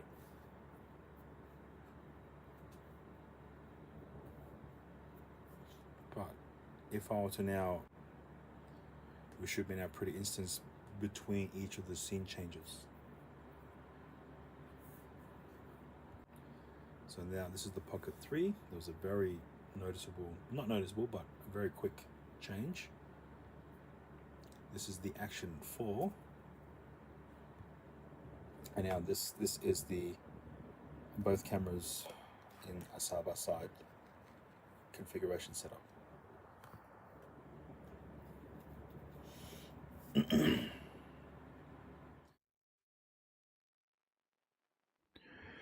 This is why you wanted to be able to try to get the Pocket 3 tether to a Rock 5 and make that Rock 5 do RTMP to get iPhone to import two RTMP feeds. You're able to do that by itself. You don't need the Rock 5a to push an RTMP feed straight to the iPhone. So the iPhone, and from my testing from early today, so a single iPhone, you can receive an RTMP stream from the Action 4, and you can also receive an RTMP from the Pocket 3, both at the same time. Is there a way to get the footage from a tethered Pocket to RTMP?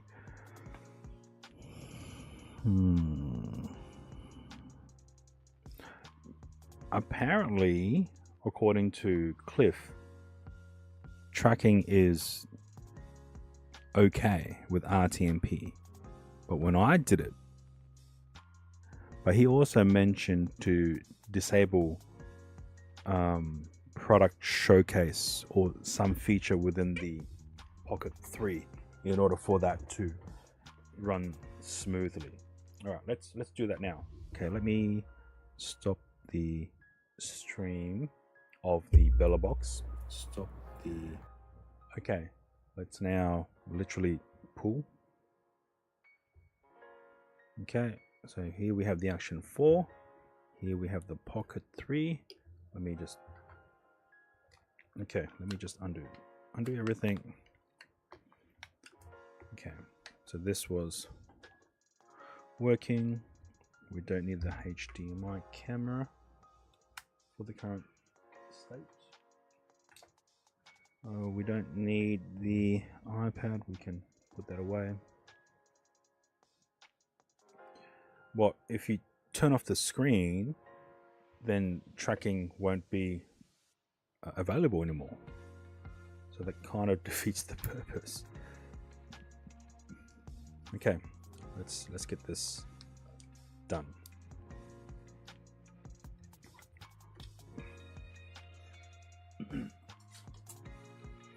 Yep, I do need a small warehouse. ain't no joke, ain't no lie. Okay, let's put you over here. So we don't need cables. Yeah, okay, all right. So the way that you explained it kind of confused the shit out of me. So it's like, you don't need the Rock 5 in order to initiate an RTMP stream from the Pocket 3, because you can just do that automatically. Well, with configuration, you can push that direct to an iPhone. Okay, let's just remove this and just. Okay, we'll just move this away.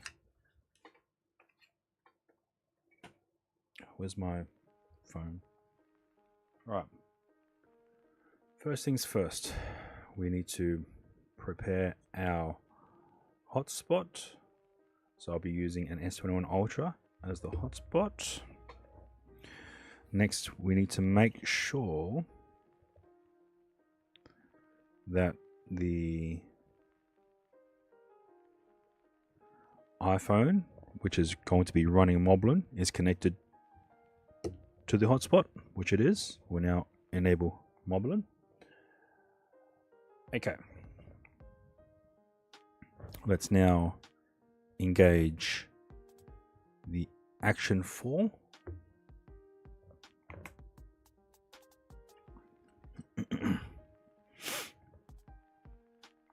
Okay, the Action 4 is connected. Now let's engage the Pocket 3. Yeah, you can't see the Pocket 3 because of its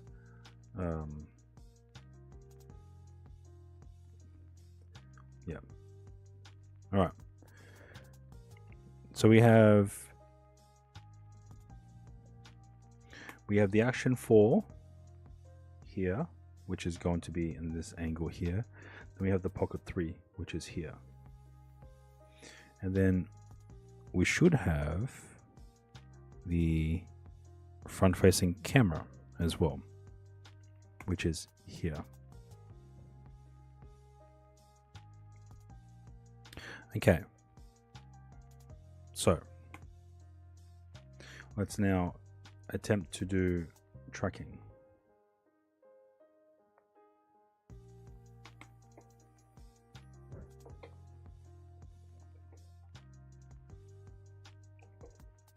Let's switch to the Pocket 3. So here we have tracking enabled.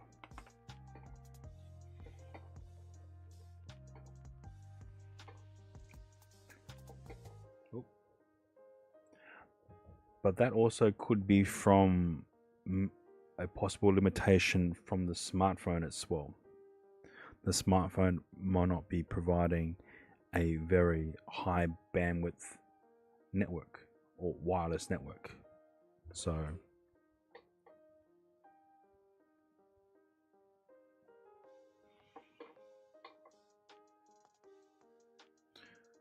there you go. See, it happened there. So again, it could be my wireless configuration and setup.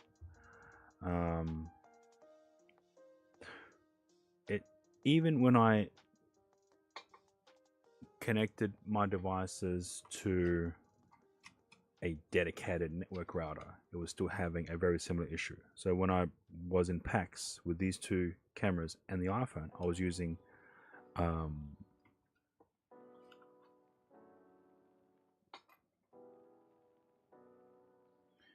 the M7 Ultra as the router. Maybe, I don't know, we're still receiving some. All right, let me also record internally on the Pocket 3, and let's also go live and see. Oh shit. So, go live and see. Oh shit. Okay. We have now switched over to the Velobox scene. Okay. So we have now switched over to the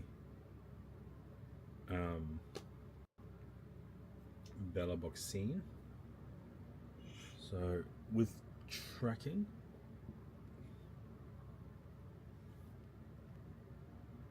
yeah, it's skipping quite a lot.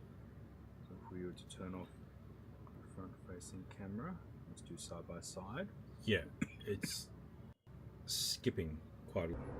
So if we were to turn off the front-facing camera, let's do side by side.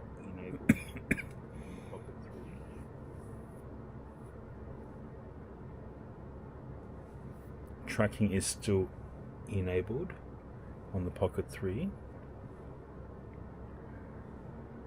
Okay, let me now pause. Oh, sorry, let me turn off tracking on the Pocket 3. Wait for it to. Okay, let me now pause. Oh, sorry, let me turn off tracking on the Pocket 3. Wait for it to. Even when I'm not recording, there was still quite lagginess. Right, so let me just double check the sync. Even when I'm not recording, there was still quite lagginess. Let me so let me just double check the sync. So I'll turn off RTMP. Okay, so Pocket's still faster.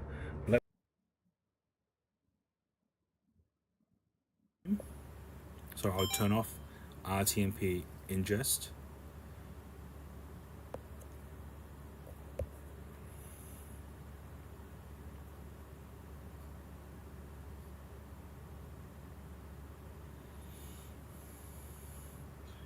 Okay, we should now have both cameras back up and running, and there should be both. Okay, we should now have both cameras back up and running, and they should be both in sync. This is the Pocket 3. Maybe not. Okay. This is the Action 4. This is the Pocket 3. Ah. This is 4 and 1. It's not in sync. Ah. It's not in sync.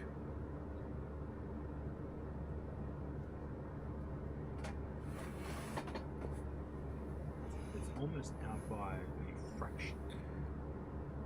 But when I was testing it earlier today, when AGC TV was on, It's almost out by a fraction. so But when I was testing it earlier today, when AGC TV was on, I'm no longer So- recording in the Pocket 3. So now let's enable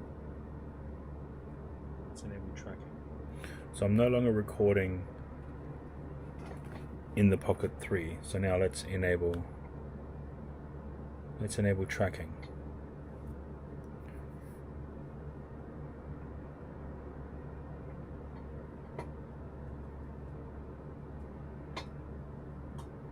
So you can see that with tracking it does So you can see that have a bit of with tracking, and this is the Pocket 3 not it does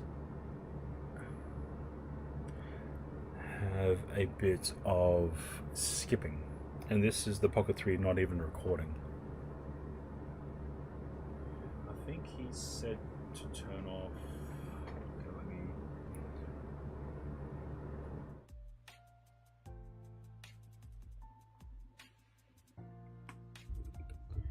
I think he mentioned to turn off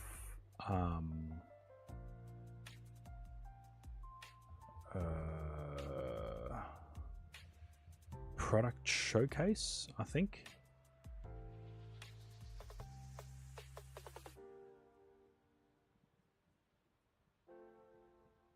Yep, again, let me look.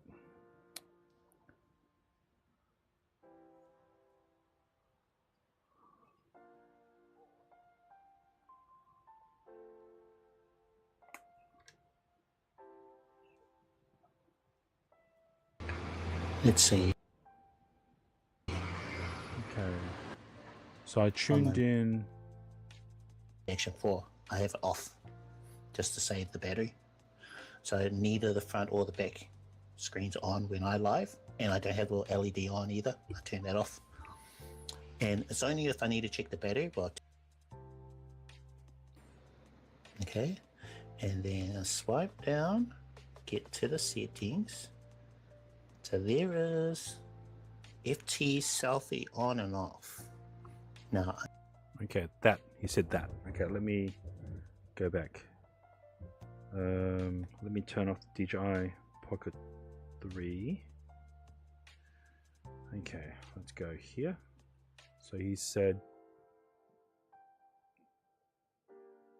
So I'm doing it without streaming. So he said pull down, go into enable or disable FT. FT is on, so it wasn't on before. Let's see what. I had it on, but I've turned it off. Okay. Swipe. So he said he turned it off. So I'm not sure what FT means. So let's re-engage the Pocket 3.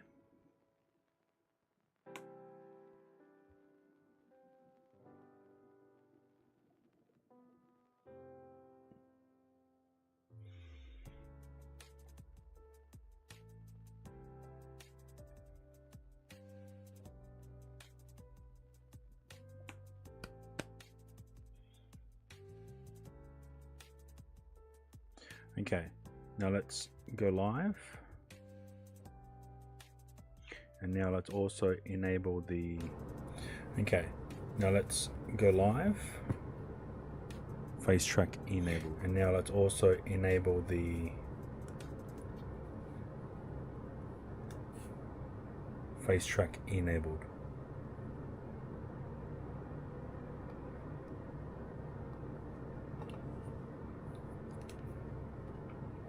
So this is FT enabled or face track enabled, which is a feature on the Pocket 3 to automatically enable.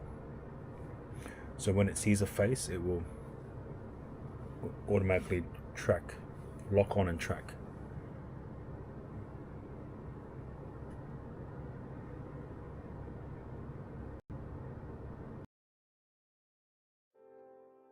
Back up, and then gonna switch it back around to me.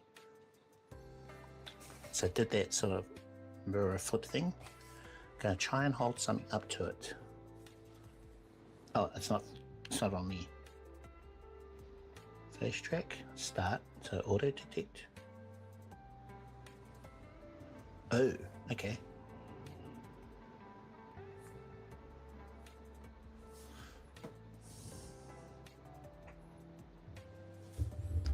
No, it's not face tracking. So do you have to have that on? Camera automatically follow the face closest to the camera of center of the camera view. Okay. I don't have the green box. Doesn't work when I'm in RTMP mode. Really? Huh. It was working. Maybe you've got to have that on. So swipe down from the top and we set it to FT selfie on. Swipe back up. Now try face auto detect on. Top. Alright. This is with me manually selecting my face. So it is a little bit janky.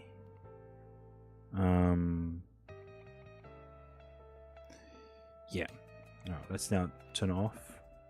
So now we have two cameras. One is the Pocket 3, one is the Action 4, and we should have relatively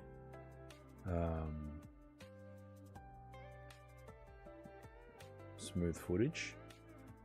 So this is what I was using in packs, but instead of using the S21 Ultra, I believe I was using the M7 Ultra.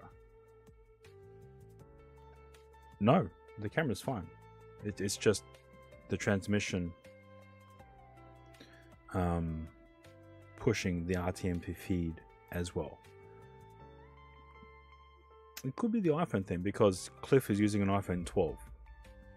I'm using an iPhone 11 Pro Max. So what if I turn off one? And he was only using one camera, whereas I'm using two. So let me turn off the Action 4 DJI. And let's now utilize tracking on the Pocket 3 with one camera connected. So the Action 4 is no longer streaming. It's just the Pocket 3 RTMP streaming to the iPhone. And now we have tracking enabled. And you can see on stream that it's, oh yeah, I just sort of skipped. So not perfect, not perfect at all. So what you want to do, it could be a network thing. Right, it could be a network thing. Let me...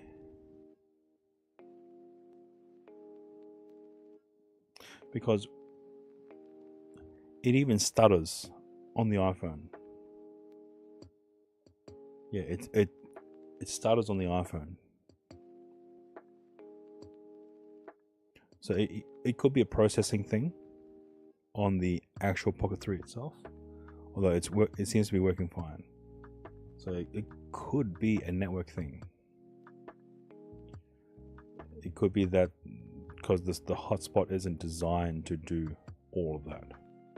Yeah, the Pocket's fine. There's no stuttering on the Pocket. And if I'm recording, it will showcase that as well as being fine.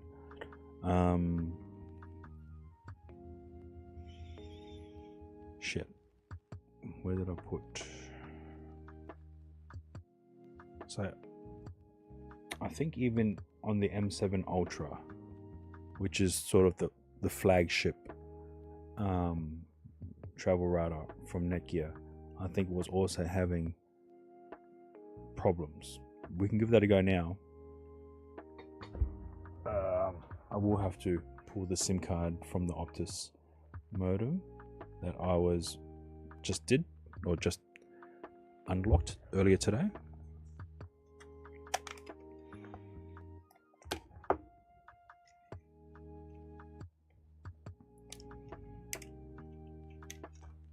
Okay. No. Because the whole point is to use his IRL. So I haven't connected my devices to the home network.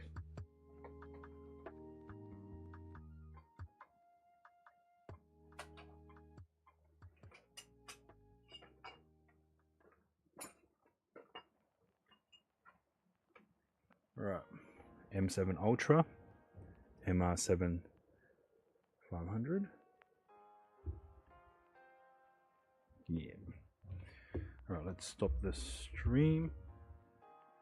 Let's insert the mic nano. Also turn off all cameras. Let's provide power to this Nighthawk.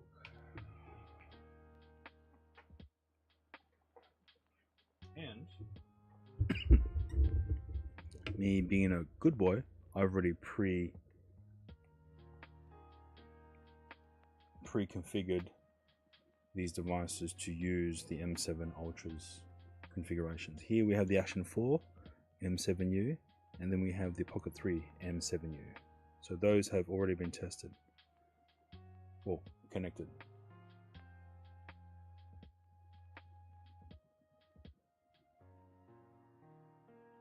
So the last test would have the be more powerful iPhone that got Wi-Fi. Oh, yeah, now that you mention it, I wonder what Wi-Fi the iPad 10th gen has. Because again, the iPhone 11 Pro Max is probably using an older Wi-Fi. So what does the 10th gen Wi-Fi specs? So the iPad 10th gen utilizes Wi-Fi 6. And what does iPhone 11 Pro Max Wi-Fi specs? Oh, apparently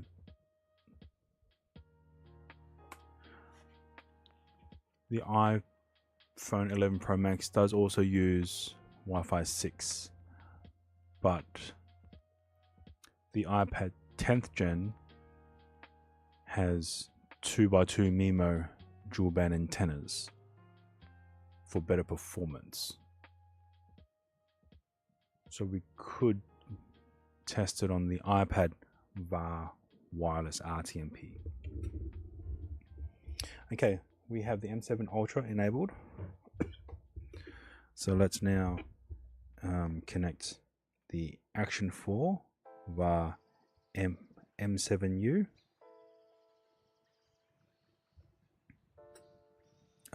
Sorry, hang on. No, we can't do that. We need to make sure that this iPhone is connected to the M7U. I will now disable the hotspot from this phone. Okay. So now we can re-enable Action 4 M7U. I think that might be the real test doing it on the iPad. True. Alright. We'll get this set up. Okay, Action 4 is connected. And now let's go to Pocket 3 M7U.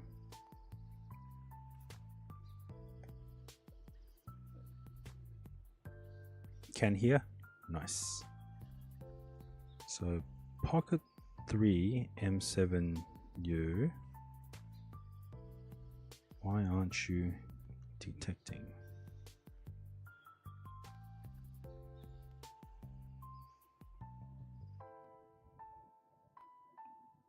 Action 4, yes. We want Pocket 3 M7U. Ah, because this is a completely different DJI device. Yep. Okay, that makes sense. Okay, let me Pocket 3 M7U. We will stop the stream because this configuration was for the old Pocket 3.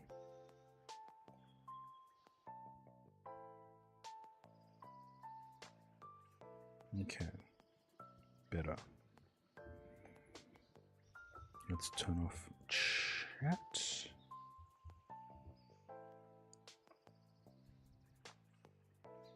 Alright, so now we have two cameras RTMP connected into the iPhone 11 Pro Max using the M7 Ultra's network router configuration. Let's now go live on the Moblin app. Bring that down. Okay, now let's track.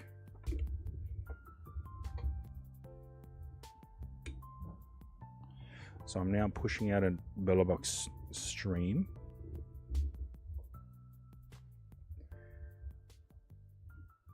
And it seems like it's doing better. I haven't seen too much stuttering. So we have both the Action 4 and the Pocket 3 connected to the Moblin app running on the iPhone via the Nighthawk M7 Ultra. So I'm doing quite a few ducking and weaving, and it's able to keep up. And I haven't seen any frame skips or skips like that. And I am streaming out to the Bellobox cloud. So if I go into the live screen, the Bellobox cloud. So if I go into the live screen, so this is the Pocket 3, and then we'll do a quick sync. So the Pocket 3 is still faster.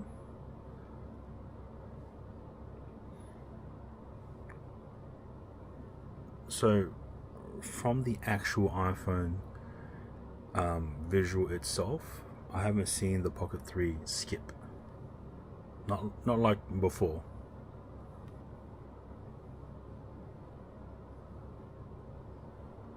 And from the Bellobox cloud, I don't think I've seen any skipping.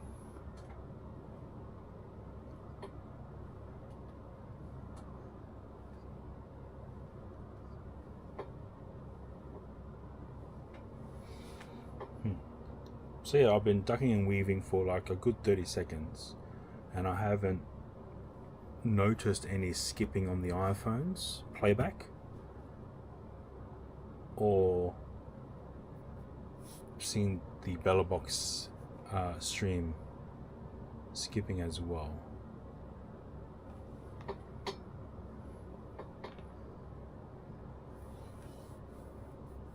Okay, I'm now going to start recording on the Pocket 3. Now this might be a resource intensive moment, which may cause some glitching and stuttering. Let's try again.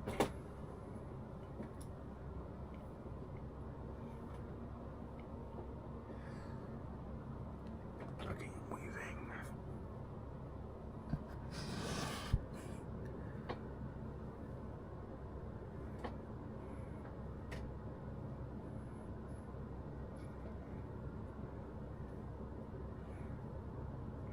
So yeah, this is, so the thing that we've just changed is instead of using the S21 Ultra as a hotspot, we're using the Netgear Nighthawk M7 Ultra as the wireless network.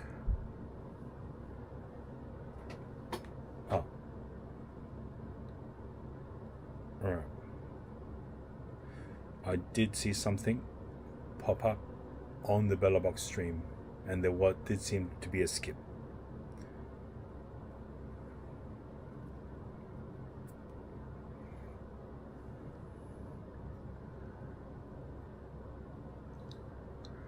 So again, I am recording internally on the Pocket 3, so that may have introduced some kind of buffer when sending out the stream to the iPhone.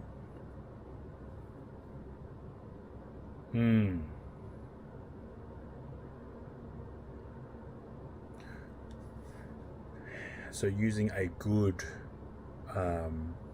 network router will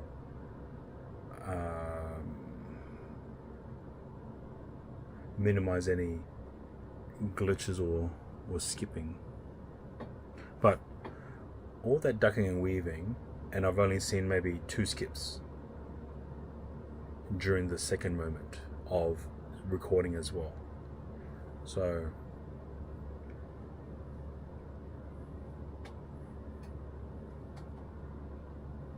whereas the first instance I wasn't recording and it seemed fine, now in this method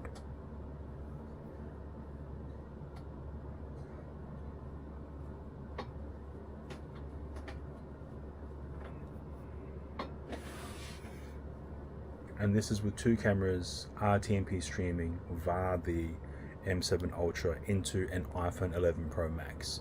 So maybe having a more recent iPhone might make things more better, or at least more stable.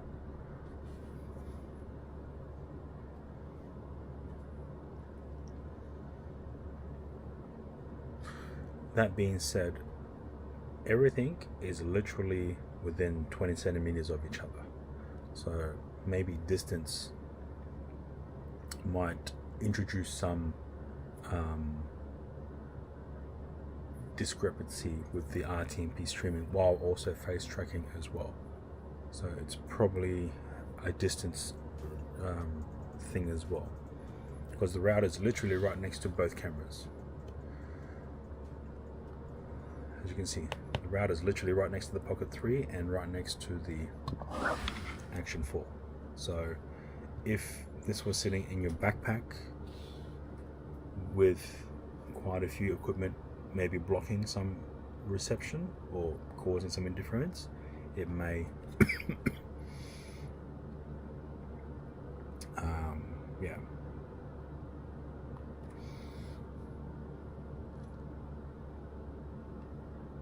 So yeah, again, an iPhone 11 Pro Max, so old as shit iPhone. So maybe a new iPhone might make things more stable in the future.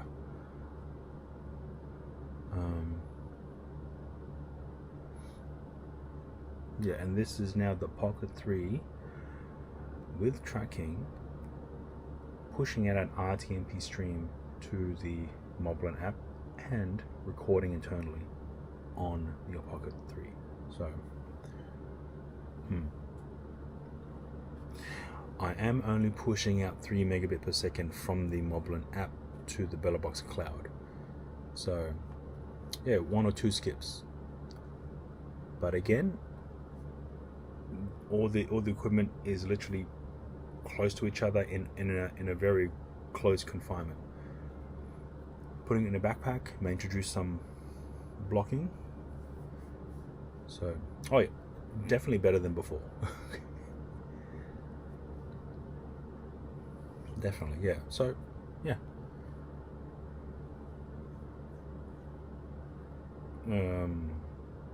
Yeah. So I could increase the bitrate. I don't know how that will affect the stream. So let me give that a crack.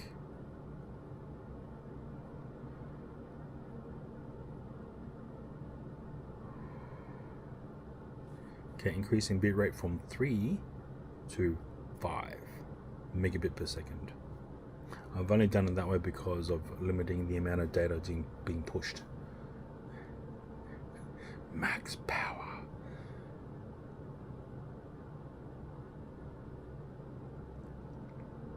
So I don't waste my allowance per month of pushing out data. Currently I'm using 3 SIMs. One is via a Woolworths SIM card using the Telstra network, which I have about 60 gigabytes to use. The second SIM is another Woolworths SIM card, which is being used in the travel router, which has about 120 gigabyte to use throughout the entire year.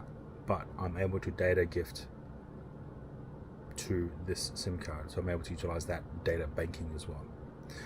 And then I have on the iPhone the Felix SIM card, which has unlimited apparently. So yeah, depending on what location you're located in, if there's good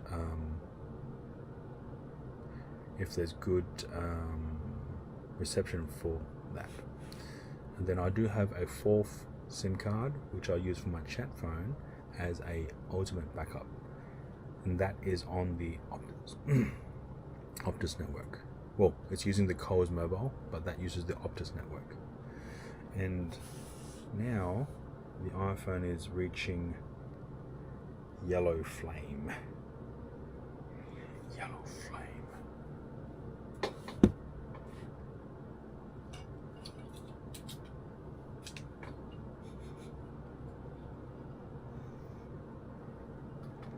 I think I can smell toast.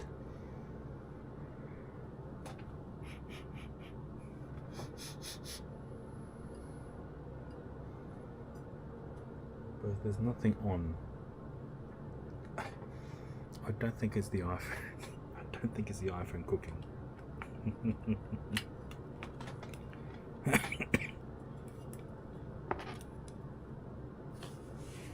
Alright, let me now slide the iPhone back into my cooling setup.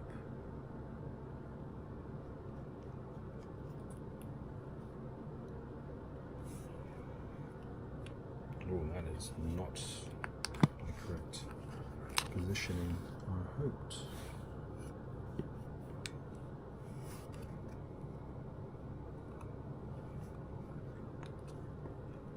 Maybe they do tend to wake up around midnight or 11 p.m, have like another snack, and then head back to bed. So they would have a dinner at about 7, head to bed at 8, and then wake up at about midnight, have another snack. So yeah.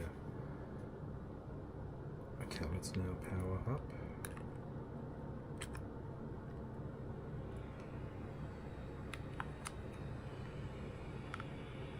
Okay.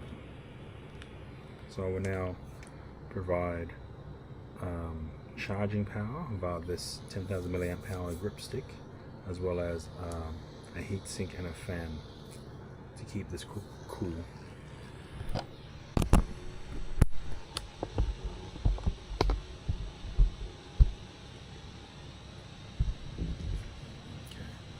So now the audio, I'm going to switch over to use the Pocket 3 audio so that we don't hear the fan from the cooling. Alright, so Right now we have increased the bitrate from 3 to 5 megabit per second. Yeah. So let's go spin around. So the Action 4, the iPhone 11 Pro Max, and we have the Pocket 3,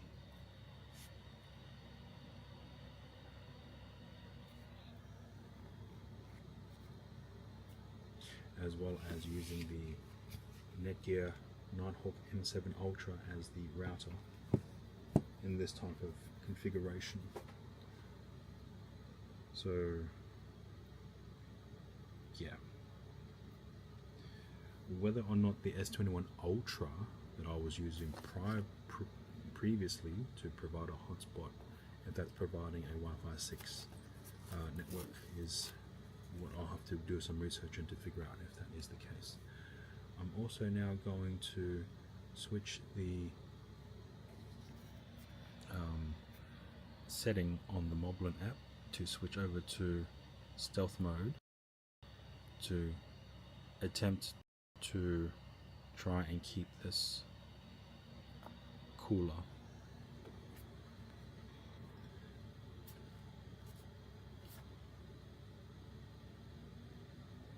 Look like might be getting a Pocket 4. Nice.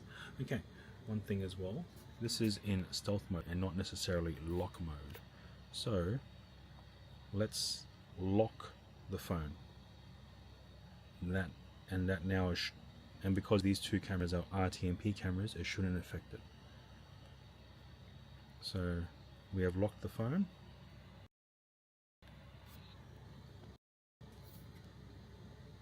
And now we have,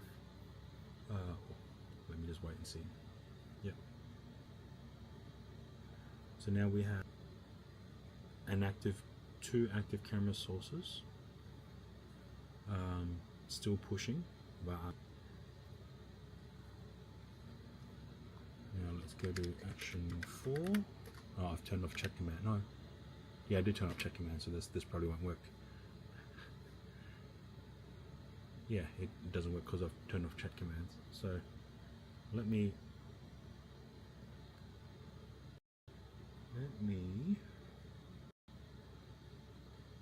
re-enable chat commands through chat enable. I'll also have to let me turn off a few items within the quick button setup because it's giving me a bit of grief because I can't find shit. Auto scene switcher. Oh, I guess we can leave that on. Scene widgets. Stealth. Okay, we need to give the stealth button a color.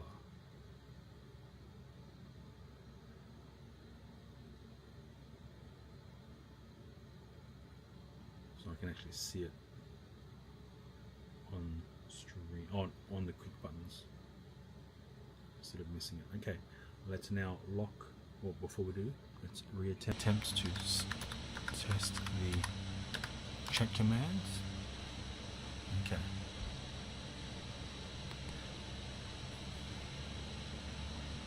Alright, I've now locked the iPhone. It is now in a lock screen state, so you need a passcode to open it. So now, let's see if I'm able to still change camera angles using chat commands, using aliases. So now this should be the Pocket 3 camera angle. And now if we go SSX, now there should be two cameras up. Okay, so I keep forgetting that chat commands is pretty much instant, whereas there's still about a 4-second delay of actual video being pushed.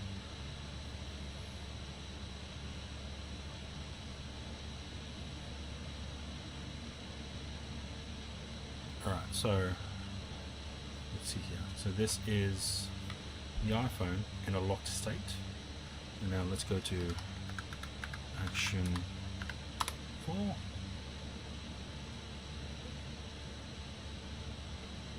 And now action 4 is up. And let's yes. And 1, 2, 3, 4.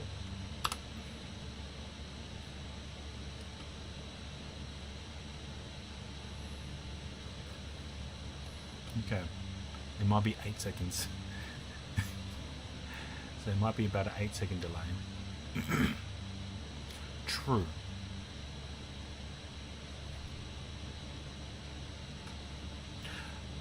And that might be the case, but I still would like an option to have USB tethered connection, and we can't do that with iPhones at the moment. So that's what I wanted to ask you, if you're able to check back through your VOD with the packs setup. I want to see in areas of that I've experienced RTMP interference. I want to know if your stream experienced that as well, or did you just say you just had grays? Because you were using Moblin. Chris IRL was also using Moblin wirelessly as well. Rad was also using Moblin as well. I don't know if he went inside the same areas that we went to and received quite a bit of stuttering on in the exhibition hall. So the stuttering started to happen, at least RTMP stuttering started to happen when we were near the food hall, as well as near the merch location as well. And then I got to a point where I just got pretty fed up and I just switched over to the Rock 5A. Yeah, thank you, that'd be great. And if you could determine if they're just grays based on bitrate or grays based on very stuttered incoming video feeds. I'll try and look for the sections that I experienced it on, and then we can compare our footages at that particular moment and location during that period of time. But it's 1 a.m. It's 1 a.m. Let me switch over. Yeah, or because you were streaming to YouTube as well, right? You can probably make it a private. You can probably make it a private video and then just send me a link with permissions via Gmail, so then I'm able to view them. So you're able to set a video into public, unlisted, or private, and have, or maybe unlisted, and have and then send me the link as an unlisted video, but I will have permission to look. Yeah, all good. Cheers, man. All right, it is currently 1 a.m. in the morning, and I should be getting to bed. Deadly should have been in bed 3 hours ago. But ooh, okay, let's see. Thank you to everyone who's tuned in today. Just laggy footage. Okay, all right, because I was also experiencing laggy footage in some areas. When we were outside, it was fine. What kind of tinkering? Thank you, Weak Man. I don't think I'll be able to wake up early enough to watch the game awards. No, yeah, the game awards. So maybe if I'm awake, I'm awake. If not, I'm not. He was pushing 8 megabit from DJI to Moblin. What was your hotspot? What were you using for your hotspot? The whole time during your battery tests. Ooh, okay. Let's see. 6 megabit to Bella. So 8 megabit from DJI Action 4 to the Moblin app, and then Moblin 6 megabit to the Bellbox cloud. So in that configuration, what were you using as your router? Was the iPhone as the router, or were you using your M6 as the router?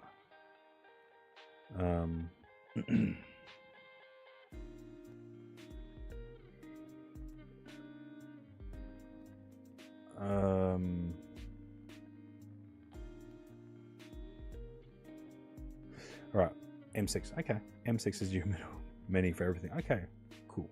Which is why you made that massive fan for it, right? Yeah, nice. Okay. Yeah, let me know if you want any more help with the tinkering, as best as my ability. Yeah, and I didn't think of that when doing the grab and go setup, because trying to mount a travel router to the grab and go just makes it a little bit unsightly.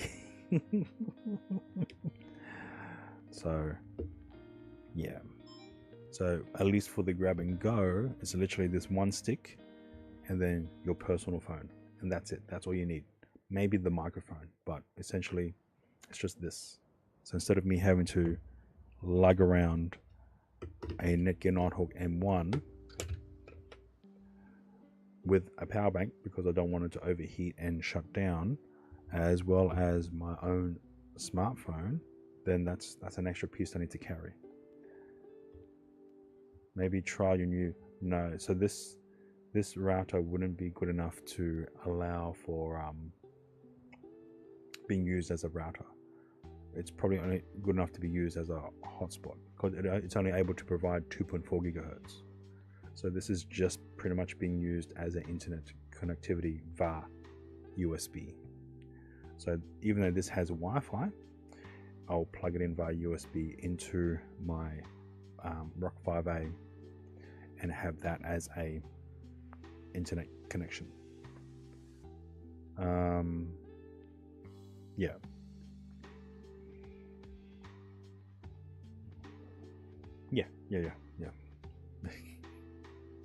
But yeah, I might go for another hunt to another Woolworths that I haven't been to and buy one.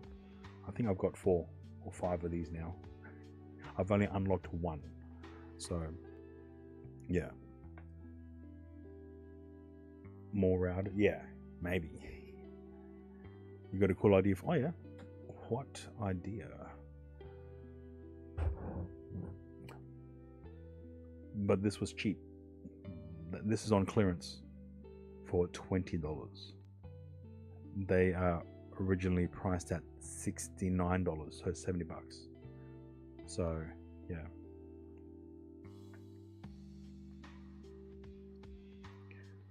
What if you made the router fan as this? Hang on a minute. I'm trying to picture it. Let me stop the stream. I'll turn that off.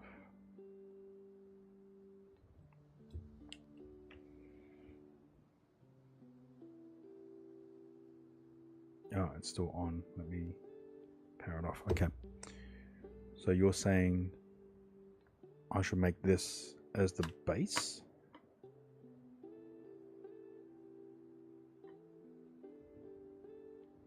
Oh.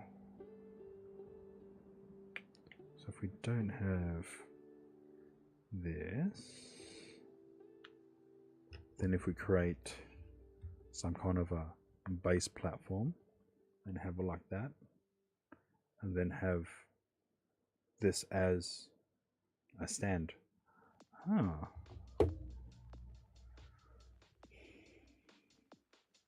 That way then it's always there. I can see it. Okay. It will make the overall system heavier.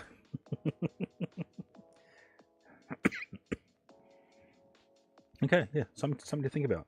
Okay, cool.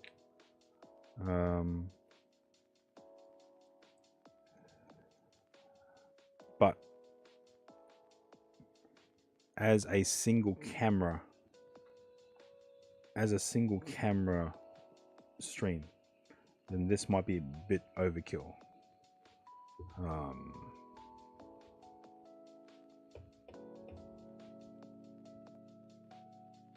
So this will only be used if I'm trying to do two camera setup. Okay.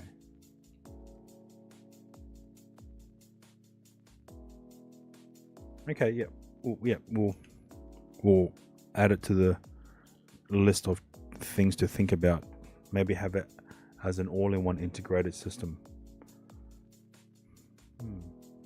Yeah, it won't be too heavy. Not by much, but I think it will make it a little bit cumbersome to hold. It is food for thought. Thank you. All right. It is time for me to go. While we wait, we'll just have a look at the raid. All right. Also, thank you for the raid from earlier today, Deadly. I'll say my thank yous, but let me... fuck that.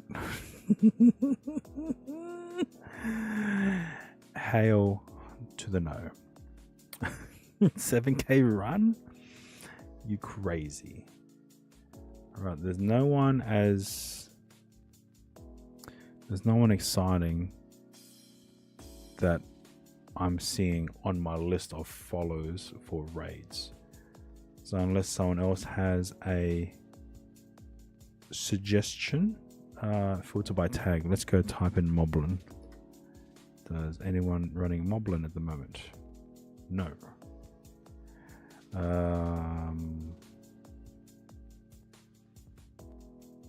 Search filter. Self-respecting tag. Let's go Aussie. ANZ.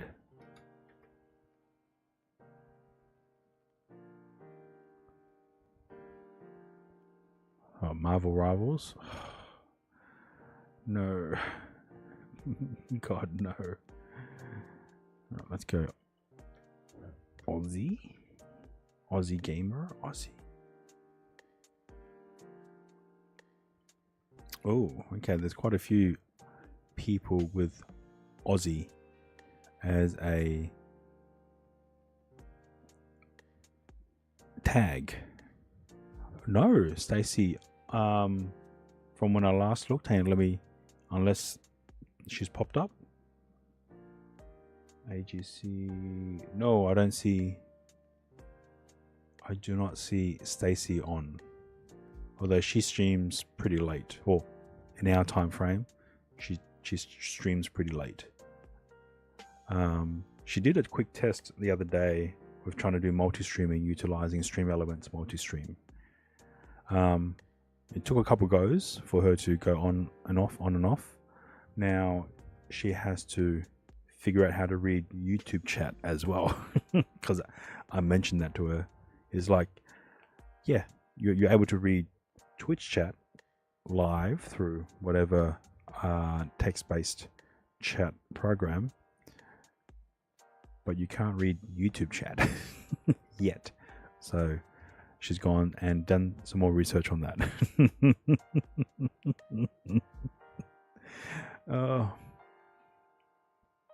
Arc rating, games.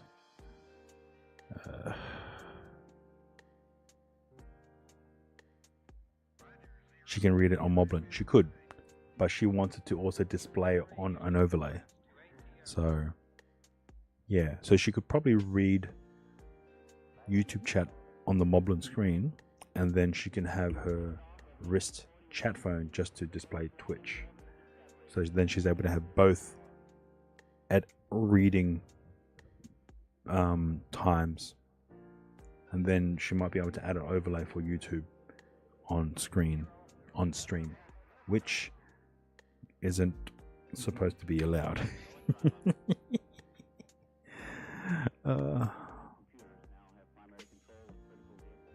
Okay, let's try Bella Box. Yeah, I have it, but it's fine. I'm okay. Oh my god. Bella Box. Nope. No one. Alright. Have a good night. I might just end. There's no one that I really... Thank you for the cheer. There's no one that I really want to raid into that is kind of exciting.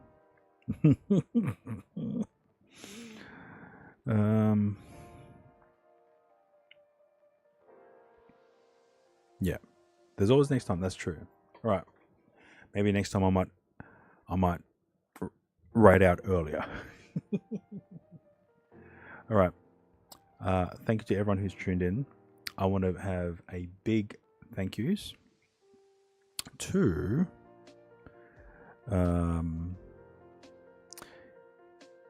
Cliff Creates for his raid earlier today. And a big thank you to Deadeye Sunny for the follow. Another big shout out to Mozzie Peddler for the raid as well. Another shout out to Deadly for the raid. And another shout out to Killing Man 4563 for the raid as well. That's, wait, how many is that? Four raids. 4 raids tonight. Nice. Yes, 4 raids tonight. That's pretty cool. Nice. Yes, and thank you, Deli, for the bits. Not so much because you were able to communicate with Killing Man when he raided while I was away. So I do appreciate that. Thank you so much for that, Deadly. Too bad about his migraine. So hopefully he's able to get that subsided. But anyways, thank you to everyone and hope you have a great night, morning, wherever you may be. And I might, depending on what's happening tomorrow, I might do another stream. I might do an IRL stream, do some more testing with all this.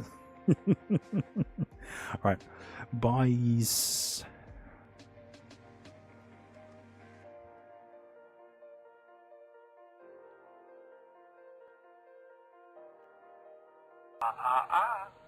say the magic word.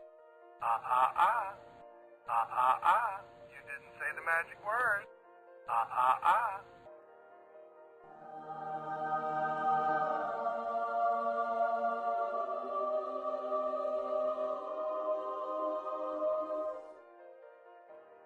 I knew you'd say that.